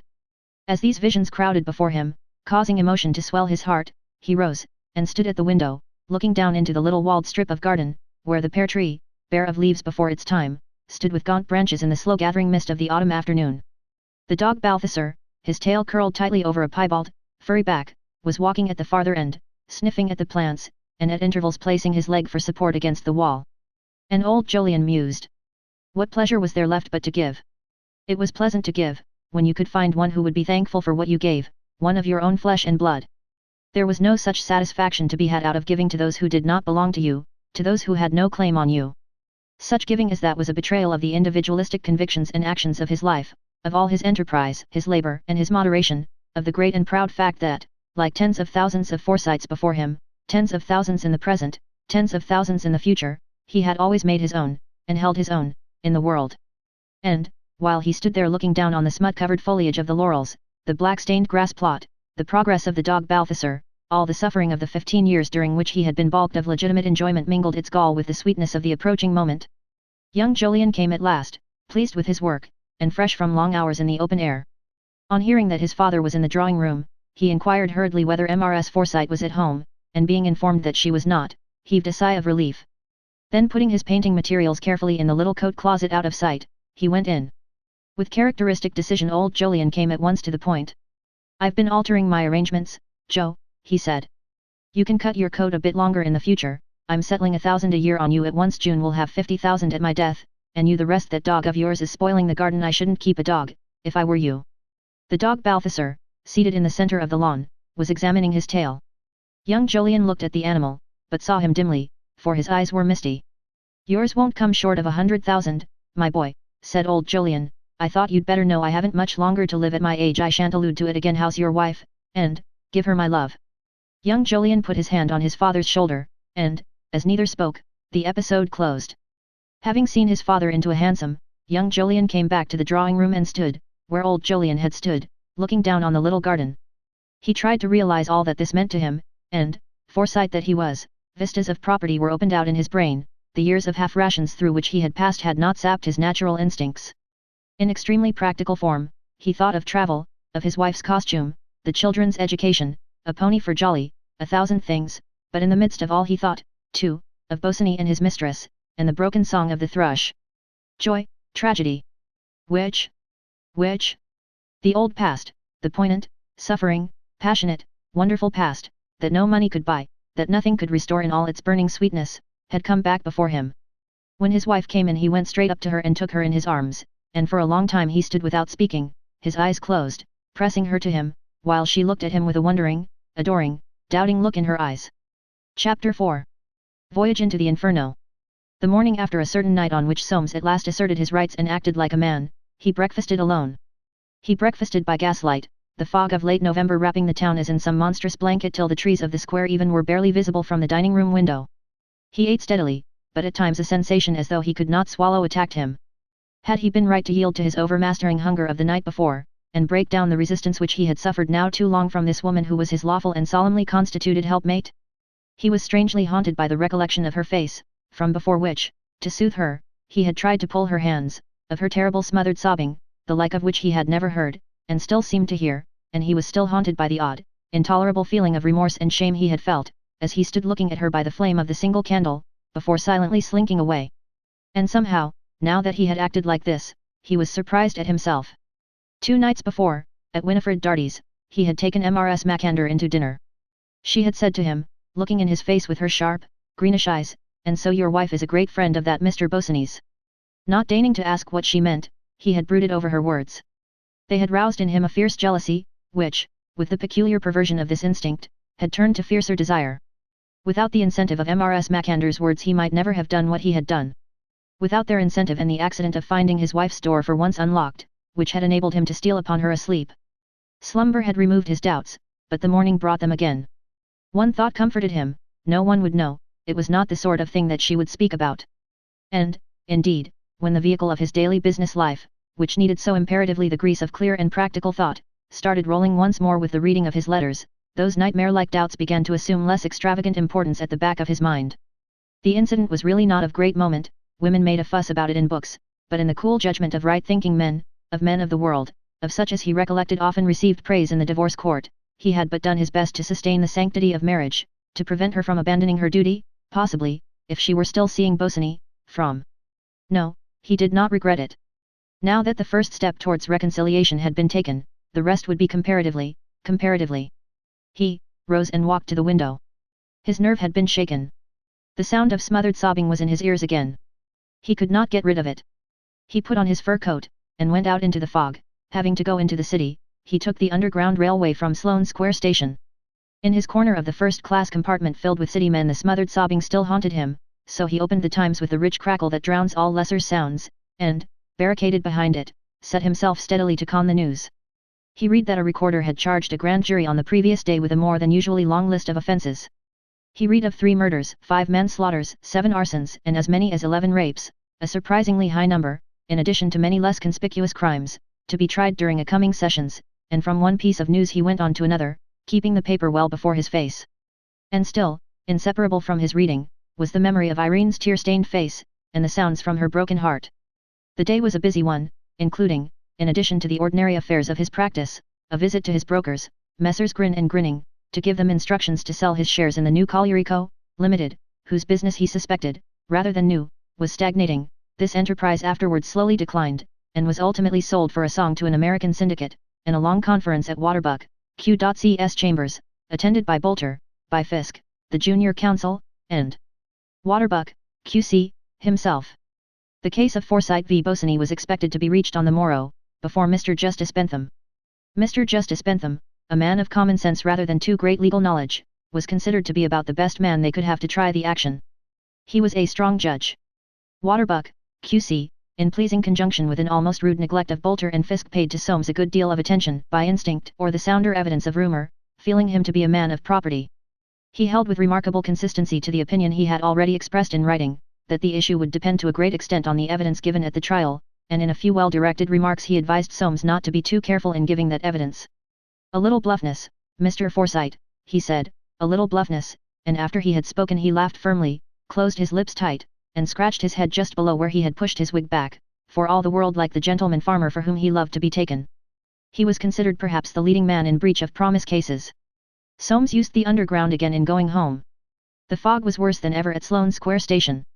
Through the still, thick blur, men groped in and out, women, very few, grasped their reticules to their bosoms and handkerchiefs to their mouths, crowned with the weird excrescence of the driver, haloed by a vague glow of lamplight that seemed to drown in vapor before it reached the pavement. Cabs loomed dim-shaped ever and again, and discharged citizens, bolting like rabbits to their burrows.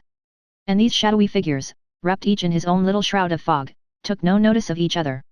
In the great warren, each rabbit for himself, especially those clothed in the more expensive fur, who, afraid of carriages on foggy days, are driven underground. One figure, however, not far from Soames, waited at the station door.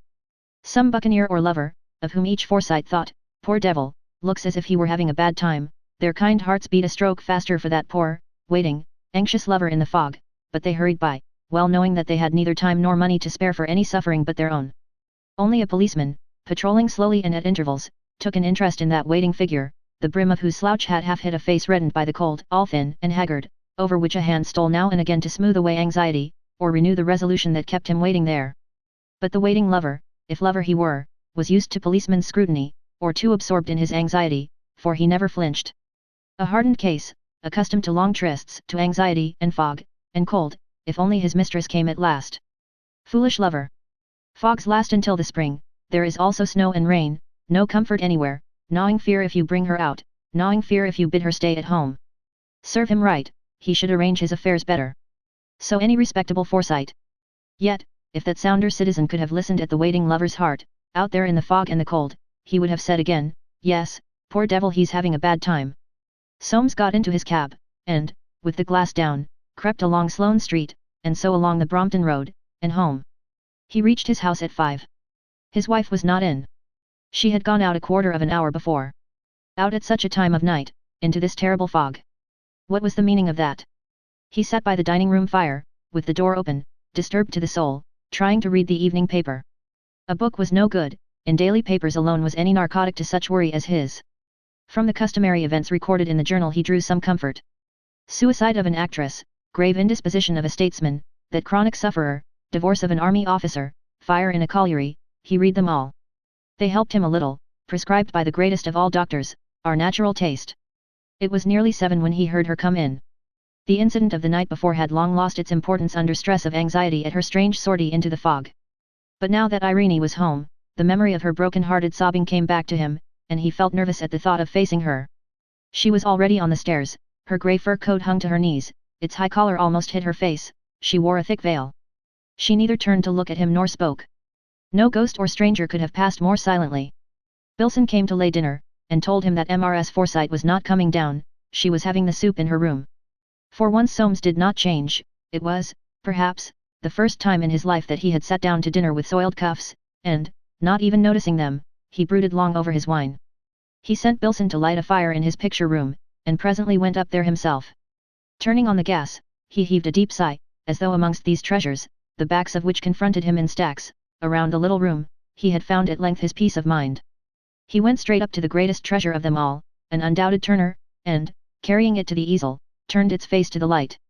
There had been a movement in Turner's, but he had not been able to make up his mind to part with it. He stood for a long time, his pale, clean-shaven face poked forward above his stand-up collar, looking at the picture as though he were adding it up. A wistful expression came into his eyes. He found, perhaps, that it came to too little. He took it down from the easel to put it back against the wall, but, in crossing the room, stopped, for he seemed to hear sobbing. It was nothing, only the sort of thing that had been bothering him in the morning. And soon after, putting the high guard before the blazing fire, he stole downstairs. Fresh for the morrow, was his thought. It was long before he went to sleep. It is now to George Forsyte that the mind must turn for light on the events of that fog-engulfed afternoon.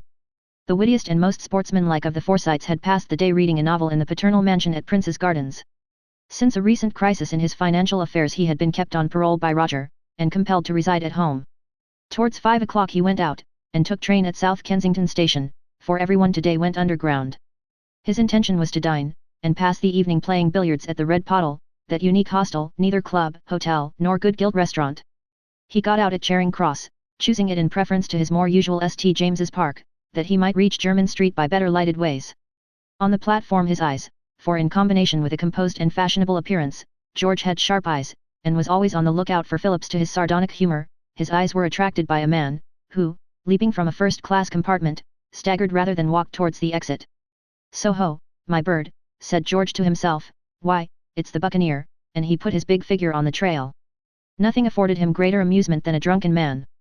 Bosinney, who wore a slouch hat, stopped in front of him, spun around, and rushed back towards the carriage he had just left. He was too late. A porter caught him by the coat, the train was already moving on. George's practiced glance caught sight of the face of a lady clad in a grey fur coat at the carriage window. It was Mrs. Soames, and George felt that this was interesting. And now he followed Bosinney more closely than ever, up the stairs, past the ticket collector into the street. In that progress, however, his feelings underwent a change, no longer merely curious and amused, he felt sorry for the poor fellow he was shadowing. The Buccaneer was not drunk, but seemed to be acting under the stress of violent emotion. He was talking to himself, and all that George could catch were the words "Oh God," nor did he appear to know what he was doing, or where going, but stared, hesitated, moved like a man out of his mind, and from being merely a joker in search of amusement, George felt that he must see the poor chap through. He had taken the knock, and he wondered what on earth Mrs. Soames had been saying, what on earth she had been telling him in the railway carriage. She had looked bad enough herself. It made George sorry to think of her travelling on with her trouble all alone. He followed close behind Bosinney's elbow, tall, burly figure, saying nothing, dodging warily, and shadowed him out into the fog. There was something here beyond a jest. He kept his head admirably, in spite of some excitement, for in addition to compassion, the instincts of the chase were roused within him.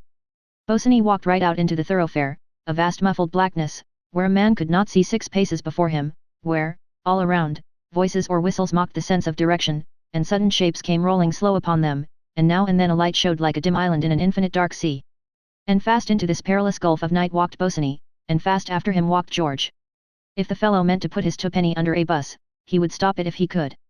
Across the street and back the hunted creature strode, not groping as other men were groping in that gloom, but driven forward as though the faithful George behind wielded a knout, and this chase after a haunted man began to have for George the strangest fascination. But it was now that the affair developed in a way which ever afterwards caused it to remain green in his mind. Brought to a standstill in the fog, he heard words which threw a sudden light on these proceedings.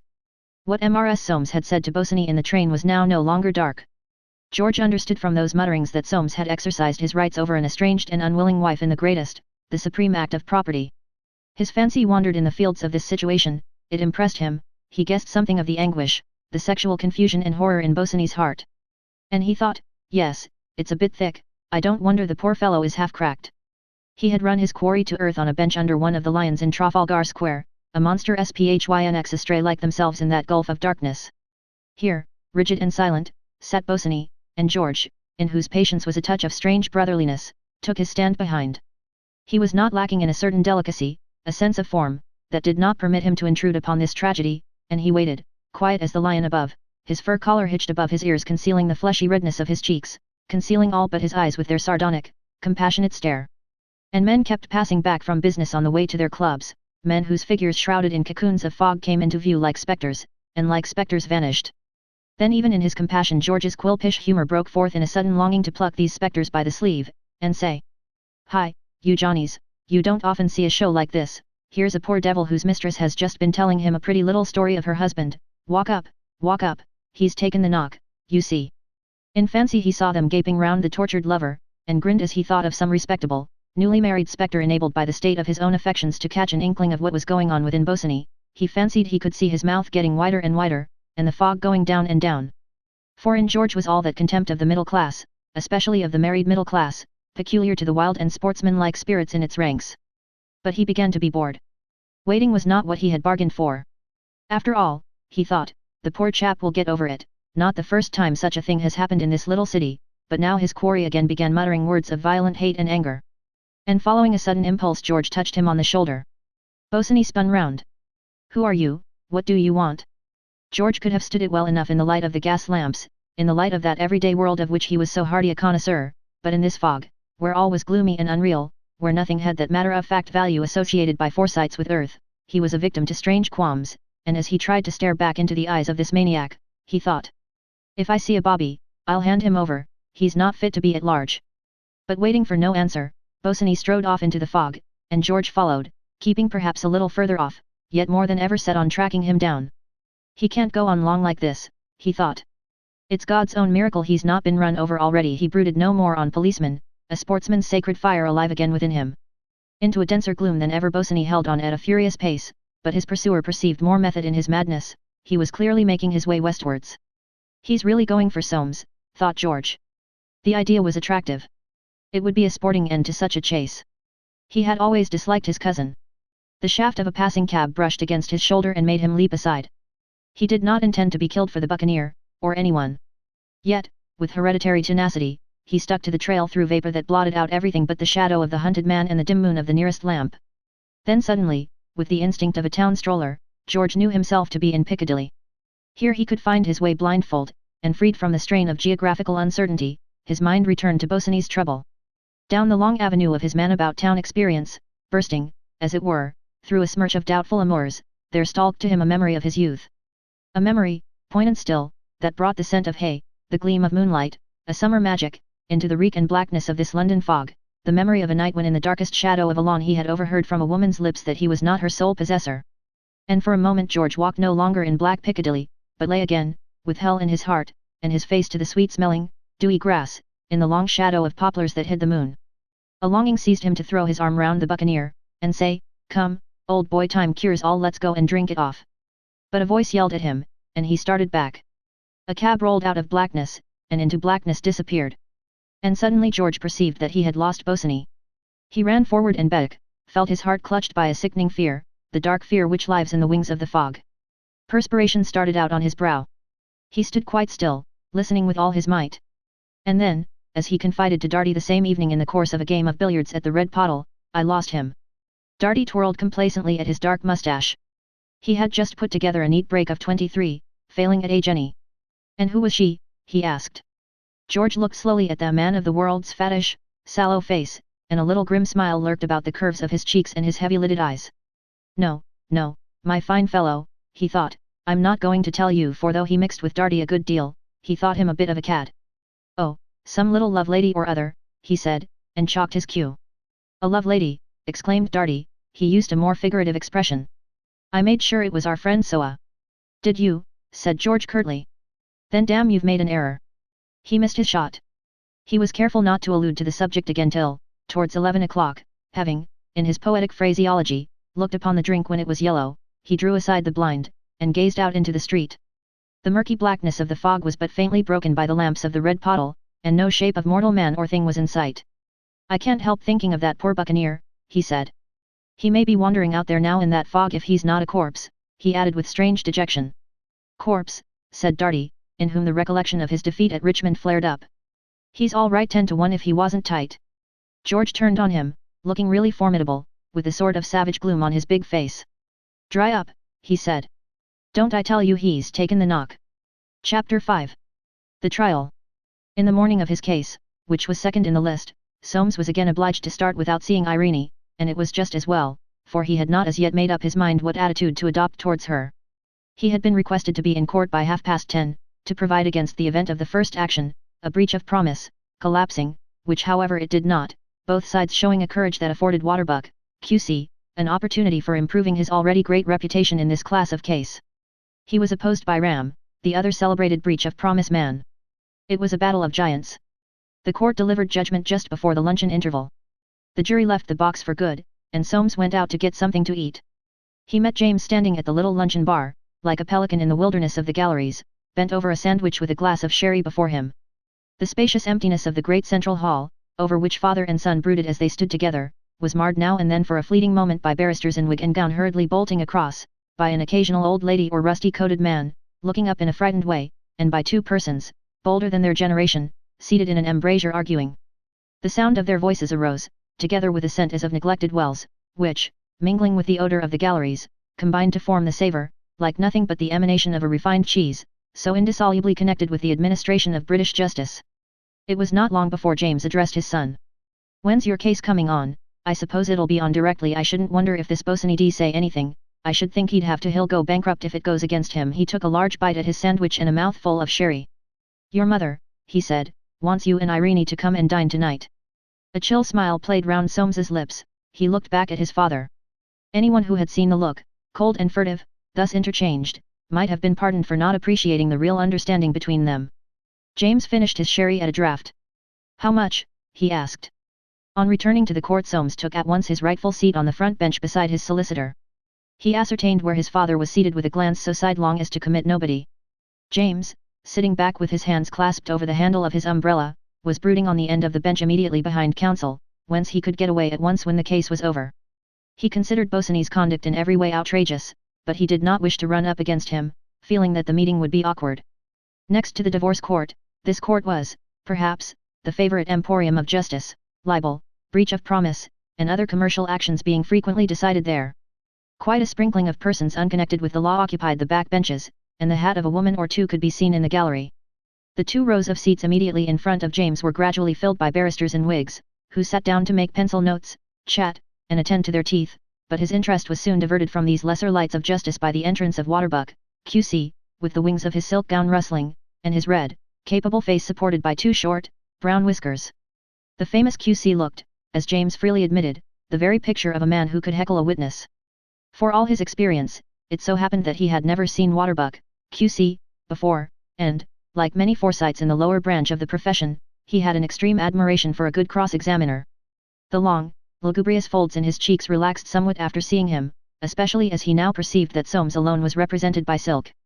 Waterbuck, Q.C., had barely screwed round on his elbow to chat with his junior before Mr. Justice Bentham himself appeared, a thin, rather hen-like man, with a little stoop, clean-shaven under his snowy wig.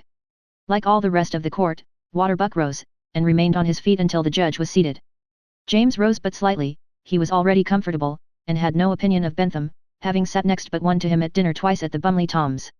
Bumley Tom was rather a poor thing, though he had been so successful. James himself had given him his first brief.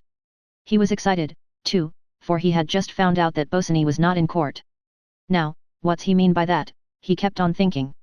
The case having been called on, Waterbuck, Q.C., pushing back his papers, hitched his gown on his shoulder, and, with a semicircular look around him, like a man who is going to bat, arose and addressed the court. The facts, he said, were not in dispute, and all that his lordship would be asked was to interpret the correspondence which had taken place between his client and the defendant, an architect, with reference to the decoration of a house. He would, however, submit that this correspondence could only mean one very plain thing. After briefly reciting the history of the house at Robin Hill, which he described as a mansion, and the actual facts of expenditure, he went on as follows. My client, Mr. Soames Forsyte, is a gentleman, a man of property, who would be the last to dispute any legitimate claim that might be made against him, but he has met with such treatment from his architect in the matter of this house, over which he has, as your lordship has heard, already spent some £12,000, a sum considerably in advance of the amount he had originally contemplated, that as a matter of principle, and this I cannot too strongly emphasize, as a matter of principle, and in the interests of others, he has felt himself compelled to bring this action. The point put forward in defense by the architect I will suggest to your lordship is not worthy of a moment's serious consideration. He then read the correspondence.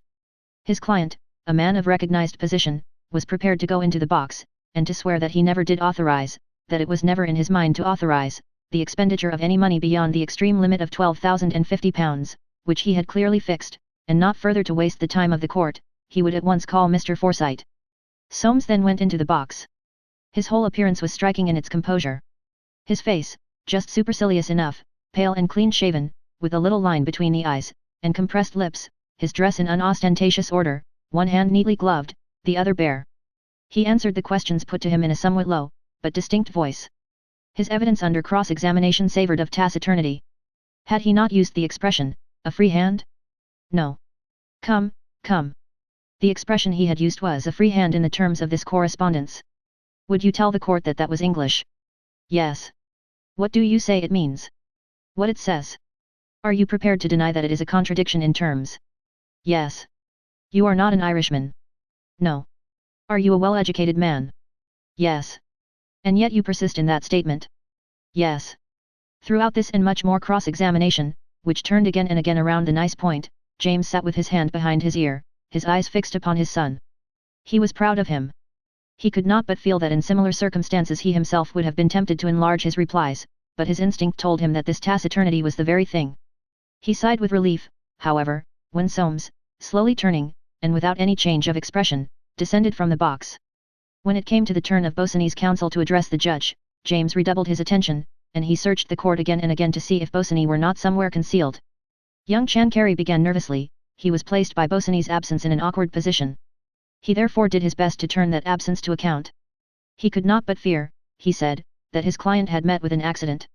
He had fully expected him there to give evidence. They had sent round that morning both to Mr. Bosinney's office and to his rooms. Though he knew they were one and the same, he thought it was as well not to say so, but it was not known where he was, and this he considered to be ominous, knowing how anxious Mr. Bosinney had been to give his evidence. He had not, however, been instructed to apply for an adjournment, and in default of such instruction he conceived it his duty to go on.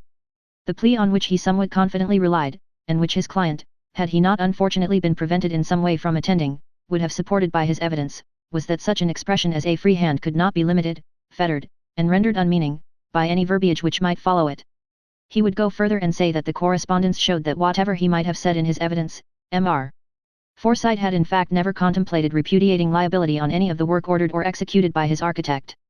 The defendant had certainly never contemplated such a contingency, or, as was demonstrated by his letters, he would never have proceeded with the work, a work of extreme delicacy, carried out with great care and efficiency, to meet and satisfy the fastidious taste of a connoisseur, a rich man, a man of property. He felt strongly on this point, and feeling strongly he used, perhaps, rather strong words when he said that this action was of a most unjustifiable, unexpected, indeed, unprecedented character.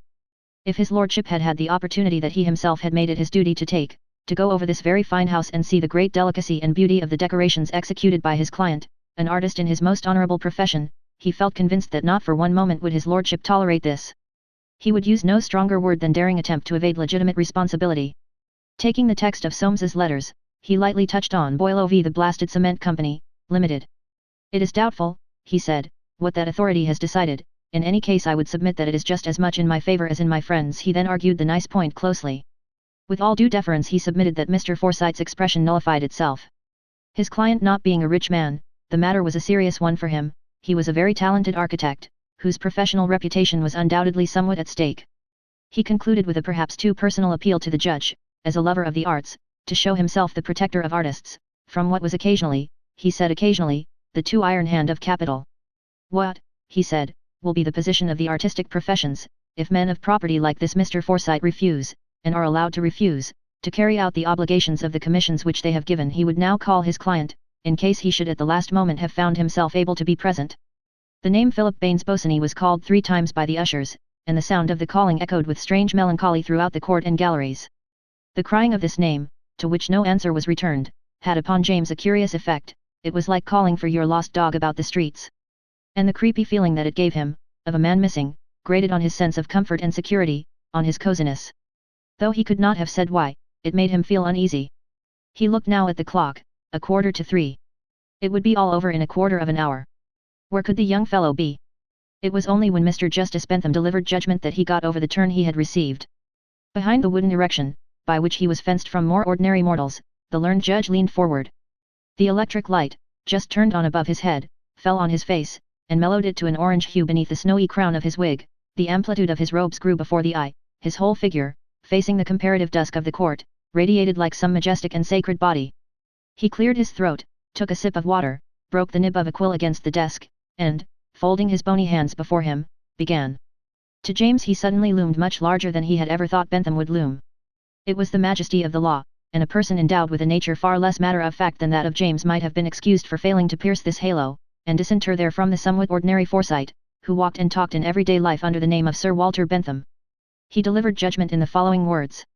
The facts in this case are not in dispute. On May 15 last the defendant wrote to the plaintiff, requesting to be allowed to withdraw from his professional position in regard to the decoration of the plaintiff's house, unless he were given a free hand. The plaintiff, on May 17, wrote back as follows: in giving you, in accordance with your request, this free hand, I wish you to clearly understand that the total cost of the house is handed over to me completely decorated, inclusive of your fee, as arranged between us, must not exceed £12,000. To this letter the defendant replied on May 18, if you think that in such a delicate matter as decoration I can bind myself to the exact pound, I am afraid you are mistaken. On May 19 the plaintiff wrote as follows: I did not mean to say that if you should exceed the sum named in my letter to you by 10 or 20 or even 50 pounds there would be any difficulty between us. You have a free hand in the terms of this correspondence. And I hope you will see your way to completing the decorations on May 20th. The defendant replied thus shortly, very well. In completing these decorations, the defendant incurred liabilities and expenses which brought the total cost of this house up to the sum of £12,400, all of which expenditure has been defrayed by the plaintiff. This action has been brought by the plaintiff to recover from the defendant the sum of £350 expended by him in excess of a sum of £12,050, alleged by the plaintiff to have been fixed by this correspondence as the maximum sum that the defendant had authority to expend. The question for me to decide is whether or no the defendant is liable to refund to the plaintiff this sum. In my judgment he is so liable. What in effect the plaintiff has said is this: I give you a free hand to complete these decorations, provided that you keep within a total cost to me of £12,000. If you exceed that sum by as much as £50, I will not hold you responsible. Beyond that point you are no agent of mine, and I shall repudiate liability. It is not quite clear to me whether, had the plaintiff in fact repudiated liability under his agent's contracts, he would, under all the circumstances, have been successful in so doing, but he has not adopted this course. He has accepted liability, and fallen back upon his rights against the defendant under the terms of the latter's engagement. In my judgment the plaintiff is entitled to recover this sum from the defendant. It has been sought, on behalf of the defendant, to show that no limit of expenditure was fixed or intended to be fixed by this correspondence. If this were so, I can find no reason for the plaintiff's importation into the correspondence of the figures of £12,000 and subsequently of £50. The defendant's contention would render these figures meaningless. It is manifest to me that by his letter of May 20th he assented to a very clear proposition, by the terms of which he must be held to be bound. For these reasons there will be judgment for the plaintiff for the amount claimed with costs. James sighed, and stooping, picked up his umbrella which had fallen with a rattle at the words importation into this correspondence. Untangling his legs, he rapidly left the court. Without waiting for his son, he snapped up a hansom cab. It was a clear, grey afternoon, and drove straight to Timothy's where he found Swithin, and to him, Mrs. Septimus Small, and Aunt Hester. He recounted the whole proceedings, eating 2 muffins not altogether in the intervals of speech. Soames did very well, he ended. He's got his head screwed on the right way. This won't please Jolyon. It's a bad business for that young Bosinney. He'll go bankrupt, I shouldn't wonder. And then after a long pause, during which he had stared disquietly into the fire, he added, he wasn't there. Now why? There was a sound of footsteps. The figure of a thick-set man, with the ruddy brown face of robust health, was seen in the back drawing-room. The forefinger of his upraised hand was outlined against the black of his frock coat. He spoke in a grudging voice. Well, James, he said, I can't stop, and turning round, he walked out. It was Timothy. James rose from his chair. There, he said, there, I knew there was something wrong. He checked himself, and was silent, staring before him, as though he had seen a portent. Chapter 6. Soames breaks the news. In leaving the court Soames did not go straight home. He felt disinclined for the city, and drawn by need for sympathy in his triumph, he, too, made his way, but slowly and on foot, to Timothy's in the Bayswater Road. His father had just left. Mrs. Small and Aunt Hester, in possession of the whole story, greeted him warmly. They were sure he was hungry after all that evidence. Smithers should toast him some more muffins. His dear father had eaten them all. He must put his legs up on the sofa, and he must have a glass of prune brandy too. It was so strengthening. Swithin was still present, having lingered later than his wont, for he felt in want of exercise. On hearing this suggestion, he pished a pretty pass young men were coming to. His own liver was out of order, and he could not bear the thought of anyone else drinking prune brandy. He went away almost immediately, saying to Soames, and how's your wife? You tell her from me that if she's dull, and likes to come and dine with me quietly, I'll give her such a bottle of champagne as she doesn't get every day. Staring down from his height on Soames he contracted his thick, puffy, yellow hand as though squeezing within it all this small fry, and throwing out his chest he waddled slowly away. Mrs. Small and Aunt Hester were left horrified. Swithin was so droll. They themselves were longing to ask Soames how Irene would take the result, yet knew that they must not. He would perhaps say something of his own accord, to throw some light on this, the present burning question in their lives, the question that from necessity of silence tortured them almost beyond bearing, for even Timothy had now been told, and the effect on his health was little short of alarming. And what, too, would June do? This, also, was a most exciting, if dangerous speculation. They had never forgotten old Jolyon's visit, since when he had not once been to see them. They had never forgotten the feeling it gave all who were present, that the family was no longer what it had been, that the family was breaking up. But Soames gave them no help, sitting with his knees crossed, talking of the Barbizon school of painters, whom he had just discovered. These were the coming men, he said. He should not wonder if a lot of money were made over them. He had his eye on 2 pictures by a man called Corot, Charming things, if he could get them at a reasonable price he was going to buy them, they would, he thought, fetch a big price someday. Interested as they could not but be, neither Mrs. Septimus Small nor Aunt Hester could entirely acquiesce in being thus put off. It was interesting, most interesting, and then Soames was so clever that they were sure he would do something with those pictures if anybody could, but what was his plan now that he had won his case? Was he going to leave London at once, and live in the country, or what was he going to do? Soames answered that he did not know, he thought they should be moving soon. He rose and kissed his aunts. No sooner had Aunt Julie received this emblem of departure than a change came over her, as though she were being visited by dreadful courage. Every little roll of flesh on her face seemed trying to escape from an invisible, confining mask. She rose to the full extent of her more than medium height, and said, "It has been on my mind a long time, dear, and if nobody else will tell you, I have made up my mind that—" Aunt Hester interrupted her. "Mind, Julia, you do it," she gasped, "on your own responsibility." Mrs. Small went on as though she had not heard, "I think you ought to know, dear, that Mrs. Macandar saw Irene walking in Richmond Park with Mr. Bosinney." Aunt Hester, who had also risen, sank back in her chair, and turned her face away. Really Julie was too, she should not do such things when she, Aunt Hester, was in the room, and, breathless with anticipation, she waited for what Soames would answer. He had flushed the peculiar flush which always centered between his eyes, lifting his hand, and, as it were, selecting a finger, he bit a nail delicately, then, drawing it out between set lips, he said, "Mrs. Macandar is a cat." Without waiting for any reply, he left the room. When he went into Timothy's he had made up his mind what course to pursue on getting home. He would go up to Irene and say, "Well, I've won my case, and there's an end of it. I don't want to be hard on Bosinney, I'll see if we can't come to some arrangement, he shan't be pressed, and now let's turn over a new leaf, we'll let the house, and get out of these fogs. We'll go down to Robin Hill at once. I never meant to be rough with you, let's shake hands," and, perhaps she would let him kiss her, and forget. When he came out of Timothy's his intentions were no longer so simple. The smouldering jealousy and suspicion of months blazed up within him. He would put an end to that sort of thing once and for all, he would not have her drag his name in the dirt. If she could not or would not love him, as was her duty and his right, she should not play him tricks with anyone else. He would tax her with it, threaten to divorce her. That would make her behave, she would never face that. But, what if she did? He was staggered, this had not occurred to him. What if she did? What if she made him a confession? How would he stand then? He would have to bring a divorce. A divorce. Thus close, the word was paralyzing, so utterly at variance with all the principles that had hitherto guided his life. Its lack of compromise appalled him, he felt, like the captain of a ship, going to the side of his vessel, and, with his own hands throwing over the most precious of his bales. This jettisoning of his property with his own hands seemed uncanny to Soames. It would injure him in his profession, he would have to get rid of the house at Robin Hill, on which he had spent so much money, so much anticipation, and at a sacrifice. And she would no longer belong to him, not even in name. She would pass out of his life, and he should never see her again. He traversed in the cab the length of a street without getting beyond the thought that he should never see her again. But perhaps there was nothing to confess, even now very likely there was nothing to confess. Was it wise to push things so far? Was it wise to put himself into a position where he might have to eat his words? The result of this case would ruin Bosinney. A ruined man was desperate, but, what could he do? He might go abroad, ruined men always went abroad. What could they do, if indeed it was they, without money? It would be better to wait and see how things turned out. If necessary, he could have her watched.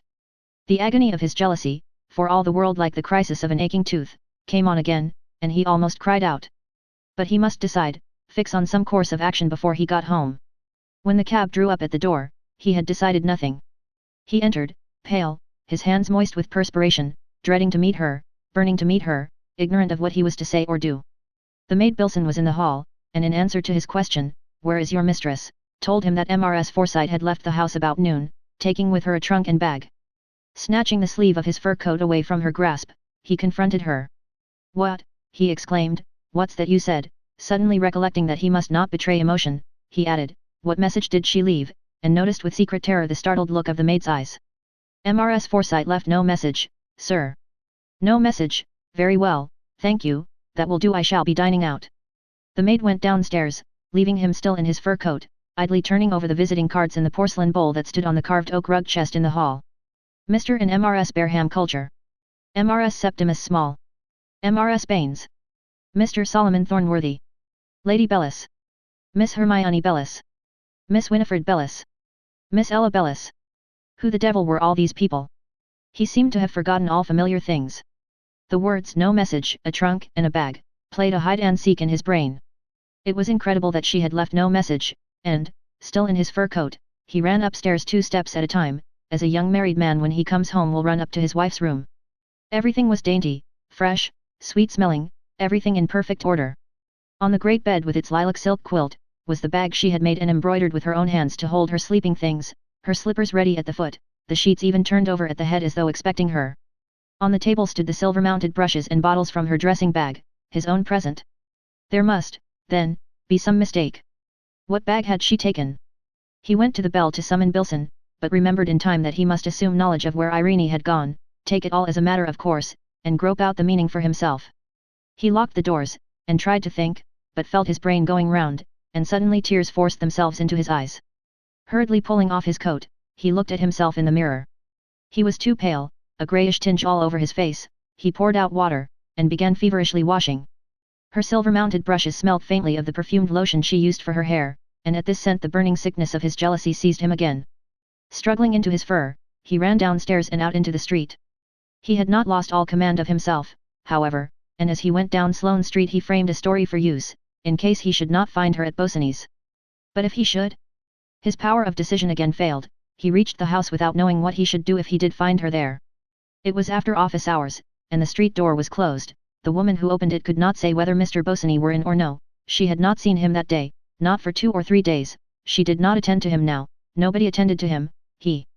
Soames interrupted her. He would go up and see for himself. He went up with a dogged, white face. The top floor was unlighted, the door closed, no one answered his ringing, he could hear no sound.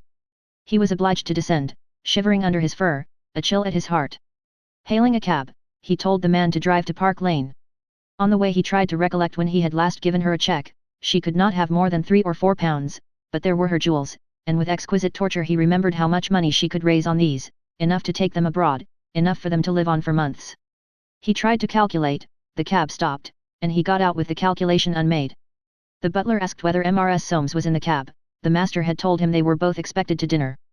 Soames answered, "No, Mrs. Forsyte has a cold." The butler was sorry. Soames thought he was looking at him inquisitively, and remembering that he was not in dress clothes, asked, "Anybody here to dinner, Warmson?" "Nobody but Mr. and Mrs. Darty, sir." Again it seemed to Soames that the butler was looking curiously at him. His composure gave way. "What are you looking at?" he said. "What's the matter with me, et?" The butler blushed, hung up the fur coat, murmured something that sounded like, "Nothing, sir, I'm sure, sir," and stealthily withdrew. Soames walked upstairs. Passing the drawing room without a look, he went straight up to his mother's and father's bedroom. James, standing sideways, the concave lines of his tall, lean figure displayed to advantage in shirt sleeves and evening waistcoat, his head bent, the end of his white tie peeping askew from underneath one white Dundreary whisker, his eyes peering with intense concentration, his lips pouting, was hooking the top hooks of his wife's bodice. Soames stopped. He felt half-choked, whether because he had come upstairs too fast, or for some other reason. He himself had never been asked to. He heard his father's voice, as though there were a pin in his mouth, saying, "Who's that, who's there, what do you want?" His mother's, "Here, Felice, come and hook this, your master'll never get done." He put his hand up to his throat, and said hoarsely, "It's I, Soames." He noticed gratefully the affectionate surprise in Emily's, "Well, my dear boy," and James, as he dropped the hook, "What, Soames, what's brought you up, aren't you well?" He answered mechanically, "I'm all right," and looked at them, and it seemed impossible to bring out his news. James, quick to take alarm, began, "You don't look well, I expect you've taken a chill, it's liver, I shouldn't wonder your mother'll give you." But Emily broke in quietly, "Have you brought Irene?" Soames shook his head. "No," he stammered, she's left me." Emily deserted the mirror before which she was standing. Her tall, full figure lost its majesty and became very human as she came running over to Soames. My dear boy, my dear boy." She put her lips to his forehead, and stroked his hand. James, too, had turned full towards his son, his face looked older. "Left you," he said. "What do you mean, left you? You never told me she was going to leave you." Soames answered surlily, "How could I tell, what's to be done?" James began walking up and down, he looked strange and stork-like without a coat. "What's to be done?" he muttered. "How should I know what's to be done? What's the good of asking me? Nobody tells me anything, and then they come and ask me what's to be done, and I should like to know how I'm to tell them. Here's your mother, there she stands, she doesn't say anything. What I should say you've got to do is to follow her." Soames smiled, his peculiar, supercilious smile had never before looked pitiable. "I don't know where she's gone," he said. "Don't know where she's gone," said James. "How do you mean, don't know where she's gone? Where do you suppose she's gone?" "She's gone after that young Bosinney, that's where she's gone." "I knew how it would be." Soames, in the long silence that followed, felt his mother pressing his hand. And all that passed seemed to pass as though his own power of thinking or doing had gone to sleep. His father's face, dusky red, twitching as if he were going to cry, and words breaking out that seemed rent from him by some spasm in his soul. "There'll be a scandal, I always said so then." No one saying anything, and there you stand, you and your mother. And Emily's voice, calm, rather contemptuous, "Come, now, James, Soames will do all that he can." And James, staring at the floor, a little brokenly, "Well, I can't help you, I'm getting old. Don't you be in too great a hurry, my boy." And his mother's voice again, "Soames will do all he can to get her back. We won't talk of it, it'll all come right, I dare say." And James, "Well, I can't see how it can come right, and if she hasn't gone off with that young Bosinney, my advice to you is not to listen to her, but to follow her and get her back." Once more Soames felt his mother stroking his hand, in token of her approval, and as though repeating some form of sacred oath, he muttered between his teeth, "I will." All three went down to the drawing room together. There, were gathered the three girls and Darty. Had Irene been present, the family circle would have been complete. James sank into his armchair, and except for a word of cold greeting to Darty, whom he both despised and dreaded, as a man likely to be always in want of money, he said nothing till dinner was announced.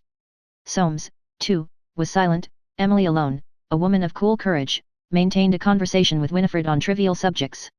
She was never more composed in her manner and conversation than that evening. A decision having been come to not to speak of Irene's flight, no view was expressed by any other member of the family as to the right course to be pursued. There can be little doubt, from the general tone adopted in relation to events as they afterwards turned out, that James's advice, "Don't you listen to her, follow her and get her back," would, with here and there an exception, have been regarded as sound, not only in Park Lane, but amongst the Nicholases, the Rogers, and at Timothy's. Just as it would surely have been endorsed by that wider body of Forsytes all over London, who were merely excluded from judgment by ignorance of the story. In spite then of Emily's efforts, the dinner was served by Wormson and the footman almost in silence. Darty was sulky, and drank all he could get. The girls seldom talked to each other at any time. James asked once where June was, and what she was doing with herself in these days. No one could tell him. He sank back into gloom. Only when Winifred recounted how little Publius had given his bad penny to a beggar, did he brighten up. "Ah," he said, "that's a clever little chapter. I don't know what'll become of him, if he goes on like this. An intelligent little chap, I call him," but it was only a flash. The courses succeeded one another solemnly, under the electric light, which glared down onto the table, but barely reached the principal ornament of the walls, a so-called sea piece by Turner, almost entirely composed of cordage and drowning men. Champagne was handed, and then a bottle of James' prehistoric port, but as by the chill hand of some skeleton. At 10 o'clock Soames left. Twice in reply to questions, he had said that Irene was not well. He felt he could no longer trust himself. His mother kissed him with her large soft kiss, and he pressed her hand, a flush of warmth in his cheeks. He walked away in the cold wind, which whistled desolately round the corners of the streets, under a sky of clear steel blue, alive with stars. He noticed neither their frosty greeting, nor the crackle of the curled-up plane leaves, nor the night women hurrying in their shabby furs, nor the pinched faces of vagabonds at street corners. Winter was come. But Soames hastened home, oblivious. His hands trembled as he took the late letters from the gilt wire cage into which they had been thrust through the slit in the door. None from Irene. He went into the dining room. The fire was bright there, his chair drawn up to it, slippers ready, spirit case, and carven cigarette box on the table, but after staring at it all for a minute or two, he turned out the light and went upstairs. There was a fire too in his dressing room, but her room was dark and cold. It was into this room that Soames went. He made a great illumination with candles, and for a long time continued pacing up and down between the bed and the door. He could not get used to the thought that she had really left him, and as though still searching for some message, some reason, some reading of all the mystery of his married life, he began opening every recess and drawer. There were her dresses. He had always liked, indeed insisted, that she should be well dressed. She had taken very few, 2 or 3 at most, and drawer after drawer, full of linen and silk things, was untouched. Perhaps after all it was only a freak, and she had gone to the seaside for a few days' change.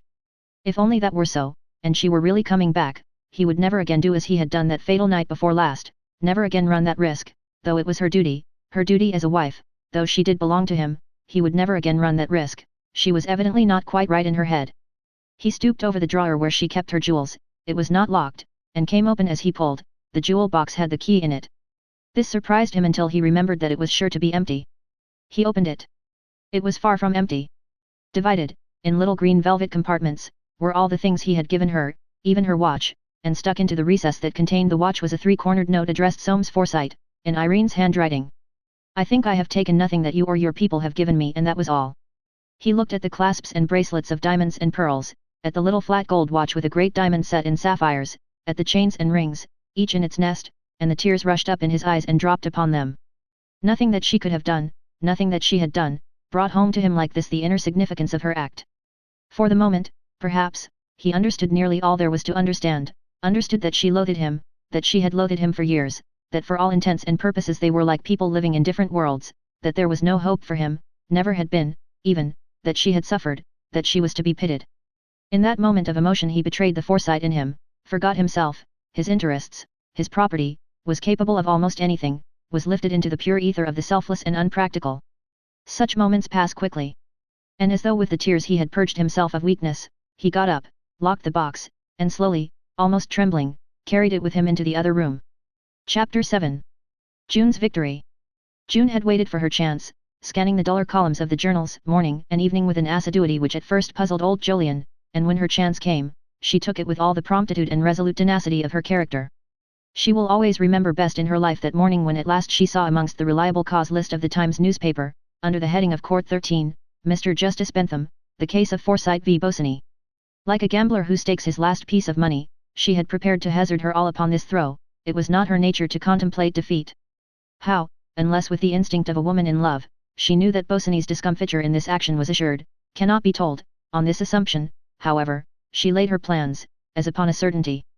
11:30 found her at watch in the gallery of Court 13, and there she remained till the case of Forsyte v. Bosinney was over. Bosinney's absence did not disquiet her, she had felt instinctively that he would not defend himself.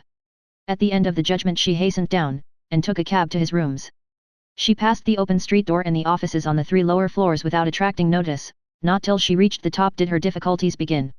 Her ring was not answered, she had now to make up her mind whether she would go down and ask the caretaker in the basement to let her in to await Mr. Bosinney's return, or remain patiently outside the door, trusting that no one would come up. She decided on the latter course. A quarter of an hour had passed in freezing vigil on the landing, before it occurred to her that Bosinney had been used to leave the key of his rooms under the doormat. She looked and found it there. For some minutes she could not decide to make use of it, at last she let herself in and left the door open that anyone who came might see she was there on business. This was not the same June who had paid the trembling visit 5 months ago. Those months of suffering and restraint had made her less sensitive. She had dwelt on this visit so long, with such minuteness, that its terrors were discounted beforehand. She was not there to fail this time, for if she failed no one could help her. Like some mother beast on the watch over her young, her little quick figure never stood still in that room, but wandered from wall to wall, from window to door, fingering now one thing, now another. There was dust everywhere, the room could not have been cleaned for weeks, and June, quick to catch at anything that should buoy up her hope, saw in it a sign that he had been obliged, for economy's sake, to give up his servant. She looked into the bedroom. The bed was roughly made, as though by the hand of man. Listening intently, she darted in, and peered into his cupboards. A few shirts and collars, a pair of muddy boots, the room was bare even of garments. She stole back to the sitting room, and now she noticed the absence of all the little things he had set store by. The clock that had been his mother's, the field glasses that had hung over the sofa, 2 really valuable old prints of Harrow, where his father had been at school, and last, not least, the piece of Japanese pottery she herself had given him. All were gone, and in spite of the rage roused within her championing soul at the thought that the world should treat him thus, their disappearance augured happily for the success of her plan. It was while looking at the spot where the piece of Japanese pottery had stood that she felt a strange certainty of being watched, and, turning, saw Irene in the open doorway. The two stood gazing at each other for a minute in silence, then June walked forward and held out her hand. Irene did not take it. When her hand was refused, June put it behind her. Her eyes grew steady with anger, she waited for Irene to speak, and thus waiting, took in, with who knows what rage of jealousy, suspicion and curiosity, every detail of her friend's face and dress and figure. Irene was clothed in her long grey fur, the travelling cap on her head left a wave of gold hair visible above her forehead. The soft fullness of the coat made her face as small as a child's. Unlike June's cheeks, her cheeks had no colour in them, but were ivory white and pinched as if with cold. Dark circles lay round her eyes. In one hand she held a bunch of violets. She looked back at June, no smile on her lips, and with those great dark eyes fastened on her, the girl, for all her startled anger, felt something of the old spell. She spoke first, after all. What have you come for? But the feeling that she herself was being asked the same question, made her add, this horrible case I came to tell him, he has lost it. Irene did not speak, her eyes never moved from Jun's face, and the girl cried. Don't stand there as if you were made of stone. Irene laughed, I wish to God I were. But June turned away. Stop, she cried, don't tell me, I don't want to hear what you've come for, I don't want to hear, and like some uneasy spirit, she began swiftly walking to and fro. Suddenly she broke out. I was here first, we can't both stay here together. On Irene's face a smile wandered up, and died out like a flicker of firelight. She did not move. And then it was that June perceived under the softness and immobility of this figure something desperate and resolved, something not to be turned away, something dangerous. She tore off her hat, and, putting both hands to her brow, pressed back the bronze mass of her hair. You have no right here, she cried defiantly. Irene answered, I have no right anywhere. What do you mean? I have left Soames, you always wanted me to. June put her hands over her ears. I don't want to hear anything, I don't want to know anything, it's impossible to fight with you, what makes you stand like that, why don't you go? Irene's lips moved, she seemed to be saying, where should I go? June turned to the window. She could see the face of a clock down in the street. It was nearly 4. At any moment he might come. She looked back across her shoulder, and her face was distorted with anger. But Irene had not moved, in her gloved hands she ceaselessly turned and twisted the little bunch of violets. The tears of rage and disappointment rolled down Jun's cheeks. How could you come, she said. You have been a false friend to me. Again Irene laughed. June saw that she had played a wrong card, and broke down. Why have you come, she sobbed. You've ruined my life, and now you want to ruin his. Irene's mouth quivered, her eyes met Jun's with a look so mournful that the girl cried out in the midst of her sobbing, no, no. But Irene's head bent till it touched her breast. She turned, and went quickly out, hiding her lips with the little bunch of violets. June ran to the door. She heard the footsteps going down and down. She called out, come back, Irene, come back. The footsteps died away. Bewildered and torn, the girl stood at the top of the stairs. Why had Irene gone, leaving her mistress of the field? What did it mean? Had she really given him up to her? Or had she? And she was the prey of a gnawing uncertainty. Bosinney did not come. About 6 o'clock that afternoon old Jolyon returned from Wisteria Avenue, where now almost every day he spent some hours, and asked if his granddaughter were upstairs. On being told that she had just come in, he sent up to her room to request her to come down and speak to him. He had made up his mind to tell her that he was reconciled with her father. In future bygones must be bygones. He would no longer live alone, or practically alone, in this great house, he was going to give it up, and take one in the country for his son, where they could all go and live together. If June did not like this, she could have an allowance and live by herself. It wouldn't make much difference to her, for it was a long time since she had shown him any affection. But when June came down, her face was pinched and piteous, there was a strained, pathetic look in her eyes. She snuggled up in her old attitude on the arm of his chair, and what he said compared but poorly with the clear, authoritative, injured statement he had thought out with much care. His heart felt sore, as the great heart of a mother bird feels sore when its youngling flies and bruises its wing. His words halted, as though he were apologizing for having at last deviated from the path of virtue, and succumbed, in defiance of sounder principles, to his more natural instincts. He seemed nervous lest, in thus announcing his intentions, he should be setting his granddaughter a bad example, and now that he came to the point, his way of putting the suggestion that, if she didn't like it, she could live by herself and lump it, was delicate in the extreme. And if, by any chance, my darling, he said, you found you didn't get on with them, why, I could make that all right, you could have what you liked, we could find a little flat in London where you could set up, and I could be running to continually, but the children, he added, are dear little things. Then, in the midst of this grave, rather transparent, explanation of changed policy, his eyes twinkled. This'll astonish Timothy's weak nerves, that precious young thing will have something to say about this, or I'm a Dutchman. June had not yet spoken. Perched thus on the arm of his chair, with her head above him, her face was invisible. But presently he felt her warm cheek against his own, and knew that, at all events, there was nothing very alarming in her attitude towards his news. He began to take courage. You'll like your father, he said, an amiable chapter, never was much push about him, but easy to get on with, you'll find him artistic and all that. And old Jolyon bethought him of the dozen or so watercolor drawings all carefully locked up in his bedroom, for now that his son was going to become a man of property he did not think them quite such poor things as heretofore.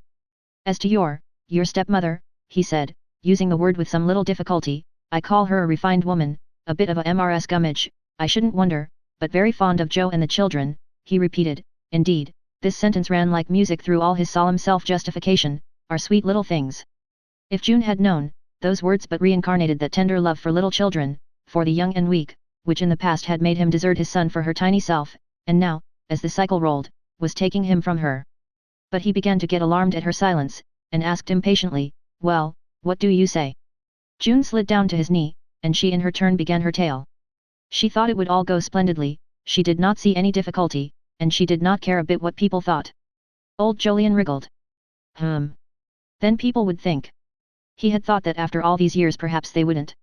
Well, he couldn't help it. Nevertheless, he could not approve of his granddaughter's way of putting it, she ought to mind what people thought. Yet he said nothing. His feelings were too mixed, too inconsistent for expression.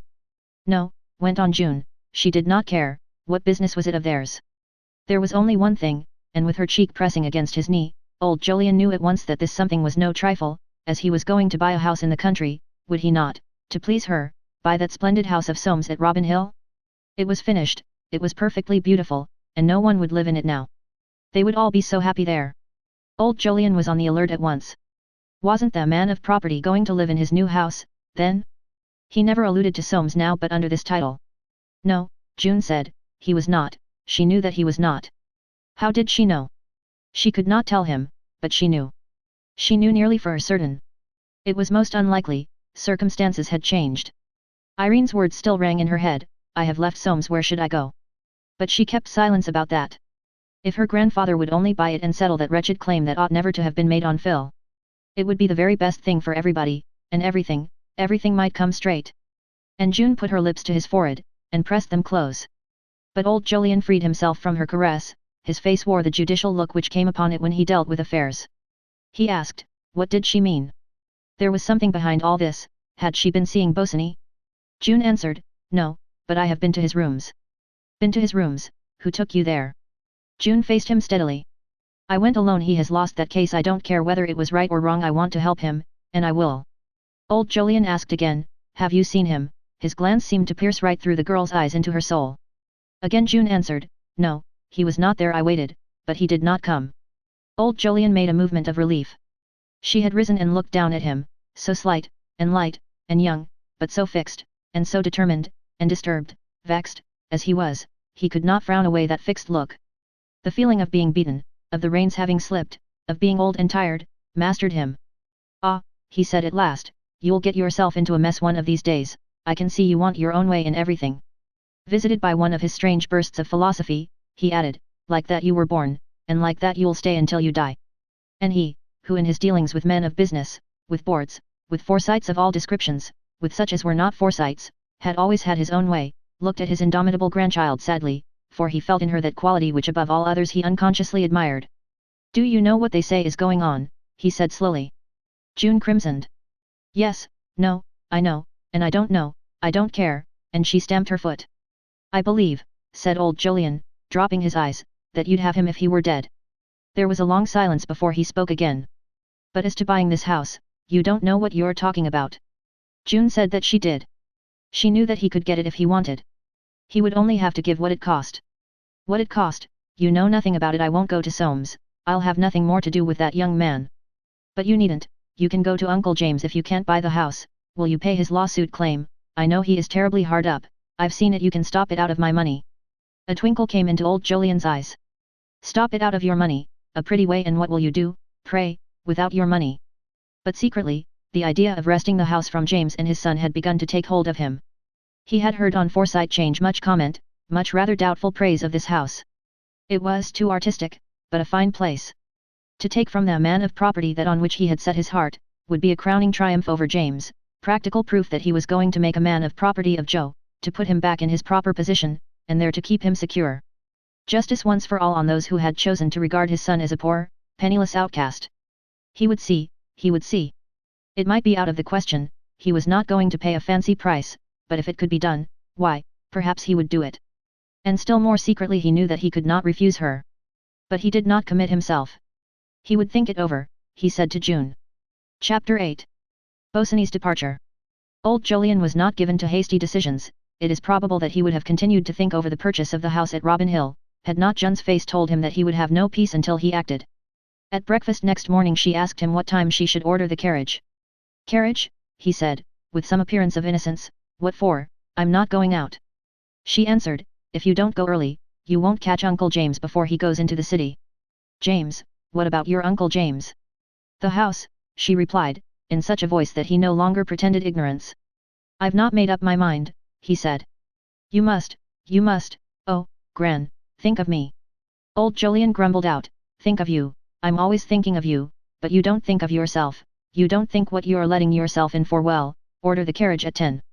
At 1:15 he was placing his umbrella in the stand at Park Lane. He did not choose to relinquish his hat and coat. Telling Wormson that he wanted to see his master, he went, without being announced, into the study, and sat down.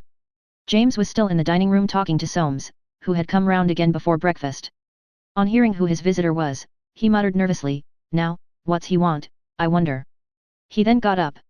"Well," he said to Soames, "don't you go doing anything in a hurry. The first thing is to find out where she is. I should go to Stainer's about it, they're the best men, if they can't find her, nobody can." And suddenly moved to strange softness, he muttered to himself, "Poor little thing, I can't tell what she was thinking about," and went out blowing his nose. Old Jolyon did not rise on seeing his brother, but held out his hand, and exchanged with him the clasp of a Forsyte. James took another chair by the table, and leaned his head on his hand. "Well," he said, "how are you? We don't see much of you nowadays." Old Jolyon paid no attention to the remark. "How's Emily?" he asked, and waiting for no reply, went on, "I've come to see you about this affair of young Bosinney's. I'm told that new house of his is a white elephant." "I don't know anything about a white elephant," said James. "I know he's lost his case, and I should say he'll go bankrupt." Old Jolyon was not slow to seize the opportunity this gave him. "I shouldn't wonder a bit," he agreed, "and if he goes bankrupt, the man of property, that is, Soames'll be out of pocket now. What I was thinking was this, if he's not going to live there." Seeing both surprise and suspicion in James' eye, he quickly went on, "I don't want to know anything. I suppose Irene's put her foot down. It's not material to me, but I'm thinking of a house in the country myself, not too far from London, and if it suited me I don't say that I mightn't look at it, at a price." James listened to this statement with a strange mixture of doubt, suspicion, and relief, merging into a dread of something behind, and tinged with the remains of his old undoubted reliance upon his elder brother's good faith and judgment. There was anxiety, too, as to what old Jolyon could have heard and how he had heard it, and a sort of hopefulness arising from the thought that if Jun's connection with Bosinney were completely at an end, her grandfather would hardly seem anxious to help the young fellow. Altogether he was puzzled, as he did not like either to show this, or to commit himself in any way. He said, "They tell me you're altering your will in favor of your son." He had not been told this, he had merely added the fact of having seen old Jolyon with his son and grandchildren to the fact that he had taken his will away from Forsyte, Bustard, and Forsyte. The shot went home. "Who told you that?" asked old Jolyon. "I'm sure I don't know," said James, "I can't remember names. I know somebody told me Soames spent a lot of money on this house, he's not likely to part with it except at a good price." "Well," said old Jolyon, "if he thinks I'm going to pay a fancy price, he's mistaken. I've not got the money to throw away that he seems to have. Let him try and sell it at a forced sale, and see what he'll get. It's not every man's house, I hear." James, who was secretly also of this opinion, answered, "It's a gentleman's house. Soames is here now if you'd like to see him." "No," said old Jolyon, "I haven't got as far as that, and I'm not likely to. I can see that very well if I'm met in this manner." James was a little cowed. When it came to the actual figures of a commercial transaction he was sure of himself, for then he was dealing with facts, not with men, but preliminary negotiations such as these made him nervous. He never knew quite how far he could go. "Well," he said, "I know nothing about it. Soames, he tells me nothing. I should think he'd entertain it. It's a question of price." "Oh," said old Jolyon, "don't let him make a favour of it." He placed his hat on his head in dudgeon. The door was opened and Soames came in. "There's a policeman out here," he said with his half-smile, "for Uncle Jolyon." Old Jolyon looked at him angrily, and James said, "A policeman? I don't know anything about a policeman, but I suppose you know something about him," he added to old Jolyon with a look of suspicion. "I suppose you'd better see him." In the hall an inspector of police stood stolidly regarding with heavy-lidded pale blue eyes the fine old English furniture picked up by James at the famous Mavrojano sale in Portman Square. "You'll find my brother in there," said James. The inspector raised his fingers respectfully to his peaked cap, and entered the study. James saw him go in with a strange sensation. "Well," he said to Soames, "I suppose we must wait and see what he wants. Your uncle's been here about the house." He returned with Soames into the dining room, but could not rest. "Now what does he want?" he murmured again. "Who?" replied Soames, "the inspector. they sent him round from Stanhope Gate. That's all I know. That nonconformist of Uncle Jolyon's has been pilfering, I shouldn't wonder. But in spite of his calmness, he too was ill at ease. At the end of 10 minutes old Jolyon came in. He walked up to the table, and stood there perfectly silent, pulling at his long white moustaches. James gazed up at him with opening mouth. He had never seen his brother look like this. Old Jolyon raised his hand, and said slowly, "Young Bosinney has been run over in the fog and killed." Then standing above his brother and his nephew, and looking down at him with his deep eyes, "There's some talk of suicide," he said. James' jaw dropped. "Suicide, what should he do that for?" Old Jolyon answered sternly, "God knows, if you and your son don't." But James did not reply. For all men of great age, even for all Forsytes, life has had bitter experiences. The passerby, who sees them wrapped in cloaks of custom, wealth, and comfort, would never suspect that such black shadows had fallen on their roads. To every man of great age, to Sir Walter Bentham himself, the idea of suicide has once at least been present in the anteroom of his soul, on the threshold, waiting to enter, held out from the inmost chamber by some chance reality, some vague fear, some painful hope. To Forsytes that final renunciation of property is hard. Oh! It is hard. Seldom, perhaps never, can they achieve it, and yet, how near have they not sometimes been? So even with James. Then in the medley of his thoughts, he broke out, "Why, I saw it in the paper yesterday, run over in the fog." They didn't know his name. He turned from one face to the other in his confusion of soul, but instinctively all the time he was rejecting that rumor of suicide. He dared not entertain this thought, so against his interest, against the interest of his son, of every Forsyte. He strove against it, and as his nature ever unconsciously rejected that which it could not with safety accept, so gradually he overcame this fear. It was an accident. It must have been. Old Jolyon broke in on his reverie. Death was instantaneous. He lay all day yesterday at the hospital. There was nothing to tell them who he was. "I am going there now, you and your son had better come too." No one opposing this command, he led the way from the room. The day was still and clear and bright, and driving over to Park Lane from Stanhope Gate, old Jolyon had had the carriage open.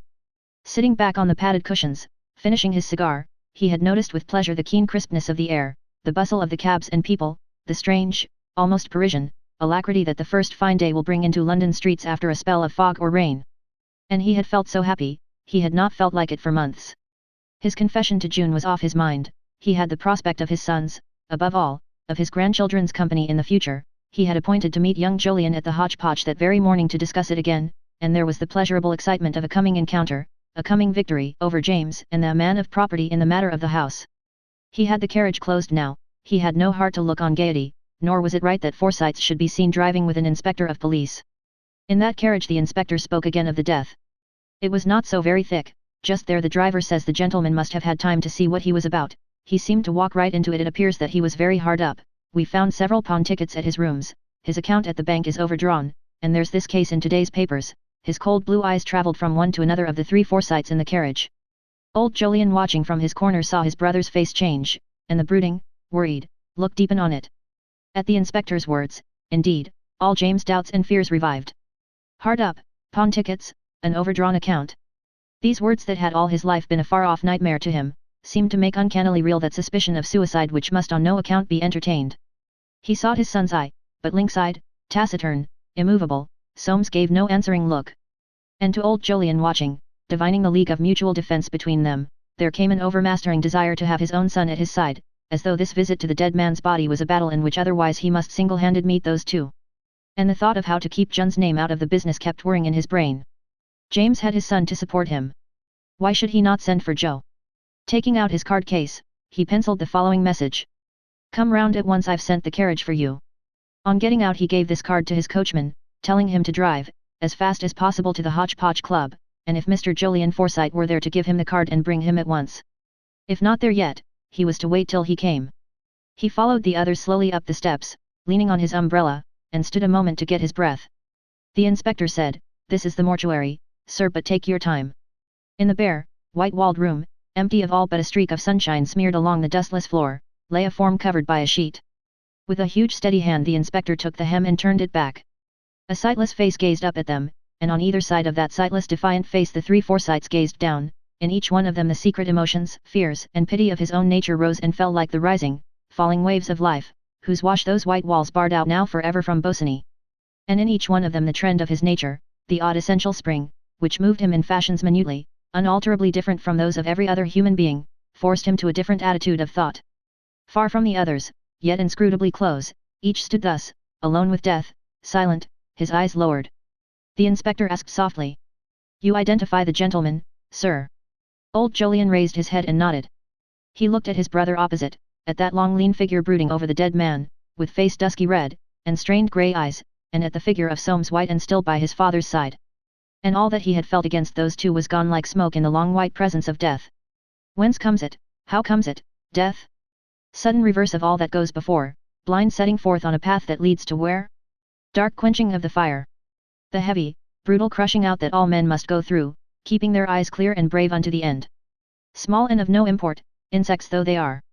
And across old Jolyon's face there flitted a gleam, for Soames, murmuring to the inspector, crept noiselessly away. Then suddenly James raised his eyes. There was a queer appeal in that suspicious troubled look. "I know I'm no match for you," it seemed to say. And, hunting for handkerchief he wiped his brow, then, bending sorrowful and lank over the dead man, he too turned and hurried out. Old Jolyon stood, still as death, his eyes fixed on the body. Who shall tell of what he was thinking? Of himself, when his hair was brown like the hair of that young fellow dead before him. Of himself, with his battle just beginning, the long, long battle he had loved, the battle that was over for this young man almost before it had begun. Of his granddaughter, with her broken hopes? Of that other woman? Of the strangeness, and the pity of it? And the irony, inscrutable, and bitter of that end? Justice. There was no justice for men, for they were ever in the dark. Or perhaps in his philosophy he thought, better to be out of it all. Better to have done with it, like this poor youth. Someone touched him on the arm. A tear started up and wetted his eyelash. "Well," he said, "I'm no good here, I'd better be going. You'll come to me as soon as you can, Joe," and with his head bowed he went away. It was young Jolyon's turn to take his stand beside the dead man, round whose fallen body he seemed to see all the Forsytes breathless, and prostrated. The stroke had fallen too swiftly. The forces underlying every tragedy, forces that take no denial, working through cross-currents to their ironical end, had met and fused with a thunderclap, flung out the victim, and flattened to the ground all those that stood around. Or so at all events young Jolyon seemed to see them, lying around Bosinney's body. He asked the inspector to tell him what had happened, and the latter, like a man who does not every day get such a chance, again detailed such facts as were known. "There's more here, sir, however," he said, "than meets the eye. I don't believe in suicide, nor in pure accident, myself. It's more likely I think that he was suffering under great stress of mind, and took no notice of things about him. Perhaps you can throw some light on these." He took from his pocket a little packet and laid it on the table. Carefully undoing it, he revealed a lady's handkerchief, pinned through the folds with a pin of discolored Venetian gold, the stone of which had fallen from the socket. A scent of dried violets rose to young Jolyon's nostrils. "Found in his breast pocket," said the inspector, "the name has been cut away." Young Jolyon with difficulty answered, "I'm afraid I cannot help you," but vividly there rose before him the face he had seen light up, so tremulous and glad, at Bosinney's coming. Of her he thought more than of his own daughter, more than of them all, of her with the dark, soft glance, the delicate passive face, waiting for the dead man, waiting even at that moment, perhaps, still and patient in the sunlight. He walked sorrowfully away from the hospital towards his father's house, reflecting that this death would break up the Forsyte family. The stroke had indeed slipped past their defences into the very wood of their tree. They might flourish to all appearance as before, preserving a brave show before the eyes of London, but the trunk was dead, withered by the same flash that had stricken down Bosinney. And now the saplings would take its place, each one a new custodian of the sense of property. Good forest of Forsytes, thought young Jolyon, soundest timber of our land.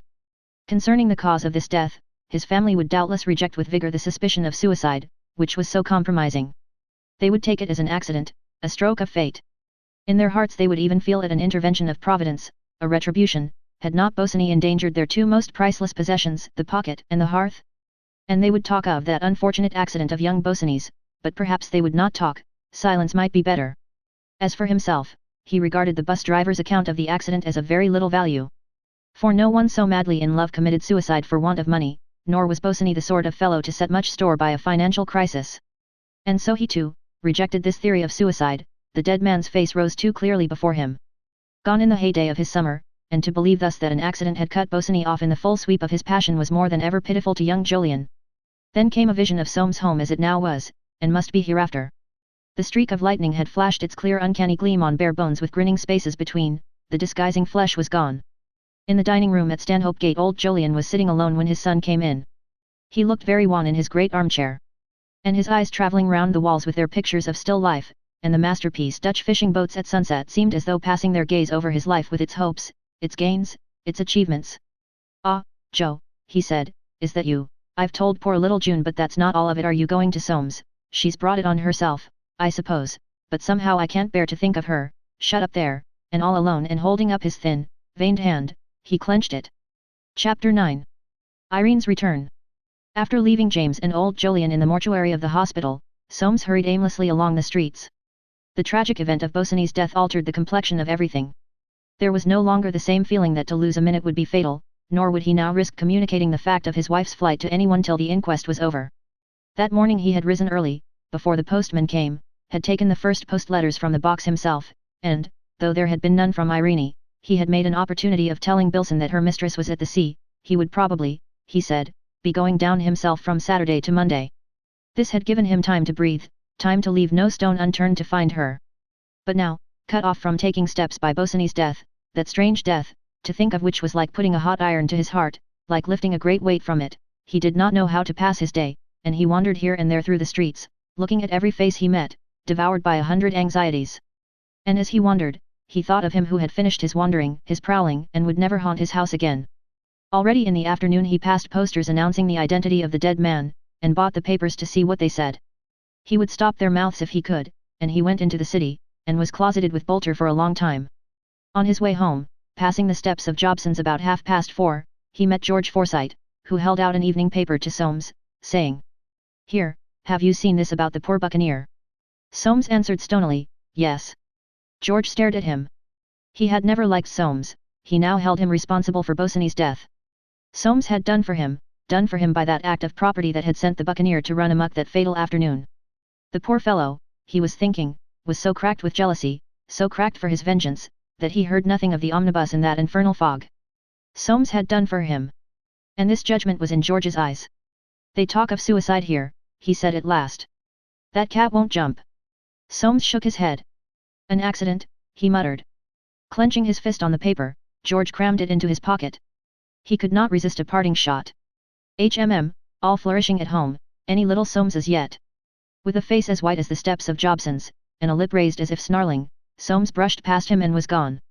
On reaching home, and entering the little lighted hall with his latchkey, the first thing that caught his eye was his wife's gold-mounted umbrella lying on the rug chest. Flinging off his fur coat, he hurried to the drawing-room. The curtains were drawn for the night, a bright fire of cedar logs burned in the grate, and by its light he saw Irene sitting in her usual corner on the sofa. He shut the door softly, and went towards her. She did not move, and did not seem to see him. "So you've come back," he said. "Why are you sitting here in the dark?" Then he caught sight of her face, so white and motionless that it seemed as though the blood must have stopped flowing in her veins, and her eyes, that looked enormous, like the great, wide, startled brown eyes of an owl. Huddled in her grey fur against the sofa cushions, she had a strange resemblance to a captive owl, bunched in its soft feathers against the wires of a cage. The supple erectness of her figure was gone, as though she had been broken by cruel exercise, as though there were no longer any reason for being beautiful and supple and erect. "So you've come back," he repeated. She never looked up, and never spoke, the firelight playing over her motionless figure. Suddenly she tried to rise, but he prevented her. It was then that he understood. She had come back like an animal wounded to death, not knowing where to turn, not knowing what she was doing. The sight of her figure, huddled in the fur, was enough. He knew then for certain that Bosinney had been her lover, knew that she had seen the report of his death, perhaps, like himself, had bought a paper at the drafty corner of a street, and read it. She had come back then of her own accord, to the cage she had pined to be free of, and taking in all the tremendous significance of this, he longed to cry, "Take your hated body, that I love, out of my house, take away that pitiful white face, so cruel and soft, before I crush it, get out of my sight, never let me see you again." And, at those unspoken words, he seemed to see her rise and move away, like a woman in a terrible dream, from which she was fighting to awake, rise and go out into the dark and cold, without a thought of him, without so much as the knowledge of his presence. Then he cried, contradicting what he had not yet spoken, "No, stay there," and turning away from her, he sat down in his accustomed chair on the other side of the hearth. They sat in silence. And Soames thought, "Why is all this? Why should I suffer so? What have I done? It is not my fault." Again he looked at her, huddled like a bird that is shot and dying, whose poor breast you see panting as the air is taken from it, whose poor eyes look at you who have shot it, with a slow, soft, unseeing look, taking farewell of all that is good, of the sun, and the air, and its mate.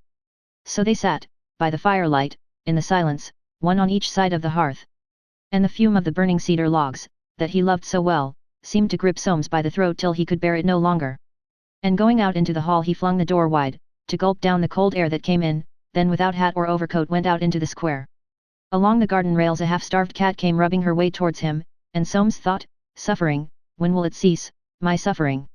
At a front door across the way was a man of his acquaintance named Rutter, scraping his boots, with an air of I am master here, and Soames walked on. From far in the clear air the bells of the church where he and Irene had been married were pealing in practice for the advent of Christ, the chimes ringing out above the sound of traffic. He felt a craving for strong drink, to lull him to indifference, or rouse him to fury. If only he could burst out of himself, out of this web that for the first time in his life he felt around him. If only he could surrender to the thought, divorce her, turn her out, she has forgotten you, forget her. If only he could surrender to the thought, let her go, she has suffered enough. If only he could surrender to the desire, make a slave of her, she is in your power. If only even he could surrender to the sudden vision, what does it all matter, forget himself for a minute, forget that it mattered what he did, forget that whatever he did he must sacrifice something. If only he could act on an impulse. He could forget nothing, surrender to no thought, vision, or desire, it was all too serious, too close around him, an unbreakable cage. On the far side of the square newspaper boys were calling their evening wares, and the ghoulish cries mingled and jangled with the sound of those church bells. Soames covered his ears. The thought flashed across him that but for a chance, he himself, and not Bosinney, might be lying dead, and she, instead of crouching there like a shot bird with those dying eyes. Something soft touched his legs, the cat was rubbing herself against them. And a sob that shook him from head to foot burst from Soames' chest. Then all was still again in the dark, where the houses seemed to stare at him, each with a master and mistress of its own, and a secret story of happiness or sorrow. And suddenly he saw that his own door was open, and black against the light from the hall a man standing with his back turned. Something slid to in his breast, and he stole up close behind. He could see his own fur coat flung across the carved oak chair, the Persian rugs, the silver bowls, the rows of porcelain plates arranged along the walls, and this unknown man who was standing there. And sharply he asked, "What is it you want, sir?" The visitor turned. It was young Jolyon. The door was open, he said. "Might I see your wife for a minute, I have a message for her." Soames gave him a strange, sidelong stare. "My wife can see no one," he muttered doggedly. Young Jolyon answered gently, "I shouldn't keep her a minute." Soames brushed by him and barred the way. "She can see no one," he said again. Young Jolyon's glance shot past him into the hall, and Soames turned. There in the drawing-room doorway stood Irene, her eyes were wild and eager, her lips were parted, her hands outstretched. In the sight of both men that light vanished from her face, her hands dropped to her sides, she stood like stone. Soames spun round, and met his visitor's eyes, and at the look he saw in them, a sound like a snarl escaped him. He drew his lips back in the ghost of a smile. "This is my house," he said, "I manage my own affairs. I've told you once, I tell you again, we are not at home."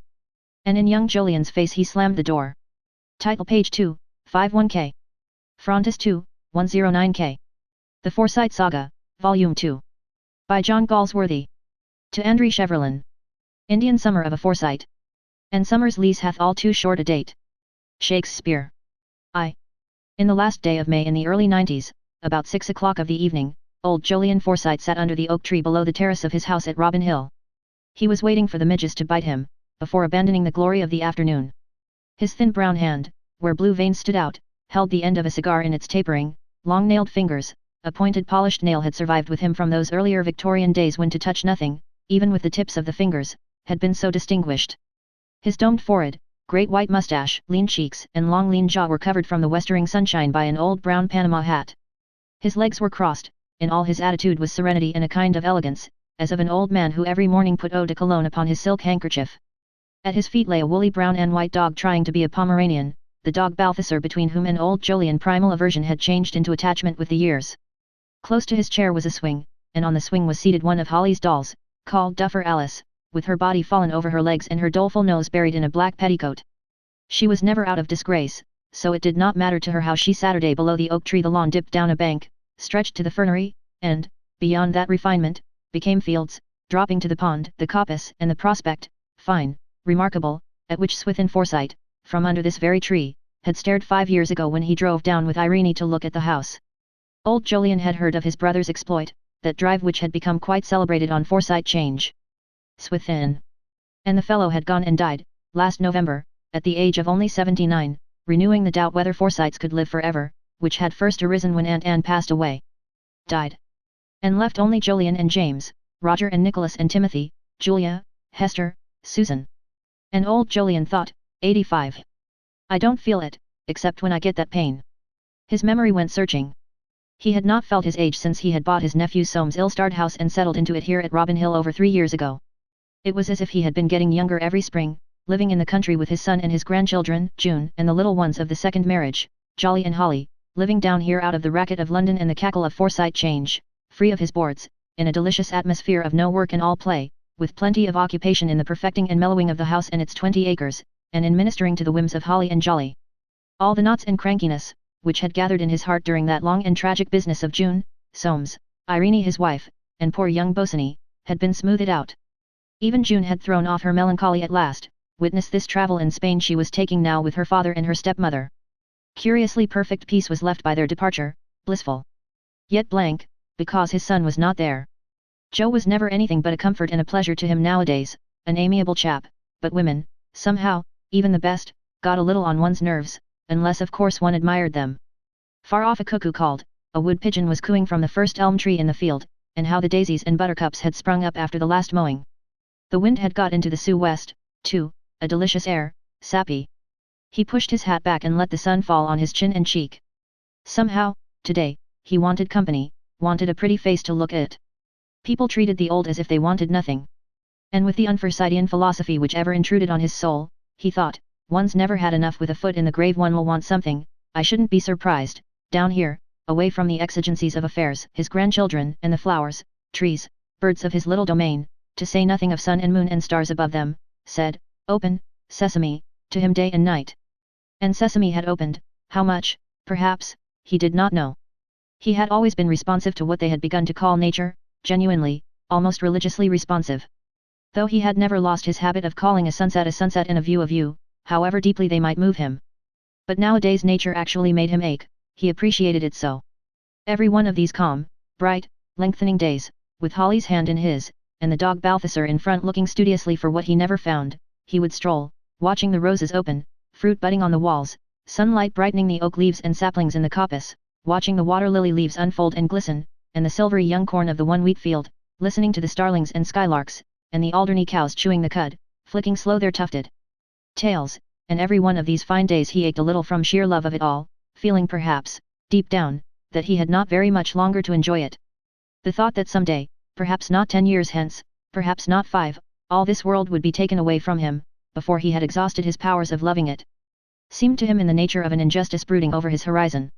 If anything came after this life, it wouldn't be what he wanted, not Robin Hill and flowers and birds and pretty faces, too few, even now, of those about him. With the years his dislike of humbug had increased, the orthodoxy he had worn in the 60s, as he had worn side whiskers out of sheer exuberance, had long dropped off, leaving him reverent before 3 things alone, beauty, upright conduct, and the sense of property, and the greatest of these now was beauty. He had always had wide interests, and, indeed could still read the Times, but he was liable at any moment to put it down if he heard a blackbird sing. Upright conduct, property, somehow, they were tiring, the blackbirds and the sunsets never tired him, only gave him an uneasy feeling that he could not get enough of them. Staring into the stilly radiance of the early evening and at the little gold and white flowers on the lawn, a thought came to him.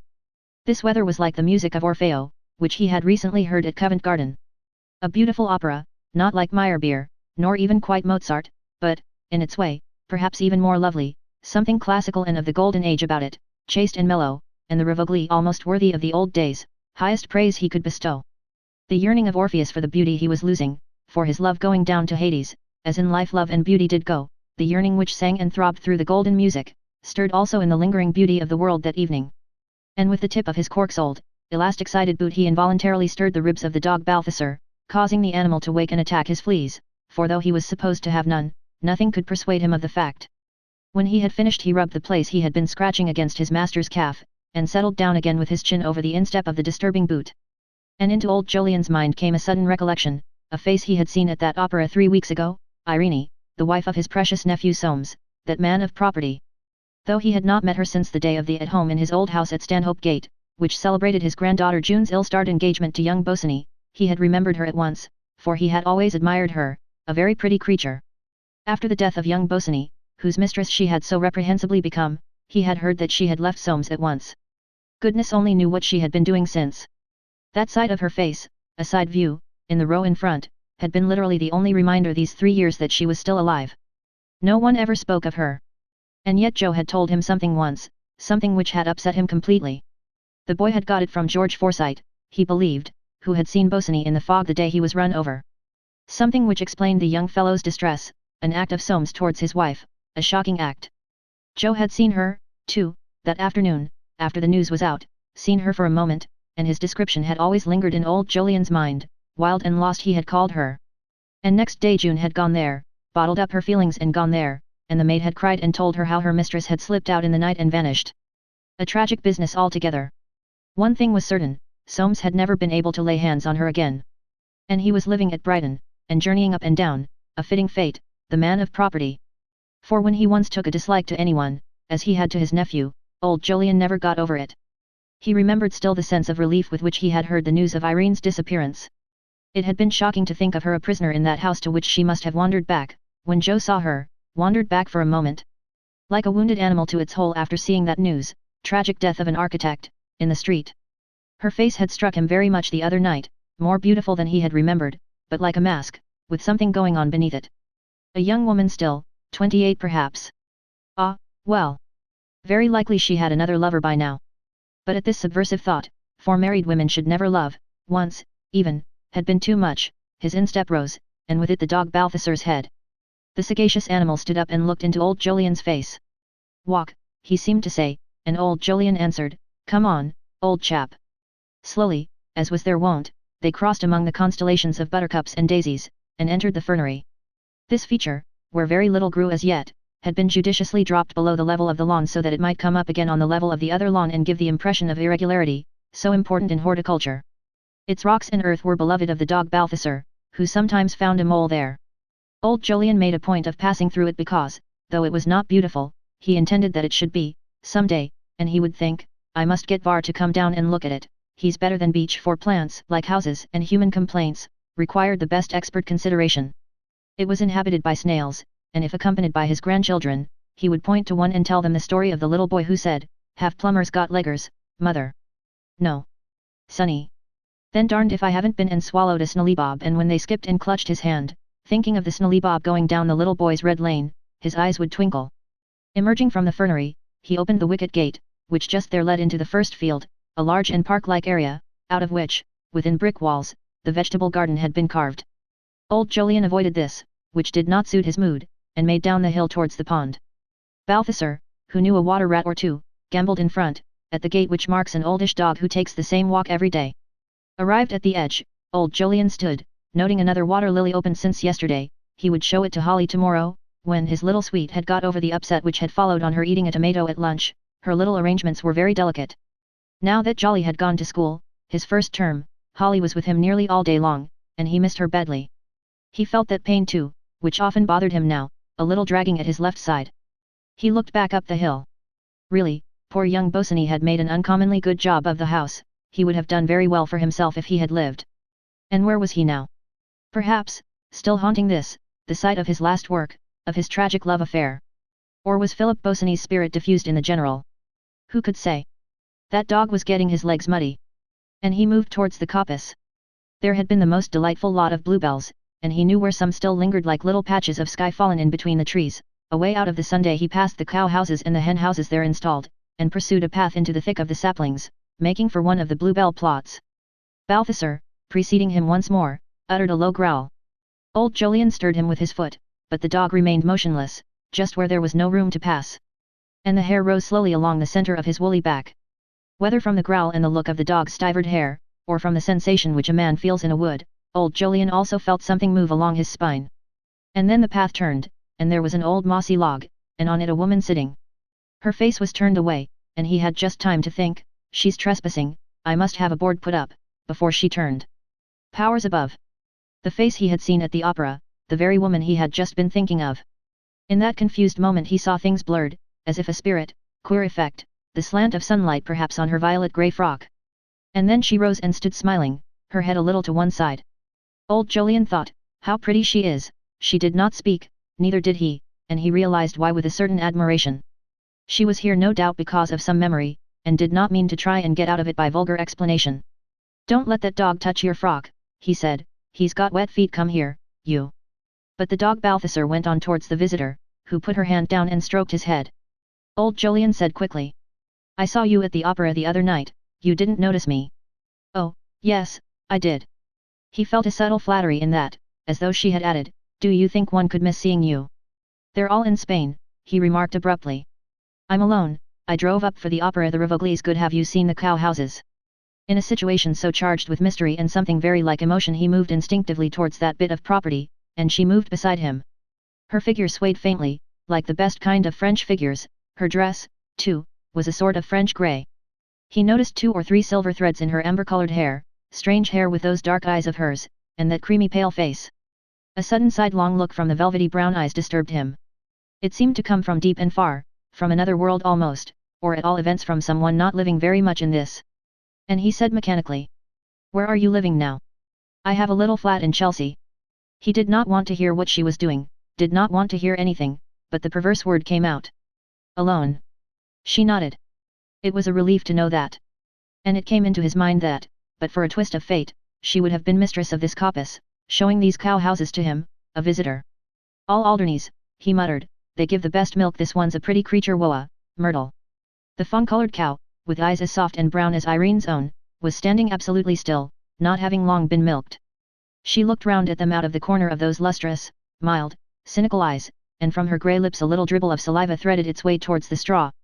The scent of hay and vanilla and ammonia rose in the dim light of the cool cow house, and old Jolyon said, "You must come up and have some dinner with me. I'll send you home in the carriage." He perceived a struggle going on within her, natural, no doubt, with her memories.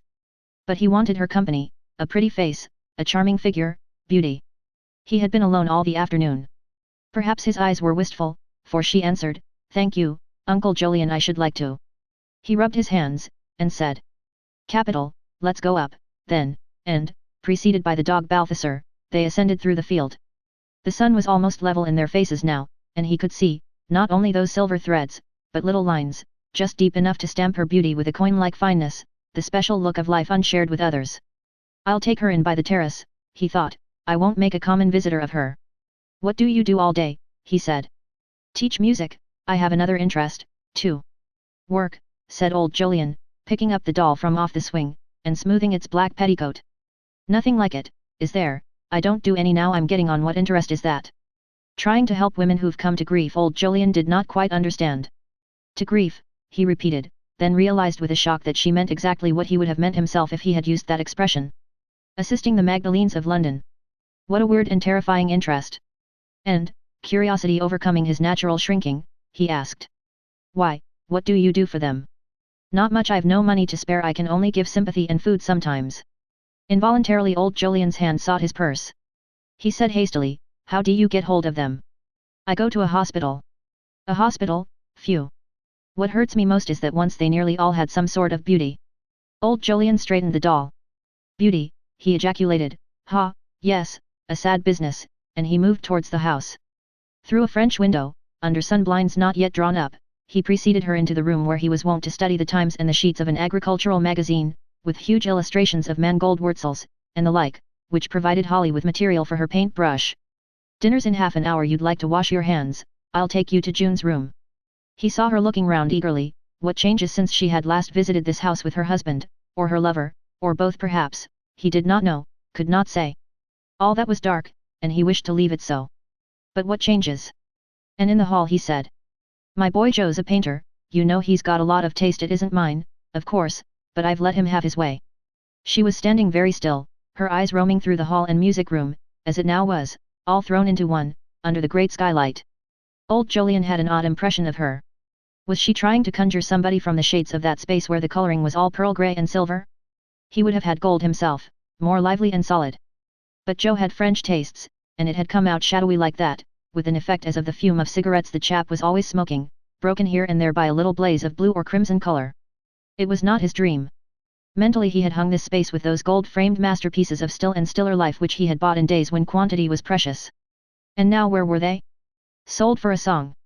That something which made him, alone among Forsytes, move with the times had warned him against the struggle to retain them. But in his study he still had Dutch fishing boats at sunset. He began to mount the stairs with her, slowly, for he felt his side. "These are the bathrooms," he said, "and other arrangements I've had them tiled. The nurseries are along there and this is Joe's and his wife's. They all communicate, but you remember, I expect." Irene nodded. They passed on, up the gallery and entered a large room with a small bed, and several windows. "This is mine," he said. The walls were covered with the photographs of children and watercolor sketches, and he added doubtfully, "These are Joe's. The view's first rate. You can see the grandstand at Epsom in clear weather." The sun was down now, behind the house, and over the prospect a luminous haze had settled, emanation of the long and prosperous day. Few houses showed, but fields and trees faintly glistened, away to a loom of downs. "The country's changing," he said abruptly, "but there it'll be when we're all gone. Look at those thrushes, the birds are sweet here in the mornings. I'm glad to have washed my hands of London." Her face was close to the window pane, and he was struck by its mournful look. "Wish I could make her look happy," he thought. A pretty face, but sad, and taking up his can of hot water he went out into the gallery. "This is June's room," he said, opening the next door and putting the can down. "I think you'll find everything," and closing the door behind her he went back to his own room. Brushing his hair with his great ebony brushes, and dabbing his forehead with eau de cologne, he mused. She had come so strangely, a sort of visitation, mysterious, even romantic, as if his desire for company, for beauty, had been fulfilled by whatever it was which fulfilled that sort of thing. And before the mirror he straightened his still upright figure, passed the brushes over his great white mustache, touched up his eyebrows with eau de cologne, and rang the bell. "I forgot to let them know that I have a lady to dinner with me. Let cook do something extra, and tell Beacon to have the landau and pair at 10:30 to drive her back to town tonight. Is Miss Holly asleep?" The maid thought not. And old Jolyon, passing down the gallery, stole on tiptoe towards the nursery, and opened the door whose hinges he kept specially oiled that he might slip in and out in the evenings without being heard. But Holly was asleep, and lay like a miniature Madonna, of that type which the old painters could not tell from Venus, when they had completed her. Her long dark lashes clung to her cheeks, on her face was perfect peace, her little arrangements were evidently all right again. And old Jolyon, in the twilight of the room, stood adoring her. It was so charming, solemn, and loving, that little face. He had more than his share of the blessed capacity of living again in the young. They were to him his future life, all of a future life that his fundamental pagan sanity perhaps admitted. There she was with everything before her, and his blood, some of it, in her tiny veins. There she was, his little companion, to be made as happy as ever he could make her, so that she knew nothing but love. His heart swelled, and he went out, stilling the sound of his patent leather boots. In the corridor an eccentric notion attacked him, to think that children should come to that which Irene had told him she was helping. Women who were all, once, little things like this one sleeping there. "I must give her a check," he mused, "can't bear to think of them, they had never borne reflecting on, those poor outcasts, wounding too deeply the core of true refinement hidden under layers of conformity to the sense of property, wounding too grievously the deepest thing in him, a love of beauty which could give him, even now, a flutter of the heart, thinking of his evening in the society of a pretty woman." And he went downstairs, through the swinging doors, to the back regions. There, in the wine cellar, was a hock worth at least £2 a bottle, a Steinberg cabinet, better than any Johannisberg that ever went down throat, a wine of perfect bouquet, sweet as a nectarine, nectar indeed. He got a bottle out, handling it like a baby, and holding it level to the light, to look. Enshrined in its coat of dust, that mellow-colored, slender-necked bottle gave him deep pleasure. 3 years to settle down again since the move from town, ought to be in prime condition. 35 years ago he had bought it. Thank God he had kept his palate, and earned the right to drink it. She would appreciate this, not a spice of acidity in a dozen. He wiped the bottle, drew the cork with his own hands, put his nose down, inhaled its perfume, and went back to the music room. Irene was standing by the piano. She had taken off her hat and a lace scarf she had been wearing, so that her gold-colored hair was visible, and the pallor of her neck. In her grey frock she made a pretty picture for old Jolyon, against the rosewood of the piano. He gave her his arm, and solemnly they went. The room, which had been designed to enable 24 people to dine in comfort, held now but a little round table. In his present solitude the big dining table oppressed old Jolyon. He had caused it to be removed till his son came back. Here in the company of 2 really good copies of Raphael Madonnas he was wont to dine alone. It was the only disconsolate hour of his day, this summer weather. He had never been a large eater, like that great chap Swithin, or Sylvanus Heathorpe, or Anthony Thornworthy, those cronies of past times, and to dine alone, overlooked by the Madonnas, was to him but a sorrowful occupation, which he got through quickly, that he might come to the more spiritual enjoyment of his coffee and cigar. But this evening was a different matter. His eyes twinkled at her across the little table and he spoke of Italy and Switzerland, telling her stories of his travels there. and other experiences which he could no longer recount to his son and granddaughter because they knew them. This fresh audience was precious to him. He had never become one of those old men who ramble round and round the fields of reminiscence. Himself quickly fatigued by the insensitive, he instinctively avoided fatiguing others, and his natural flirtatiousness towards beauty guarded him specially in his relations with a woman. He would have liked to draw her out, but though she murmured and smiled and seemed to be enjoying what he told her, he remained conscious of that mysterious remoteness which constituted half her fascination. He could not bear women who threw their shoulders and eyes at you, and chattered away, or hard-mouthed women who laid down the law and knew more than you did. There was only one quality in a woman that appealed to him, charm, and the quieter it was, the more he liked it. And this one had charm, shadowy as afternoon sunlight on those Italian hills and valleys he had loved. The feeling, too, that she was, as it were, apart, cloistered, made her seem nearer to himself, a strangely desirable companion. When a man is very old and quite out of the running, he loves to feel secure from the rivalries of youth, for he would still be first in the heart of beauty. And he drank his hock, and watched her lips, and felt nearly young. But the dog Balthasar lay watching her lips too, and despising in his heart the interruptions of their talk, and the tilting of those greenish glasses full of a golden fluid which was distasteful to him. The light was just failing when they went back into the music room. And, cigar in mouth, old Jolyon said, "Play me some Chopin. By the cigars they smoke, and the composers they love, ye shall know the texture of men's souls." Old Jolyon could not bear a strong cigar or Wagner's music. He loved Beethoven and Mozart, Handel and Gluck, and Schumann, and, for some occult reason, the operas of Meyerbeer, but of late years he had been seduced by Chopin, just as in painting he had succumbed to Botticelli. In yielding to these tastes he had been conscious of divergence from the standard of the Golden Age. Their poetry was not that of Milton and Byron and Tennyson, of Raphael and Titian, Mozart and Beethoven. It was, as it were, behind a veil. Their poetry hit no one in the face, but slipped its fingers under the ribs and turned and twisted, and melted up the heart.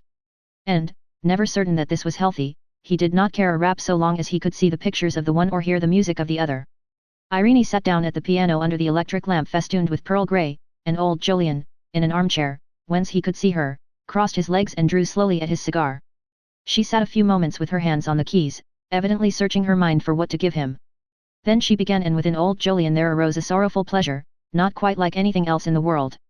He fell slowly into a trance, interrupted only by the movements of taking the cigar out of his mouth at long intervals, and replacing it. She was there, and the hawk within him, and the scent of tobacco, but there, too, was a world of sunshine lingering into moonlight, and pools with storks upon them, and bluish trees above, glowing with blurs of wine-red roses, and fields of lavender where milk-white cows were grazing, and a woman all shadowy, with dark eyes and a white neck, smiled, holding out her arms, and through air which was like music a star dropped and was caught on a cow's horn. He opened his eyes. Beautiful piece, she played well, the touch of an angel. And he closed them again. He felt miraculously sad and happy, as one does, standing under a lime tree in full honey flower. Not live one's own life again, but just stand there and bask in the smile of a woman's eyes, and enjoy the bouquet. And he jerked his hand. The dog Balthasar had reached up and licked it. "Beautiful," he said, "go on, more Chopin." She began to play again. This time the resemblance between her and Chopin struck him. The swaying he had noticed in her walk was in her playing too, and the nocturne she had chosen and the soft darkness of her eyes, the light on her hair, as of moonlight from a golden moon. Seductive, yes, but nothing of Delilah in her or in that music. A long blue spiral from his cigar ascended and dispersed. "So we go out," he thought. "No more beauty, nothing." Again Irene stopped. "Would you like some Gluck?" He used to write his music in a sunlit garden, with a bottle of Rhine wine beside him. "Ah, yes, let's have Orfeo." Round about him now were fields of gold and silver flowers, white forms swaying in the sunlight, bright birds flying to and fro. All was summer. Lingering waves of sweetness and regret flooded his soul. Some cigar ash dropped, and taking out a silk handkerchief to brush it off, he inhaled a mingled scent as of snuff and eau de cologne. "Ah," he thought, "Indian summer, that's all," and he said, "You haven't played me Che Faro." She did not answer, did not move. He was conscious of something, some strange upset. Suddenly he saw her rise and turn away, and a pang of remorse shot through him. What a clumsy chap! Like Orpheus, she of course, she too was looking for her lost one in the hall of memory. And disturbed to the heart, he got up from his chair. She had gone to the great window at the far end. Gingerly he followed. Her hands were folded over her breast, he could just see her cheek, very white. And, quite emotionalized, he said, "There, my love." The words had escaped him mechanically, for they were those he used to Holly when she had a pain, but their effect was instantaneously distressing. She raised her arms, covered her face with them, and wept. Old Jolyon stood gazing at her with eyes very deep from age. The passionate shame she seemed feeling at her abandonment, so unlike the control and quietude of her whole presence, was as if she had never before broken down in the presence of another being. There, there, there, there, he murmured, and putting his hand out reverently, touched her. She turned, and leaned the arms which covered her face against him. Old Jolyon stood very still, keeping one thin hand on her shoulder. Let her cry her heart out, it would do her good. And the dog Balthasar, puzzled, sat down on his stern to examine them. The window was still open, the curtains had not been drawn, the last of daylight from without mingled with faint intrusion from the lamp within, there was a scent of new-mown grass. With the wisdom of a long life, old Jolyon did not speak. Even grief sobbed itself out in time, only time was good for sorrow, time who saw the passing of each mood, each emotion in turn, time the layer to rest. There came into his mind the words, as panteth the heart after cooling streams, but they were of no use to him. Then, conscious of a scent of violets, he knew she was drying her eyes. He put his chin forward, pressed his moustache against her forehead, and felt her shake with a quivering of her whole body, as of a tree which shakes itself free of raindrops. She put his hand to her lips, as if saying, all over now, forgive me. The kiss filled him with a strange comfort, he led her back to where she had been so upset. And the dog Balthasar, following, laid the bone of one of the cutlets they had eaten at their feet. Anxious to obliterate the memory of that emotion, he could think of nothing better than China, and moving with her slowly from cabinet to cabinet, he kept taking up bits of Dresden and Lowestoft and Chelsea, turning them round and round with his thin, veined hands, whose skin, faintly freckled, had such an aged look. I bought this at Jobson's, he would say, cost me £30, it's very old, that dog leaves his bones all over the place. This old ship bowl I picked up at the sale when that precious rib, the Marquis, came to grief, but you don't remember. Here's a nice piece of Chelsea now, what would you say this was? And he was comforted, feeling that, with her taste, she was taking a real interest in these things, for, after all, nothing better composes the nerves than a doubtful piece of china. When the crunch of the carriage wheels was heard at last, he said, you must come again, you must come to lunch, then I can show you these by daylight, and my little sweet, she's a dear little thing. This dog seems to have taken a fancy to you. For Balthasar, feeling that she was about to leave, was rubbing his side against her leg. Going out under the porch with her, he said, he'll get you up in an hour and a quarter, take this for your protégés, and he slipped a cheque for £50 into her hand. He saw her brightened eyes, and heard her murmur, oh, Uncle Jolyon, and a real throb of pleasure went through him. That meant one or two poor creatures helped a little, and it meant that she would come again. He put his hand in at the window and grasped hers once more. The carriage rolled away. He stood looking at the moon and the shadows of the trees, and thought, a sweet night, she. 2 days of rain, and summer set in bland and sunny. Old Jolyon walked and talked with Holly. At first he felt taller and full of a new vigor, then he felt restless. Almost every afternoon they would enter the coppice, and walk as far as the log. Well, she's not there, he would think, of course not, and he would feel a little shorter, and drag his feet walking up the hill home, with his hand clapped to his left side. Now and then the thought would move in him, did she come, or did I dream it, and he would stare at space, while the dog Balthasar stared at him. Of course she would not come again. He opened the letters from Spain with less excitement. They were not returning till July, he felt, oddly, that he could bear it. Every day at dinner he screwed up his eyes and looked at where she had. Saturday she was not there, so he unscrewed his eyes again. On the 7th afternoon he thought, I must go up and get some boots. He ordered Beacon, and set out. Passing from Putney towards Hyde Park he reflected, I might as well go to Chelsea and see her, and he called out, just drive me to where you took that lady the other night. The coachman turned his broad red face, and his juicy lips answered, the lady in grey, sir. Yes, the lady in grey. What other ladies were there? Stodgy chap. The carriage stopped before a small 3-storied block of flats, standing a little back from the river. With a practiced eye old Jolyon saw that they were cheap. I should think about £60 a year, he mused, and entering, he looked at the name board. The name Forsyte was not on it, but against first floor, flat C were the words, Mrs. Irene Heron. She had taken her maiden name again. And somehow this pleased him. He went upstairs slowly, feeling his side a little. He stood a moment, before ringing, to lose the feeling of drag and fluttering there. She would not be in. And then, boots. The thought was black. What did he want with boots at his age? He could not wear out all those he had. Your mistress at home? Yes, sir. Say Mr. Jolyon Forsyte. Yes, sir, will you come this way?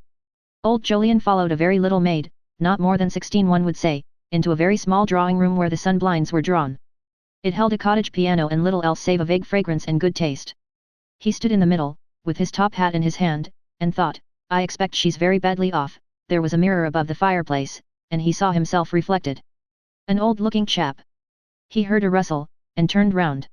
She was so close that his mustache almost brushed her forehead, just under her hair. "I was driving up," he said. "Thought I'd look in on you, and ask you how you got up the other night." And, seeing her smile, he felt suddenly relieved. She was really glad to see him, perhaps. "Would you like to put on your hat and come for a drive in the park?" But while she was gone to put her hat on, he frowned. The park. James and Emily. Mrs. Nicholas, or some other member of his precious family would be there very likely, prancing up and down. And they would go and wag their tongues about having seen him with her, afterwards. Better not. He did not wish to revive the echoes of the past on Forsyte Change. He removed a white hair from the lapel of his closely buttoned-up frock coat, and passed his hand over his cheeks, mustache, and square chin. It felt very hollow there under the cheekbones. He had not been eating much lately. He had better get that little whippersnapper who attended Holly to give him a tonic. But she had come back, and when they were in the carriage, he said, "Suppose we go and sit in Kensington Gardens instead," and added with a twinkle, "No prancing up and down there," as if she had been in the secret of his thoughts. Leaving the carriage, they entered those select precincts, and strolled towards the water. "You've gone back to your maiden name, I see," he said. "I'm not sorry." She slipped her hand under his arm. "Has June forgiven me, Uncle Jolyon?" He answered gently, "Yes, yes, of course, why not? And have you?" I forgave you as soon as I saw how the land really lay." And perhaps he had, his instinct had always been to forgive the beautiful. She drew a deep breath. "I never regretted, I couldn't." "Did you ever love very deeply, Uncle Jolyon?" At that strange question old Jolyon stared before him. Had he? He did not seem to remember that he ever had. But he did not like to say this to the young woman whose hand was touching his arm, whose life was suspended, as it were, by memory of a tragic love. And he thought, if I had met you when I was young I might have made a fool of myself, perhaps. And a longing to escape in generalities beset him. "Love's a queer thing," he said, "fatal thing. Often it was the Greeks, wasn't it, made love into a goddess. They were right, I dare say, but then they lived in the Golden Age. Phil adored them." Phil. The word jarred him, for suddenly, with his power to see all round a thing, he perceived why she was putting up with him like this. She wanted to talk about her lover. Well, if it was any pleasure to her. And he said, there was a bit of the sculptor in him, I fancy. Yes, he loved balance and symmetry. He loved the wholehearted way the Greeks gave themselves to art. Balance. The chap had no balance at all, if he remembered. As for symmetry, clean built enough he was, no doubt, but those queer eyes of his, and high cheekbones, symmetry? "You're of the Golden Age, too, Uncle Jolyon." Old Jolyon looked round at her. Was she chaffing him? No, her eyes were soft as velvet. Was she flattering him? But if so, why? There was nothing to be had out of an old chap like him.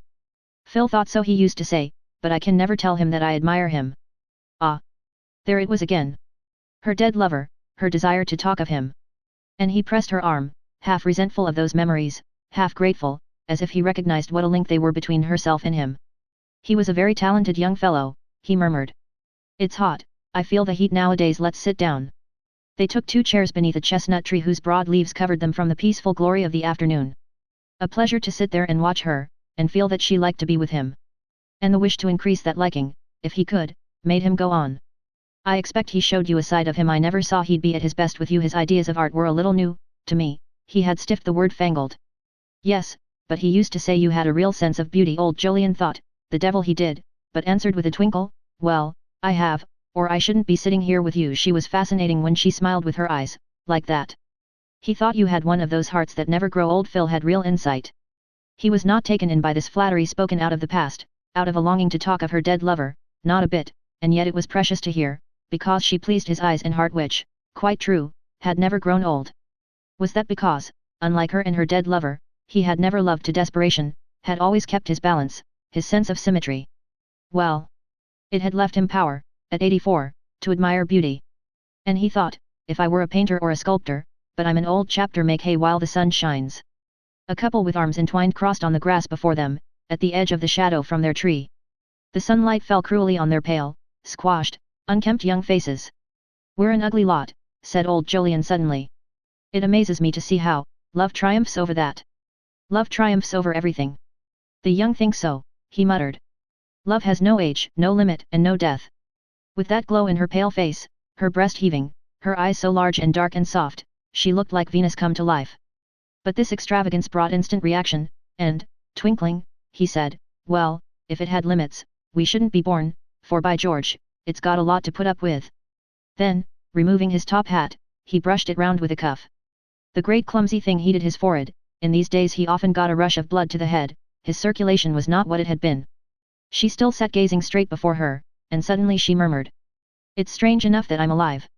Those words of Joe's wild and lost came back to him. Ah, he said, my son saw you for a moment, that day. Was it your son? I heard a voice in the hall, I thought for a second it was, Phil. Old Jolyon saw her lips tremble. She put her hand over them, took it away again, and went on calmly, that night I went to the embankment, a woman caught me by the dress. She told me about herself. When one knows that others suffer, one's ashamed. One of those. She nodded, and horror stirred within old Jolyon, the horror of one who has never known a struggle with desperation.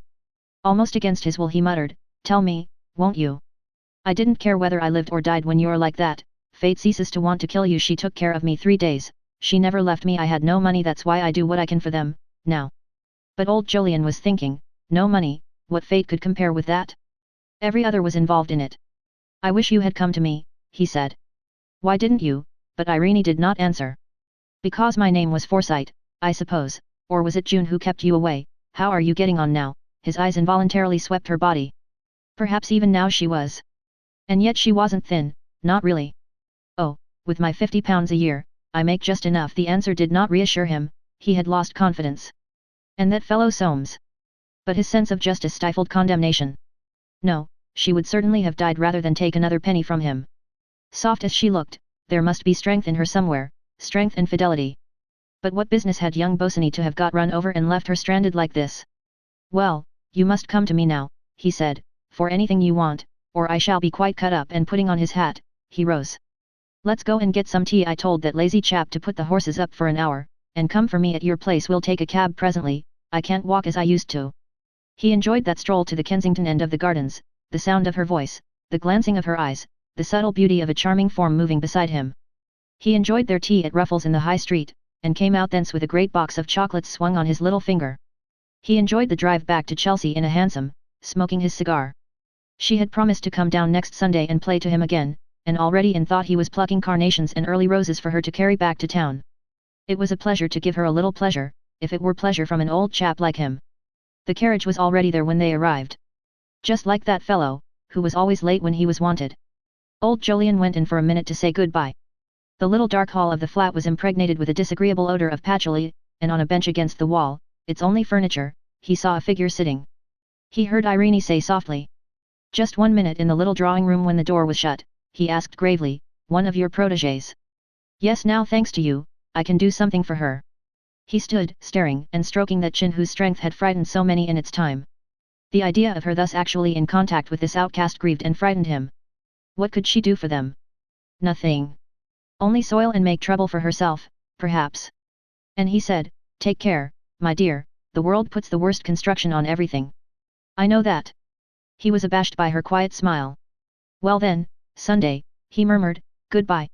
She put her cheek forward for him to kiss. Goodbye, he said again, take care of yourself, and he went out, not looking towards the figure on the bench. He drove home by way of Hammersmith, that he might stop at a place he knew of and tell them to send her in 24 of their best Burgundy.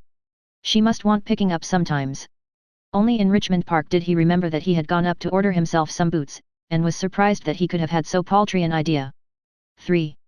The little spirits of the past which throng an old man's days had never pushed their faces up to his so seldom as in the 70 hours elapsing before Sunday came.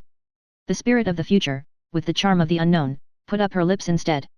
Old Jolyon was not restless now, and paid no visits to the log, because she was coming to lunch. There is wonderful finality about a meal, it removes a world of doubts, for no one misses meals except for reasons beyond control. He played many games with Holly on the lawn, pitching them up to her who was batting so as to be ready to bowl to Jolly in the holidays. For she was not a Forsyte, but Jolly was, and Forsytes always bat, until they have resigned and reached the age of 85. The dog Balthasar, in attendance, lay on the ball as often as he could, and the page boy fielded, till his face was like the harvest moon. And because the time was getting shorter, each day was longer and more golden than the last. On Friday night he took a liver pill. His side hurt him rather, and though it was not the liver side, there is no remedy like that.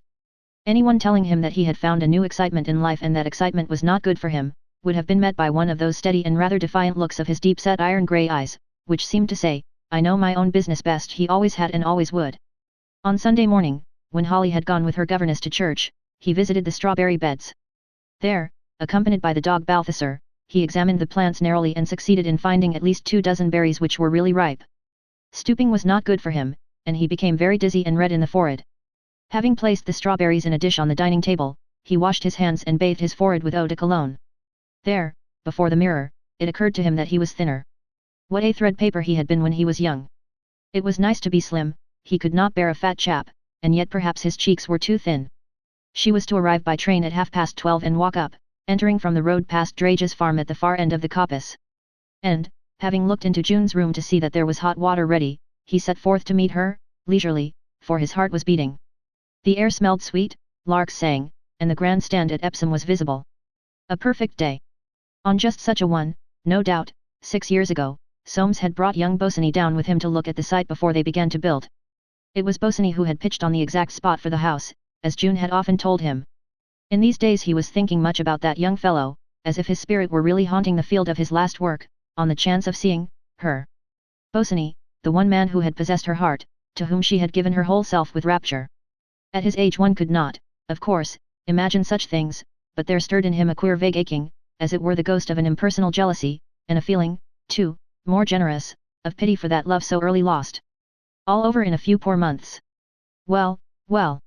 He looked at his watch before entering the coppice, only 25 minutes to wait. And then, turning the corner of the path, he saw her exactly where he had seen her the first time, on the log. And realized that she must have come by the earlier train to sit there alone for a couple of hours at least. 2 hours of her society missed. What memory could make that log so dear to her? His face showed what he was thinking, for she said at once. "Forgive me, Uncle Jolyon, it was here that I first knew." "Yes, yes, there it is for you whenever you like. You're looking a little Londony, you're giving too many lessons." That she should have to give lessons worried him. Lessons to a parcel of young girls thumping out scales with their thick fingers. "Where do you go to give them?" he asked. "They're mostly Jewish families, luckily." Old Jolyon stared. To all Forsyte's Jews seem strange and doubtful. "They love music, and they're very kind." "They had better be, by George." He took her arm, his side always hurt him a little going uphill, and said. "Did you ever see anything like those buttercups? They came like that in a night." Her eyes seemed really to fly over the field, like bees after the flowers and the honey. "I wanted you to see them, wouldn't let them turn the cows in yet." Then, remembering that she had come to talk about Bosinney, he pointed to the clock tower over the stables. "I expect he wouldn't have let me put that there, had no notion of time, if I remember." But, pressing his arm to her, she talked of flowers instead, and he knew it was done that he might not feel she came because of her dead lover.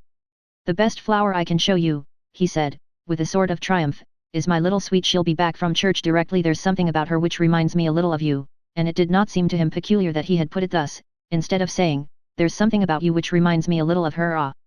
And here she was. Holly, followed closely by her elderly French governess, whose digestion had been ruined 22 years ago in the siege of Strasbourg, came rushing towards them from under the oak tree.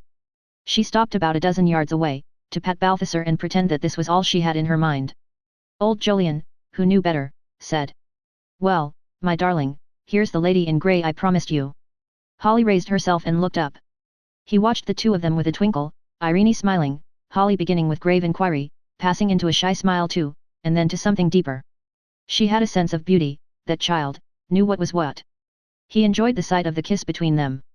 "Mrs. Heron, Mam'selle Beausy. Well, Mam'selle, good sermon." For, now that he had not much more time before him, the only part of the service connected with this world absorbed what interest in church remained to him. Mam'selle Beausy stretched out a spidery hand clad in a black kid glove. She had been in the best families, and the rather sad eyes of her lean yellowish face seemed to ask, "Are you well bred?" Whenever Holly or Jolly did anything unpleasing to her, a not uncommon occurrence, she would say to them, "The little Taylors never did that, they were such well-bred little children." Jolly hated the little Taylors. Holly wondered dreadfully how it was she fell so short of them. A thin rum little soul, old Jolyon thought her, Mam'selle Beausy. Luncheon was a successful meal. The mushrooms which he himself had picked in the mushroom house, his chosen strawberries, and another bottle of the Steinberg cabinet filled him with a certain aromatic spirituality, and a conviction that he would have a touch of eczema tomorrow. After lunch they sat under the oak tree drinking Turkish coffee. It was no matter of grief to him when Mademoiselle Beausy withdrew to write her Sunday letter to her sister, whose future had been endangered in the past by swallowing a pin, an event held up daily in warning to the children to eat slowly and digest what they had eaten. At the foot of the bank, on a carriage rug, Holly and the dog Balthasar teased and loved each other, and in the shade old Jolyon with his legs crossed and his cigar luxuriously savored, gazed at Irene sitting in the swing. A light, vaguely swaying, grey figure with a fleck of sunlight here and there upon it, lips just opened, eyes dark and soft under lids a little drooped. She looked content, surely it did her good to come and see him. The selfishness of age had not set its proper grip on him, for he could still feel pleasure in the pleasure of others, realizing that what he wanted, though much, was not quite all that mattered. "It's quiet here," he said, "you mustn't come down if you find it dull, but it's a pleasure to see you. My little sweet is the only face which gives me any pleasure, except yours." From her smile he knew that she was not beyond liking to be appreciated, and this reassured him. "That's not humbug," he said. "I never told a woman I admired her when I didn't. In fact, I don't know when I've told a woman I admired her, except my wife in the old days, and wives are funny." He was silent, but resumed abruptly. "She used to expect me to say it more often than I felt it, and there we were." Her face looked mysteriously troubled, and, afraid that he had said something painful, he hurried on, "When my little sweet marries, I hope she'll find someone who knows what women feel. I shan't be here to see it, but there's too much topsy-turvydom in marriage. I don't want her to pitch up against that and," aware that he had made bad worse, he added, "that dog will scratch." A silence followed. Of what was she thinking, this pretty creature whose life was spoiled, who had done with love, and yet was made for love? Some day when he was gone, perhaps, she would find another mate, not so disorderly as that young fellow who had got himself run over. Ah! But her husband? "Does Soames never trouble you?" he asked. She shook her head. Her face had closed up suddenly. For all her softness there was something irreconcilable about her. And a glimpse of light on the inexorable nature of sex antipathies strayed into a brain which, belonging to early Victorian civilization, so much older than this of his old age, had never thought about such primitive things.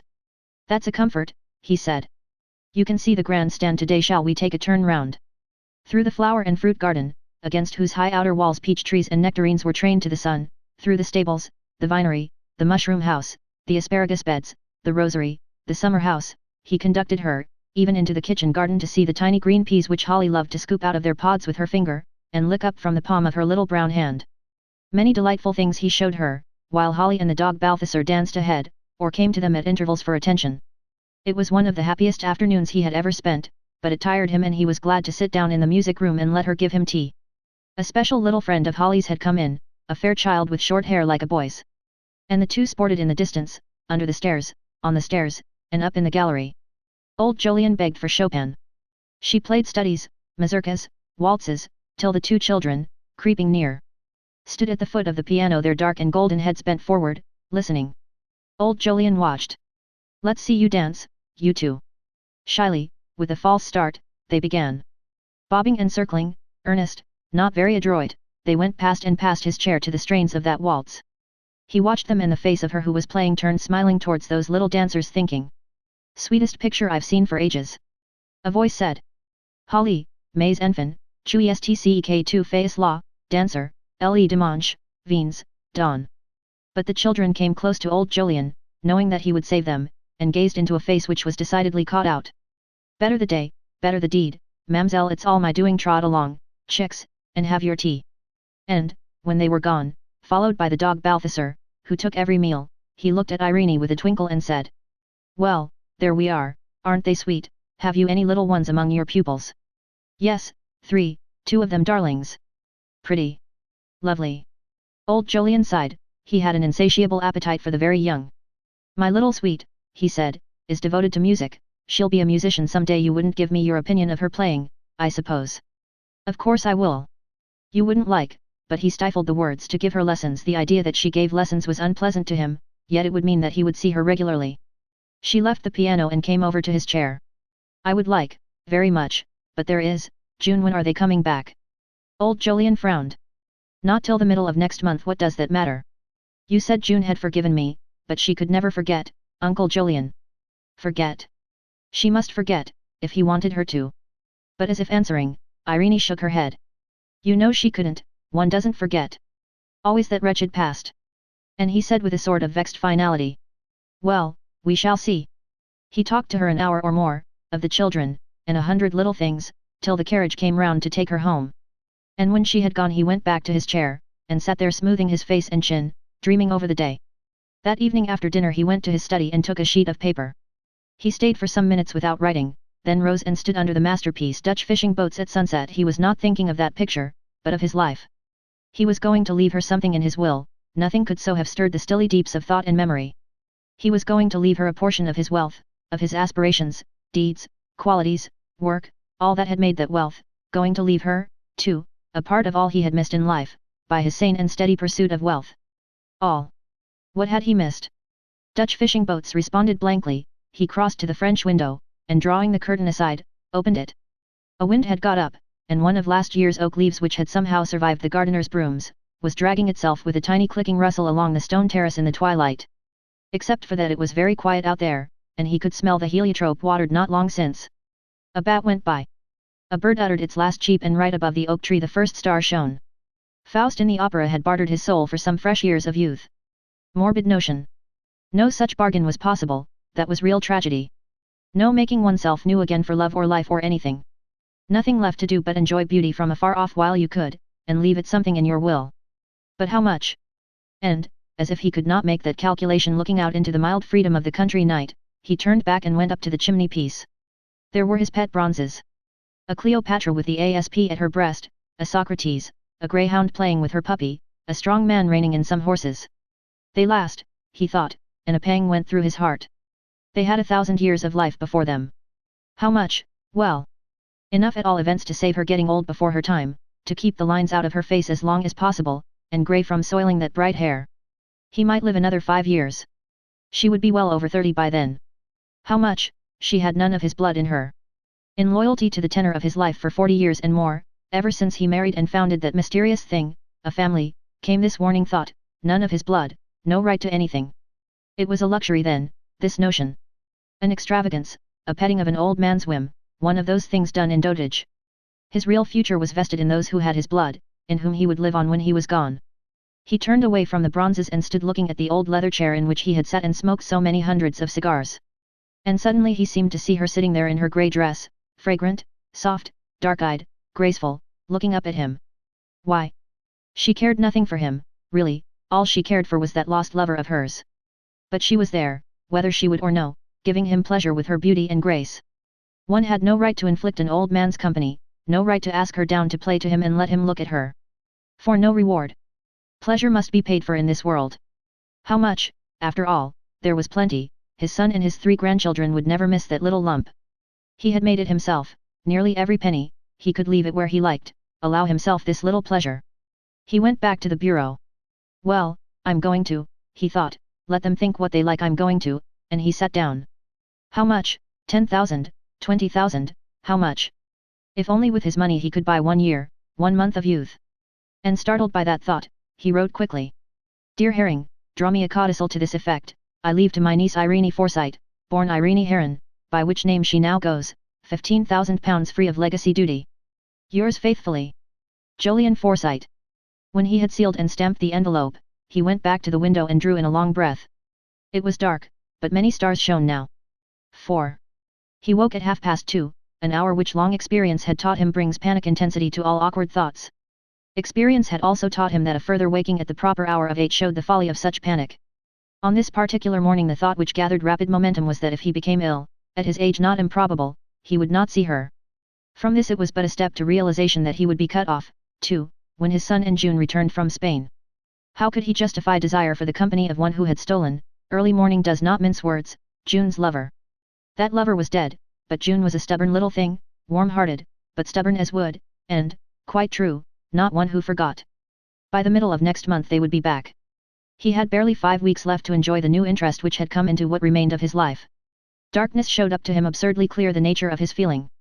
Admiration for beauty. A craving to see that which delighted his eyes. Preposterous, at his age. And yet, what other reason was there for asking June to undergo such painful reminder, and how prevent his son and his son's wife from thinking him very queer? He would be reduced to sneaking up to London, which tired him, and the least indisposition would cut him off even from that. He lay with eyes open, setting his jaw against the prospect, and calling himself an old fool, while his heart beat loudly, and then seemed to stop beating altogether. He had seen the dawn lighting the window chinks, heard the birds chirp and twitter, and the cocks crow, before he fell asleep again, and awoke tired but sane. 5 weeks before he need bother, at his age an eternity. But that early morning panic had left its mark, had slightly fevered the will of one who had always had his own way. He would see her as often as he wished. Why not go up to town and make that codicil at his solicitor's instead of writing about it? She might like to go to the opera. But, by train. For he would not have that fat chap Beacon grinning behind his back. Servants were such fools, and, as likely as not, they had known all the past history of Irene and young Bosinney. Servants knew everything, and suspected the rest.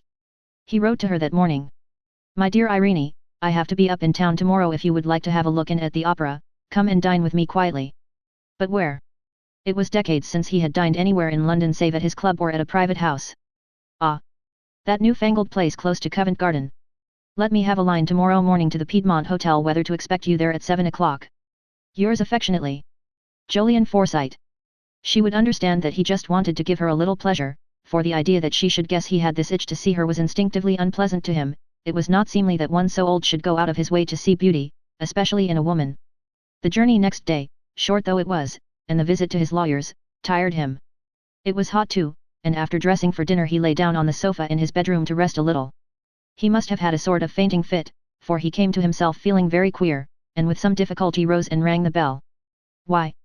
It was past 7. And there he was and she would be waiting. But suddenly the dizziness came on again, and he was obliged to relapse on the sofa. He heard the maid's voice say. Did you ring, sir? Yes, come here. He could not see her clearly, for the cloud in front of his eyes. I'm not well, I want some sal volatile. Yes, sir. Her voice sounded frightened. Old Jolyon made an effort. Don't go, take this message to my niece, a lady waiting in the hall. A lady in grey. Say Mr. Forsyte is not well, the heat. He is very sorry, if he is not down directly, she is not to wait dinner. When she was gone, he thought feebly, why did I say a lady in grey? She may be in anything sal volatile. He did not go off again, yet was not conscious of how Irene came to be standing beside him, holding smelling salts to his nose, and pushing a pillow up behind his head.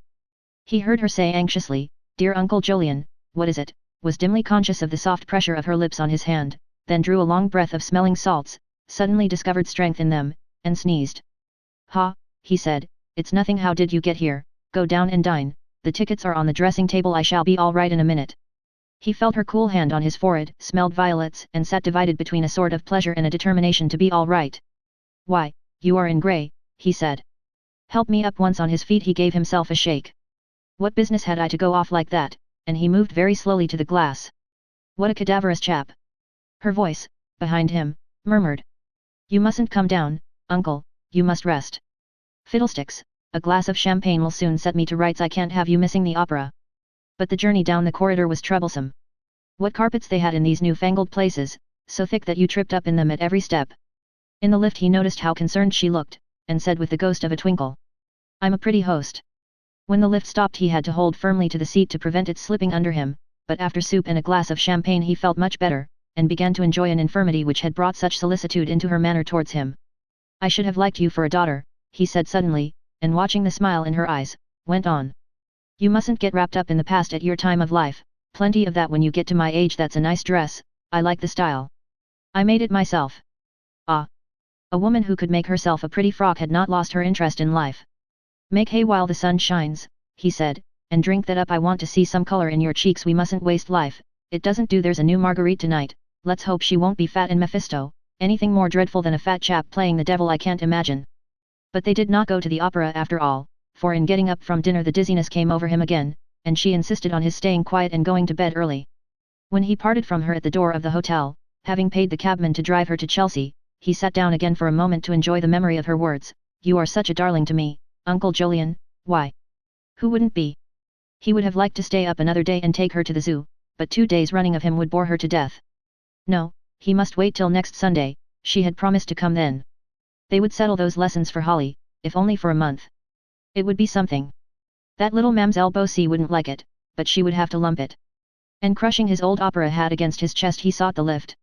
He drove to Waterloo next morning, struggling with a desire to say, drive me to Chelsea, but his sense of proportion was too strong. Besides, he still felt shaky, and did not want to risk another aberration like that of last night, away from home. Holly, too, was expecting him, and what he had in his bag for her. Not that there was any cupboard love in his little suite, she was a bundle of affection. Then, with the rather bitter cynicism of the old, he wondered for a second whether it was not cupboard love which made Irene put up with him. No, she was not that sort either. She had, if anything, Too little notion of how to butter her bread, no sense of property, poor thing. Besides, he had not breathed a word about that codicil, nor should he, sufficient unto the day was the good thereof. In the Victoria which met him at the station Holly was restraining the dog Balthasar, and their caresses made Eubay his drive home. All the rest of that fine hot day and most of the next he was content and peaceful, reposing in the shade, while the long lingering sunshine showered gold on the lawns and the flowers. But on Thursday evening at his lonely dinner he began to count the hours, 65 till he would go down to meet her again in the little coppice, and walk up through the fields at her side. He had intended to consult the doctor about his fainting fit, but the fellow would be sure to insist on quiet, no excitement and all that, and he did not mean to be tied by the leg, did not want to be told of an infirmity, if there were one, could not afford to hear of it at his time of life, now that this new interest had come. And he carefully avoided making any mention of it in a letter to his son. It would only bring them back with a run. How far this silence was due to consideration for their pleasure, how far to regard for his own, he did not pause to consider. That night in his study he had just finished his cigar and was dozing off, when he heard the rustle of a gown, and was conscious of a scent of violets. Opening his eyes he saw her, dressed in grey, standing by the fireplace, holding out her arms. The odd thing was that, though those arms seemed to hold nothing, they were curved as if round someone's neck, and her own neck was bent back, her lips open, her eyes closed. She vanished at once, and there were the mantelpiece and his bronzes. But those bronzes and the mantelpiece had not been there when she was, only the fireplace and the wall. Shaken and troubled, he got up. I must take medicine, he thought, I can't be well. His heart beat too fast, he had an asthmatic feeling in the chest, and going to the window, he opened it to get some air. A dog was barking far away, one of the dogs at Gage's farm no doubt, beyond the coppice.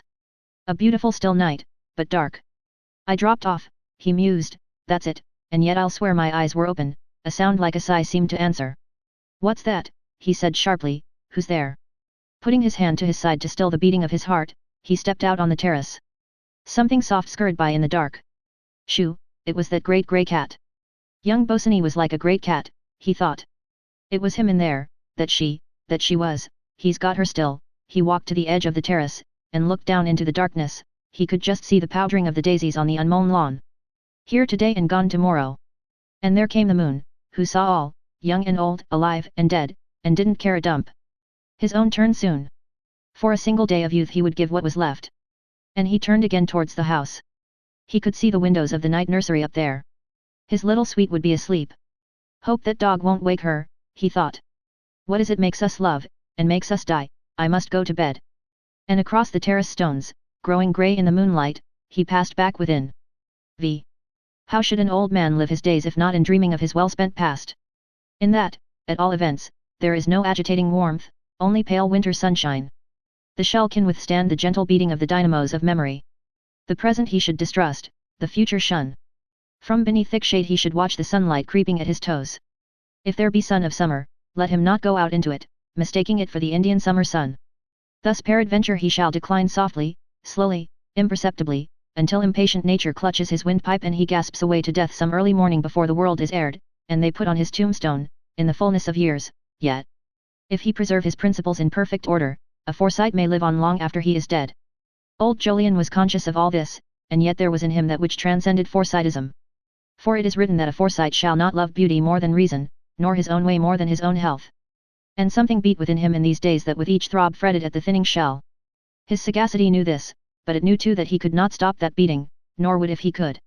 And yet, if you had told him he was living on his capital, he would have stared you down. No, no, a man did not live on his capital, it was not done. The shibboleths of the past are ever more real than the actualities of the present. And he, to whom living on one's capital had always been anathema, could not have borne to have applied so gross a phrase to his own case. Pleasure is healthful, beauty good to see, to live again in the youth of the young, and what else on earth was he doing? Methodically, as had been the way of his whole life, he now arranged his time. On Tuesdays he journeyed up to town by train, Irene came and dined with him. And they went to the opera. On Thursdays he drove to town, and, putting that fat chap and his horses up, met her in Kensington Gardens, picking up the carriage after he had left her, and driving home again in time for dinner. He threw out the casual formula that he had business in London on those 2 days.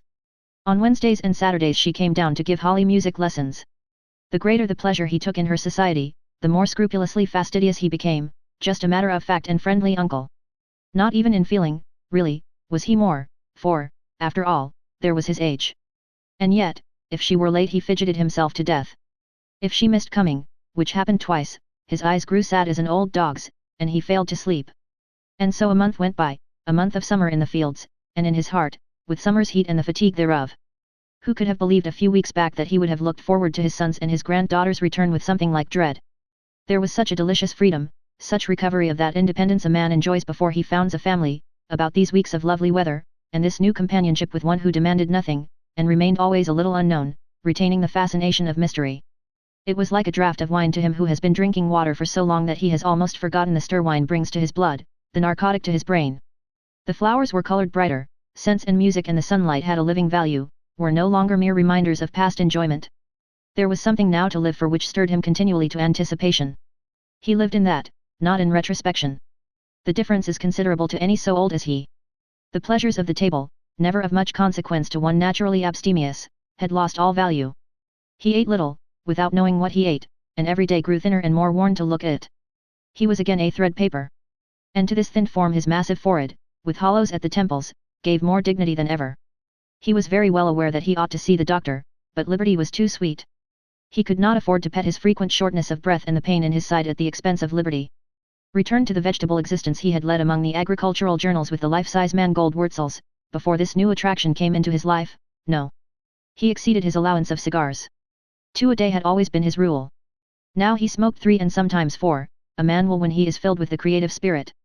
But very often he thought, I must give up smoking, and coffee. I must give up rattling up to town, but he did not, there was no one in any sort of authority to notice him, and this was a priceless boon. The servants perhaps wondered, but they were, naturally, dumb. Mam'selle Beausy was too concerned with her own digestion, and too well bred to make personal allusions. Holly had not as yet an eye for the relative appearance of him who was her plaything and her god. It was left for Irene herself to beg him to eat more, to rest in the hot part of the day, to take a tonic, and so forth. But she did not tell him that she was the cause of his thinness, for one cannot see the havoc oneself is working. A man of 85 has no passions, but the beauty which produces passion works on in the old way, till death closes the eyes which crave the sight of her. On the first day of the second week in July he received a letter from his son in Paris to say that they would all be back on Friday. This had always been more sure than fate, but, with the pathetic improvidence given to the old, that they may endure to the end, he had never quite admitted it. Now he did, and something would have to be done. He had ceased to be able to imagine life without this new interest, but that which is not imagined sometimes exists, as Forsytes are perpetually finding to their cost. He sat in his old leather chair, doubling up the letter, and mumbling with his lips the end of an unlighted cigar. After tomorrow his Tuesday expeditions to town would have to be abandoned. He could still drive up, perhaps, once a week, on the pretext of seeing his man of business. But even that would be dependent on his health, for now they would begin to fuss about him. The lessons. The lessons must go on. She must swallow down her scruples, and June must put her feelings in her pocket. She had done so once, on the day after the news of Beausony's death. What she had done then, she could surely do again now. 4 years since that injury was inflicted on her, not Christian to keep the memory of old sores alive. June's will was strong, but his was stronger, for his sands were running out. Irene was soft, surely she would do this for him, subdue her natural shrinking, sooner than give him pain. The lessons must continue, for if they did, he was secure. And lighting his cigar at last, he began trying to shape out how to put it to them all, and explain this strange intimacy, how to veil and wrap it away from the naked truth, that he could not bear to be deprived of the sight of beauty. Ah! Holly! Holly was fond of her, Holly liked her lessons. She would save him, his little sweet. And with that happy thought he became serene, and wondered what he had been worrying about so fearfully. He must not worry, it left him always curiously weak, and as if but half present in his own body. That evening after dinner he had a return of the dizziness, though he did not faint. He would not ring the bell, because he knew it would mean a fuss, and make his going up on the morrow more conspicuous. When one grew old, the whole world was in conspiracy to limit freedom, and for what reason? Just to keep the breath in him a little longer. He did not want it at such cost. Only the dog Balthasar saw his lonely recovery from that weakness, anxiously watched his master go to the sideboard and drink some brandy, instead of giving him a biscuit. When at last old Jolyon felt able to tackle the stairs he went up to bed. And, though still shaky next morning, the thought of the evening sustained and strengthened him. It was always such a pleasure to give her a good dinner, he suspected her of undereating when she was alone, and, at the opera to watch her eyes glow and brighten, the unconscious smiling of her lips. She hadn't much pleasure, and this was the last time he would be able to give her that treat. But when he was packing his bag he caught himself wishing that he had not the fatigue of dressing for dinner before him, and the exertion, too, of telling her about June's return. The opera that evening was Carmen, and he chose the last entr'acte to break the news, instinctively putting it off till the latest moment. She took it quietly, queerly, in fact, he did not know how she had taken it before the wayward music lifted up again and silence became necessary. The mask was down over her face, that mask behind which so much went on that he could not see. She wanted time to think it over, no doubt. He would not press her, for she would be coming to give her lesson tomorrow afternoon, and he should see her then when she had got used to the idea. In the cab he talked only of the Carmen he had seen better in the old days, but this one was not bad at all. When he took her hand to say good night, she bent quickly forward and kissed his forehead. "Goodbye, dear Uncle Jolyon, you have been so sweet to me." "Tomorrow then," he said. "Good night, sleep well," she echoed softly, "sleep well." And from the cab window, already moving away, he saw her face screwed round towards him, and her hand put out in a gesture which seemed to linger. He sought his room slowly. They never gave him the same, and he could not get used to these spick and spandy bedrooms with new furniture and grey-green carpets sprinkled all over with pink roses. He was wakeful and that wretched habanero kept throbbing in his head. His French had never been equal to its words, but its sense he knew, if it had any sense, a gypsy thing, wild and unaccountable. Well, there was in life something which upset all your care and plans, something which made men and women dance to its pipes. And he lay staring from deep-sunk eyes into the darkness where the unaccountable held sway. You thought you had hold of life, but it slipped away behind you, took you by the scruff of the neck, forced you here and forced you there, and then, likely as not, squeezed life out of you. It took the very stars like that, he shouldn't wonder, rubbed their noses together and flung them apart, it had never done playing its pranks. 5 million people in this great blunderbuss of a town, and all of them at the mercy of that life force, like a lot of little dried peas hopping about on a board when you struck your fist on it. Ah, well. Himself would not hop much longer, a good long sleep would do him good. How hot it was up here, how noisy. His forehead burned, she had kissed it just where he always worried, just there, as if she had known the very place and wanted to kiss it all away for him. But, instead, her lips left a patch of grievous uneasiness. She had never spoken in quite that voice, had never before made that lingering gesture or looked back at him as she drove away. He got out of bed and pulled the curtains aside, his room faced down over the river. There was little air, but the sight of that breadth of water flowing by, calm, eternal, soothed him. The great thing, he thought, is not to make myself a nuisance. I'll think of my little sweet, and go to sleep. But it was long before the heat and throbbing of the London night died out into the short slumber of the summer morning. And old Jolyon had but 40 winks. When he reached home next day he went out to the flower garden, and with the help of Holly, who was very delicate with flowers, gathered a great bunch of carnations. They were, he told her, for the lady in grey, a name still bandied between them, and he put them in a bowl in his study where he meant to tackle Irene the moment she came, on the subject of June and future lessons. Their fragrance and colour would help. After lunch he lay down, for he felt very tired, and the carriage would not bring her from the station till 4 o'clock. But as the hour approached he grew restless, and sought the schoolroom, which overlooked the drive. The sun blinds were down, and Holly was there with Mademoiselle Beausy, sheltered from the heat of a stifling July day, attending to their silkworms. Old Jolyon had a natural antipathy to these methodical creatures, whose heads and colour reminded him of elephants, who nibbled such quantities of holes in nice green leaves, and smelled, as he thought, horrid.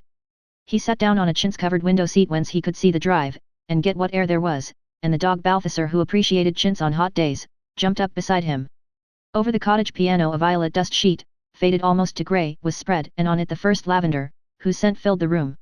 In spite of the coolness here, perhaps because of that coolness the beat of life vehemently impressed his ebbed-down senses. Each sunbeam which came through the chinks had annoying brilliance, that dog smelled very strong, the lavender perfume was overpowering, those silkworms heaving up their grey-green backs seemed horribly alive, and Holly's dark head bent over them had a wonderfully silky sheen. A marvellous cruelly strong thing was life when you were old and weak, it seemed to mock you with its multitude of forms and its beating vitality. He had never, till those last few weeks, had this curious feeling of being with one half of him eagerly borne along in the stream of life, and with the other half left on the bank, watching that helpless progress. Only when Irene was with him did he lose this double consciousness. Holly turned her head, pointed with her little brown fist to the piano, for to point with a finger was not well bred, and said slyly, "Look at the lady in grey, Gran, isn't she pretty today?" Old Jolyon's heart gave a flutter, and for a second the room was clouded, then it cleared, and he said with a twinkle, "Who's been dressing her up?" "Mamselle." "Holly, don't be foolish. That prim little Frenchwoman. She hadn't yet got over the music lessons being taken away from her. That wouldn't help. His little sweet was the only friend they had. Well, they were her lessons. And he shouldn't budge for anything." He stroked the warm wool on Balthasar's head, and heard Holly say, "When mother's home, there won't be any changes, will there? She doesn't like strangers, you know. The child's words seemed to bring the chilly atmosphere of opposition about old Jolyon, and disclose all the menace to his newfound freedom. Ah! He would have to resign himself to being an old man at the mercy of care and love, or fight to keep this new and prized companionship, and to fight tired him to death. But his thin, worn face hardened into resolution till it appeared all jaw. This was his house, and his affair, he should not budge. He looked at his watch, old and thin like himself, he had owned it 50 years. Past 4 already. And kissing the top of Holly's head in passing, he went down to the hall. He wanted to get hold of her before she went up to give her lesson. At the first sound of wheels he stepped out into the porch, and saw at once that the Victoria was empty. The train's in, sir, but the lady asn't come. Old Jolyon gave him a sharp upward look, his eyes seemed to push away that fat chap's curiosity, and defy him to see the bitter disappointment he was feeling. Very well, he said, and turned back into the house. He went to his study and sat down, quivering like a leaf. What did this mean? She might have lost her train, but he knew well enough she hadn't. Goodbye, dear Uncle Jolyon, why goodbye and not good night? And that hand of hers lingering in the air. And her kiss. What did it mean? Vehement alarm and irritation took possession of him. He got up and began to pace the turkey carpet between window and wall. She was going to give him up. He felt it for certain, and he defenseless. An old man wanting to look on beauty. It was ridiculous. Age closed his mouth, paralyzed his power to fight. He had no right to what was warm and living, no right to anything but memories and sorrow. He could not plead with her, even an old man has his dignity. Defenseless. For an hour, lost to bodily fatigue, he paced up and down, past the bowl of carnations he had plucked, which mocked him with its scent. Of all things hard to bear, the prostration of willpower is hardest, for one who has always had his way. Nature had got him in its net, and like an unhappy fish he turned and swam at the meshes, here and there, found no hole, no breaking point. They brought him tea at 5 o'clock, and a letter. For a moment hope beat up in him. He cut the envelope with the butter knife, and read. Dearest Uncle Jolyon, I can't bear to write anything that may disappoint you, but I was too cowardly to tell you last night. I feel I can't come down and give Holly any more lessons. Now that June is coming back, some things go too deep to be forgotten. It has been such a joy to see you and Holly. Perhaps I shall still see you sometimes when you come up, though I'm sure it's not good for you. I can see you are tiring yourself too much. I believe you ought to rest quite quietly all this hot weather, and now you have your son and June coming back, you will be so happy. Thank you a million times for all your sweetness to me. Lovingly your Irene. So, there it was. Not good for him to have pleasure in what he chiefly cared about, to try and put off feeling the inevitable end of all things, the approach of death with its stealthy, rustling footsteps. Not good for him. Not even she could see how she was his new lease of interest in life, the incarnation of all the beauty he felt slipping from him. His tea grew cold, his cigar remained unlit, and up and down he paced, torn between his dignity and his hold on life. Intolerable to be squeezed out slowly, without a say of your own, to live on when your will was in the hands of others bent on weighing you to the ground with care and love. Intolerable. He would see what telling her the truth would do, the truth that he wanted the sight of her more than just a lingering on. He sat down at his old bureau and took a pen. But he could not write. There was something revolting in having to plead like this, plead that she should warm his eyes with her beauty. It was tantamount to confessing dotage. He simply could not. And instead, he wrote. I had hoped that the memory of old sores would not be allowed to stand in the way of what is a pleasure and a profit to me and my little granddaughter, but old men learn to forego their whims, they are obliged to, even the whim to live must be foregone sooner or later, and perhaps the sooner the better. My love to you. Jolyon Forsyte. Bitter, he thought, but I can't help it, I'm tired. He sealed and dropped it into the box for the evening post, and hearing it fall to the bottom, thought, there goes all I've looked forward to. That evening after dinner, which he scarcely touched, after his cigar which he left half smoked for it made him feel faint, he went very slowly upstairs and stole into the night nursery. He sat down on the window seat. A night light was burning, and he could just see Holly's face, with one hand underneath the cheek. An early cockchafer buzzed in the Japanese paper with which they had filled the grate, and one of the horses in the stable stamped restlessly. To sleep like that, child. He pressed apart 2 rungs of the Venetian blind and looked out. The moon was rising, blood red. He had never seen so red a moon. The woods and fields out there were dropping to sleep too, in the last glimmer of the summer light. And beauty, like a spirit, walked. I've had a long life, he thought, the best of nearly everything. I'm an ungrateful chap, I've seen a lot of beauty in my time. Poor young Bosany said I had a sense of beauty. There's a man in the moon tonight. A moth went by, another, another. Ladies in grey. He closed his eyes. A feeling that he would never open them again beset him. He let it grow, let himself sink, then, with a shiver, dragged the lids up. There was something wrong with him, no doubt, deeply wrong, he would have to have the doctor after all. It didn't much matter now. Into that coppice the moonlight would have crept, there would be shadows, and those shadows would be the only things awake. No birds, beasts, flowers, insects, just the shadows, moving, ladies in grey, over that log they would climb, would whisper together. She and Bosinney. Funny thought. And the frogs and little things would whisper too. How the clock ticked, in here. It was all eerie, out there in the light of that red moon, in here with the little steady nightlight and, the ticking clock and the nurse's dressing gown hanging from the edge of the screen, tall, like a woman's figure.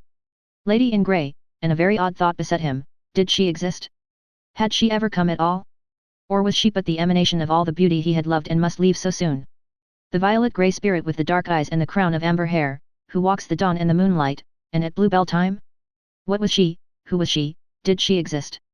He rose and stood a moment clutching the windowsill, to give him a sense of reality again, then began tiptoeing towards the door. He stopped at the foot of the bed, and Holly, as if conscious of his eyes fixed on her, stirred, sighed, and curled up closer in defense. He tiptoed on and passed out into the dark passage, reached his room, undressed at once, and stood before a mirror in his nightshirt. What a scarecrow, with temples fallen in, and thin legs. His eyes resisted his own image, and a look of pride came on his face. All was in league to pull him down, even his reflection in the glass, but he was not down, yet. He got into bed. And lay a long time without sleeping, trying to reach resignation, only too well aware that fretting and disappointment were very bad for him. He woke in the morning so unrefreshed and strengthless that he sent for the doctor. After sounding him, the fellow pulled a face as long as your arm, and ordered him to stay in bed and give up smoking. That was no hardship, there was nothing to get up for, and when he felt ill, tobacco always lost its savour. He spent the morning languidly with the sun blinds down, turning and returning the Times, not reading much, the dog Balthasar lying beside his bed. With his lunch they brought him a telegram, running thus. Your letter received coming down this afternoon will be with you at 4:30 Irene. Coming down. After all. Then she did exist, and he was not deserted. Coming down. A glow ran through his limbs, his cheeks and forehead felt hot. He drank his soup, and pushed the tray table away, lying very quiet until they had removed lunch and left him alone, but every now and then his eyes twinkled. Coming down. His heart beat fast, and then did not seem to beat at all. At 3 o'clock he got up and dressed deliberately, noiselessly. Holly and Mamselle would be in the schoolroom, and the servants asleep after their dinner, he shouldn't wonder. He opened his door cautiously, and went downstairs. In the hall the dog Balthasar lay solitary, and, followed by him, old Jolyon passed into his study and out into the burning afternoon. He meant to go down and meet her in the coppice, but felt at once he could not manage that in this heat. He sat down instead under the oak tree by the swing, and the dog Balthasar, who also felt the heat, lay down beside him. He sat there smiling. What a revel of bright minutes! What a hum of insects, and cooing of pigeons! It was the quintessence of a summer day. Lovely. And he was happy, happy as a sandboy, whatever that might be. She was coming, she had not given him up.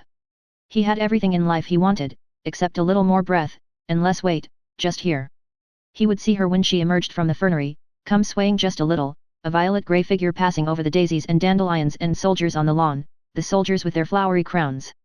He would not move, but she would come up to him and say, Dear Uncle Jolyon, I am sorry, and sit in the swing and let him look at her and tell her that he had not been very well but was all right now, and that dog would lick her hand. That dog knew his master was fond of her, that dog was a good dog. It was quite shady under the tree, the sun could not get at him, only make the rest of the world bright so that he could see the grandstand at Epsom away out there, very far, and the cows cropping the clover in the field and swishing at the flies with their tails. He smelled the scent of limes, and lavender. Ah! That was why there was such a racket of bees. They were excited, busy, as his heart was busy and excited. Drowsy, too, drowsy and drugged on honey and happiness, as his heart was drugged and drowsy. Summer, summer, they seemed saying, great bees and little bees, and the flies too. The stable clock struck 4, in half an hour she would be here. He would have just one tiny nap, because he had had so little sleep of late, and then he would be fresh for her, fresh for youth and beauty, coming towards him across the sunlit lawn, lady in grey. And settling back in his chair he closed his eyes. Some thistledown came on what little air there was, and pitched on his moustache more white than itself. He did not know, but his breathing stirred it, caught there. A ray of sunlight struck through and lodged on his boot. A bumblebee alighted and strolled on the crown of his Panama hat. And the delicious surge of slumber reached the brain beneath that hat, and the head swayed forward and rested on his breast. Summer, summer. So went the hum. The stable clock struck the quarter past. The dog Balthasar stretched and looked up at his master. The thistledown no longer moved. The dog placed his chin over the sunlit foot. It did not stir. The dog withdrew his chin quickly, rose, and leaped on old Jolyon's lap, looked in his face, whined, then, leaping down, sat on his haunches, gazing up. And suddenly he uttered a long, long howl. But the thistledown was still as death, and the face of his old master. Summer, summer, summer. The soundless footsteps on the grass. 1917. In Chancery. Two households both alike in dignity. From ancient grudge, break into new mutiny. Romeo and Juliet. To Jesse and Joseph Conrad. Part 1. Chapter 1. At Timothy's. The possessive instinct never stands still. Through fluorescence and feud, frosts and fires, it followed the laws of progression even in the Forsyte family which had believed it fixed forever. Nor can it be dissociated from environment any more than the quality of potato from the soil. The historian of the English 80s and 90s will, in his good time, depict the somewhat rapid progression from self-contented and contained provincialism to still more self-contented if less contained imperialism, in other words, the possessive instinct of the nation on the move. And so, as if in conformity, was it with the Forsyte family. They were spreading not merely on the surface, but within. When, in 1895, Susan Hayman, the married Forsyte sister, followed her husband at the ludicrously low age of 74, and was cremated, it made strangely little stir among the 6 old Forsytes left. For this apathy there were 3 causes. First, the almost surreptitious burial of old Jolyon in 1892 down at Robin Hill, first of the Forsytes to desert the family grave at Highgate. That burial, coming a year after Swithin's entirely proper funeral, had occasioned a great deal of talk on Forsyte Change, the abode of Timothy Forsyte on the Bayswater Road, London, which still collected and radiated family gossip. Opinions ranged from the lamentation of Aunt Julie to the outspoken assertion of Francie that it was a jolly good thing to stop all that stuffy Highgate business. Uncle Jolyon in his later years, indeed, ever since the strange and lamentable affair between his granddaughter June's lover, young Bosinney, and Irene, his nephew Soames Forsyte's wife, had noticeably rapped the family's knuckles. And that way of his own which he had always taken had begun to seem to them a little wayward. The philosophic vein in him, of course, had always been too liable to crop out of the strata of pure Forsytism, so they were in a way prepared for his interment in a strange spot. But the whole thing was an odd business, and when the contents of his will became current coin on Forsyte Change, a shiver had gone round the clan. Out of his estate, £145,304 gross, with liabilities £35 7s 4d, he had actually left £15,000 to whomever do you think, my dear, to Irene, that runaway wife of his nephew Soames, Irene, a woman who had almost disgraced the family, and, still more amazing was to him no blood relation. Not out and out, of course, only a life interest, only the income from it. Still, there it was, and old Jolyon's claim to be the perfect Forsyte was ended once for all. That, then, was the first reason why the burial of Susan Hayman, at Woking, made little stir. The second reason was altogether more expansive and imperial. Besides the house on Campden Hill, Susan had a place, left her by Hayman when he died, just over the border in Hants, where the Hayman boys had learned to be such good shots and riders, as it was believed, which was of course nice for them, and creditable to everybody, and the fact of owning something really countrified seemed somehow to excuse the dispersion of her remains, though what could have put cremation into her head they could not think. The usual invitations, however, had been issued, and Soames had gone down and young Nicholas, and the will had been quite satisfactory so far as it went, for she had only had a life interest, and everything had gone quite smoothly to the children in equal shares. The third reason why Susan's burial made little stir was the most expansive of all. It was summed up daringly by Euphemia, the pale, the thin, well, I think people have a right to their own bodies, even when they're dead. Coming from a daughter of Nicholas, a liberal of the old school and most tyrannical, it was a startling remark, showing in a flash what a lot of water had run under bridges since the death of Aunt Anne in '86, just when the proprietorship of Soames over his wife's body was acquiring the uncertainty which had led to such disaster. Euphemia, of course, spoke like a child, and had no experience, for though well over 30 by now, her name was still Forsyte. But, making all allowances, her remark did undoubtedly show expansion of the principle of liberty, decentralization, and shift in the central point of possession from others to oneself. When Nicholas heard his daughter's remark from Aunt Hester he had rapped out, "Wives and daughters, there's no end to their liberty in these days." I knew that Jackson case would lead to things, lugging in habeas corpus like that. He had, of course, never really forgiven the Married Woman's Property Act, which would so have interfered with him if he had not mercifully married before it was passed. But, in truth, there was no denying the revolt among the younger Forsytes against being owned by others, that, as it were, colonial disposition to own oneself, which is the paradoxical forerunner of imperialism, was making progress all the time. They were all now married, except George, confirmed to the Turf and the Izoom Club, Francie, pursuing her musical career in a studio off the King's Road, Chelsea, and still taking lovers to dances, Euphemia, living at home and complaining of Nicholas, and those two Dromios, Giles and Jessie Hayman. Of the third generation there were not very many. Young Jolyon had 3, Winifred Darty 4, young Nicholas 6 already, young Roger had 1, Marion Tweetyman 1, St. John Hayman 2. But the rest of the 16 married, Soames, Rachel and Cicely of James' family, Eustace and Thomas of Rogers, Ernest, Archibald and Florence of Nicholas. Augustus and Annabel Spender of the Haymans, were going down the years unreproduced. Thus, of the 10 old Forsytes 21 young Forsytes had been born, but of the 21 young Forsytes there were as yet only 17 descendants, and it already seemed unlikely that there would be more than a further unconsidered trifle or so. A student of statistics must have noticed that the birth rate had varied in accordance with the rate of interest for your money. Grandfather Superior Dorset Forsyte in the early 19th century had been getting 10 per cent for his, hence 10 children. Those 10, leaving out the 4 who had not married, and Julie, whose husband Septimus Small had, of course, died almost at once, had averaged from 4 to 5 per cent for theirs, and produced accordingly. The 21 whom they produced were now getting barely 3 per cent in the consols to which their father had mostly tied the settlements they made to avoid death duties, and the 6 of them who had been reproduced had 17 children, or just the proper 2 5/6 per stem. There were other reasons, too, for this mild reproduction. A distrust of their earning powers, natural where a sufficiency is guaranteed, together with the knowledge that their fathers did not die, kept them cautious. If one had children and not much income, the standard of taste and comfort must of necessity go down, what was enough for 2 was not enough for 4, and so on. It would be better to wait and see what father did. Besides, it was nice to be able to take holidays unhampered. Sooner in fact than own children, they preferred to concentrate on the ownership of themselves, conforming to the growing tendency fin de siècle, as it was called. In this way, little risk was run, and one would be able to have a motor car.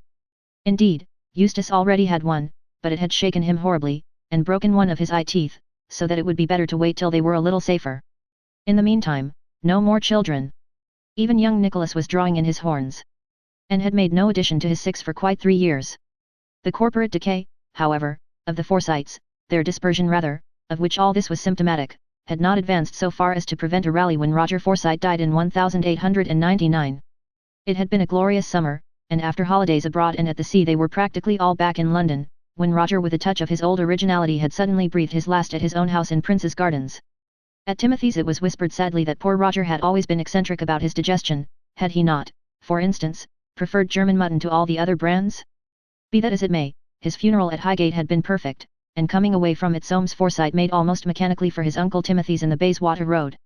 The old things, Aunt Julie and Aunt Hester, would like to hear about it.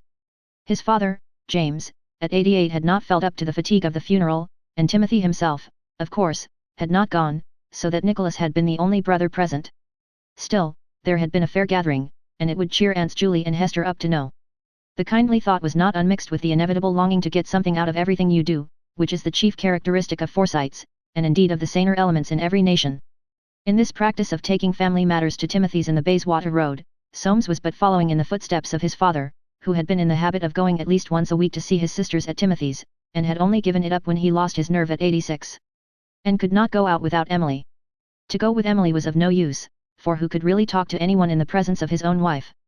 Like James in the old days, Soames found time to go there nearly every Sunday, and sit in the little drawing room into which, with his undoubted taste, he had introduced a good deal of change and china not quite up to his own fastidious mark, and at least 2 rather doubtful Barbizon pictures, at Christmas tides.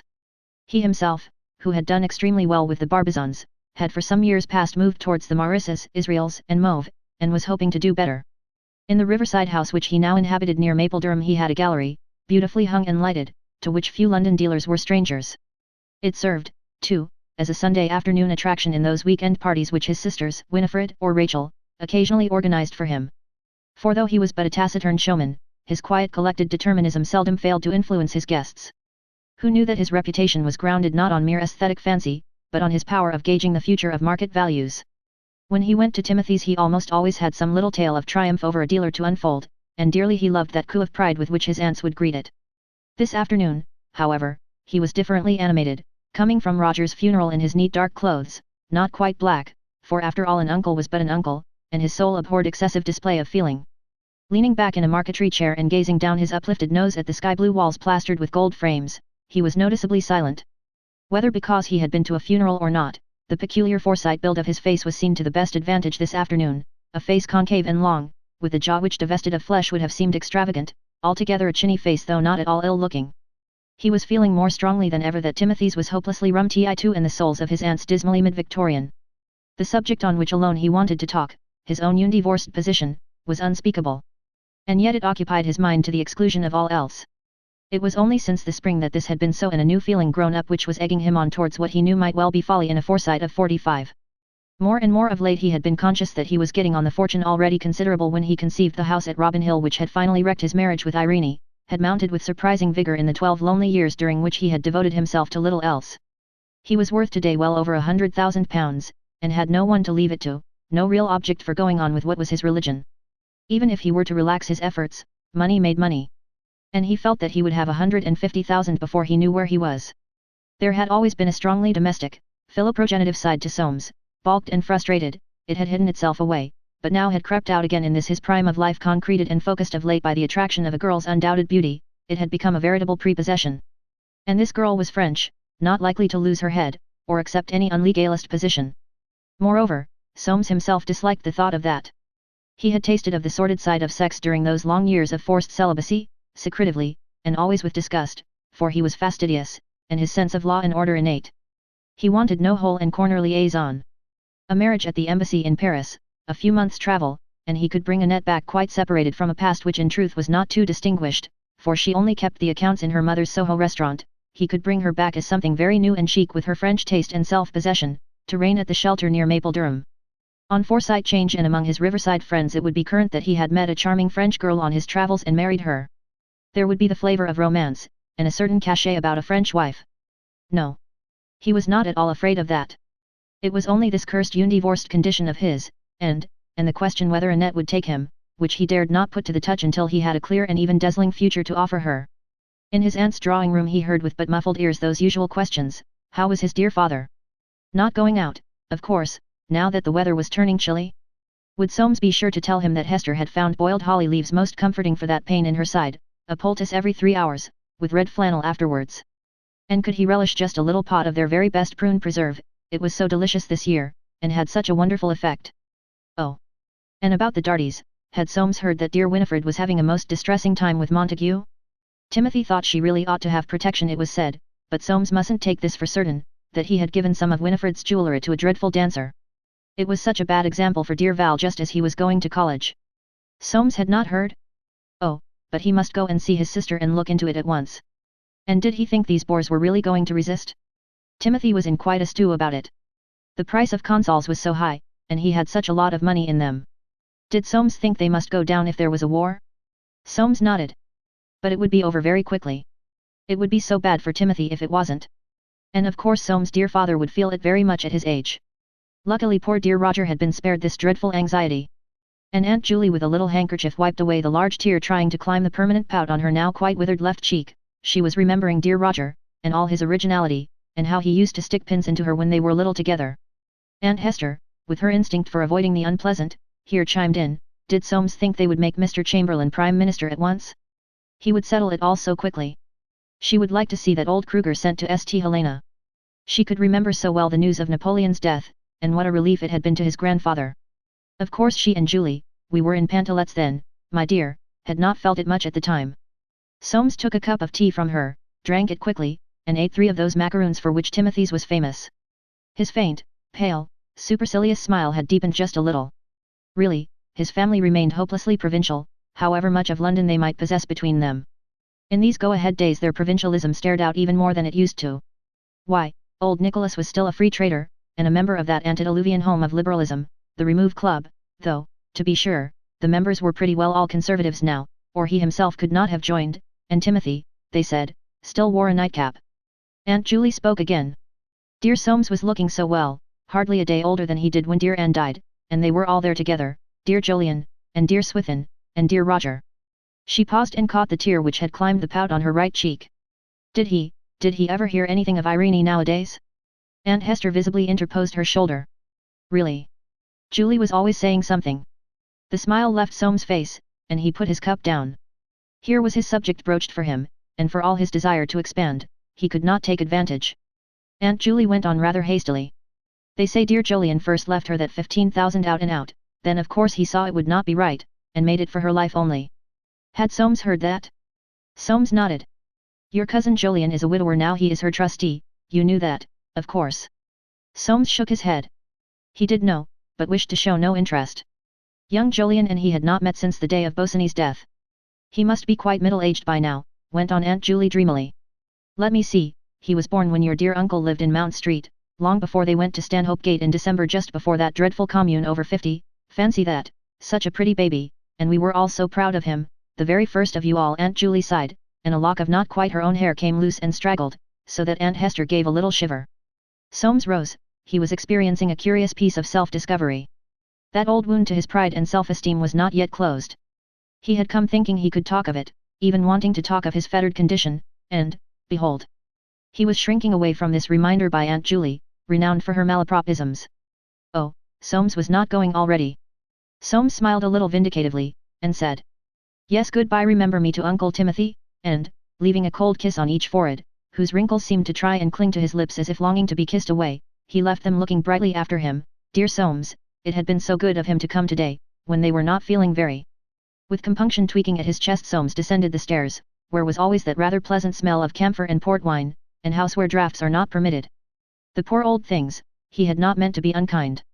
And in the street he instantly forgot them, repossessed by the image of Annette and the thought of the cursed coil around him.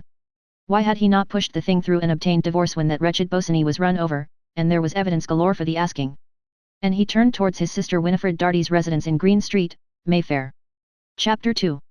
Exit a man of the world. That a man of the world so subject to the vicissitudes of fortunes as Montague Darty should still be living in a house he had inhabited 20 years at least would have been more noticeable if the rent, rates, taxes, and repairs of that house had not been defrayed by his father-in-law. By that simple if wholesale device James Forsyte had secured a certain stability in the lives of his daughter and his grandchildren. After all, there is something invaluable about a safe roof over the head of a sportsman so dashing as Darty. Until the events of the last few days he had been almost supernaturally steady all this year. The fact was he had acquired a half-share in a filly of George Forsyte's, who had gone irreparably on the turf, to the horror of Roger, now stilled by the grave.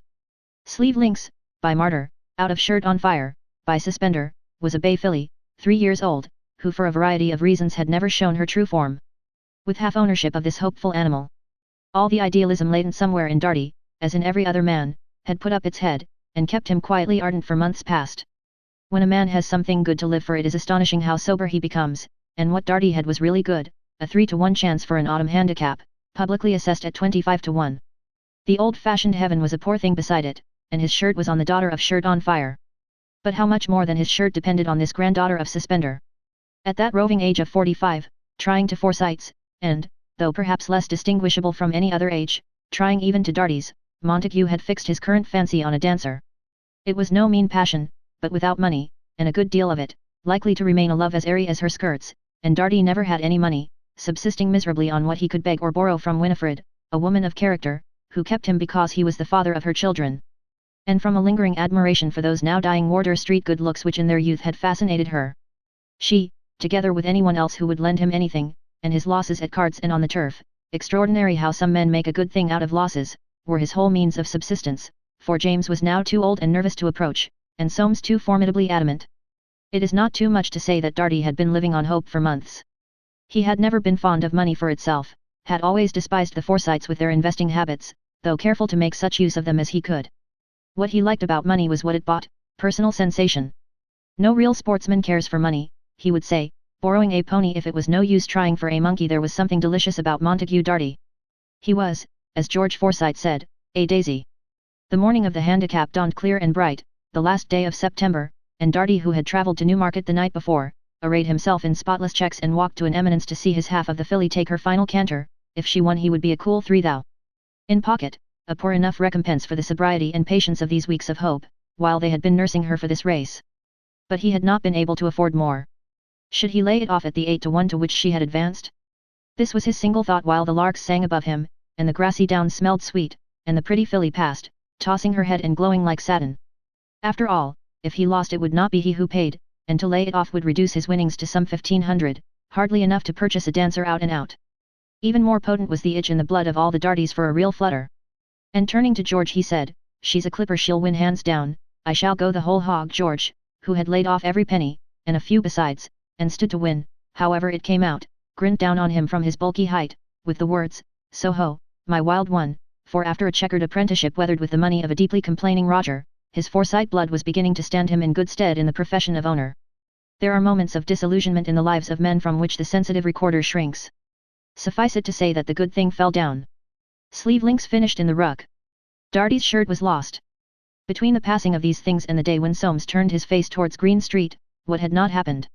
When a man with the constitution of Montague Darty has exercised self-control for months from religious motives, and remains unrewarded, he does not curse God and die, he curses God and lives, to the distress of his family. Winifred, a plucky woman, if a little too fashionable, who had borne the brunt of him for exactly 21 years, had never really believed that he would do what he now did. Like so many wives, she thought she knew the worst, but she had not yet known him in his 45th year, when he, like other men, felt that it was now or never. Paying on the 2nd of October a visit of inspection to her jewel case, she was horrified to observe that her woman's crown and glory was gone, the pearls which Montague had given her in '86, when Benedict was born, and which James had been compelled to pay for in the spring of '87, to save scandal. She consulted her husband at once. He pooh-poohed the matter. They would turn up. Nor till she said sharply, "Very well, then, Monty, I shall go down to Scotland Yard myself," did he consent to take the matter in hand. Alas! That the steady and resolved continuity of design necessary to the accomplishment of sweeping operations should be liable to interruption by drink. That night Darty returned home without a care in the world or a particle of reticence. Under normal conditions Winifred would merely have locked her door and let him sleep it off, but torturing suspense about her pearls had caused her to wait up for him. Taking a small revolver from his pocket and holding on to the dining table, he told her at once that he did not care a kirsch whether she lived as long as she was quiet, but he himself washed tired orst quo, life. Winifred, holding on to the other side of the dining table, answered. "Don't be a clown, Monty, have you been to Scotland Yard?" Placing the revolver against his chest, Darty had pulled the trigger several times. It was not loaded. Dropping it with an imprecation, he had muttered, "For shake o' the children," and sank into a chair. Winifred, having picked up the revolver, gave him some soda water. The liquor had a magical effect. Life had illused him, Winifred had never unched to dem if he hadn't the right to take the pearls he had given her himself, who had. That Spanish filly had got him. If Winifred had any ejection he wd cut, her, throat. What was the matter with that? Probably the first use of that celebrated phrase, so obscure are the origins of even the most classical language. Winifred, who had learned self-containment in a hard school, looked up at him, and said, "Spanish filly, do you mean that girl we saw dancing in the Pandemonium Ballet? Well, you are a thief and a blackguard." It had been the last straw on a sorely loaded consciousness. Reaching up from his chair Darty seized his wife's arm, and recalling the achievements of his boyhood, twisted it. Winifred endured the agony with tears in her eyes, but no murmur.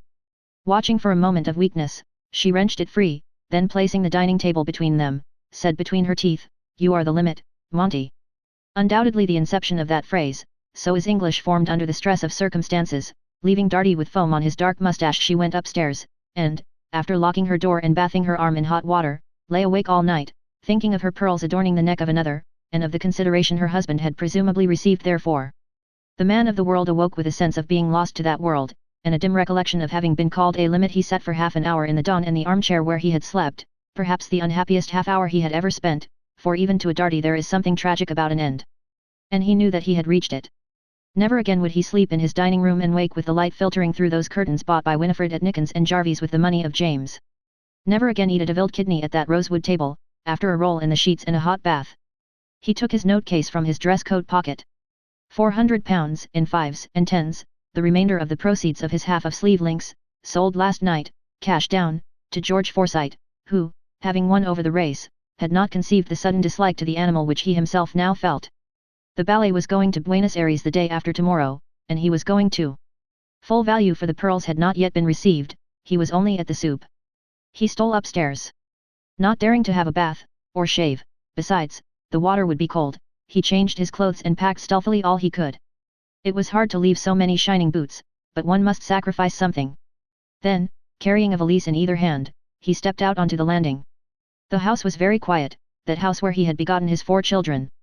It was a curious moment, this, outside the room of his wife, once admired, if not perhaps loved, who had called him the limit. He steeled himself with that phrase, and tiptoed on, but the next door was harder to pass. It was the room his daughters slept in. Maud was at school, but Imogen would be lying there, and moisture came into Darty's early morning eyes. She was the most like him of the four, with her dark hair, and her luscious brown glance. Just coming out, a pretty thing. He set down the two valises. This almost formal abdication of fatherhood hurt him. The morning light fell on a face which worked with real emotion. Nothing so false as penitence moved him, but genuine paternal feeling, and that melancholy of never again. He moistened his lips, and complete irresolution for a moment paralyzed his legs in their check trousers. It was hard to be thus compelled to leave his home. Nit, he muttered, I never thought it would come to this. Noises above warned him that the maids were beginning to get up. And grasping the two valises, he tiptoed on downstairs. His cheeks were wet, and the knowledge of that was comforting, as though it guaranteed the genuineness of his sacrifice. He lingered a little in the rooms below, to pack all the cigars he had, some papers, a crush hat, a silver cigarette box, a rough's guide. Then, mixing himself a stiff whiskey and soda, and lighting a cigarette, he stood hesitating before a photograph of his two girls, in a silver frame. It belonged to Winifred. Never mind, he thought, she can get another taken, and I can't. He slipped it into the valise. Then, putting on his hat and overcoat, he took two others, his best malacca cane, an umbrella, and opened the front door. Closing it softly behind him, he walked out, burdened as he had never been in all his life, and made his way round the corner to wait there for an early cab to come by. Thus had passed Montague Darty in the 45th year of his age from the house which he had called his own. When Winifred came down, and realized that he was not in the house, her first feeling was one of dull anger that he should thus elude the reproaches she had carefully prepared in those long wakeful hours. He had gone off to Newmarket or Brighton, with that woman as likely as not. Disgusting. Forced to a complete reticence before Imogen and the servants, and aware that her father's nerves would never stand the disclosure, she had been unable to refrain from going to Timothy's that afternoon, and pouring out the story of the pearls to Aunts Julie and Hester in utter confidence. It was only on the following morning that she noticed the disappearance of that photograph. What did it mean? Careful examination of her husband's relics prompted the thought that he had gone for good. As that conclusion hardened, she stood quite still in the middle of his dressing room, with all the drawers pulled out, to try and realize what she was feeling. By no means easy. Though he was the limit, he was yet her property. And for the life of her she could not but feel the poorer. To be widowed yet not widowed at 42, with 4 children, made conspicuous, an object of commiseration. Gone to the arms of a Spanish jade. Memories, feelings, which she had thought quite dead, revived within her, painful, sullen, tenacious. Mechanically she closed drawer after drawer, went to her bed, lay on it, and buried her face in the pillows. She did not cry. What was the use of that? When she got off her bed to go down to lunch she felt as if only one thing could do her good, and that was to have Val home. He, her eldest boy, who was to go to Oxford next month at James' expense, was at Littlehampton taking his final gallops with his trainer for Smalls, as he would have phrased it following his father's diction. She caused a telegram to be sent to him. I must see about his clothes, she said to Imogen, I can't have him going up to Oxford all anyhow, those boys are so particular. Val's got heaps of things, Imogen answered. I know, but they want overhauling. I hope he'll come. He'll come like a shot, mother, but he'll probably skew his exam. I can't help that, said Winifred. I want him. With an innocent shrewd look at her mother's face, Imogen kept silence. It was father, of course. Val did come like a shot at 6 o'clock. Imagine a cross between a pickle and a Forsyte and you have young Publius Valerius Darty. A youth so named could hardly turn out otherwise. When he was born, Winifred, in the heyday of spirits, and the craving for distinction, had determined that her children should have names such as no others had ever had. It was a mercy, she felt now, that she had just not named Imogen Thisbe, but it was to George Forsyte, always a wag, that Val's christening was due. It so happened that Darty, dining with him a week after the birth of his son and heir, had mentioned this aspiration of Winifred's. Call him Cato, said George, it'll be damned piquant, he had just won a tenner on a horse of that name. Cato, Darty had replied, they were a little on as the phrase was even in those days, it's not a Christian name. Halo you, George called to a waiter in knee breeches. Bring me the Encyclopedia Brit from the library, letter C. The waiter brought it. Here you are, said George, pointing with his cigar, Cato Publius Valerius by Virgil out of Lydia, that's what you want. Publius Valerius is Christian enough. Darty, on arriving home, had informed Winifred. She had been charmed. It was so chic, and Publius Valerius became the baby's name, though it afterwards transpired that they had got hold of the inferior Cato. In 1890, however, when little Publius was nearly 10, the word chic went out of fashion, and sobriety came in. Winifred began to have doubts. They were confirmed by little Publius himself, who returned from his first term at school complaining that life was a burden to him. They called him Pubby. Winifred, a woman of real decision, promptly changed his school and his name to Val, the Publius being dropped even as an initial.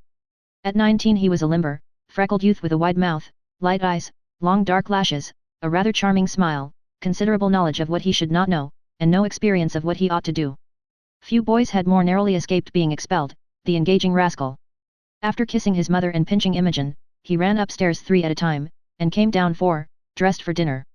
He was awfully sorry, but his trainer, who had come up too, had asked him to dine at the Oxford and Cambridge. It wouldn't do to miss, the old chap would be hurt. Winifred let him go with an unhappy pride. She had wanted him at home, but it was very nice to know that his tutor was so fond of him. He went out with a wink at Imogen, saying, "I say, mother, could I have 2 plovers' eggs when I come in? Cook's got some, they top up so jolly well. Oh, and look here, have you any money? I had to borrow a fiver from old Snobby." Winifred, looking at him with fond shrewdness, answered, "My dear, you are naughty about money, but you shouldn't pay him tonight, anyway, you're his guest." How nice and slim he looked in his white waistcoat, and his dark thick lashes. "Oh, but we may go to the theatre, you see, mother, and I think I ought to stand the tickets, he's always hard up, you know." Winifred produced a £5 note, saying, "Well, perhaps you'd better pay him, but you mustn't stand the tickets too." Val pocketed the fiver. "If I do, I can't," he said. "Good night, Mum." He went out with his head up and his hat cocked joyously, sniffing the air of Piccadilly like a young hound loosed into covert. Jolly good biz. After that mouldy old slow hole down there. He found his tutor, not indeed at the Oxford and Cambridge, but at the Goats Club. This tutor was a year older than himself, a good-looking youth, with fine brown eyes, and smooth dark hair, a small mouth, an oval face, languid, immaculate, cool to a degree, one of those young men who without effort establish moral ascendancy over their companions. He had missed being expelled from school a year before Val, had spent that year at Oxford, and Val could almost see a halo round his head. His name was Crumb, and no one could get through money quicker. It seemed to be his only aim in life, dazzling to young Val, in whom, however, the Forsyte would stand apart now and then, wondering where the value for that money was. They dined quietly, in style and taste, left the club smoking cigars, with just 2 bottles inside them, and dropped into stalls at the Liberty. For Val the sound of comic songs, the sight of lovely legs were fogged and interrupted by haunting fears that he would never equal Crumb's quiet dandyism. His idealism was roused, and when that is so, one is never quite at ease. Surely he had too wide a mouth, not the best cut of waistcoat, no braid on his trousers, and his lavender gloves had no thin black stitchings down the back. Besides, he laughed too much. Crumb never laughed, he only smiled, with his regular dark brows raised a little so that they formed a gable over his just drooped lids. No. He would never be Crumb's equal. All the same, it was a jolly good show, and Cynthia Dark simply ripping. Between the acts Crumb regaled him with particulars of Cynthia's private life, and the awful knowledge became Val's that, if he liked, Crumb could go behind. He simply longed to say, "I say, take me," but dared not. Because of his deficiencies, and this made the last act or 2 almost miserable. On coming out Crumb said, "It's half an hour before they close, let's go on to the Pandemonium." They took a hansom to travel the 100 yards, and seats costing 7 and 6 apiece because they were going to stand, and walked into the promenade. It was in these little things, this utter negligence of money, that Crumb had such engaging polish. The ballet was on its last legs and night, and the traffic of the promenade was suffering for the moment. Men and women were crowded in 3 rows against the barrier. The whirl and dazzle on the stage, the half-dark, the mingled tobacco fumes and women's scent, all that curious lure to promiscuity which belongs to promenades, began to free young Val from his idealism. He looked admiringly in a young woman's face, saw she was not young, and quickly looked away. Shades of Cynthia Dark. The young woman's arm touched his unconsciously, there was a scent of musk and mignonette. Val looked round the corner of his lashes. Perhaps she was young, after all. Her foot trod on his, she begged his pardon. He said, "Not at all, jolly good ballet, isn't it?" "Oh, I'm tired of it, aren't you?" Young Val smiled, his wide, rather charming smile. Beyond that he did not go, not yet convinced. The Forsyte in him stood out for greater certainty. And on the stage the ballet whirled its kaleidoscope of snow white, salmon pink, and emerald green and violet, and seemed suddenly to freeze into a stilly spangled pyramid. Applause broke out, and it was over. Maroon curtains had cut it off. The semicircle of men and women round the barrier broke up, the young woman's arm pressed his. A little way off disturbance seemed centering round a man with a pink carnation. Val stole another glance at the young woman, who was looking towards it. 3 men, unsteady, emerged, walking arm in arm. The one in the center wore the pink carnation, a white waistcoat, a dark mustache. He reeled a little as he walked. Crumb's voice said slow and level, "Look at that bounder, he's screwed." Val turned to look. The bounder had disengaged his arm, and was pointing straight at them. Crumb's voice, level as ever, said. He seems to know you, the bounder spoke. Lo, he said. Los, look, there's my young rascal of a son. Val saw. It was his father. He could have sunk into the crimson carpet. It was not the meeting in this place, not even that his father was screwed. It was Crumb's word bounder, which, as by heavenly revelation, he perceived at that moment to be true. Yes, his father looked a bounder with his dark good looks, and his pink carnation, and his square, self-assertive walk, and without a word he ducked behind the young woman and slipped out of the promenade. He heard the word, Val, behind him, and ran down deep carpeted steps past the chucker sout, into the square. To be ashamed of his own father is perhaps the bitterest experience a young man can go through. It seemed to Val, hurrying away, that his career had ended before it had begun. How could he go up to Oxford now amongst all those chaps, those splendid friends of Crumb's, who would know that his father was a bounder? And suddenly he hated Crumb. Who the devil was Crumb, to say that? If Crumb had been beside him at that moment, he would certainly have been jostled off the pavement. His own father, his own. A choke came up in his throat, and he dashed his hands down deep into his overcoat pockets. Damn Crumb!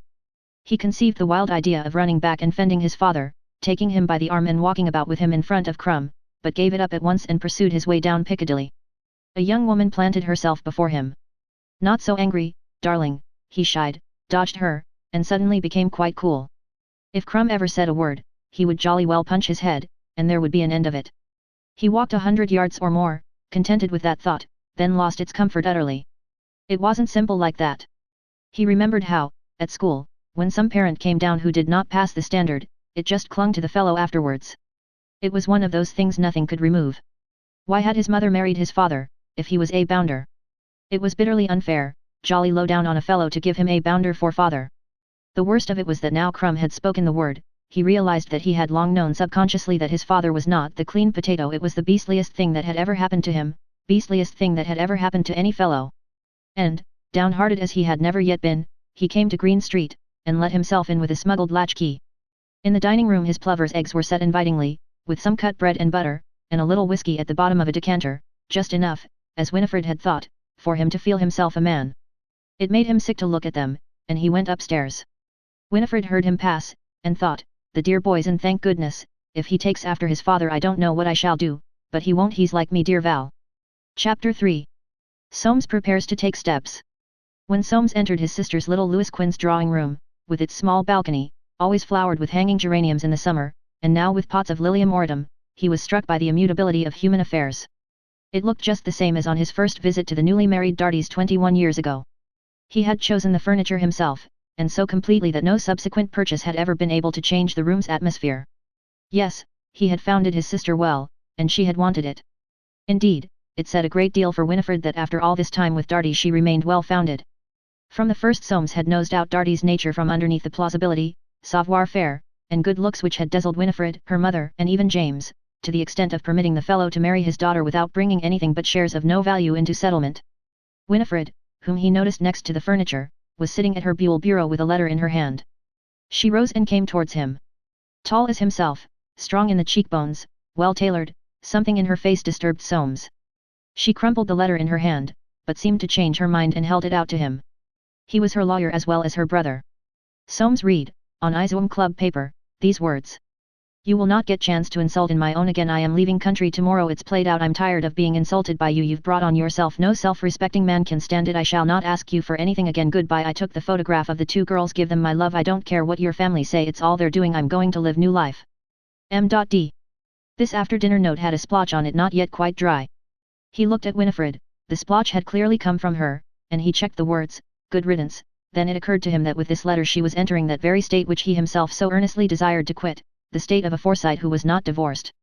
Winifred had turned away, and was taking a long sniff from a little gold-topped bottle. A dull commiseration, together with a vague sense of injury, crept about Soames' heart.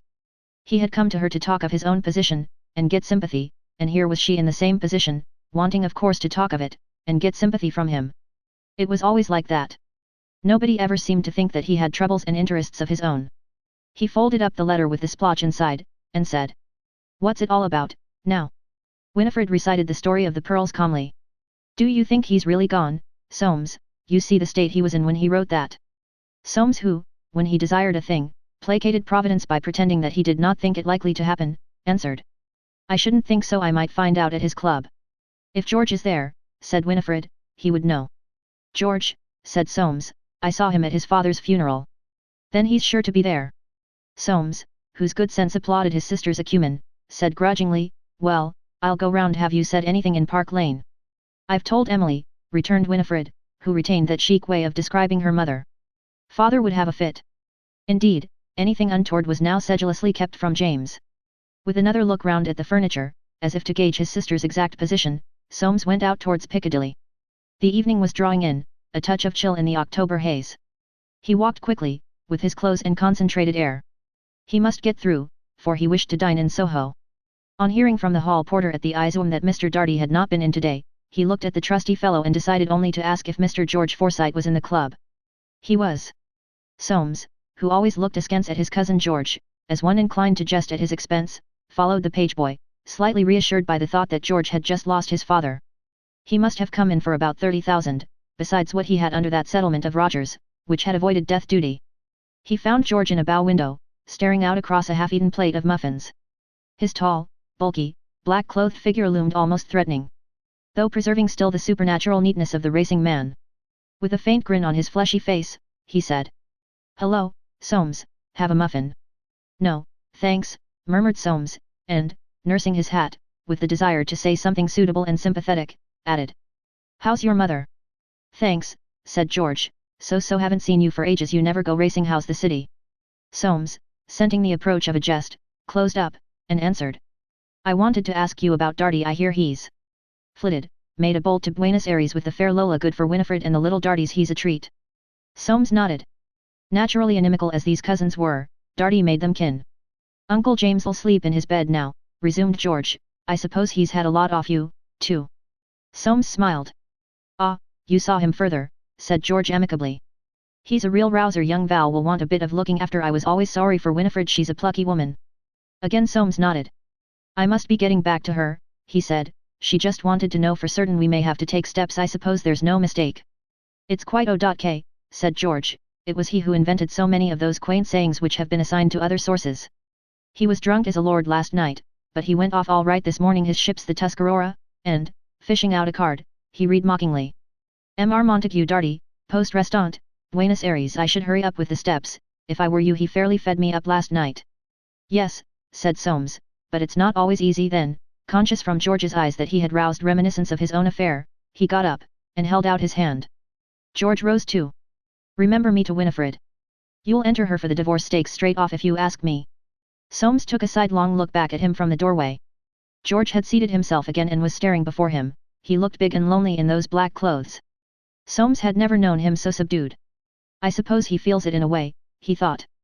They must have about 50,000 each, all told. They ought to keep the estate together if there's a war. House property will go down. Uncle Roger was a good judge, though, and the face of Annette rose before him in the darkening street, her brown hair and her blue eyes with their dark lashes, her fresh lips and cheeks, dewy and blooming in spite of London, her perfect French figure.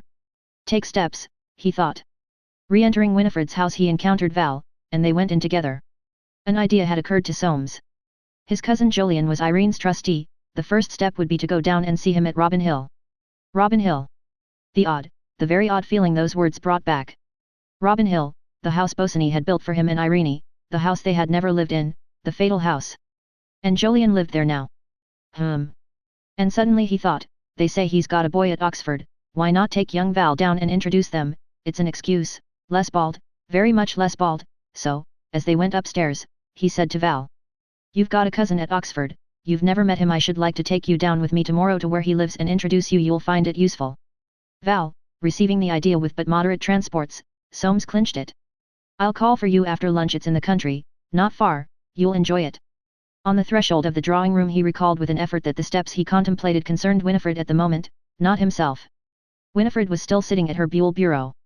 It's quite true, he said, he's gone to Buenos Aires, started this morning. We'd better have him shadowed when he lands. I'll cable at once, otherwise we may have a lot of expense. The sooner these things are done the better. I'm always regretting that I didn't. He stopped, and looked sidelong at the silent Winifred. By the way, he went on, can you prove cruelty? Winifred said in a dull voice. I don't know what is cruelty.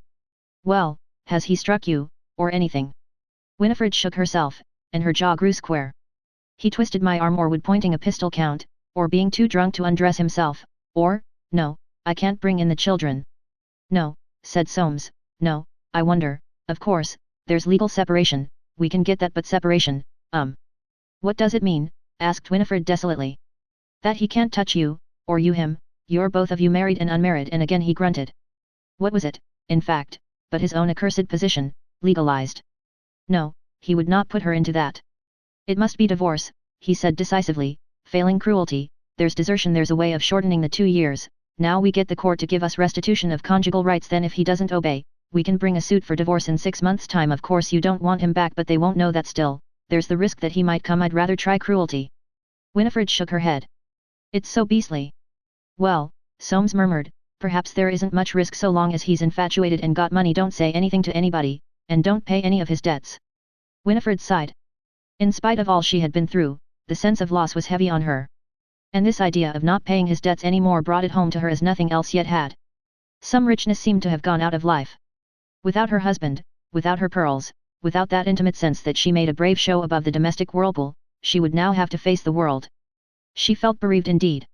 And into the chilly kiss he placed on her forehead, Soames put more than his usual warmth. I have to go down to Robin Hill tomorrow, he said, to see young Jolyon on business. He's got a boy at Oxford. I'd like to take Val with me and introduce him. Come down to the shelter for the weekend and bring the children. Oh, by the way, no, that won't do, I've got some other people coming. So saying, he left her and turned towards Soho. Chapter 4. Soho. Of all quarters in the queer adventurous amalgam called London, Soho is perhaps least suited to the Forsyte spirit. Soho, my wild one, George would have said if he had seen his cousin going there. Untidy, full of Greeks, Ishmaelites, cats, Italians, tomatoes, restaurants, organs, colored stuffs, queer names, people looking out of upper windows, it dwells remote from the British body politic. Yet has it haphazard proprietary instincts of its own, and a certain possessive prosperity which keeps its rents up when those of other quarters go down. For long years Soames' acquaintanceship with Soho had been confined to its western bastion, Wardour Street. Many bargains had he picked up there. Even during those 7 years at Brighton after Bosinney's death and Irene's flight, he had bought treasures there sometimes, though he had no place to put them, for when the conviction that his wife had gone for good at last became firm within him, he had caused a board to be put up in Montpellier Square. For sale. The lease of this desirable residence. Inquire of Messrs. Lesson and Tukes, Court Street, Belgravia. It had sold within a week, that desirable residence, in the shadow of whose perfection a man and a woman had eaten their hearts out. Of a misty January evening, just before the board was taken down, Soames had gone there once more, and stood against the square railings, looking at its unlighted windows, chewing the cud of possessive memories which had turned so bitter in the mouth. Why had she never loved him? Why? She had been given all she had wanted, and in return had given him, for 3 long years, all he had wanted, except, indeed, her heart. He had uttered a little involuntary groan, and a passing policeman had glanced suspiciously at him who no longer possessed the right to enter that green door with the carved brass knocker beneath the board for sale. A choking sensation had attacked his throat, and he had hurried away into the mist. That evening he had gone to Brighton to live. Approaching Malta Street, Soho, and the Restaurant Britannia, where Annette would be drooping her pretty shoulders over her accounts, Soames thought with wonder of those 7 years at Brighton. How had he managed to go on so long in that town devoid of the scent of sweet peas, where he had not even space to put his treasures? True, those had been years with no time at all for looking at them, years of almost passionate money-making, during which Forsyte, Bustard, and Forsyte had become solicitors to more limited companies than they could properly attend to. Up to the city of a morning in a Pullman car, down from the city of an evening in a Pullman car. Law papers again after dinner, then the sleep of the tired, and up again next morning. Saturday to Monday was spent at his club in town, curious reversal of customary procedure, based on the deep and careful instinct that while working so hard he needed sea air to and from the station twice a day, and while resting must indulge his domestic affections. The Sunday visit to his family in Park Lane, to Timothy's, and to Green Street, the occasional visits elsewhere had seemed to him as necessary to health as sea air on weekdays. Even since his migration to Mapledurham he had maintained those habits until he had known Annette. Whether Annette had produced the revolution in his outlook, or that outlook had produced Annette, he knew no more than we know where a circle begins. It was intricate and deeply involved with the growing consciousness that property without anyone to leave it to is the negation of true Forsytism. To have an heir, some continuance of self, who would begin where he left off, ensure, in fact, that he would not leave off, had quite obsessed him for the last year and more. After buying a bit of Wedgwood one evening in April, he had dropped into Malta Street to look at a house of his father's which had been turned into a restaurant, a risky proceeding, and one not quite in accordance with the terms of the lease. He had stared for a little at the outside, painted a good cream color, with 2 peacock blue tubs containing little bay trees in a recessed doorway, and at the words Restaurant Britannia above them in gold letters, rather favorably impressed. Entering, he had noticed that several people were already seated at little round green tables with little pots of fresh flowers on them and Brittany-ware plates, and had asked of a trim waitress to see the proprietor. They had shown him into a back room, where a girl was sitting at a simple bureau covered with papers, and a small round table was laid for 2. The impression of cleanliness, order, and good taste was confirmed when the girl got up, saying, "You wish to see ma man, monsieur," in a broken accent. "Yes," Soames had answered, "I represent your landlord, in fact, I'm his son." "Won't you sit down, sir, please, tell ma man to come to this gentleman." He was pleased that the girl seemed impressed, because it showed business instinct, and suddenly he noticed that she was remarkably pretty, so remarkably pretty that his eyes found a difficulty in leaving her face. When she moved to put a chair for him, she swayed in a curious subtle way, as if she had been put together by someone with a special secret skill, and her face and neck, which was a little bared, looked as fresh as if they had been sprayed with dew. Probably at this moment Soames decided that the lease had not been violated, though to himself and his father he based the decision on the efficiency of those illicit adaptations in the building, on the signs of prosperity, and the obvious business capacity of Madame Lamotte. He did not, however, neglect to leave certain matters to future consideration, which had necessitated further visits, so that the little back room had become quite accustomed to his spare, not unsolid, but unobtrusive figure, and his pale, chinny face with clipped moustache and dark hair not yet grizzling at the sides. Un monsieur très distingué, Madame Lamotte found him, and presently, très amical, très gentil, watching his eyes upon her daughter. She was one of those generously built, fine-faced, dark-haired French women, whose every action and tone of voice inspire perfect confidence in the thoroughness of their domestic tastes, their knowledge of cooking, and the careful increase of their bank balances. After those visits to the Restaurant Britannia began, other visits ceased, without, indeed, any definite decision, for Soames, like all Forsytes, and the great majority of their countrymen, was a born empiricist. But it was this change in his mode of life which had gradually made him so definitely conscious that he desired to alter his condition from that of the unmarried married man to that of the married man remarried. Turning into Malta Street on this evening of early October, 1899, he bought a paper to see if there were any after development of the Dreyfus case, a question which he had always found useful in making closer acquaintanceship with Madame Lamotte and her daughter, who were Catholic and anti-Dreyfusard. Scanning those columns, Soames found nothing French, but noticed a general fall on the stock exchange and an ominous leader about the Transvaal. He entered, thinking, "War's a certainty I shall sell my consols." Not that he had many, personally, the rate of interest was too wretched, but he should advise his companies, consols would assuredly go down.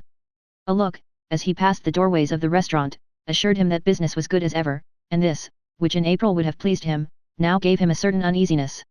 If the steps which he had to take ended in his marrying Annette, he would rather see her mother safely back in France, a move to which the prosperity of the Restaurant Britannia might become an obstacle. He would have to buy them out, of course, for French people only came to England to make money, and it would mean a higher price. And then that peculiar sweet sensation at the back of his throat, and a slight thumping about the heart, which he always experienced at the door of the little room, prevented his thinking how much it would cost.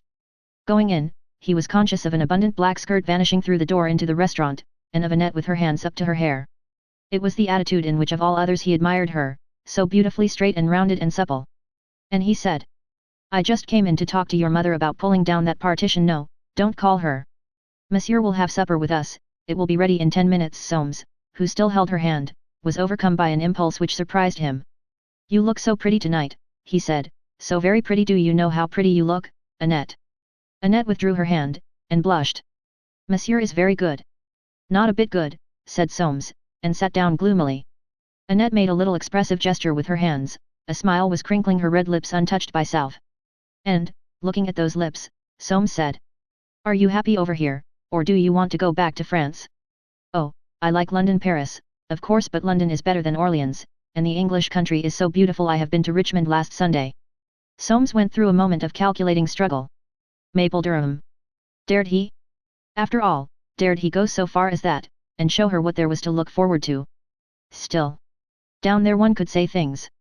In this room it was impossible. "I want you and your mother," he said suddenly, "to come for the afternoon next Sunday. My house is on the river, it's not too late in this weather, and I can show you some good pictures. What do you say?" Annette clasped her hands. "It will be lovely, the river is so beautiful." "That's understood, then I'll ask Madame." He need say no more to her this evening, and risk giving himself away. But had he not already said too much? Did one ask restaurant proprietors with pretty daughters down to one's country house without design? Madame Lamotte would see, if Annette didn't. Well, there was not much that Madame did not see. Besides, this was the second time he had stayed to supper with them, he owed them hospitality. Walking home towards Park Lane, for he was staying at his father's, with the impression of Annette's soft clever hand within his own, his thoughts were pleasant, slightly sensual, rather puzzled. Take steps. What steps? How? Dirty linen washed in public? Pa. With his reputation for sagacity, for farsightedness and the clever extrication of others, he, who stood for proprietary interests, to become the plaything of that law of which he was a pillar. There was something revolting in the thought. Winifred's affair was bad enough. To have a double dose of publicity in the family. Would not a liaison be better than that, a liaison, and a son he could adopt? But dark, solid, watchful, Madame Lamotte blocked the avenue of that vision. No. That would not work. It was not as if Annette could have a real passion for him, one could not expect that at his age. If her mother wished, if the worldly advantage were manifestly great, perhaps. If not, refusal would be certain. Besides, he thought, I'm not a villain. I don't want to hurt her, and I don't want anything underhand. But I do want her, and I want a son. There's nothing for it but divorce, somehow, anyhow, divorce. Under the shadow of the plane trees, in the lamplight, he passed slowly along the railings of the Green Park. Mist clung there among the bluish tree shapes, beyond range of the lamps. How many hundred times he had walked past those trees from his father's house in Park Lane, when he was quite a young man, or from his own house in Montpellier Square in those 4 years of married life. And, tonight, making up his mind to free himself if he could of that long useless marriage tie, he took a fancy to walk on, in at Hyde Park Corner, out at Knightsbridge Gate, just as he used to when going home to Irene in the old days. What could she be like now? How had she passed the years since he last saw her? 12 years in all, 7 already since Uncle Jolyon left her that money. Was she still beautiful? Would he know her if he saw her? I've not changed much, he thought. I expect she has. She made me suffer. He remembered suddenly one night, the first on which he went out to dinner alone, an old Malbarian dinner, the first year of their marriage. With what eagerness he had hurried back, and, entering softly as a cat, had heard her playing. Opening the drawing-room door noiselessly, he had stood watching the expression on her face, different from any he knew, so much more open, so confiding, as though to her music she was giving a heart he had never seen. And he remembered how she stopped and looked round, how her face changed back to that which he did know, and what an icy shiver had gone through him, for all that the next moment he was fondling her shoulders. Yes, she had made him suffer. Divorce. It seemed ridiculous, after all these years of utter separation. But it would have to be. No other way. The question, he thought with sudden realism, is, which of us, she or me? She deserted me, she ought to pay for it. There'll be someone, I suppose. Involuntarily he uttered a little snarling sound, and, turning, made his way back to Park Lane. Chapter 5. James sees visions. The butler himself opened the door, and closing it softly, detained Soames on the inner mat. The master's poorly, sir, he murmured. He wouldn't go to bed till you came in. He's still in the dining room. Soames responded in the hushed tone to which the house was now accustomed. What's the matter with him, Wormson? Nervous, sir, I think might be the funeral, might be Mrs. Darty's comin' round this afternoon. I think he overheard something. I've took him in a negus. The mistress has just gone up. Soames hung his hat on a mahogany stag's horn. All right, Wormson, you can go to bed, I'll take him up myself. And he passed into the dining room. James was sitting before the fire, in a big armchair, with a camel hair shawl, very light and warm, over his frock-coated shoulders, onto which his long white whiskers drooped. His white hair, still fairly thick, glistened in the lamplight. A little moisture from his fixed, light grey eyes stained the cheeks, still quite well coloured, and the long deep furrows running to the corners of the clean-shaven lips, which moved as if mumbling thoughts. His long legs, thin as a crow's, in shepherd's plaid trousers, were bent at less than a right angle, and on one knee a spindly hand moved continually, with fingers wide apart and glistening tapered nails. Beside him, on a low stool, stood a half-finished glass of negus, bedewed with beads of heat. There he had been sitting, with intervals for meals, all day. At 88 he was still organically sound, but suffering terribly from the thought that no one ever told him anything. It is, indeed, doubtful how he had become aware that Roger was being buried that day. For Emily had kept it from him. She was always keeping things from him. Emily was only 70. James had a grudge against his wife's youth. He felt sometimes that he would never have married her if he had known that she would have so many years before her, when he had so few. It was not natural. She would live 15 or 20 years after he was gone, and might spend a lot of money. She had always had extravagant tastes. For all he knew she might want to buy one of these motor cars. Cicely and Rachel and Imogen and all the young people, they all rode those bicycles now and went off goodness knew where. And now Roger was gone.